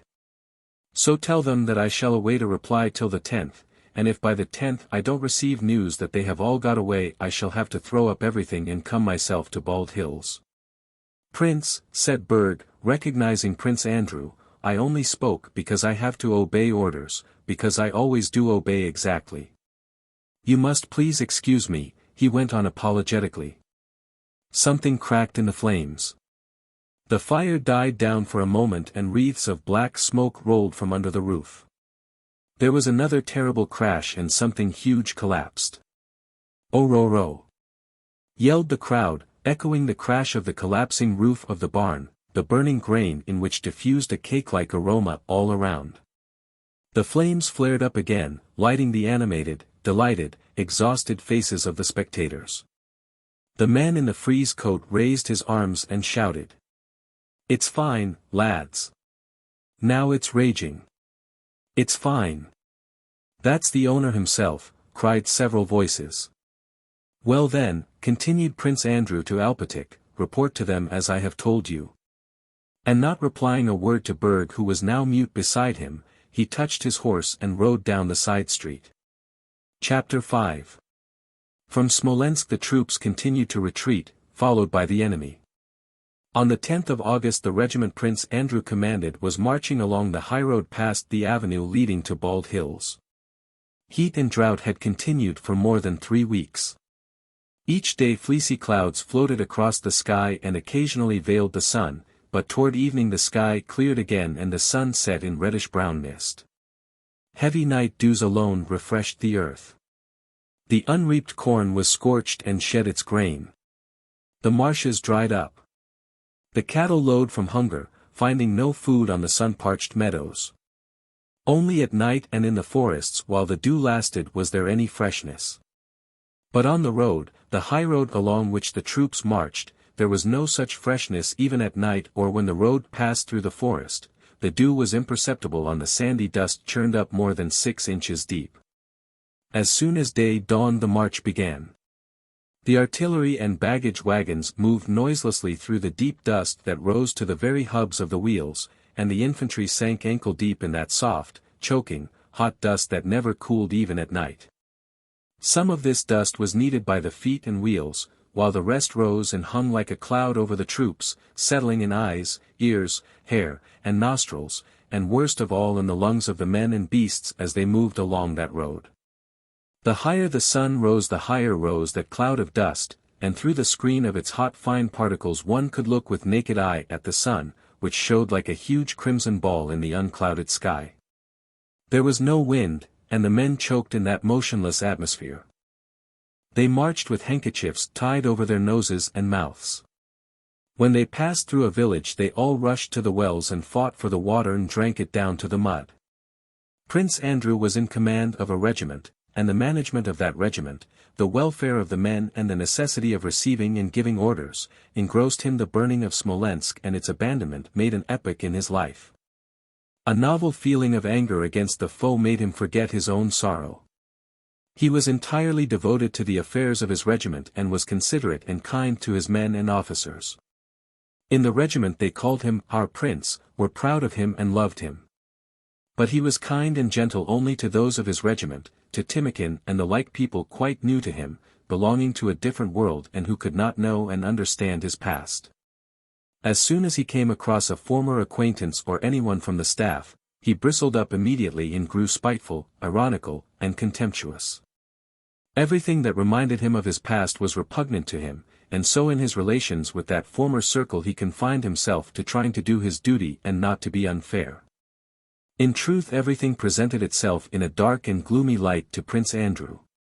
Especially after the abandonment of Smolensk on the 6th of August, he considered that it could and should have been defended, and after his sick father had had to flee to Moscow, abandoning to pillage his dearly beloved Bald Hills which he had built and peopled. But despite this, thanks to his regiment, Prince Andrew had something to think about entirely apart from general questions. 2 days previously he had received news that his father, son, and sister had left for Moscow. And though there was nothing for him to do at Bald Hills, Prince Andrew, with a characteristic desire to foment his own grief, decided that he must ride there. He ordered his horse to be saddled and, leaving his regiment on the march, rode to his father's estate where he had been born and spent his childhood.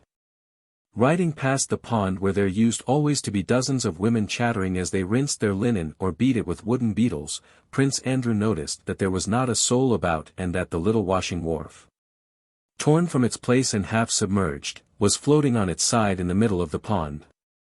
He rode to the keeper's lodge. No one at the stone entrance gates of the drive, and the door stood open.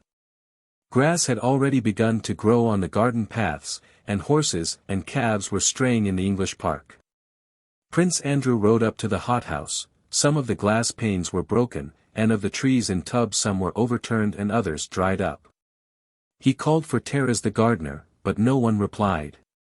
Having gone round the corner of the hothouse to the ornamental garden, he saw that the carved garden fence was broken and branches of the plum trees had been torn off with the fruit. An old peasant whom Prince Andrew in his childhood had often seen at the gate was sitting on a green garden seat, plaiting a bast shoe. He was deaf and did not hear Prince Andrew ride up. He was sitting on the seat the old prince used to like to sit on, and beside him strips of bast were hanging on the broken and withered branch of a magnolia.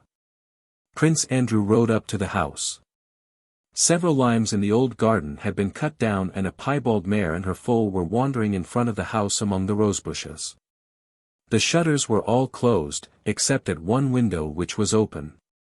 A little serf boy, seeing Prince Andrew, ran into the house. Alpatik, having sent his family away, was alone at Bald Hills and was sitting indoors reading the lives of the saints. On hearing that Prince Andrew had come, he went out with his spectacles on his nose, buttoning his coat, and, hastily stepping up, without a word began weeping and kissing Prince Andrew's knee. Then, vexed at his own weakness, he turned away and began to report on the position of affairs. Everything precious and valuable had been removed to Bogucharovo. 70 quarters of grain had also been carted away. The hay and the spring corn, of which Alpatik said there had been a remarkable crop that year, had been commandeered by the troops and mown down while still green. The peasants were ruined. Some of them too had gone to Bogucharovo, only a few remained. Without waiting to hear him out, Prince Andrew asked, "When did my father and sister leave, meaning when did they leave for Moscow?" Alpatik, understanding the question to refer to their departure for Bogucharovo, replied that they had left on the 7th and again went into details concerning the estate management, asking for instructions. "Am I to let the troops have the oats, and to take a receipt for them? We have still 600 quarters left," he inquired. "What am I to say to him?" thought Prince Andrew, looking down on the old man's bald head shining in the sun and seeing by the expression on his face that the old man himself understood how untimely such questions were and only asked them to allay his grief. "Yes, let them have it," replied Prince Andrew. "If you noticed some disorder in the garden," said Alpatik, "it was impossible to prevent it. 3 regiments have been here and spent the night, dragoons mostly. I took down the name and rank of their commanding officer, to hand in a complaint about it." "Well, and what are you going to do? Will you stay here if the enemy occupies the place?" asked Prince Andrew. Alpatik turned his face to Prince Andrew, looked at him, and suddenly with a solemn gesture raised his arm. "He is my refuge. His will be done," he exclaimed. A group of bare-headed peasants was approaching across the meadow toward the prince. "Well, goodbye," said Prince Andrew, bending over to Alpatik. "You must go away too, take away what you can and tell the serfs to go to the Ryazan estate or to the one near Moscow." Alpatik clung to Prince Andrew's leg and burst into sobs. Gently disengaging himself, the prince spurred his horse and rode down the avenue at a gallop. The old man was still sitting in the ornamental garden, like a fly impassive on the face of a loved one who is dead, tapping the last on which he was making the bast shoe, and 2 little girls, running out from the hothouse carrying in their skirts plums they had plucked from the trees there, came upon Prince Andrew. On seeing the young master, the elder one frightened look clutched her younger companion by the hand and hid with her behind a birch tree, not stopping to pick up some green plums they had dropped. Prince Andrew turned away with startled haste, unwilling to let them see that they had been observed. He was sorry for the pretty frightened little girl, was afraid of looking at her, and yet felt an irresistible desire to do so. A new sensation of comfort and relief came over him when, seeing these girls, he realized the existence of other human interests entirely aloof from his own and just as legitimate as those that occupied him. Evidently these girls passionately desired one thing: to carry away and eat those green plums without being caught, and Prince Andrew shared their wish for the success of their enterprise. He could not resist looking at them once more. Believing their danger past, they sprang from their ambush and, chirping something in their shrill little voices and holding up their skirts, their bare little sunburned feet scampered merrily and quickly across the meadow grass. Prince Andrew was somewhat refreshed by having ridden off the dusty highroad along which the troops were moving. But not far from Bald Hills he again came out on the road and overtook his regiment at its halting place by the dam of a small pond. It was past 1 o'clock. The sun, a red ball through the dust, burned and scorched his back intolerably through his black coat. The dust always hung motionless above the buzz of talk that came from the resting troops. There was no wind. As he crossed the dam, Prince Andrew smelled the ooze and freshness of the pond. He longed to get into that water, however dirty it might be, and he glanced round at the pool from whence came sounds of shrieks and laughter. The small, muddy, green pond had risen visibly more than a foot, flooding the dam, because it was full of the naked white bodies of soldiers with brick-red hands, necks, and faces, who were splashing about in it. All this naked white human flesh, laughing and shrieking, floundered about in that dirty pool like carp stuffed into a watering can, and the suggestion of merriment in that floundering mass rendered it specially pathetic. One fair-haired young soldier of the 3rd Company, whom Prince Andrew knew and who had a strap round the calf of one leg, crossed himself, stepped back to get a good run, and plunged into the water.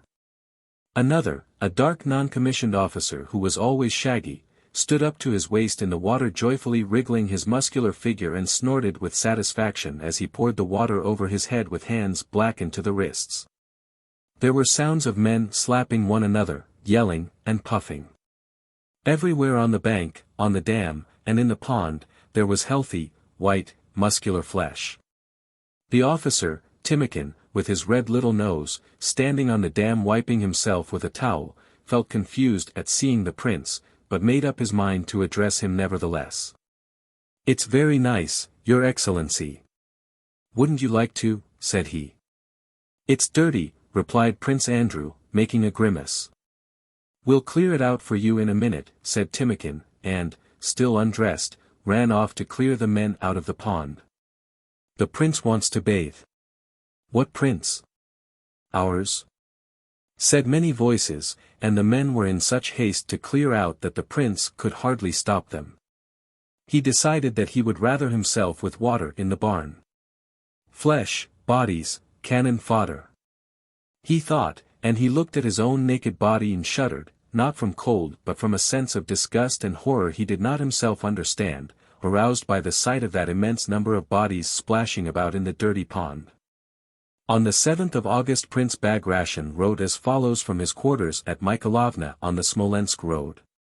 Dear Count Alexis Andreevich, he was writing to Arakcheev but knew that his letter would be read by the Emperor, and therefore weighed every word in it to the best of his ability. I expect the minister, Barclay de Tolly, has already reported the abandonment of Smolensk to the enemy. It is pitiable and sad, and the whole army is in despair that this most important place has been wantonly abandoned. I, for my part, begged him personally most urgently and finally wrote him, but nothing would induce him to consent. I swear to you on my honor that Napoleon was in such a fix as never before and might have lost half his army but could not have taken Smolensk. Our troops fought, and are fighting, as never before.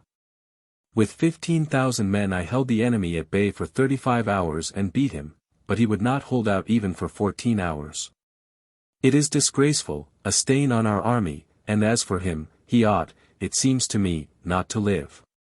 If he reports that our losses were great, it is not true, perhaps about 4,000, not more, and not even that, but even were they 10,000, that's war. But the enemy has lost masses. What would it have cost him to hold out for another 2 days? They would have had to retire of their own accord, for they had no water for men or horses. He gave me his word he would not retreat, but suddenly sent instructions that he was retiring that night.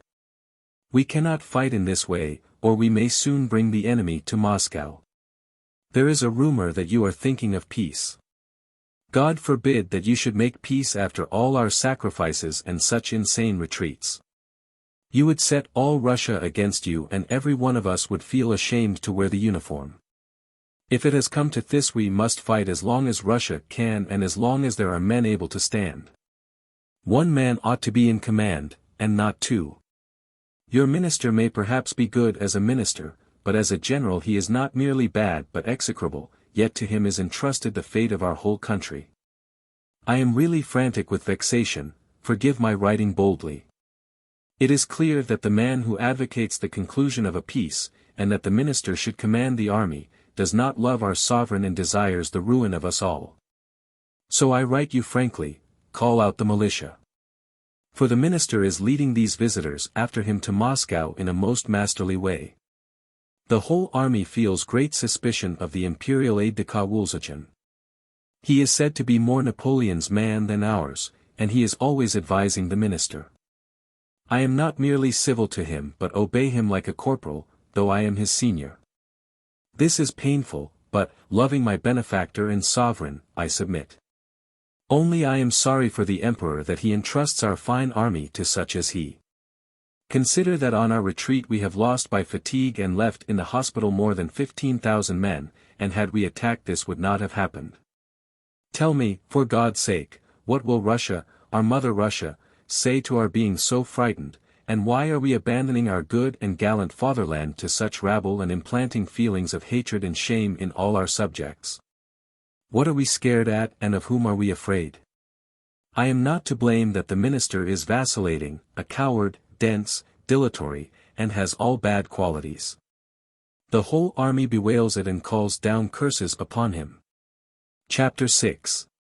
Among the innumerable categories applicable to the phenomena of human life, one may discriminate between those in which substance prevails and those in which form prevails. To the la terrasse distinguished from village, country, provincial, or even Moscow life you may allot Petersburg life, and especially the life of its salons. That life of the salons is unchanging. Since the year 1805 we had made peace and had again quarrelled with Bonaparte and had made constitutions and unmade them again, but the salons of Anna Pavlovna Hélène remained just as they had been the 17 and the other 5 years before. At Anna Pavlovna's they talked with perplexity of Bonaparte's successes just as before, and saw in them and in the subservience shown to him by the European sovereigns a malicious conspiracy, the sole object of which was to cause unpleasantness and anxiety to the court circle of which Anna Pavlovna was the representative. And in Helene's salon, which Rumyantsev himself honored with his visits, regarding Hélène as a remarkably intelligent woman, they talked with the same ecstasy in 1812 as in 1808 of the great nation and the great man, and regretted our rupture with France, a rupture which, according to them, ought to be promptly terminated by peace. Of late, since the emperor's return from the army, there had been some excitement in these conflicting salon circles and some demonstrations of hostility to one another, but each camp retained its own tendency. In Anna Pavlovna's circle only those Frenchmen were admitted who were deep-rooted legitimists. And patriotic views were expressed to the effect that one ought not to go to the French theatre and that to maintain the French troop was costing the government as much as a whole army corps. The progress of the war was eagerly followed, and only the reports most flattering to our army were circulated. In the French circle of Hélène and Rumyantsev the reports of the cruelty of the enemy and of the war were contradicted, and all Napoleon's attempts at conciliation were discussed. In that circle they discountenanced those who advised hurried preparations for a removal to Kazan of the court and the girls' educational establishments under the patronage of the Dowager Empress.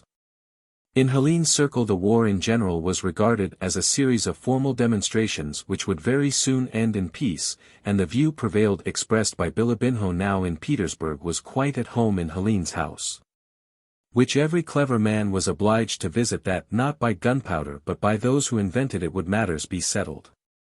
In that circle the Moscow enthusiasm, news of which had reached Petersburg simultaneously with the emperor's return, was ridiculed sarcastically and very cleverly, though with much caution. Anna Pavlovna's circle on the contrary was enraptured by this enthusiasm and spoke of it as Plutarch speaks of the deeds of the ancients. Prince Vasily, who still occupied his former important posts, formed a connecting link between these two circles. He visited his good friend Anna Pavlovna as well as his daughter's diplomatic salon. And often in his constant comings and goings between the two camps became confused and said at Helene's what he should have said at Anna Pavlovna's and vice versa. Soon after the emperor's return Prince Vasily in a conversation about the war at Anna Pavlovna's severely condemned Barclay de Tolly, but was undecided as to who ought to be appointed commander-in-chief. One of the visitors, usually spoken of as a man of great merit, having described how he had that day seen Kutuzov, the newly chosen chief of the Petersburg militia, presiding over the enrollment of recruits at the treasury, cautiously ventured to suggest that Kutuzov would be the man to satisfy all requirements. Anna Pavlovna remarked with a melancholy smile that Kutuzov had done nothing but cause the emperor annoyance. "I have talked and talked at the assembly of the nobility," Prince Vasily interrupted, "but they did not listen to me. I told them his election as chief of the militia would not please the emperor. They did not listen to me. It's all this mania for opposition," he went on. "And who for? It is all because we want to ape the foolish enthusiasm of those Muscovites," Prince Vasily continued, forgetting for a moment that though at Helene's one had to ridicule the Moscow enthusiasm, at Anna Pavlovna's one had to be ecstatic about it.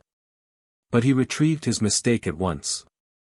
"Now, is it suitable that Count Kutuzov, the oldest general in Russia, should preside at that tribunal? He will get nothing for his pains. How could they make a man commander-in-chief who cannot mount a horse, who drops asleep at a council, and has the very worst morals? A good reputation he made for himself at Bucharest. I don't speak of his capacity as a general, but at a time like this how they appoint a decrepit, blind old man, positively blind? A fine idea to have a blind general. He can't see anything. To play blindman's bluff. He can't see at all.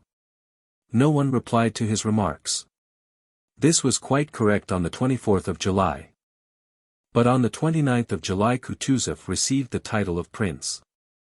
This might indicate a wish to get rid of him, and therefore Prince Vasily's opinion continued to be correct, though he was not now in any hurry to express it. But on the 8th of August a committee, consisting of Field Marshal Saltykov, Arakcheyev, Vyazmitynov, Lopukhin, and Kochubey met to consider the progress of the war. This committee came to the conclusion that our failures were due to a want of unity in the command, and though the members of the committee were aware of the Emperor's dislike of Kutuzov, after a short deliberation they agreed to advise his appointment as commander-in-chief. That same day Kutuzov was appointed commander-in-chief with full powers over the armies and over the whole region occupied by them. On the 9th of August Prince Vasily at Anna Pavlovna's again met the man of great merit. The latter was very attentive to Anna Pavlovna because he wanted to be appointed director of one of the educational establishments for young ladies. Prince Vasily entered the room with the air of a happy conqueror who has attained the object of his desires. "Well, have you heard the great news? Prince Kutuzov is field marshal. All dissensions are at an end. I am so glad, so delighted. At last we have a man," said he, glancing sternly and significantly round at everyone in the drawing-room. The man of great merit, despite his desire to obtain the post of director, could not refrain from reminding Prince Vasily of his former opinion. Though this was impolite to Prince Vasily in Anna Pavlovna's drawing-room, and also to Anna Pavlovna herself who had received the news with delight, he could not resist the temptation. "But, Prince, they say he is blind," said he, reminding Prince Vasily of his own words. Nonsense. He sees well enough," said Prince Vasily rapidly, in a deep voice and with a slight cough, the voice and cough with which he was wont to dispose of all difficulties. "He sees well enough," he added, "and what I am so pleased about," he went on, "is that our sovereign has given him full powers over all the armies and the whole region, powers no commander-in-chief ever had before. He is a second autocrat," he concluded with a victorious smile. "God grant it. God grant it," said Anna Pavlovna.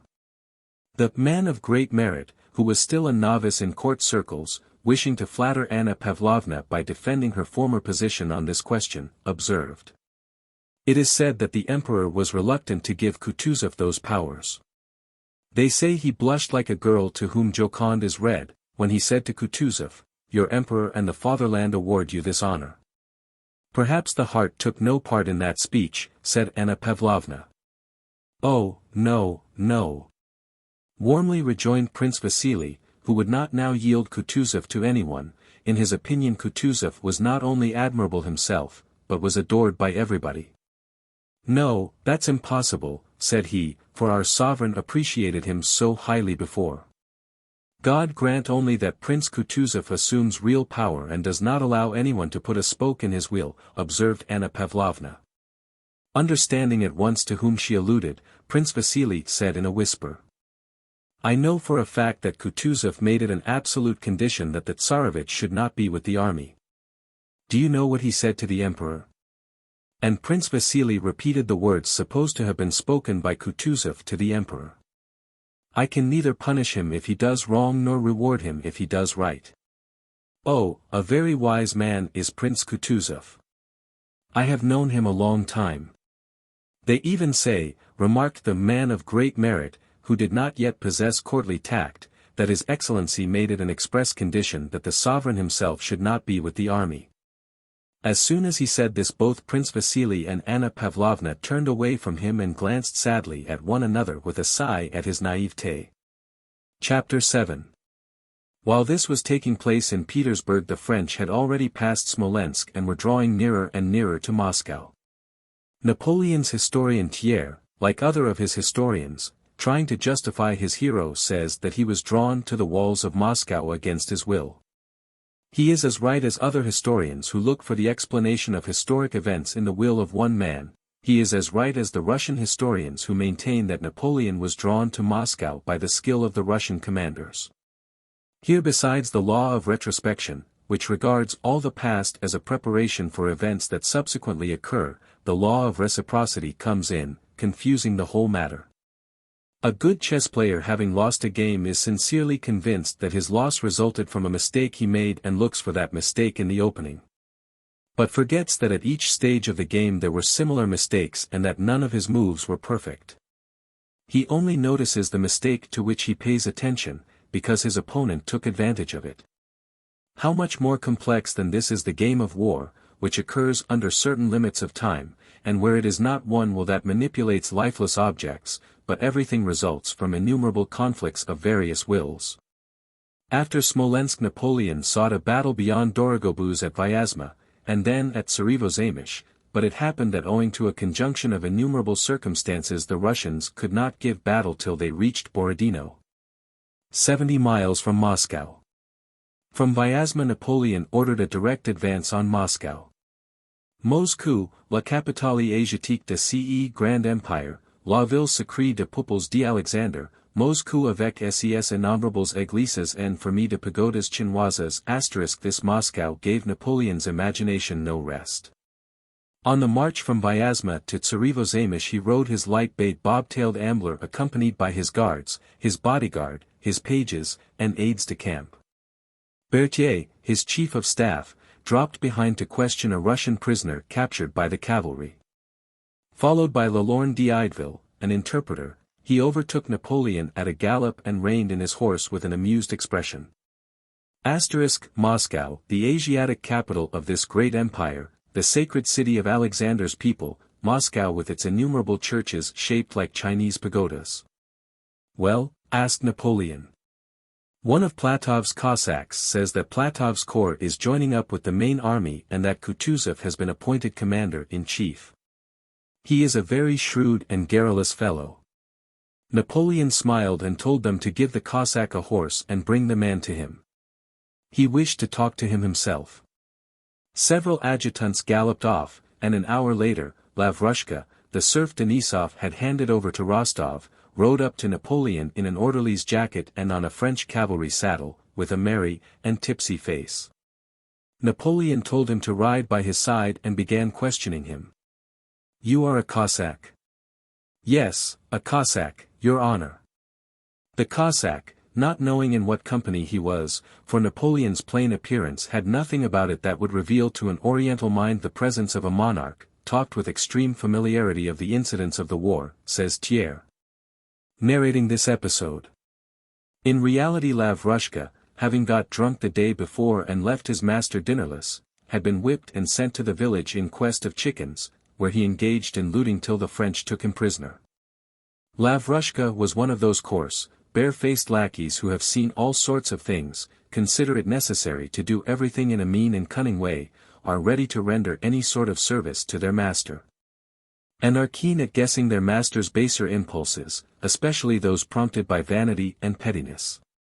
Finding himself in the company of Napoleon, whose identity he had easily and surely recognized, Lavrushka was not in the least abashed but merely did his utmost to gain his new master's favor. He knew very well that this was Napoleon, but Napoleon's presence could no more intimidate him than Rostov's, or a sergeant major's with the rods, would have done, for he had nothing that either the sergeant major or Napoleon could deprive him of. So he rattled on, telling all the gossip he had heard among the orderlies. Much of it true. But when Napoleon asked him whether the Russians thought they would beat Bonaparte or not, Lavrushka screwed up his eyes and considered. In this question he saw subtle cunning, as men of his type see cunning in everything, so he frowned and did not answer immediately. "It's like this," he said thoughtfully, "if there's a battle soon, yours will win." "That's right. But if 3 days pass, then after that, well, then that same battle will not soon be over." Lelorgne d'Ideville smilingly interpreted this speech to Napoleon thus: "If a battle takes place within the next 3 days the French will win, but if later, God knows what will happen." Napoleon did not smile, though he was evidently in high good humor, and he ordered these words to be repeated. Lavrushka noticed this and to entertain him further, pretending not to know who Napoleon was, added. "We know that you have Bonaparte and that he has beaten everybody in the world, but we are a different matter." Without knowing why or how this bit of boastful patriotism slipped out at the end. The interpreter translated these words without the last phrase, and Bonaparte smiled. "The young Cossack made his mighty interlocutor smile," says Thiers. After riding a few paces in silence, Napoleon turned to Berthier and said he wished to see how the news that he was talking to the emperor himself, to that very emperor who had written his immortally victorious name on the pyramids, would affect this enfant du Don. Asterisk. Asterisk, child of the dawn.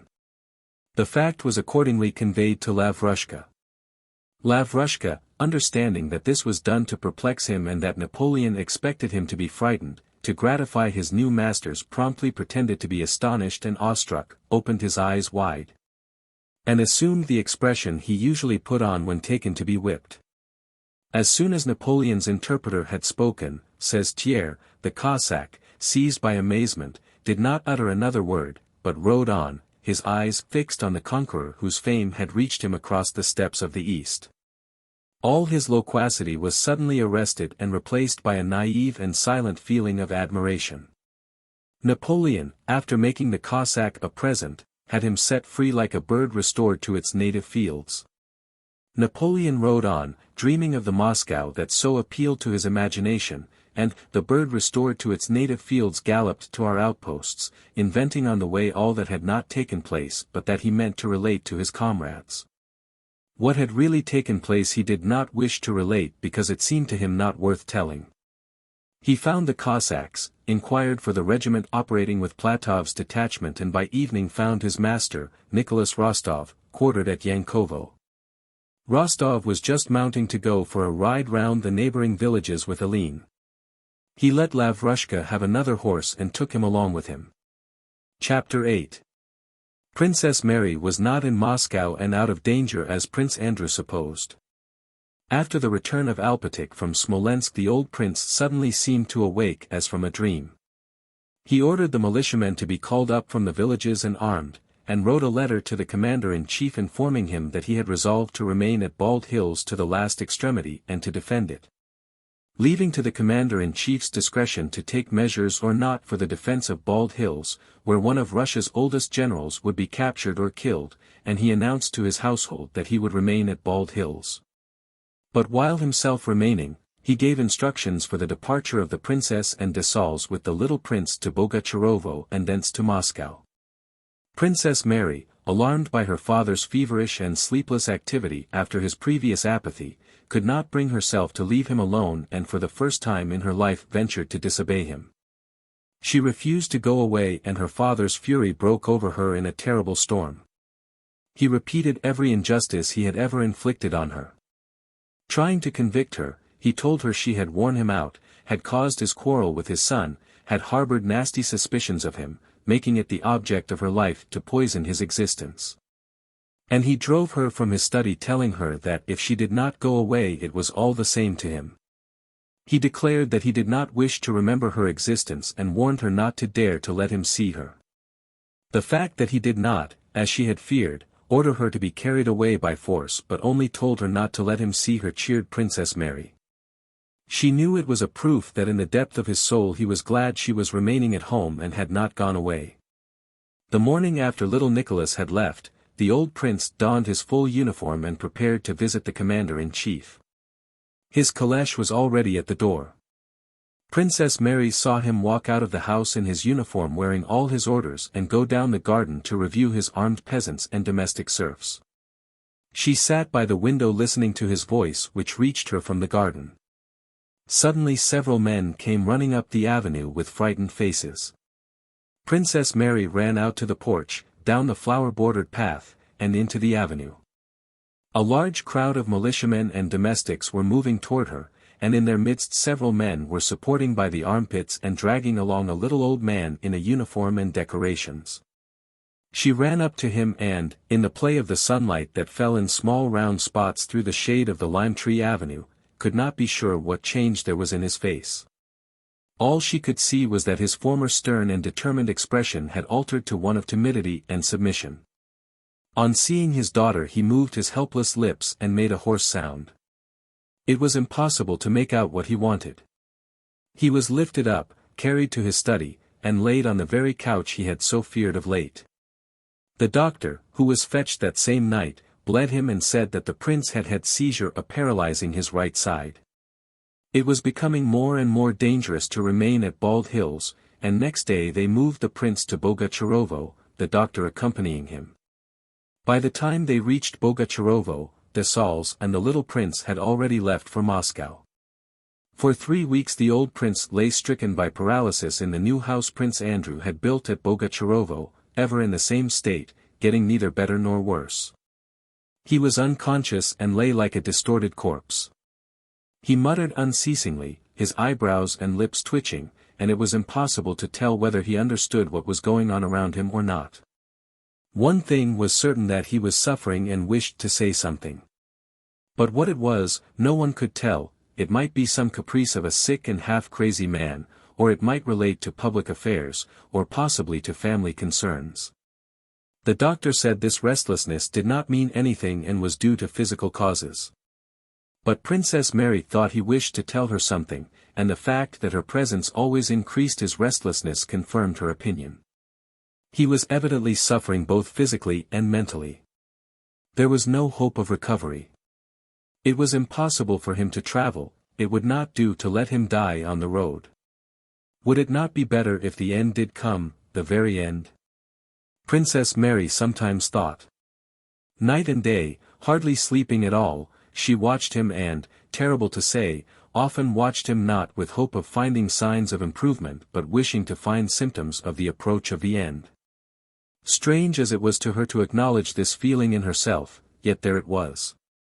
And what seemed still more terrible to her was that since her father's illness began, perhaps even sooner, when she stayed with him expecting something to happen, all the personal desires and hopes that had been forgotten or sleeping within her had awakened.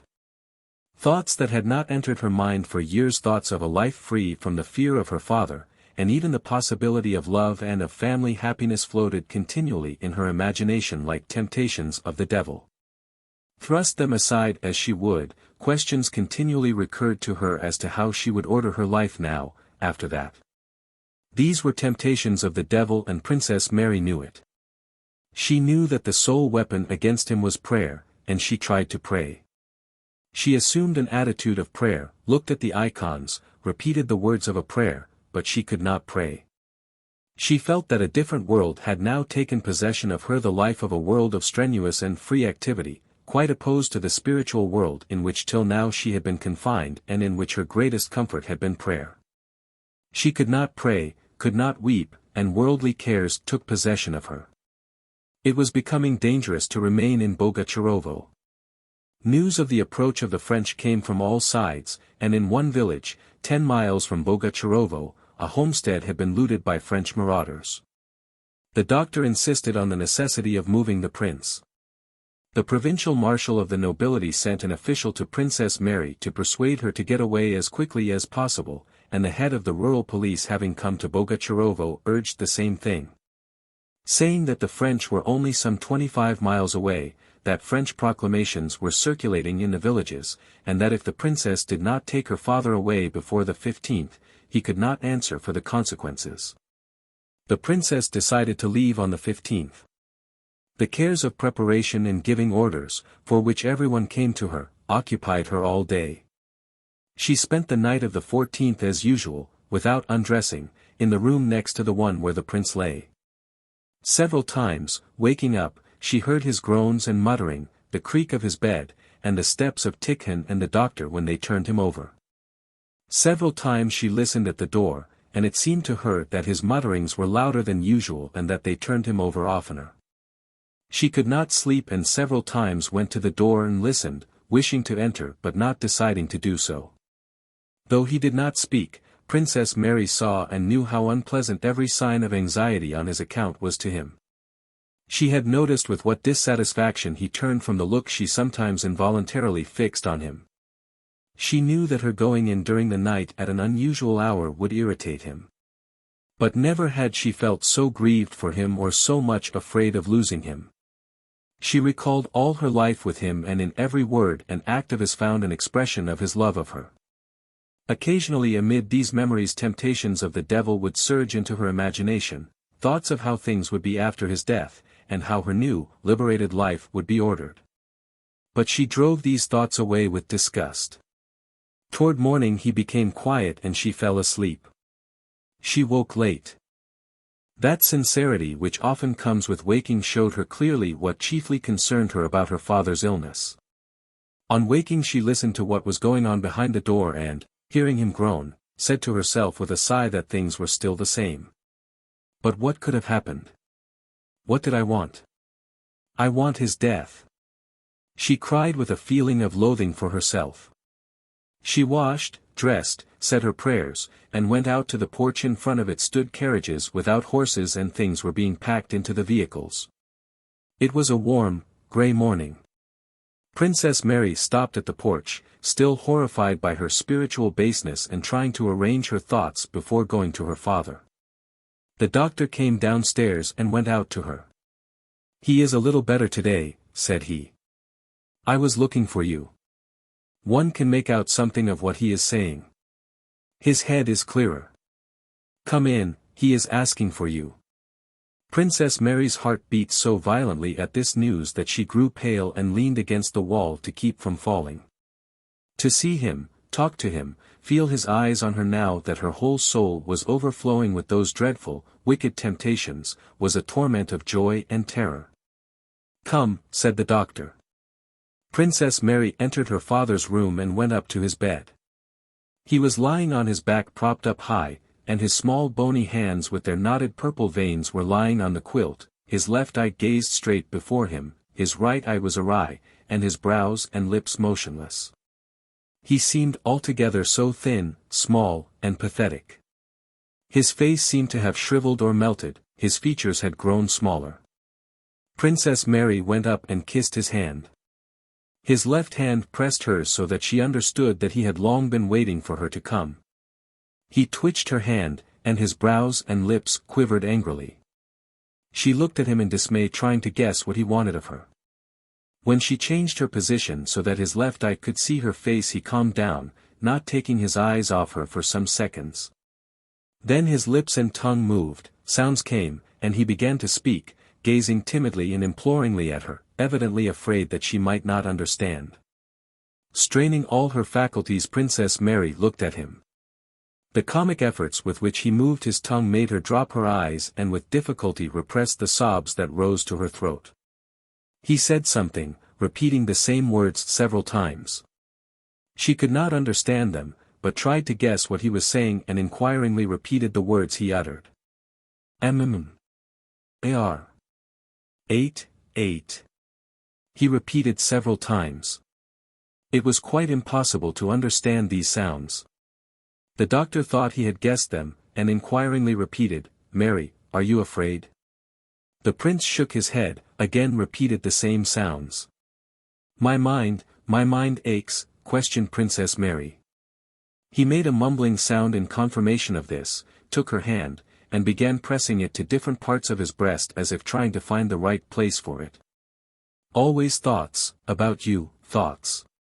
He then uttered much more clearly than he had done before, now that he was sure of being understood.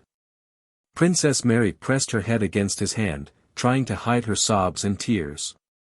He moved his hand over her hair. "I have been calling you all night," he brought out. "If only I had known," she said through her tears. "I was afraid to come in." He pressed her hand.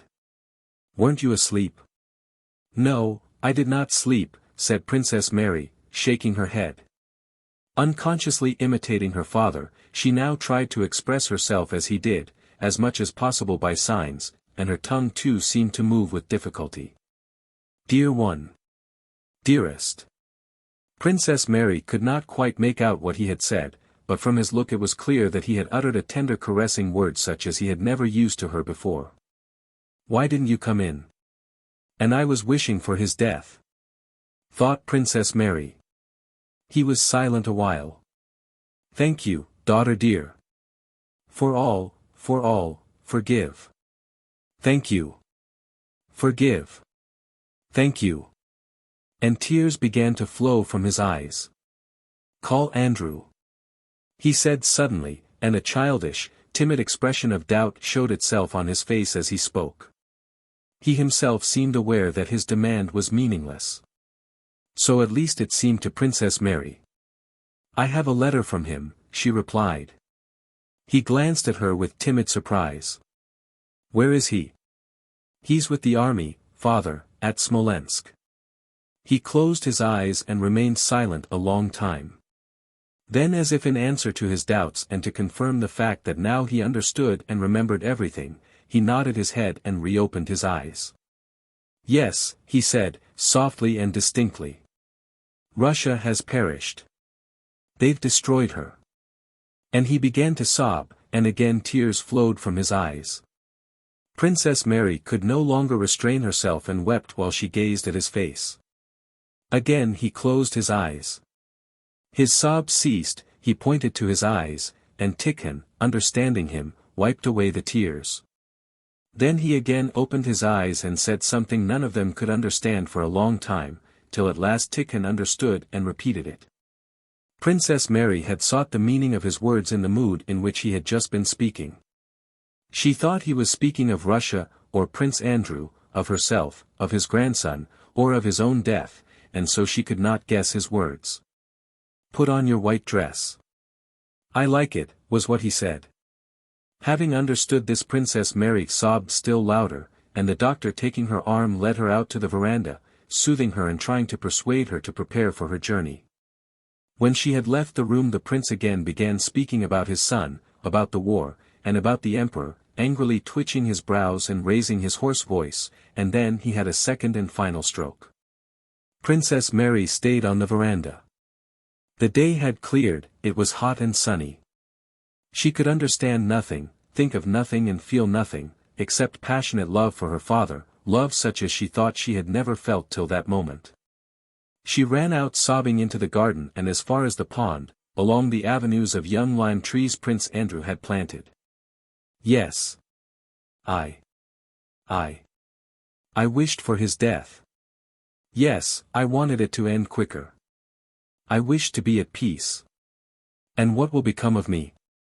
What use will peace be when he is no longer here? Princess Mary murmured, pacing the garden with hurried steps and pressing her hands to her bosom which heaved with convulsive sobs. When she had completed the tour of the garden, which brought her again to the house, she saw Mademoiselle Bouriennouhot had remained at Bogucharovo and did not wish to leave it, coming toward her with a stranger. This was the marshal of the nobility of the district, who had come personally to point out to the princess the necessity for her prompt departure. Princess Mary listened without understanding him. She led him to the house, offered him lunch, and sat down with him. Then, excusing herself, she went to the door of the old prince's room. The doctor came out with an agitated face and said she could not enter. Go away, princess. Go away. Go away.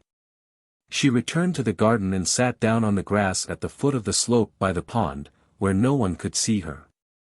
She did not know how long she had been there when she was aroused by the sound of a woman's footsteps running along the path. She rose and saw Dunyasha, her maid, who was evidently looking for her, and who stopped suddenly as if in alarm on seeing her mistress. Please come, princess. The prince, said Dunyasha in a breaking voice. Immediately, I'm coming, replied the princess hurriedly, not giving Dunyasha time to finish what she was saying, and trying to avoid seeing the girl. She ran toward the house. Princess, it's God's will. You must be prepared for everything, said the marshal, meeting her at the house door. Let me alone, it's not true, she cried angrily to him. The doctor tried to stop her. She pushed him aside and ran to her father's door. Why are these people with frightened faces stopping me? I don't want any of them. And what are they doing here, she thought. She opened the door and the bright daylight in that previously darkened room startled her. In the room were her nurse and other women. They all drew back from the bed, making way for her. He was still lying on the bed as before, but the stern expression of his quiet face made Princess Mary stop short on the threshold. "No, he's not dead, it's impossible," she told herself, and approached him, and repressing the terror that seized her, she pressed her lips to his cheek. But she stepped back immediately. All the force of the tenderness she had been feeling for him vanished instantly and was replaced by a feeling of horror at what lay there before her. No, he is no more. He is not, but here where he was is something unfamiliar and hostile, some dreadful, terrifying, and repellent mystery. And hiding her face in her hands, Princess Mary sank into the arms of the doctor, who held her up. In the presence of Tikhon and the doctor, the women washed what had been the prince, tied his head up with a handkerchief that the mouth should not stiffen while open. And with another handkerchief tied together the legs that were already spreading apart. Then they dressed him in uniform with his decorations and placed his shriveled little body on a table. Heaven only knows who arranged all this and when, but it all got done as if of its own accord. Toward night candles were burning round his coffin, a pall was spread over it, the floor was strewn with sprays of juniper, a printed band was tucked in under his shriveled head, and in a corner of the room sat a chanter reading the psalms. Just as horses shy and snort and gather about a dead horse, so the inmates of the house and strangers crowded into the drawing-room round the coffin, the marshal, the village elder, peasant women, and all with fixed and frightened eyes. Crossing themselves, bowed and kissed the old prince's cold and stiffened hand. Chapter 9. Until Prince Andrew settled in Bogucharovo, its owners had always been absentees, and its peasants were of quite a different character from those of Bald Hills. They differed from them in speech, dress, and disposition. They were called steppe peasants. The old prince used to approve of them for their endurance at work when they came to Bald Hills to help with the harvest or to dig ponds and ditches, but he disliked them for their boorishness. Prince Andrew's last stay at Bogucharovo, when he introduced hospitals and schools and reduced the quit rent the peasants had to pay, had not softened their disposition but had on the contrary strengthened in them the traits of character the old prince called boorishness. Various obscure rumors were always current among them, at one time a rumor that they would all be enrolled as Cossacks, at another of a new religion to which they were all to be converted. Then of some proclamation of the Tsars and of an oath to the Tsar Paul in 1797, in connection with which it was rumored that freedom had been granted them but the landowners had stopped it. Then of Peter Fedorovitch's return to the throne in 7 years' time, when everything would be made free and so simple that there would be no restrictions. Rumors of the war with Bonaparte and his invasion were connected in their minds with the same sort of vague notions of Antichrist, the end of the world, and pure freedom. In the vicinity of Bogucharovo were large villages belonging to the crown or to owners whose serfs paid quit rent and could work where they pleased. There were very few resident landlords in the neighborhood and also very few domestic or literate serfs, and in the lives of the peasantry of those parts the mysterious undercurrents in the life of the Russian people, the causes and meaning of which are so baffling to contemporaries, were more clearly and strongly noticeable than among others. One instance, which had occurred some 20 years before, was a movement among the peasants to emigrate to some unknown, warm rivers. Hundreds of peasants, among them the Bogucharovo folk, suddenly began selling their cattle and moving in whole families toward the southeast. As birds migrate to somewhere beyond the sea, so these men with their wives and children streamed to the southeast, to parts where none of them had ever been. They set off in caravans, bought their freedom one by one or ran away, and drove or walked toward the warm rivers. Many of them were punished, some sent to Siberia, many died of cold and hunger on the road, many returned of their own accord, and the movement died down of itself just as it had sprung up, without apparent reason. But such undercurrents still existed among the people and gathered new forces ready to manifest themselves just as strangely, unexpectedly, and at the same time simply, naturally, and forcibly. Now in 1812, to anyone living in close touch with these people it was apparent that these undercurrents were acting strongly and nearing an eruption.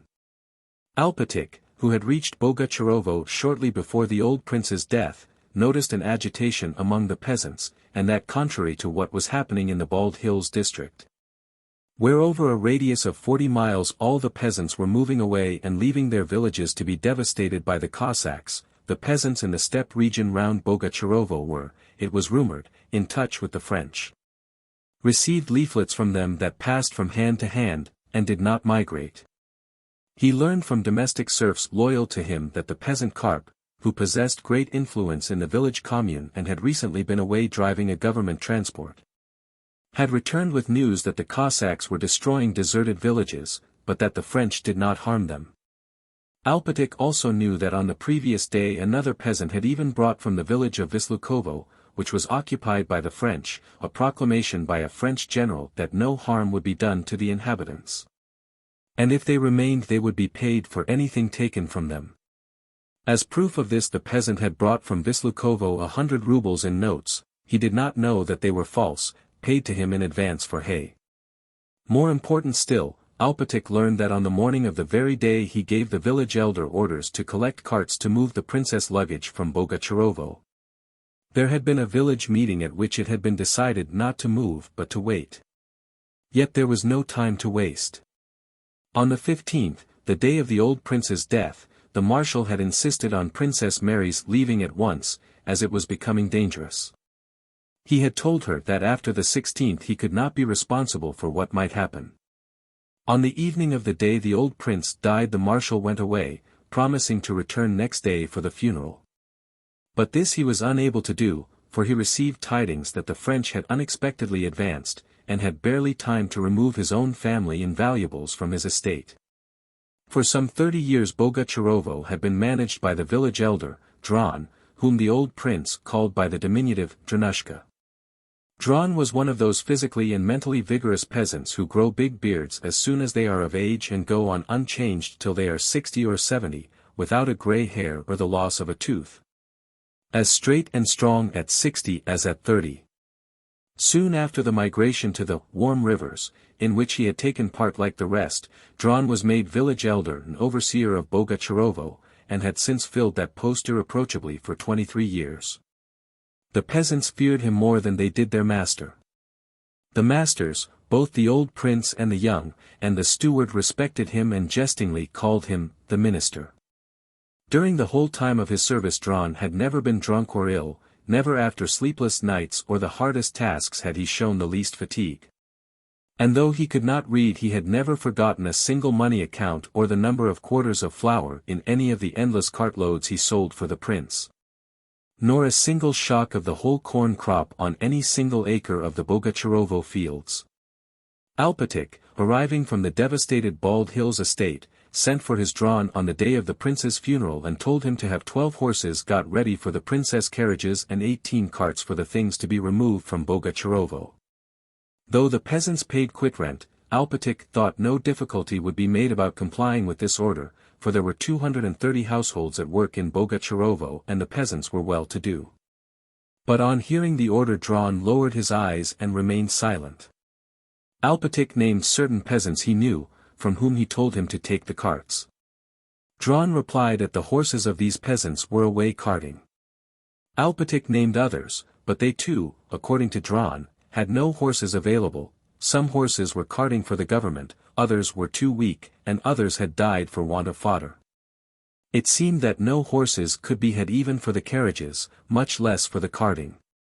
Alpatik looked intently at Dron and frowned. Just as Dron was a model village elder, so Alpatik had not managed the prince's estates for 20 years in vain. He a model steward, possessing in the highest degree the faculty of divining the needs and instincts of those he dealt with. Having glanced at Dron he at once understood that his answers did not express his personal views but the general mood of the Bogucharovo commune, by which the elder had already been carried away. But he also knew that Dron, who had acquired property and was hated by the commune, must be hesitating between the two camps, the masters and the serfs. He noticed this hesitation in Dron's look and therefore frowned and moved closer up to him. "Now just listen, Dranushka," said he. "Don't talk nonsense to me. His Excellency Prince Andrew himself gave me orders to move all the people away and not leave them with the enemy, and there is an order from the Tsar about it too. Anyone who stays is a traitor to the Tsar. Do you hear?" "I hear," Dron answered without lifting his eyes. Alpatic was not satisfied with this reply.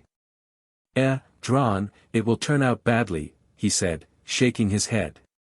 The power is in your hands, Dron rejoined sadly. Dron, drop it. Alpatic repeated, withdrawing his hand from his bosom and solemnly pointing to the floor at Dron's feet.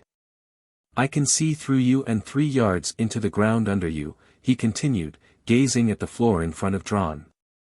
Dron was disconcerted, glanced furtively at Alpatic and again lowered his eyes. You drop this nonsense and tell the people to get ready to leave their homes and go to Moscow and to get carts ready for tomorrow morning for the princess things. And don't go to any meeting yourself, do you hear? Dron suddenly fell on his knees. Yakov Alpatic, discharge me.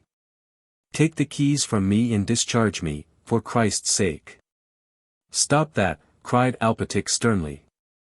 I see through you and 3 yards under you, he repeated, knowing that his skill in beekeeping, his knowledge of the right time to sow the oats, and the fact that he had been able to retain the old prince's favor for 20 years had long since gained him the reputation of being a wizard, and that the power of seeing 3 yards under a man is considered an attribute of wizards. Dron got up and was about to say something, but Alpatic interrupted him. What is it you have got into your heads, What are you thinking of, What am I to do with the people, said Dron. They're quite beside themselves. I have already told them. Told them, I dare say, said Alpatic. Are they drinking? He asked abruptly. Quite beside themselves, Yakov Alpatic, they've fetched another barrel. Well, then, listen. I'll go to the police officer, and you tell them so, and that they must stop this and the carts must be got ready. I understand. Alpatic did not insist further. He had managed people for a long time and knew that the chief way to make them obey is to show no suspicion that they can possibly disobey. Having wrung a submissive I understand from Dron, Alpatic contented himself with that, though he not only doubted but felt almost certain that without the help of troops the carts would not be forthcoming. And so it was, for when evening came no carts had been provided. In the village, outside the drink shop, another meeting was being held, which decided that the horses should be driven out into the woods and the carts should not be provided. Without saying anything of this to the princess, Alpatic had his own belongings taken out of the carts which had arrived from Bald Hills and had those horses got ready for the princess carriages. Meanwhile he went himself to the police authorities. Chapter 10. After her father's funeral, Princess Mary shut herself up in her room and did not admit anyone. A maid came to the door to say that Alpatic was asking for orders about their departure. This was before his talk with Dron. Princess Mary raised herself on the sofa on which she had been lying and replied through the closed door that she did not mean to go away and begged to be left in peace. The windows of the room in which she was lying looked westward. She lay on the sofa with her face to the wall, fingering the buttons of the leather cushion and seeing nothing but that cushion, and her confused thoughts were centered on one subject: the irrevocability of death and her own spiritual baseness, which she had not suspected, but which had shown itself during her father's illness. She wished to pray but did not dare to, dared not in her present state of mind address herself to God. She lay for a long time in that position. The sun had reached the other side of the house, and its slanting rays shone into the open window, lighting up the room and part of the morocco cushion at which Princess Mary was looking. The flow of her thoughts suddenly stopped. Unconsciously she sat up, smoothed her hair, got up, and went to the window, involuntarily inhaling the freshness of the clear but windy evening. Yes, you can well enjoy the evening now. He is gone and no one will hinder you, she said to herself, and sinking into a chair she let her head fall on the window sill. Someone spoke her name in a soft and tender voice from the garden and kissed her head. She looked up. It was Mademoiselle Bourienne in a black dress and weepers. She softly approached Princess Mary, sighed, kissed her, and immediately began to cry. The princess looked up at her. All their former disharmony and her own jealousy recurred to her mind. But she remembered too how he had changed of late toward Mademoiselle Bourienne and could not bear to see her, thereby showing how unjust were the reproaches Princess Mary had mentally addressed to her. Besides, is it for me who desired his death, to condemn anyone, she thought. Princess Mary vividly pictured to herself the position of Mademoiselle Bourienne, whom she had of late kept at a distance, but who yet was dependent on her and living in her house. She felt sorry for her and held out her hand with a glance of gentle inquiry. Mademoiselle Bourienne at once began crying again and kissed that hand, speaking of the princess' sorrow and making herself a partner in it. She said her only consolation was the fact that the princess allowed her to share her sorrow, that all the old misunderstandings should sink into nothing but this great grief. That she felt herself blameless in regard to everyone, and that he, from above, saw her affection and gratitude. The princess heard her, not heeding her words but occasionally looking up at her and listening to the sound of her voice. "Your position is doubly terrible, dear princess," said Mademoiselle Bourienne after a pause. "I understand that you could not, and cannot, think of yourself, but with my love for you I must do so. Has Alpatic been to you? Has he spoken to you of going away?" she asked. Princess Mary did not answer. She did not understand who was to go or where to. Is it possible to plan or think of anything now? Is it not all the same, she thought, and did not reply. "You know, chère Marie," said Mademoiselle Bourienne, "that we are in danger, are surrounded by the French. It would be dangerous to move now. If we go we are almost sure to be taken prisoners, and God knows." Princess Mary looked at her companion without understanding what she was talking about. "Oh, if anyone knew how little anything matters to me now," she said. "Of course I would on no account wish to go away from him. Alpatic did say something about going. Speak to him, I can do nothing, and don't want to. I've spoken to him. He hopes we should be in time to get away tomorrow, but I think it would now be better to stay here," said Mademoiselle Bourienne. "Because, you will agree, chère Marie, to fall into the hands of the soldiers or of riotous peasants would be terrible." Mademoiselle Bourienne took from her reticule a proclamation, not printed on ordinary Russian paper, of General Rameau's, telling people not to leave their homes and that the French authorities would afford them proper protection. She handed this to the princess. "I think it would be best to appeal to that general," she continued, and am sure that all due respect would be shown you." Princess Mary read the paper, and her face began to quiver with stifled sobs. "From whom did you get this?" she asked. "They probably recognized that I am French, by my name," replied Mademoiselle Bourienne blushing. Princess Mary, with the paper in her hand, rose from the window and with a pale face went out of the room and into what had been Prince Andrew's study. "Dunyasha, send Alpatic, or Dranushka, or somebody to me," she said, "and tell Mademoiselle Bourienne not to come to me," she added, hearing Mademoiselle Bourienne's voice. "We must go at once," she said, appalled at the thought of being left in the hands of the French. "If Prince Andrew heard that I was in the power of the French, that I, the daughter of Prince Nicholas Bolkonsky, asked General Rameau for protection and accepted his favor." This idea horrified her, made her shudder, blush, and feel such a rush of anger and pride as she had never experienced before. All that was distressing, and especially all that was humiliating, in her position rose vividly to her mind. They, the French, would settle in this house. Le General Rameau would occupy Prince Andrew's study and amuse himself by looking through and reading his letters and papers. Mademoiselle Bourienne would do the honors of Bogucharovo for him. I should be given a small room as a favor. The soldiers would violate my father's newly dug grave to steal his crosses and stars. They would tell me of their victories over the Russians, and would pretend to sympathize with my sorrow. Thought Princess Mary, not thinking her own thoughts but feeling bound to think like her father and her brother. For herself she did not care where she remained or what happened to her, but she felt herself the representative of her dead father and of Prince Andrew. Involuntarily she thought their thoughts and felt their feelings. What they would have said and what they would have done she felt bound to say and do. She went into Prince Andrew's study, trying to enter completely into his ideas, and considered her position. The demands of life, which had seemed to her annihilated by her father's death, all at once rose before her with a new, previously unknown force and took possession of her. Agitated and flushed she paced the room, sending now for Michael Ivanovitch and now for Tikhon or Dron. Dunyasha, the nurse, and the other maids could not say in how far Mademoiselle Bourienne's statement was correct. Alpátych was not at home, he had gone to the police. Neither could the architect Michael Ivanovitch, who on being sent for came in with sleepy eyes, tell Princess Mary anything.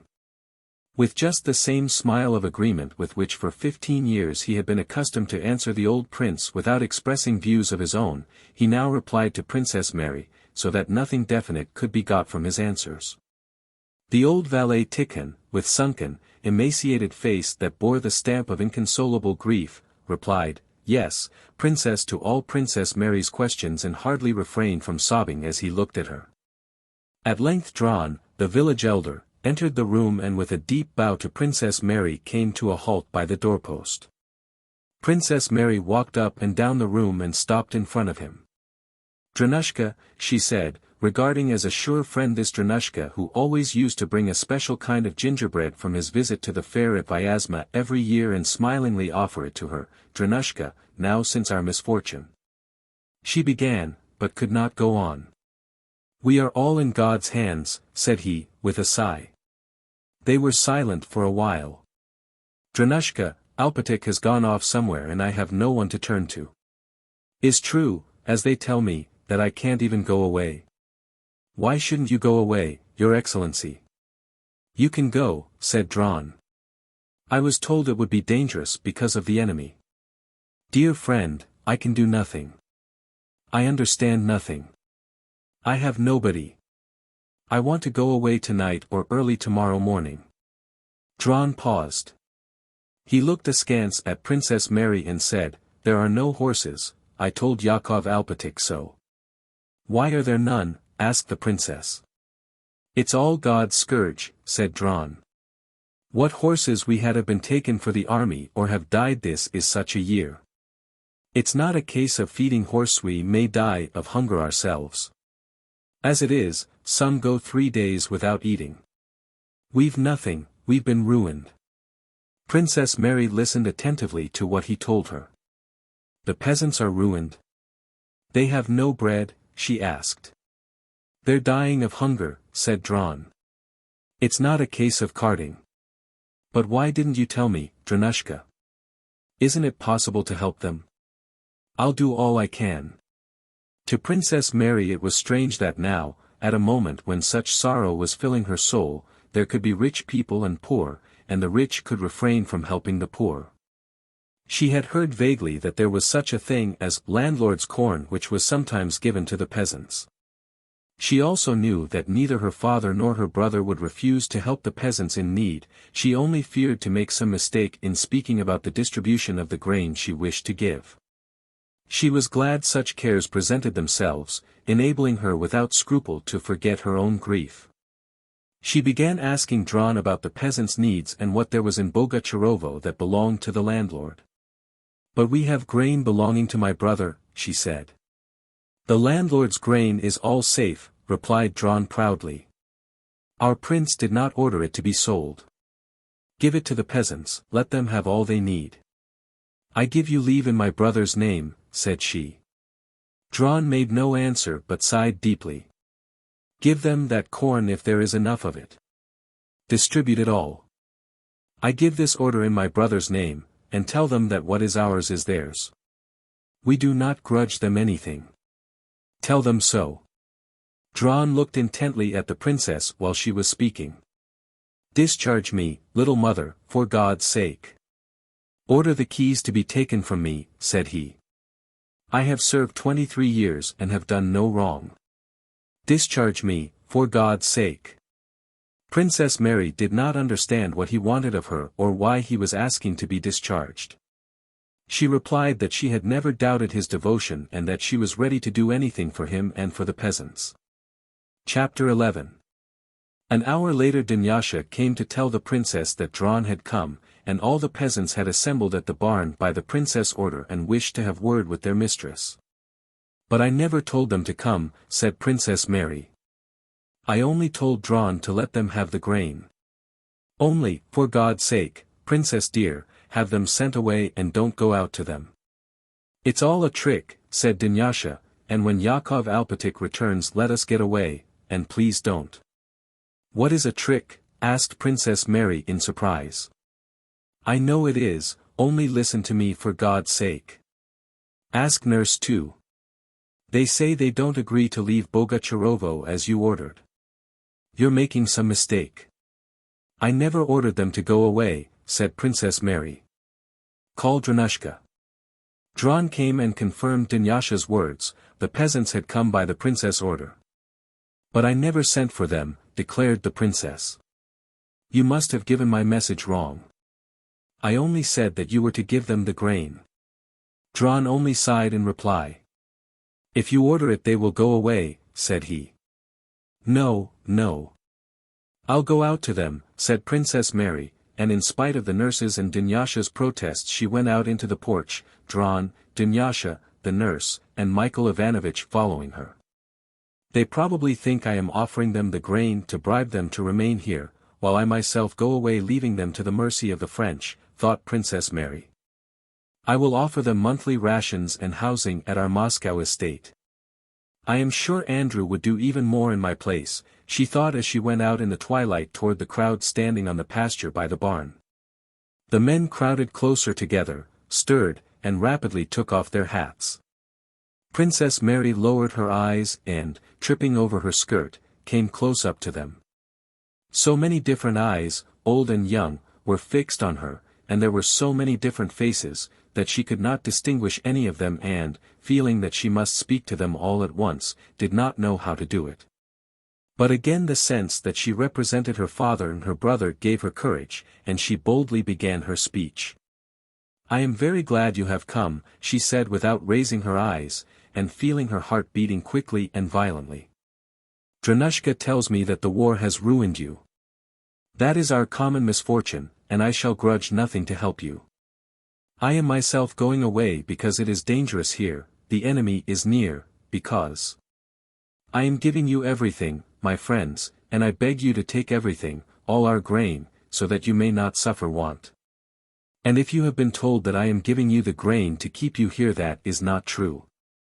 On the contrary, I ask you to go with all your belongings to our estate near Moscow, and I promise you I will see to it that there you shall want for nothing. You shall be given food and lodging. The princess stopped. Sighs were the only sound heard in the crowd. I am not doing this on my own account, she continued, I do it in the name of my dead father, who was a good master to you, and of my brother and his son. Again she paused. No one broke the silence. Ours is a common misfortune and we will share it together. All that is mine is yours, she concluded, scanning the faces before her. All eyes were gazing at her with one and the same expression. She could not fathom whether it was curiosity, devotion, gratitude, or apprehension and distrust, but the expression on all the faces was identical. We are all very thankful for your bounty, but it won't do for us to take the landlord's grain, said a voice at the back of the crowd. But why not? Asked the princess. No one replied, and Princess Mary, looking round at the crowd, found that every eye she met now was immediately dropped. But why don't you want to take it? She asked again. No one answered. The silence began to oppress the princess and she tried to catch someone's eye. Why don't you speak? She inquired of a very old man who stood just in front of her leaning on his stick. If you think something more is wanted, tell me. I will do anything, said she, catching his eye. But as if this angered him, he bent his head quite low and muttered. Why should we agree? We don't want the grain. Why should we give up everything? We don't agree. Don't agree. We are sorry for you, but we're not willing. Go away yourself, alone. Came from various sides of the crowd. And again all the faces in that crowd bore an identical expression, though now it was certainly not an expression of curiosity or gratitude, but of angry resolve. But you can't have understood me, said Princess Mary with a sad smile. Why don't you want to go? I promised to house and feed you, while here the enemy would ruin you. But her voice was drowned by the voices of the crowd. We're not willing. Let them ruin us. We won't take your grain. We don't agree. Again Princess Mary tried to catch someone's eye, but not a single eye in the crowd was turned to her. Evidently they were all trying to avoid her look. She felt strange and awkward. Oh yes, an artful tale. Follow her into slavery. Pull down your houses and go into bondage. I dare say. I'll give you grain, indeed, she says, voices in the crowd were heard saying. With drooping head Princess Mary left the crowd and went back to the house. Having repeated her order to Drawn to have horses ready for her departure next morning, she went to her room and remained alone with her own thoughts. Chapter 12. For a long time that night Princess Mary sat by the open window of her room hearing the sound of the peasants' voices that reached her from the village, but it was not of them she was thinking. She felt that she could not understand them however much she might think about them. She thought only of one thing, her sorrow, which, after the break caused by cares for the present, seemed already to belong to the past. Now she could remember it and weep or pray. After sunset the wind had dropped. The night was calm and fresh. Toward midnight the voices began to subside, a cock crowed, the full moon began to show from behind the lime trees, a fresh white dewy mist began to rise, and stillness reigned over the village and the house. Pictures of the near past her father's illness and last moments rose one after another to her memory. With mournful pleasure she now lingered over these images, repelling with horror only the last one, the picture of his death, which she felt she could not contemplate even in imagination at this still and mystic hour of night. And these pictures presented themselves to her so clearly and in such detail that they seemed now present, now past, and now future. She vividly recalled the moment when he had his first stroke and was being dragged along by his armpits through the garden at Bald Hills, muttering something with his helpless tongue, twitching his grey eyebrows and looking uneasily and timidly at her. Even then he wanted to tell me what he told me the day he died. She thought he had always thought what he said then. And she recalled in all its detail the night at Bald Hills before he had the last stroke, when with a foreboding of disaster she had remained at home against his will. She had not slept and had stolen downstairs on tiptoe, and going to the door of the conservatory where he slept that night had listened at the door. In a suffering and weary voice he was saying something to Tikhon, speaking of the Crimea and its warm nights and of the Empress. Evidently he had wanted to talk. And why didn't he call me? Why didn't he let me be there instead of Tikhon? Princess Mary had thought and thought again now. Now he will never tell anyone what he had in his soul. Never will that moment return for him or for me when he might have said all he longed to say, and not Tikhon but I might have heard and understood him. Why didn't I enter the room, she thought. Perhaps he would then have said to me what he said the day he died. While talking to Tikhon he asked about me twice. He wanted to see me, and I was standing close by, outside the door. It was sad and painful for him to talk to Tikhon who did not understand him. I remember how he began speaking to him about Lise as if she were alive. He had forgotten she was dead and Tikhon reminded him that she was no more, and he shouted, "Fool!" He was greatly depressed. From behind the door I heard how he lay down on his bed groaning and loudly exclaimed, "My God! Why didn't I go in then? What could he have done to me? What could I have lost?" And perhaps he would then have been comforted and would have said that word to me. And Princess Mary uttered aloud the caressing word he had said to her on the day of his death. "Dearest!" She repeated, and began sobbing, with tears that relieved her soul. She now saw his face before her. And not the face she had known ever since she could remember and had always seen at a distance, but the timid, feeble face she had seen for the first time quite closely, with all its wrinkles and details. When she stooped near to his mouth to catch what he said. "Dearest," she repeated again. What was he thinking when he uttered that word? What is he thinking now? This question suddenly presented itself to her, and in answer she saw him before her with the expression that was on his face as he lay in his coffin with his chin bound up with a white handkerchief. And the horror that had seized her when she touched him and convinced herself that that was not he, but something mysterious and horrible, seized her again. She tried to think of something else and to pray, but could do neither. With wide-open eyes she gazed at the moonlight and the shadows, expecting every moment to see his dead face, and she felt that the silence brooding over the house and within it held her fast. "Dunyasha," she whispered. "Dunyasha." She screamed wildly, and tearing herself out of this silence she ran to the servants' quarters to meet her old nurse and the maidservants who came running toward her. Chapter 13. On the 17th of August Rostov and Hélène, accompanied by Lavrushka who had just returned from captivity in by an hussar orderly, left their quarters at Yankovo, 10 miles from Bogucharovo. And went for a ridetto try a new horse Hélène had bought and to find out whether there was any hay to be had in the villages. For the last 3 days Bogucharovo had lain between the two hostile armies, so that it was as easy for the Russian rearguard to get to it as for the French vanguard. Rostov, as a careful squadron commander, wished to take such provisions as remained at Bogucharovo before the French could get them. Rostov and Hélène were in the merriest of moods. On the way to Bogucharovo, a princely estate with a dwelling house and farm where they hoped to find many domestic serfs and pretty girls, they questioned Lavrushka about Napoleon and laughed at his stories. And raced one another to try Helene's horse.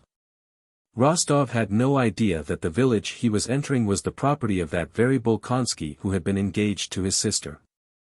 Rostov and Hélène gave rein to their horses for a last race along the incline before reaching Bogucharovo, and Rostov, outstripping Hélène, was the first to gallop into the village street. "You're first," cried Hélène, flushed. "Yes, always first both on the grassland and here," answered Rostov, stroking his heated Donet's horse. "And I'd have won on my Frenchie, your excellency," said Lavrushka from behind, alluding to his shabby cart horse, "only I didn't wish to mortify you." They rode at a foot-pace to the barn, where a large crowd of peasants was standing. Some of the men bared their heads, others stared at the new arrivals without doffing their caps.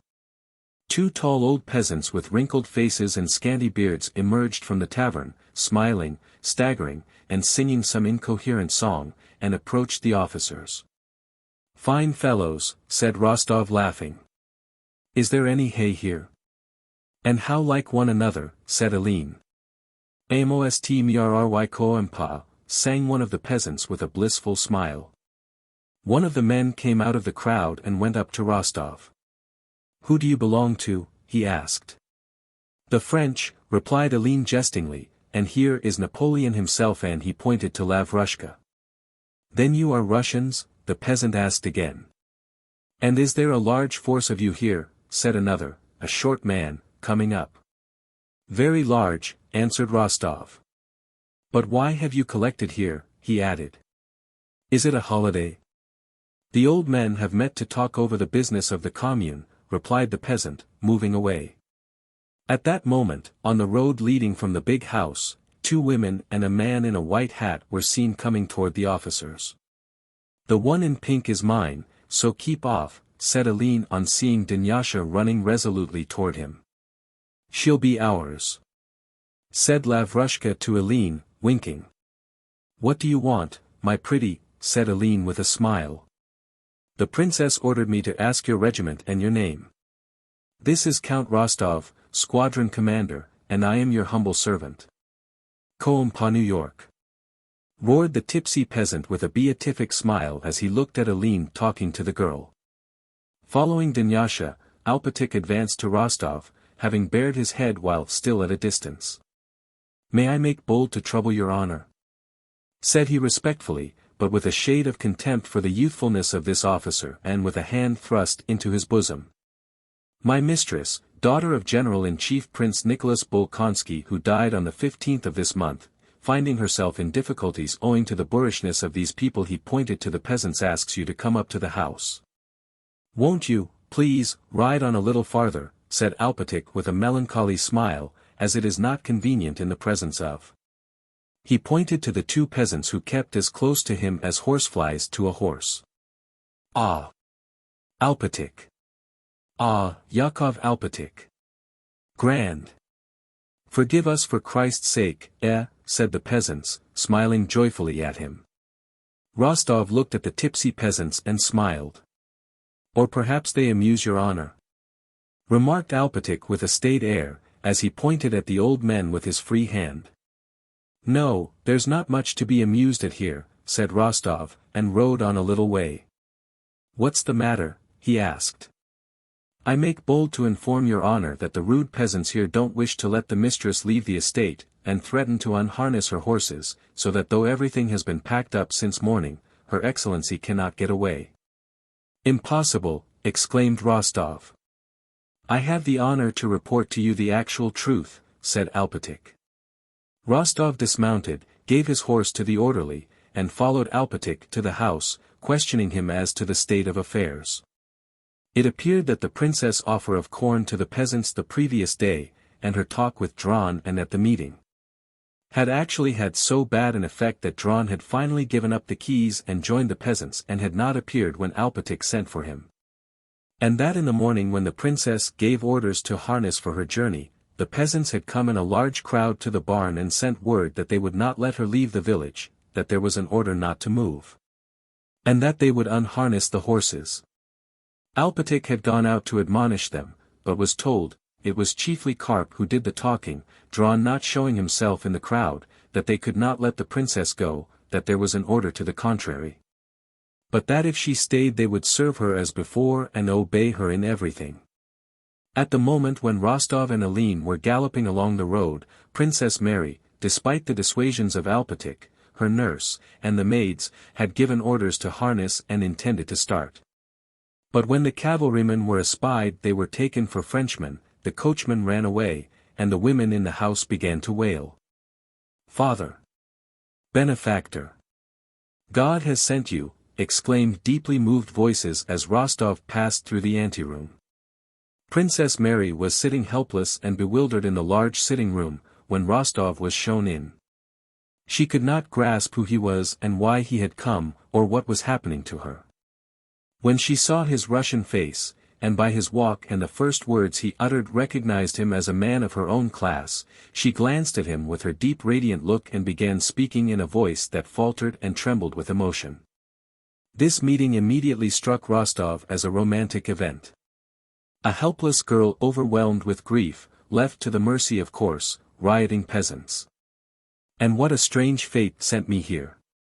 What gentleness and nobility there are in her features and expression, thought he as he looked at her and listened to her timid story. When she began to tell him that all this had happened the day after her father's funeral, her voice trembled. She turned away, and then, as if fearing he might take her words as meant to move him to pity, looked at him with an apprehensive glance of inquiry.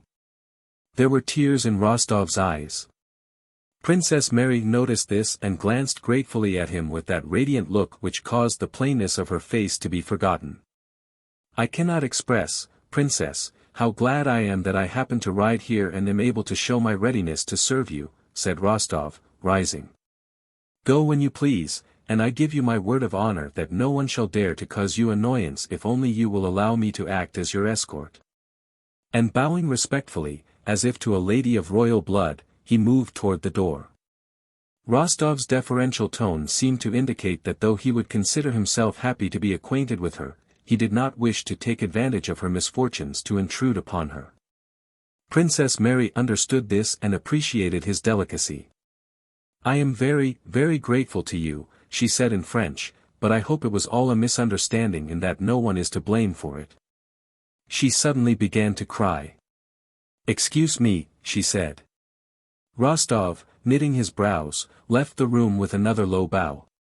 Chapter 14. "Well, is she pretty?"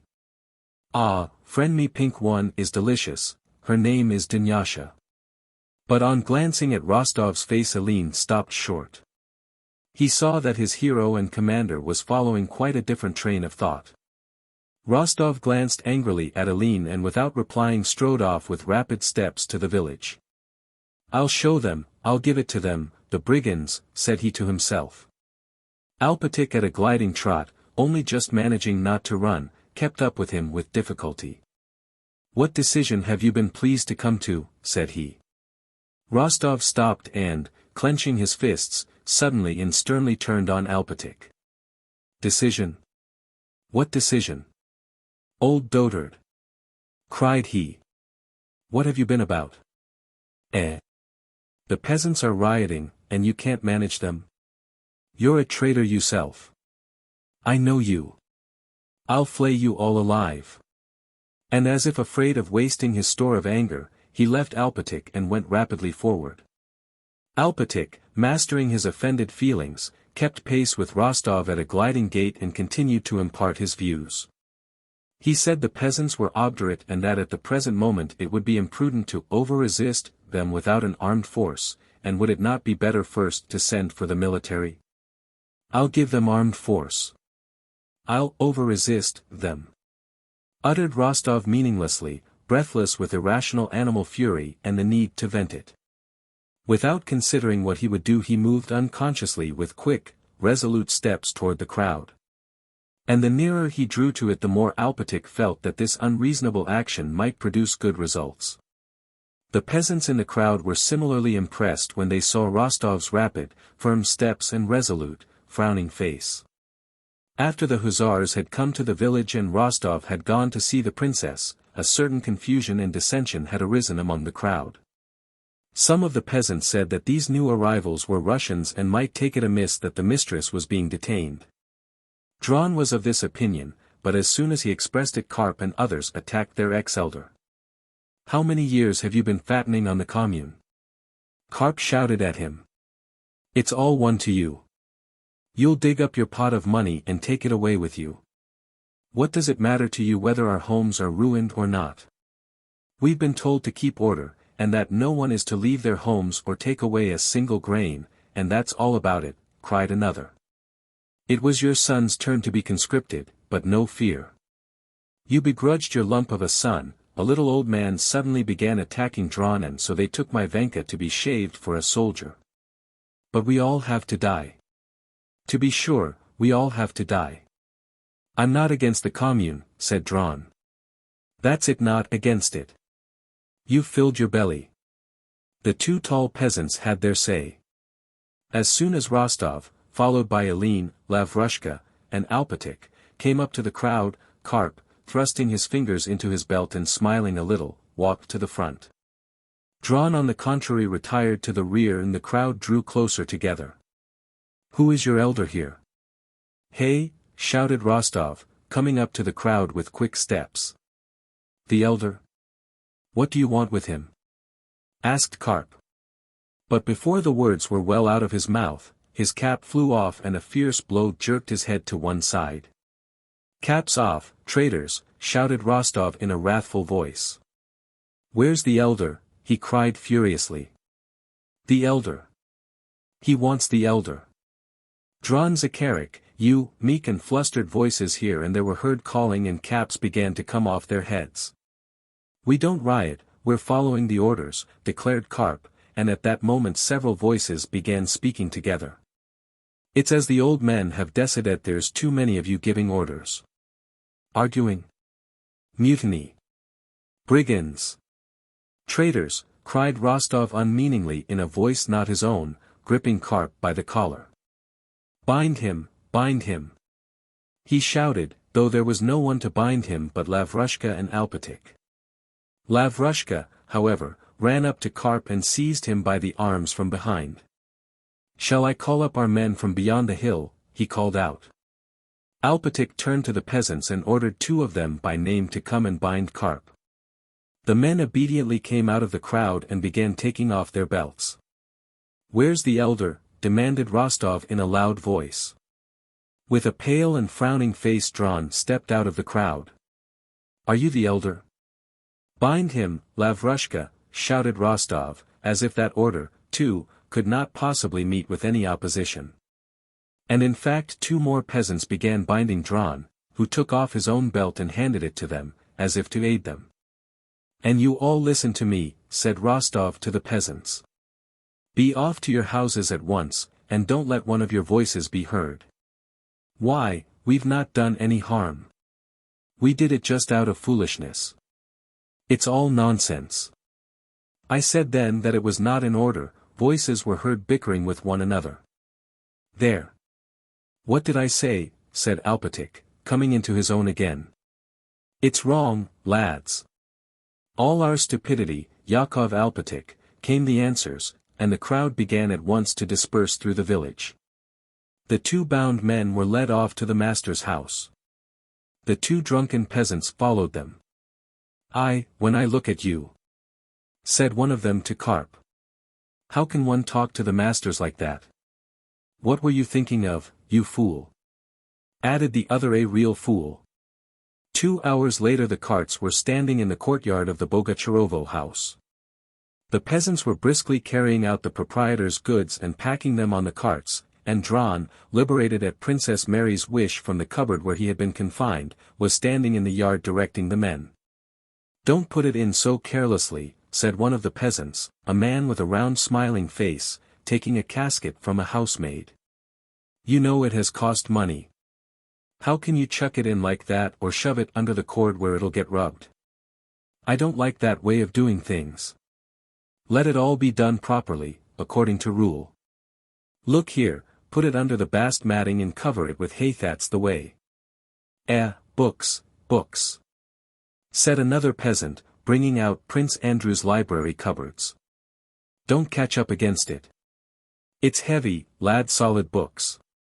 Yes, they worked all day and didn't play, remarked the tall, round-faced peasant gravely, pointing with a significant wink at the dictionaries that were on the top. Unwilling to obtrude himself on the princess, Rostov did not go back to the house but remained in the village awaiting her departure. When her carriage drove out of the house, he mounted and accompanied her 8 miles from Bogucharovo to where the road was occupied by our troops.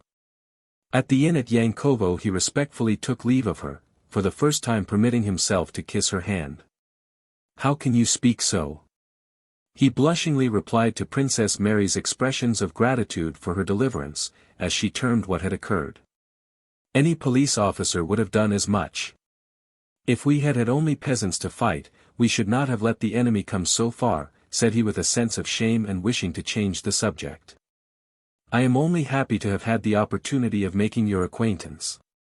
Goodbye, Princess. I wish you happiness and consolation and hope to meet you again in happier circumstances. If you don't want to make me blush, please don't thank me. But the princess, if she did not again thank him in words, thanked him with the whole expression of her face, radiant with gratitude and tenderness. She could not believe that there was nothing to thank him for. On the contrary, it seemed to her certain that had he not been there she would have perished at the hands of the mutineers and of the French, and that he had exposed himself to terrible and obvious danger to save her. And even more certain was it that he was a man of lofty and noble soul, able to understand her position and her sorrow.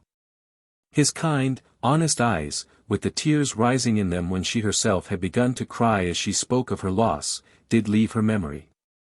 When she had taken leave of him and remained alone she suddenly felt her eyes filling with tears, and then not for the first time the strange question presented itself to her, did she love him? On the rest of the way to Moscow, though the princess' position was not a cheerful one, Dunyasha, who went with her in the carriage, more than once noticed that her mistress leaned out of the window and smiled at something with an expression of mingled joy and sorrow. Well, supposing I do love him, thought Princess Mary. Ashamed as she was of acknowledging to herself that she had fallen in love with a man who would perhaps never love her, she comforted herself with the thought that no one would ever know it and that she would not be to blame if, without ever speaking of it to anyone, she continued to the end of her life to love the man with whom she had fallen in love for the first and last time in her life. Sometimes when she recalled his looks, his sympathy, and his words, happiness did not appear impossible to her. It was at those moments that Dunyasha noticed her smiling as she looked out of the carriage window. Was it not fate that brought him to Bogucharovo, and at that very moment, thought Princess Mary. And that caused his sister to refuse my brother? And in all this Princess Mary saw the hand of Providence. The impression the princess made on Rostov was a very agreeable one. To remember her gave him pleasure, and when his comrades, hearing of his adventure at Bogucharovo, rallied him on having gone to look for hay and having picked up one of the wealthiest heiresses in Russia, he grew angry.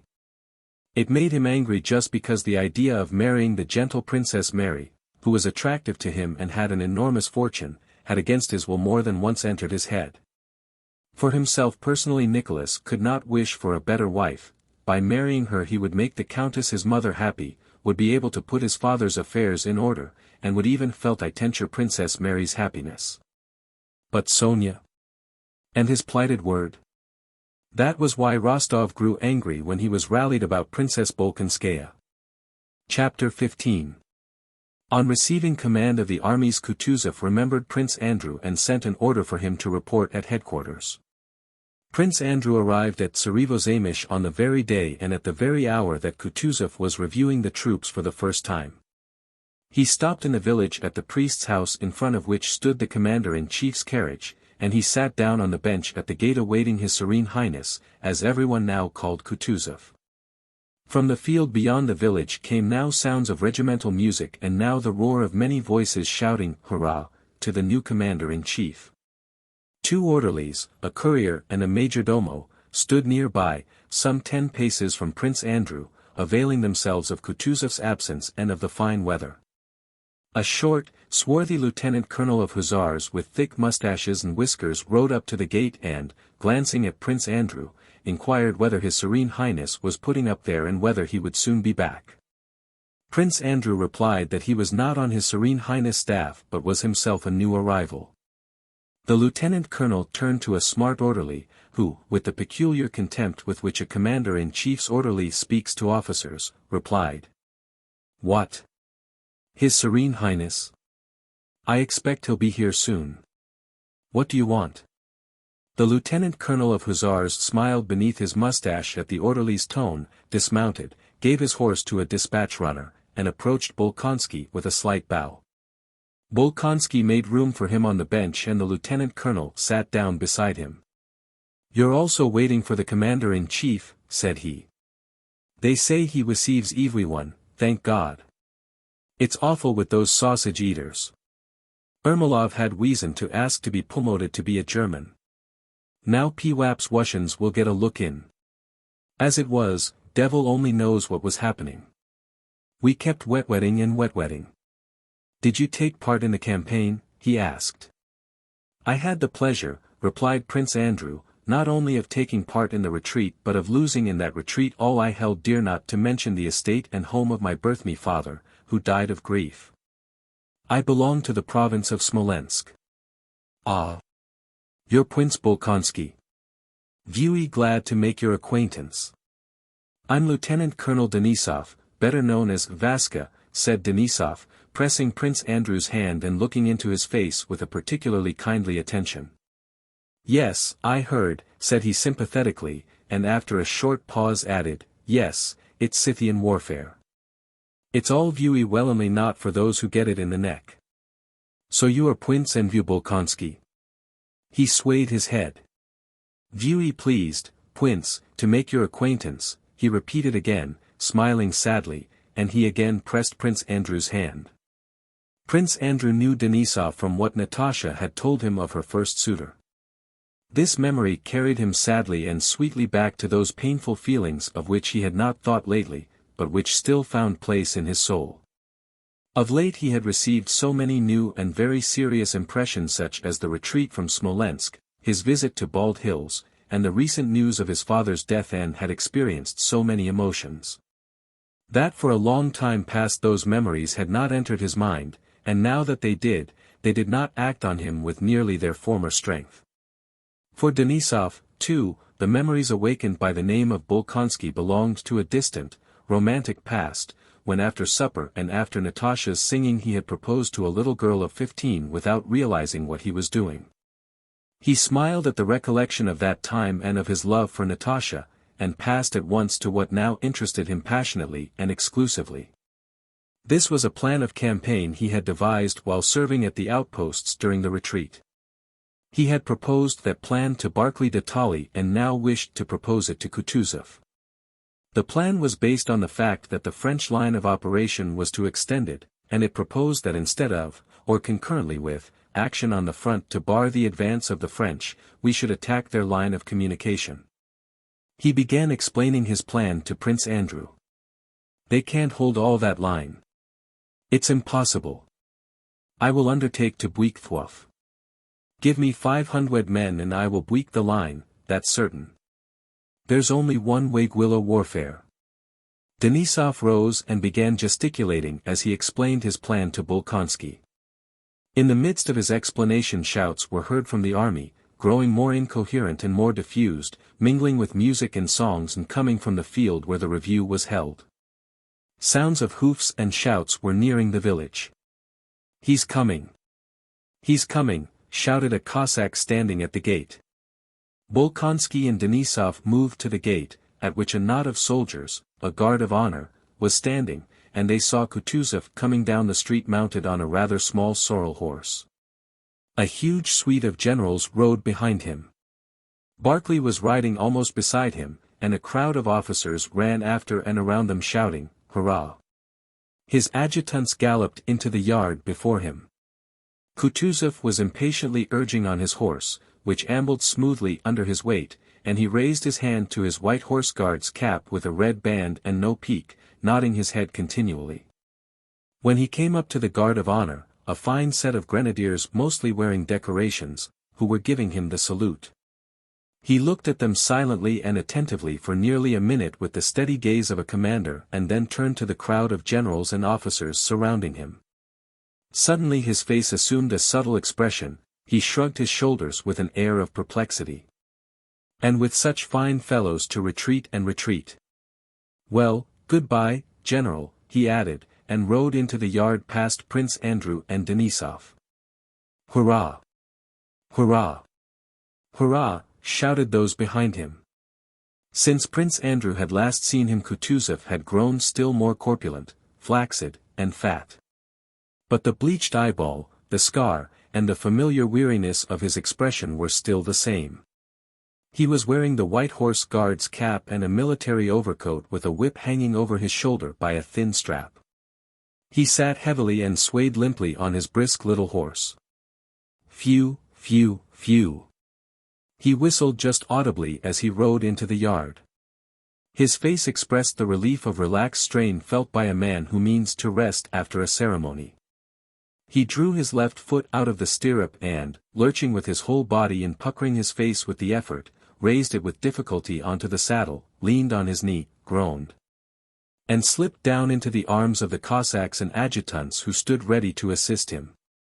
He pulled himself together, looked round, screwing up his eyes, glanced at Prince Andrew, and, evidently not recognizing him, moved with his waddling gait to the porch. Phew, phew, phew, he whistled, and again glanced at Prince Andrew. As often occurs with old men, it was only after some seconds that the impression produced by Prince Andrew's face linked itself up with Kutuzov's remembrance of his personality. "Ah, how do you do, my dear prince? How do you do, my dear boy? Come along," said he, glancing wearily round, and he stepped onto the porch which creaked under his weight. He unbuttoned his coat and sat down on a bench in the porch. "And how's your father?" "I received news of his death, yesterday," replied Prince Andrew abruptly. Kutuzov looked at him with eyes wide open with dismay and then took off his cap and crossed himself. "May the kingdom of heaven be his. God's will be done to us all." He sighed deeply, his whole chest heaving, and was silent for a while. "I loved him and respected him, and sympathize with you with all my heart." He embraced Prince Andrew, pressing him to his fat breast, and for some time did not let him go. When he released him, Prince Andrew saw that Kutuzov's flabby lips were trembling and that tears were in his eyes. He sighed and pressed on the bench with both hands to raise himself. "Come. Come with me, we'll have a talk," said he. But at that moment Denisov, no more intimidated by his superiors than by the enemy, came with jingling spurs up the steps of the porch, despite the angry whispers of the adjutants who tried to stop him. Kutuzov, his hand still pressed on the seat, glanced at him glumly. Denisov, having given his name, announced that he had to communicate to His Serene Highness a matter of great importance for their country's welfare. Kutuzov looked wearily at him and, lifting his hands with a gesture of annoyance, folded them across his stomach, repeating the words, "For our country's welfare?" "Well, what is it? Speak." Denisov blushed like a girl. It was strange to see the color rise in that shaggy, bibulous, time-worn face, and boldly began to expound his plan of cutting the enemy's lines of communication between Smolensk and Vyazma. Denisov came from those parts and knew the country well. His plan seemed decidedly a good one, especially from the strength of conviction with which he spoke. Kutuzov looked down at his own legs, occasionally glancing at the door of the adjoining hut as if expecting something unpleasant to emerge from it. And from that hut, while Denisov was speaking, a general with a portfolio under his arm really did appear. "What?" said Kutuzov, in the midst of Denisov's explanations, "are you ready so soon?" "Ready, Your Serene Highness," replied the general. Kutuzov swayed his head, as much as to say, "How is one man to deal with it all?" and again listened to Denisov. "I give my word of honor as a Russian officer," said Denisov, "that I can break Napoleon's line of communication." "What relation are you to Intendant General Kirill Andreevich Denisov?" asked Kutuzov, interrupting him.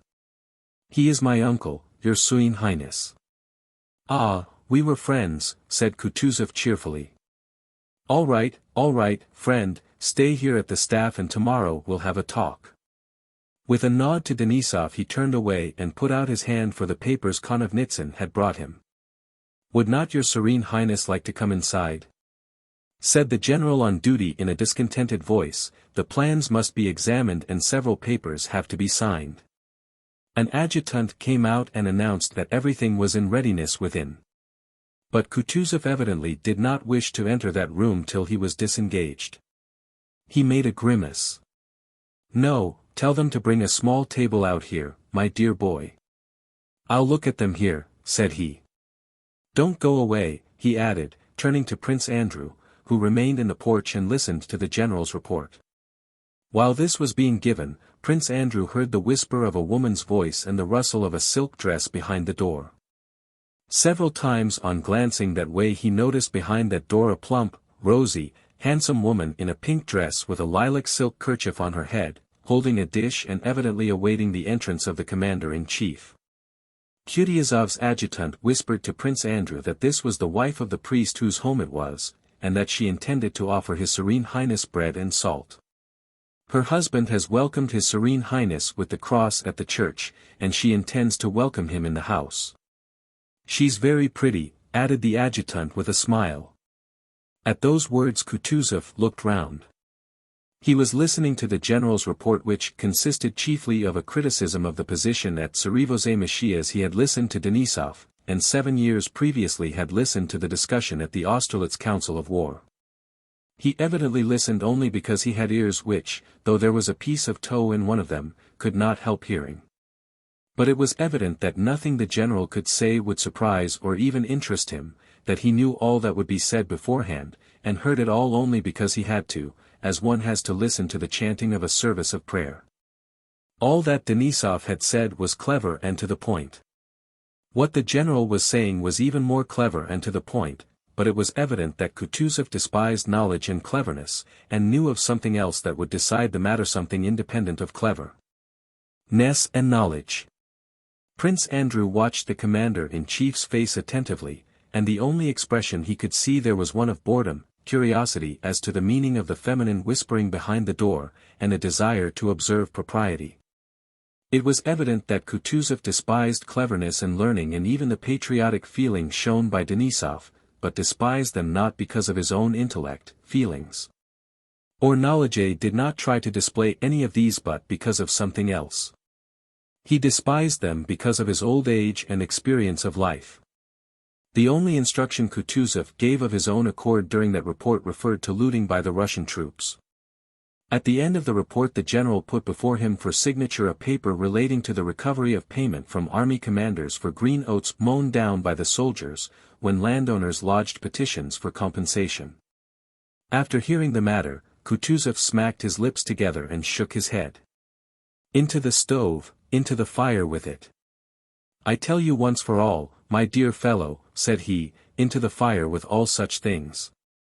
Let them cut the crops and burn wood to their heart's content. I don't order it or allow it, but I don't exact compensation either. One can't get on without it. When wood is chopped the chips will fly." He looked at the paper again. "Oh, this German precision," he muttered, shaking his head. Chapter 16. "Well, that's all," said Kutuzov as he signed the last of the documents, and rising heavily and smoothing out the folds in his fat white neck he moved toward the door with a more cheerful expression. The priest's wife, flushing rosy red, caught up the dish she had after all not managed to present at the right moment, though she had so long been preparing for it, and with a low bow offered it to Kutuzov. He screwed up his eyes, smiled, lifted her chin with his hand, and said, "Ah, what a beauty! Thank you, sweetheart." He took some gold pieces from his trouser pocket and put them on the dish for her. "Well, my dear, and how are we getting on?" he asked, moving to the door of the room assigned to him. The priest's wife smiled, and with dimples in her rosy cheeks followed him into the room. The adjutant came out to the porch and asked Prince Andrew to lunch with him. Half an hour later Prince Andrew was again called to Kutuzov. He found him reclining in an armchair, still in the same unbuttoned overcoat. He had in his hand a French book which he closed as Prince Andrew entered, marking the place with a knife. Prince Andrew saw by the cover that it was Les Chevaliers du Cygne by Madame de Genlis. "Well, sit down here. Let's have a talk," said Kutuzov. "It's sad, very sad. But remember, my dear fellow, that I am a father to you, a second father." Prince Andrew told Kutuzov all he knew of his father's death, and what he had seen at Bald Hills when he passed through it. What they have brought us to!" Kutuzov suddenly cried in an agitated voice, evidently picturing vividly to himself from Prince Andrew's story the condition Russia was in. "But give me time, he said with a grim look, evidently not wishing to continue this agitating conversation, and added, "I sent for you to keep you with me." "I thank your Serene Highness, but I fear I am longer fit for the staff," replied Prince Andrew with a smile which Kutuzov noticed. Kutuzov glanced inquiringly at him. "But above all," added Prince Andrew, "I have grown used to my regiment, am fond of the officers, and I fancy the men also like me. I should be sorry to leave the regiment. If I decline the honor of being with you, believe me." A shrewd, kindly, yet subtly derisive expression lit up Kutuzov's podgy face. He cut Bolkonsky short. "I am sorry, for I need you. But you're right. It's not here that men are needed. Advisors are always plentiful, but men are not. The regiments would not be what they are if the would-be advisors served there as you do. I remember you at Austerlitz."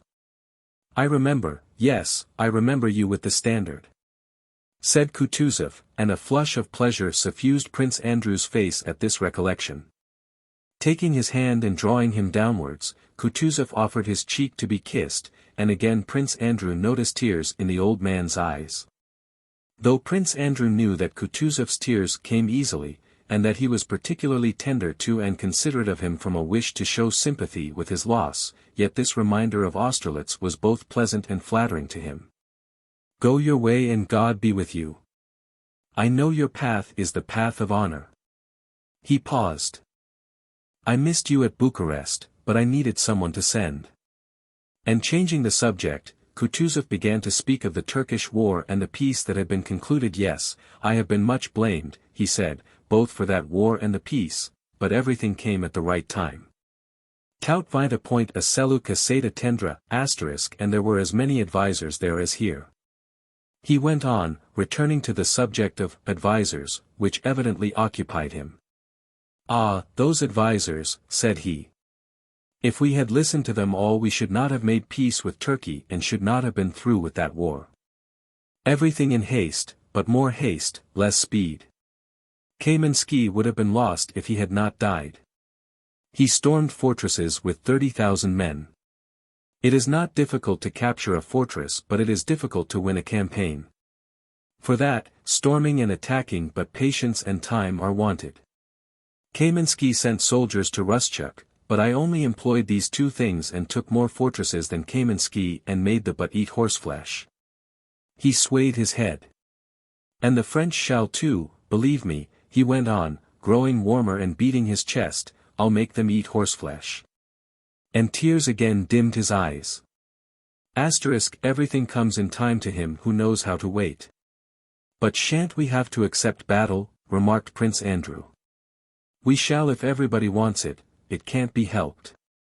But believe me, my dear boy, there is nothing stronger than those two, patience and time, they will do it all.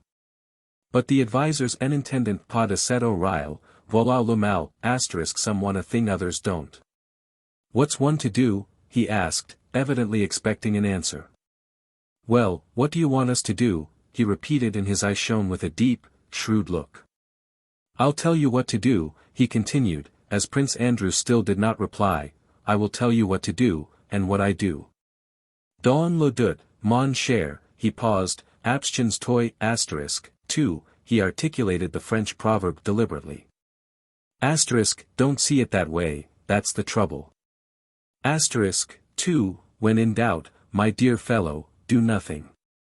Well, goodbye, my dear fellow. Remember that with all my heart I share your sorrow, and that for you I am not a serene highness, nor a prince, nor a commander-in-chief, but a father. If you want anything, come straight to me. Goodbye, my dear boy. Again he embraced and kissed Prince Andrew, but before the latter had left the room Kutuzov gave a sigh of relief and went on with his unfinished novel, Les Chevaliers du Cygne by Madame de Genlis. Prince Andrew could not have explained how or why it was, but after that interview with Kutuzov he went back to his regiment reassured as to the general course of affairs and as to the man to whom it had been entrusted. The more he realized the absence of all personal motive in that old man in whom there seemed to remain only the habit of passions. And in place of an intellect, grouping events and drawing conclusions, only the capacity calmly to contemplate the course of events, the more reassured he was that everything would be as it should. He will not bring in any plan of his own. He will not devise or undertake anything, thought Prince Andrew, but he will hear everything, remember everything, and put everything in its place. He will not hinder anything useful nor allow anything harmful.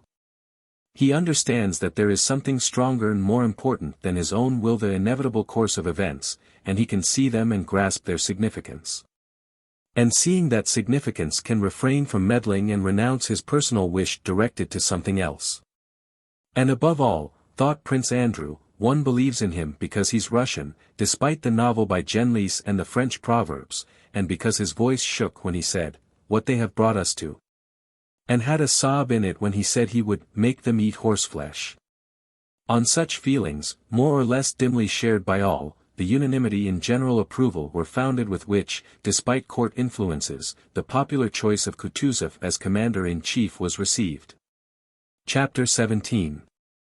After the emperor had left Moscow, life flowed on there in its usual course, and its course was so very usual that it was difficult to remember the recent days of patriotic elation and ardor.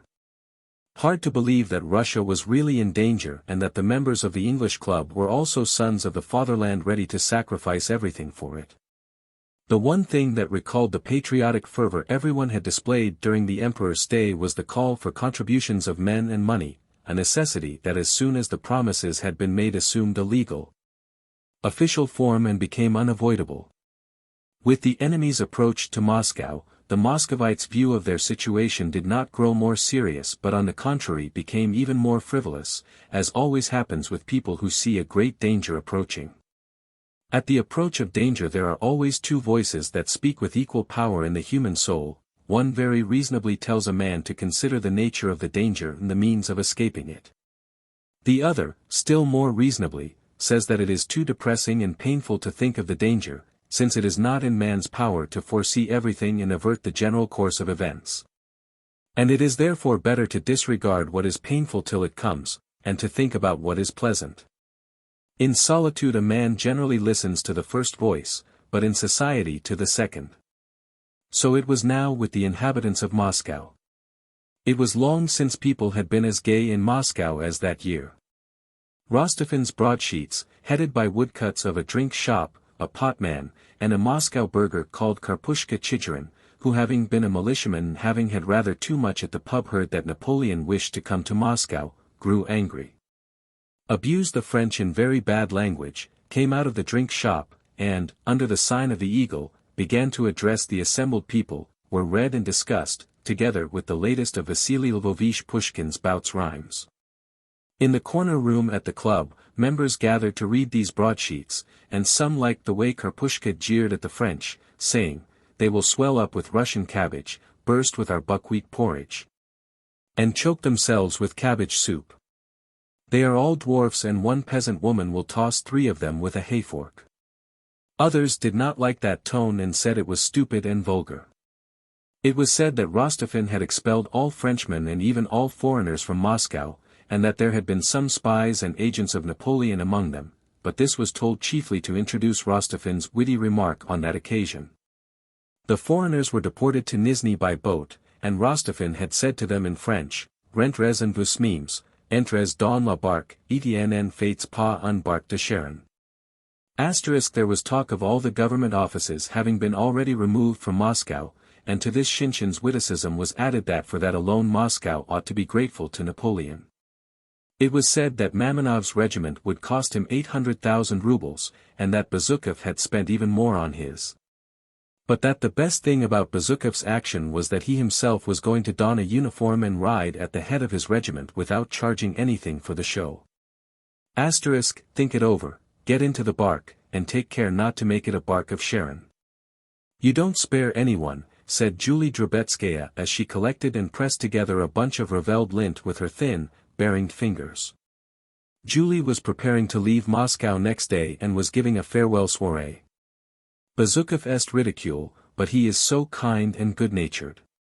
What pleasure is there to be so caustique? A forfeit! Cried a young man in militia uniform whom Julie called Mon Chevalier, and who was going with her to Nizhny. In Julie's set, as in many other circles in Moscow, it had been agreed that they would speak nothing but Russian and that those who made a slip and spoke French should pay fines to the Committee of Voluntary Contributions. Another forfeit for a Gallicism, said a Russian writer who was present. What pleasure is there to be, is not Russian. You spare no one, continued Julie to the young man without heeding the author's remark. For caustique I am guilty and will pay, and I am prepared to pay again for the pleasure of telling you the truth. For Gallicisms I won't be responsible, she remarked, turning to the author, I have neither the money nor the time, like Prince Galitzin, to engage a master to teach me Russian.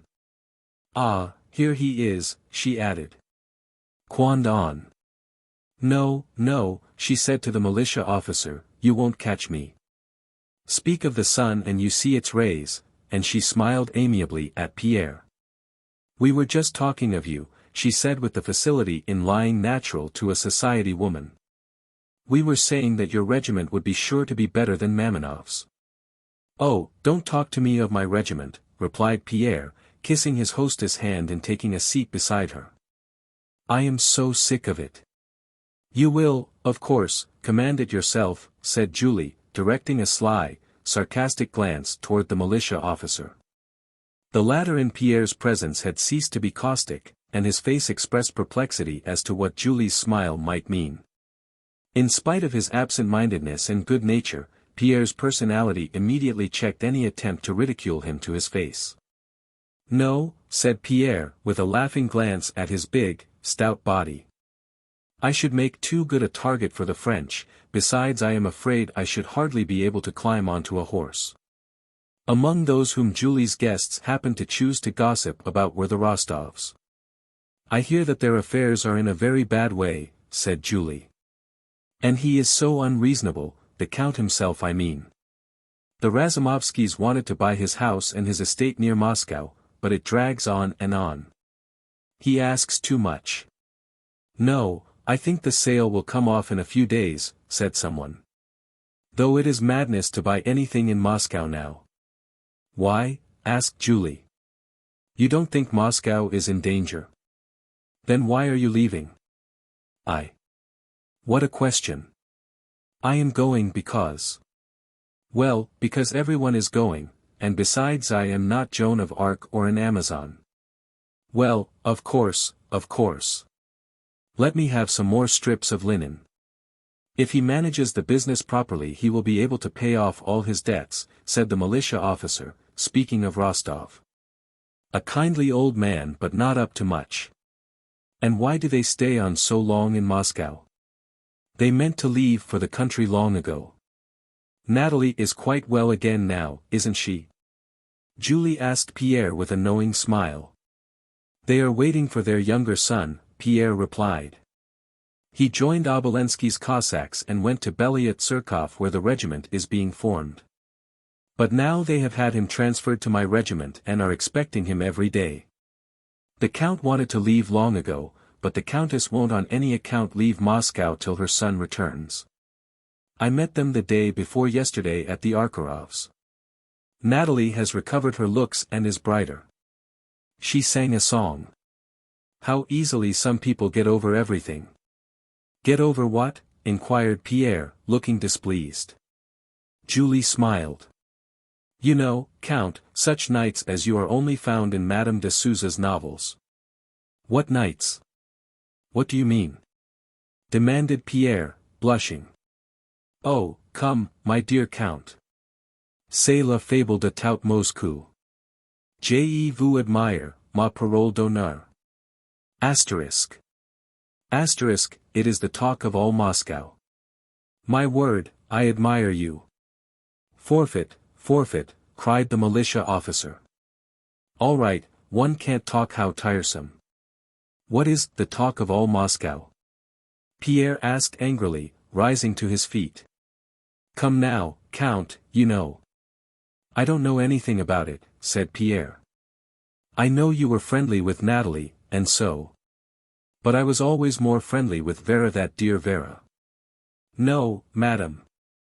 Pierre continued in a tone of displeasure, I have not taken on myself the role of Natalie Rostova's knight at all, and have not been their house for nearly a month.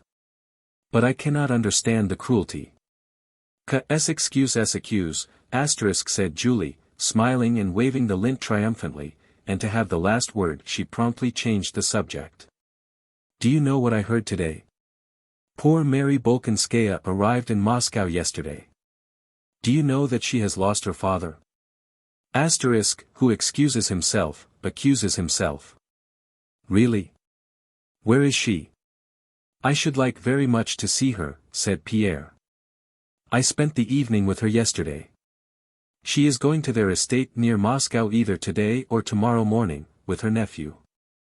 Well, and how is she? Asked Pierre. She is well, but sad. But do you know who rescued her? It is quite a romance. Nicholas Rostov. She was surrounded, and they wanted to kill her and had wounded some of her people. He rushed in and saved her. Another romance, said the militia officer. Really, this general flight has been arranged to get all the old maids married off. Katish is one and Princess Bolkonskaya another.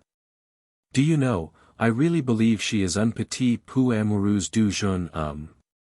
Asterisk. Asterisk, a little bit in love with the young man. Forfeit, forfeit, forfeit. But how could one say that in Russian? Chapter 18. When Pierre returned home he was handed 2 of Rostovin's broadsheets that had been brought that day. The first declared that the report that Count Rostovin had forbidden people to leave Moscow was false. On the contrary, he was glad that ladies and tradesmen's wives were leaving the city. There will be less panic and less gossip, ran the broadsheet, but I will stake my life on it that will not enter Moscow. These words showed Pierre clearly for the first time that the French would enter Moscow. The second broadsheet stated that our headquarters were at Vyazma, that Count Wittgenstein had defeated the French, but that as many of the inhabitants of Moscow wished to be armed, weapons were ready for them at the arsenal, sabers, pistols, and muskets which could be had at a low price. The tone of the proclamation was not as jocose as in the former Chicherin talks. Pierre pondered over these broadsheets. Evidently the terrible storm cloud he had desired with the whole strength of his soul but which yet aroused involuntary horror in him was drawing near. Shall I join the army and enter the service, or wait? He asked himself for the 100th time. He took a pack of cards that lay on the table and began to lay them out for a game of patience. If this patience comes out, he said to himself after shuffling the cards, holding them in his hand, and lifting his head, if it comes out, it means. What does it mean? He had not decided what it should mean when he heard the voice of the eldest princess at the door asking whether she might come in. Then it will mean that I must go to the army, said Pierre to himself. Come in, come in. He added to the princess. Only the eldest princess, the one with the stony face and long waist, was still living in Pierre's house. The two younger ones had both married. Excuse my coming to you, cousin, she said in a reproachful and agitated voice. You know some decision must be come to. What is going to happen? Everyone has left Moscow and the people are rioting. How is it that we are staying on? On the contrary, things seem satisfactory, ma cousine, said Pierre in the bantering tone he habitually adopted toward her, always feeling uncomfortable in the role of her benefactor. Satisfactory, indeed. Very satisfactory. Barbara Ivanovna told me today how our troops are distinguishing themselves. It certainly does them credit. And the people too are quite mutinous, they no longer obey, even my maid has taken to being rude. At this rate they will soon begin beating us. One can't walk in the streets. But, above all, the French will be here any day now, so what are we waiting for? I ask just one thing of you, cousin, she went on, arrange for me to be taken to Petersburg. Whatever I may be, I can't live under Bonaparte's rule. Oh, come, ma cousine. Where do you get your information from? On the contrary. I won't submit to your Napoleon. Others may if they please. If you don't want to do this. But I will, I'll give the order at once. The princess was apparently vexed at not having anyone to be angry with. Muttering to herself, she sat down on a chair. But you have been misinformed, said Pierre. Everything is quiet in the city and there is not the slightest danger. See. I've just been reading. He showed her the broadsheet. Count Rostophin writes that he will stake his life on it that the enemy will not enter Moscow. Oh, that count of yours, said the princess malevolently. He is a hypocrite, a rascal who has himself roused the people to riot. Didn't he write in those idiotic broadsheets that anyone, whoever it might be, should be dragged to the lockup by his hair? How silly. And honor and glory to whoever captures him, he says. This is what his cajolery has brought us to. Barbara Ivanovna told me the mob near killed her because she said something in French. Oh, but it's so. You take everything so to heart, said Pierre, and began laying out his cards for patience.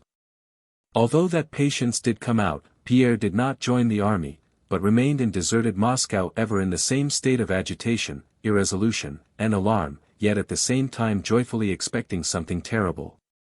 Next day toward evening the princess set off, and Pierre's head steward came to inform him that the money needed for the equipment of his regiment could not be found without selling one of the estates. In general the head steward made out to Pierre that his project of raising a regiment would ruin him. Pierre listened to him, scarcely able to repress a smile. Well then, sell it, said he. What's to be done? I can't draw back now. The worse everything became, especially his own affairs, the better was Pierre pleased and the more evident was it that the catastrophe he expected was approaching. Hardly anyone he knew was left in town. Julie had gone, and so had Princess Mary. Of his intimate friends only the Rostovs remained, but he did not go to see them. To distract his thoughts he drove that day to the village of Vorontsov to see the great balloon Lepich was constructing to destroy the foe, and a trial balloon that was to go up next day. The balloon was not yet ready, but Pierre learned that it was being constructed by the Emperor's desire. The Emperor had written to Count Rostophin as follows. As soon as Lepich is ready, get together a crew of reliable and intelligent men for his car and send a courier to General Kutuzov to let him know. I have informed him of the matter. Please impress upon Lepich to be very careful where he descends for the first time, that he may not make a mistake and fall into the enemy's hands. It is essential for him to combine his movements with those of the commander-in-chief. On his way home from Vorontsov, as he was passing the Bolotno place, Pierre, seeing a large crowd round the Lobno place, stopped and got out of his trap. A French cook accused of being a spy was being flogged. The flogging was only just over, and the executioner was releasing from the flogging bench a stout man with red whiskers, in blue stockings and a green jacket, who was moaning piteously. Another criminal, thin and pale, stood near. Judging by their faces, they were both Frenchmen. With a frightened and suffering look resembling that on the thin Frenchman's face, Pierre pushed his way in through the crowd. "What is it? Who is it? What is it for?" he kept asking. But the attention of the crowd, officials, burghers, shopkeepers, peasants, and women in cloaks and in pelisses, was so eagerly centered on what was passing in Lobno place that no one answered him. The stout man rose, frowned, shrugged his shoulders, and evidently trying to appear firm began to pull on his jacket without looking about him, but suddenly his lips trembled and he began to cry, in the way full-blooded grown-up men cry. Though angry with himself for doing so. In the crowd people began talking loudly, to stifle their feelings of pity as it seemed to Pierre. "He's cook to some prince." Monsieur, Russian sauce seems to be sour to a Frenchman, sets his teeth on edge," said a wrinkled clerk who was standing behind Pierre, when the Frenchman began to cry. The clerk glanced round, evidently hoping that his joke would be appreciated. Some people began to laugh, others continued to watch in dismay the executioner who was undressing the other man. Pierre choked, his face puckered, and he turned hastily away, went back to his trap muttering something to himself as he went, and took his seat. As they drove along he shuddered and exclaimed several times so audibly that the coachman asked him, "What is your pleasure? Where are you going?" shouted Pierre to the man, who was driving to Lubyanka Street. "To the governor's, as you ordered," answered the coachman. "Fool! Idiot!" shouted Pierre, abusing his coachman, a thing he rarely did. "Home, I told you. And drive faster, blockhead. I must get away this very day," he murmured to himself.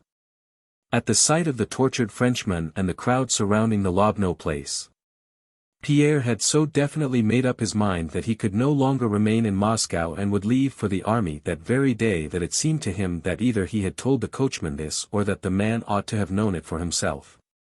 On reaching home Pierre gave orders to Evstafihi's head coachman, who knew everything, could do anything, and was known to all Moscow, that he would leave that night for the army at Mozhaysk, and that his saddle horses should be sent there. This could not all be arranged that day, so on Evstafi's representation Pierre had to put off his departure till next day to allow time for the relay horses to be sent on in advance. On the 24th the weather cleared up after a spell of rain, and after dinner Pierre left Moscow. When changing horses that night in Perkishkovo, he learned that there had been a great battle that evening. This was the Battle of Shevardino. He was told that there in Perkishkovo the earth trembled from the firing, but nobody could answer his questions as to who had won. At dawn next day Pierre was approaching Mozhaysk. Every house in Mozhaysk had soldiers quartered in it, and at the hostel where Pierre was met by his groom and coachman there was no room to be had. It was full of officers. Everywhere in Mozhaysk and beyond it, troops were stationed or on the march. Cossacks, foot and horse soldiers, wagons, caissons, and cannon were everywhere. Pierre pushed forward as fast as he could, and the farther he left Moscow behind and the deeper he plunged into that sea of troops the more was he overcome by restless agitation and a new and joyful feeling he had not experienced before. It was a feeling akin to what he had felt at the Sloboda Palace during the Emperor's visit, a sense of the necessity of undertaking something and sacrificing something. He now experienced a glad consciousness that everything that constitutes men's happiness, the comforts of life, wealth, even life itself, is rubbish it is pleasant to throw away, compared with something. With what? Pierre could not say, and he did not try to determine for whom and for what he felt such particular delight in sacrificing everything. He was not occupied with the question of what to sacrifice for. The fact of sacrificing in itself afforded him a new and joyous sensation. Chapter 19. On the 24th of August the Battle of the Shevardino Redoubt was fought, on the 25th not a shot was fired by either side, and on the 26th the Battle of Borodino itself took place. Why and how were the battles of Shevardino and Borodino given and accepted? Why was the Battle of Borodino fought? There was not the least sense in it for either the French or the Russians. Its immediate result for the Russians was, and was bound to be, that we were brought nearer to the destruction of Moscow which we feared more than anything in the world. And for the French its immediate result was that they were brought nearer to the destruction of their whole army which they feared more than anything in the world. What the result must be was quite obvious, and yet Napoleon offered and Kutuzov accepted that battle. If the commanders had been guided by reason, it would seem that it must have been obvious to Napoleon that by advancing 1,300 miles and giving battle with a probability of losing a quarter of his army, he was advancing to certain destruction, and it must have been equally clear to Kutuzov that by accepting battle and risking the loss of a quarter of his army he would certainly lose Moscow. For Kutuzov this was mathematically clear, as it is that if when playing drafts I have one man less and go on exchanging, I shall certainly lose, and therefore should not exchange. When my opponent has 16 men and I have 14, I am only 1/8 weaker than he, but when I have exchanged 13 more men he will be 3 times as strong as I am. Before the Battle of Borodino our strength in proportion to the French was about as 5 to 6, but after that battle it was little more than 1 to 2, previously we had 100,000 against 120,000. Afterwards little more than 50,000 against 100,000. Yet the shrewd and experienced Kutuzov accepted the battle, while Napoleon, who was said to be a commander of genius, gave it, losing a quarter of his army in lengthening his lines of communication still more. If it is said that he expected to end the campaign by occupying Moscow as he had ended a previous campaign by occupying Vienna, there is much evidence to the contrary. Napoleon's historians themselves tell us that from Smolensk onwards he wished to stop, knew the danger of his extended position, and knew that the occupation of Moscow would not be the end of the campaign. For he had seen at Smolensk the state in which Russian towns were left to him, and had not received a single reply to his repeated announcements of his wish to negotiate. In giving and accepting battle at Borodino, Kutuzov acted involuntarily and irrationally. But later on, to fit what had occurred, the historians provided cunningly devised evidence of the foresight and genius the generals who, of all the blind tools of history were the most enslaved and involuntary. The ancients have left us model heroic poems in which the heroes furnish the whole interest of the story, and we are still unable to accustom ourselves to the fact that for our epic histories of that kind are meaningless.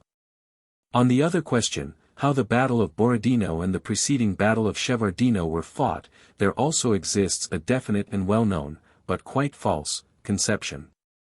All the historians describe the affair as follows. The Russian army, they say, in its retreat from Smolensk sought out for itself the best position for a general engagement and found such a position at Borodino. The Russians, they say, fortified this position in advance on the left of the highroad, from Moscow to Smolensk, and almost at a right angle to it, from Borodino to Utitsa, at the very place where the battle was fought.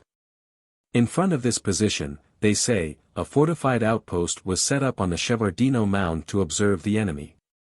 On the 24th, we are told, Napoleon attacked this advanced post and took it, and, on the 26th, attacked the whole Russian army, which was in position on the field of Borodino.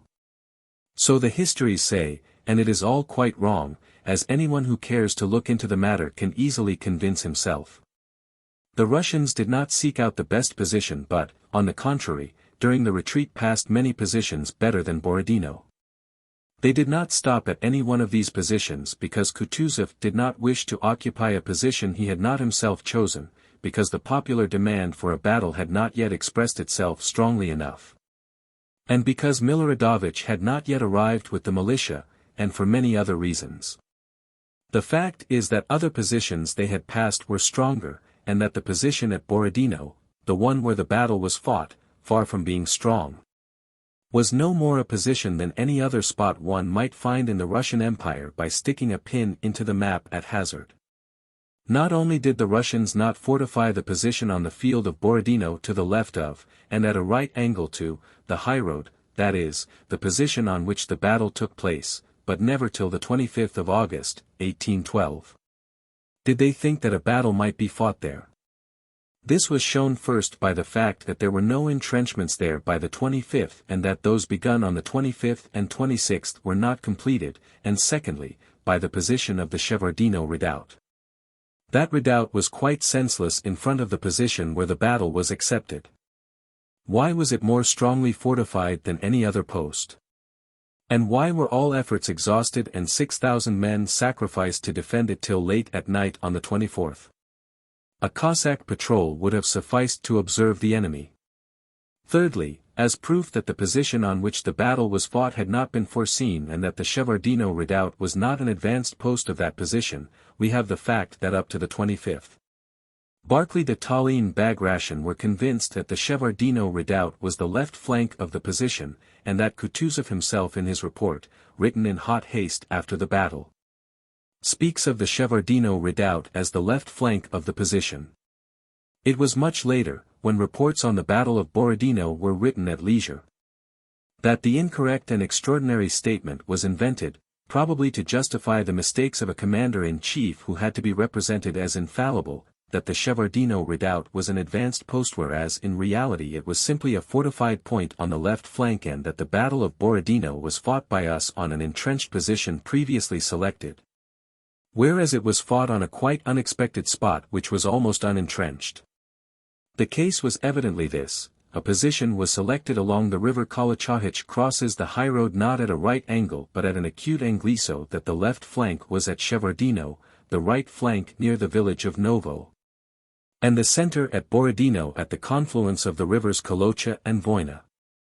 To anyone who looks at the field of Borodino without thinking of how the battle was actually fought, this position, protected by the river Kalocha, presents itself as obvious for an army whose object was to prevent an enemy from advancing along the Smolensk road to Moscow. Napoleon, riding to Valuevo on the 24th, did not see, as the history books say he did, the position of the Russians from Utitsa to Borodino. He could not have seen that position because it did not exist. Nor did he see an advanced post of the Russian army, but while pursuing the Russian rearguard he came upon the left flank of the Russian position at the Shevardino redoubt and unexpectedly for the Russians moved his army across the Kalocha. And the Russians, not having time to begin a general engagement, withdrew their left wing from the position they had intended to occupy and took up a new position which had not been foreseen and was not fortified. By crossing to the other side of the Kalocha to the left of the highroad, Napoleon shifted the whole forthcoming battle from right to left, looking from the Russian side, and transferred it to the plain between Utitsa, Semenovsk, and Borodino, a plain no more advantageous as a position than any other plain in Russia, and there the whole battle of the 26th of August took place. Had Napoleon not ridden out on the evening of the 24th to the Kalocha, and had he not then ordered an immediate attack on the redoubt but had begun the attack next morning, no one would have doubted that the Shevardino redoubt was the left flank of our and the battle would have taken place where we expected it. In that case we should probably have defended the Shevardino redoubt or left flank still more obstinately. We should have attacked Napoleon in the center or on the right, and the engagement would have taken place on the 25th, in the position we intended and had fortified. But as the attack on our left flank took place in the evening after the retreat of our REA Guard, that is, immediately after the fight at Gridneva, and as the Russian commanders did not wish, or were not in time, to begin a general engagement then on the evening of the 24th, the first and chief action of the Battle of Borodino was already lost on the 24th, and obviously led to the loss of the one fought on the 26th. After the loss of the Shevardino redoubt, we found ourselves on the morning of the 25th without a position for our left flank, and were forced to bend it back and hastily entrench it where it chanced to be. Not only was the Russian army on the 26th defended by weak, unfinished entrenchments, but the disadvantage of that position was increased by the fact that the Russian commanders not having fully realized what had happened, namely the loss of our position on the left flank and the shifting of the whole field of the forthcoming battle from right to left, maintained their extended position from the village of Novo to Utitsa.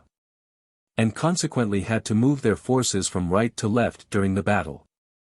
So it happened that throughout the whole battle the Russians opposed the entire French army launched against our left flank with but half as many men. Poniatowski's action against Utitsa, and Uvarov's on the right flank against the French, were actions distinct from the main course of the battle. So the Battle of Borodino did not take place at all as, in an effort to conceal our commander's mistakes even at the cost of diminishing the glory due to the Russian army and people, it has been described. The Battle of Borodino was not fought on a chosen and entrenched position with forces only slightly weaker than those of the enemy, but, as a result of the loss of the Shevardino redoubt. The Russians fought the Battle of Borodino on an open and almost unentrenched position, with forces only half as numerous as the French. That is to say, under conditions in which it was not merely unthinkable to fight for 10 hours and secure an indecisive result, but unthinkable to keep an army even from complete disintegration in flight. Chapter 20. On the morning of the 25th Pierre was leaving Mozhaysk. At the descent of the high steep hill, down which a winding road led out of the town past the cathedral on the right, where a service was being held and the bells were ringing, Pierre got out of his vehicle and proceeded on foot. Behind him a cavalry regiment was coming down the hill preceded by its singers. Coming up toward him was a train of carts carrying men who had been wounded in the engagement the day before. The peasant drivers, shouting and lashing their horses, kept crossing from side to side. The carts, in each of which 3 or 4 wounded soldiers were lying or sitting, jolted over the stones that had been thrown on the steep incline to make it something like a road. The wounded, bandaged with rags, with pale cheeks, compressed lips, and knitted brows, held on to the sides of the carts as they were jolted against one another. Almost all of them stared with naive, childlike curiosity at Pierre's white hat and green swallowtail coat. Pierre's coachman shouted angrily at the convoy of wounded to keep to one side of the road. The cavalry regiment, as it descended the hill with its singers, surrounded Pierre's carriage and blocked the road. Pierre stopped, being pressed against the side of the cutting in which the road ran. The sunshine from behind the hill did not penetrate into the cutting and there it was cold and damp, but above Pierre's head was the bright August sunshine and the bells sounded merrily. One of the carts with wounded stopped by the side of the road close to Pierre. The driver in his bast shoes ran panting up to it, placed a stone under one of its tireless hind wheels, and began arranging the breech band on his little horse. One of the wounded, an old soldier with a bandaged arm who was following the cart on foot, caught hold of it with his sound hand and turned to look at Pierre. "I say, fellow countryman. Will they set us down here or take us on to Moscow?" he asked. Pierre was so deep in thought that he did not hear the question. He was looking now at the cavalry regiment that had met the convoy of wounded, now at the cart by which he was standing, in which 2 wounded men were sitting and one was lying. One of those sitting up in the cart had probably been wounded in the cheek. His whole head was wrapped in rags and one cheek was swollen to the size of a baby's head. His nose and mouth were twisted to one side. This soldier was looking at the cathedral and crossing himself. Another, a young lad, a fair-haired recruit as white as though there was no blood in his thin face, looked at Pierre kindly, with a fixed smile. The third lay prone so that his face was not visible. The cavalry singers were passing close by. "Ah, lost, quite lost, is my head so keen. Living in a foreign land." They sang their soldiers' dance song. As if responding to them but with a different sort of merriment, the metallic sound of the bells reverberated high above and the hot rays of the sun bathed the top of the opposite slope with yet another sort of merriment. But beneath the slope, by the cart with the wounded near the panting little nag where Pierre stood, it was damp, somber, and sad. The soldier with the swollen cheek looked angrily at the cavalry singers. "Oh, the coxcombs!" he muttered reproachfully. "It's not the soldiers only, but I've seen peasants today, too." "The peasants even they have to go," said the soldier behind the cart, addressing Pierre with a sad smile. "No distinctions made nowadays. They want the whole nation to fall on them in a word, it's Moscow. They want to make an end of it. In spite of the obscurity of the soldier's words, Pierre understood what he wanted to say and nodded approval. The road was clear again. Pierre descended the hill and drove on. He kept looking to either side of the road for familiar faces, but only saw everywhere the unfamiliar faces of various military men of different branches of the service, who all looked with astonishment at his white hat and green tail-coat. Having gone nearly 3 miles, he at last met an acquaintance and eagerly addressed him. This was one of the head army doctors. He was driving toward Pierre in a covered gig, sitting beside a young surgeon, and on recognizing Pierre he told the Cossack who occupied the driver's seat to pull up. "Count! Your Excellency, how come you to be here?" asked the doctor. "Well, I wanted to see." Yes, there will be something to see." Pierre got out and talked to the doctor, explaining his intention of taking part in a battle. The doctor advised him to apply direct to Kutuzov. "Why should you be God knows where out of sight, during the battle," he said, exchanging glances with his young companion. "Anyhow, His Serene Highness knows you and will receive you graciously. That's what you must do." The doctor seemed tired and in a hurry. "You think so?" "Ah, I also wanted to ask you where our position is exactly," said Pierre. "The position?" repeated the doctor. "Well, that's not my line. Drive past Tatarinova, a lot of digging is going on there. Go up the hillock and you'll see." "Can one see from there?" "If you would." But the doctor interrupted him and moved toward his gig. "I would go with you, but on my honor I'm up to here," and he pointed to his throat. "I'm galloping to the commander of the corps." "How do matters stand?" Count, there'll be a battle tomorrow. Out of an army of 100,000 we must expect at least 20,000 wounded, and we haven't stretchers, or bunks, or dressers, or doctors enough for 6,000. We have 10,000 carts, but we need other things as well. We must manage as best we can." The strange thought that of the thousands of men, young and old, who had stared with merry surprise at his hat, perhaps the very men he had noticed, 20,000 were inevitably doomed to wounds and death, amazed Pierre. They may die tomorrow. Why are they thinking of anything but death? And by some latent sequence of thought the descent of the Mazhaisk hill, the carts with the wounded, the ringing bells, the slanting rays of the sun, and the songs of the cavalrymen vividly recurred to his mind. The cavalry ride to battle and meet the wounded and do not for a moment think of what awaits them, but pass by, winking at the wounded. Yet from among these men 20,000 are doomed to die, and they wonder at my hat. Strange! Thought Pierre, continuing his way to Tatarinova. In front of a landowner's house to the left of the road stood carriages, wagons, and crowds of orderlies and sentinels. The commander-in-chief was putting up there, but just when Pierre arrived he was not in and hardly any of the staff were there. They had gone to the church service. Pierre drove on toward Gorky. When he had ascended the hill and reached the little village street, he saw for the first time peasant militiamen in their white shirts and with crosses on their caps, who, talking and laughing loudly, animated and perspiring, were at work on a huge knoll overgrown with grass to the right of the road.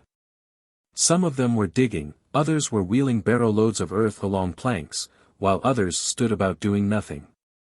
2 officers were standing on the knoll, directing the men.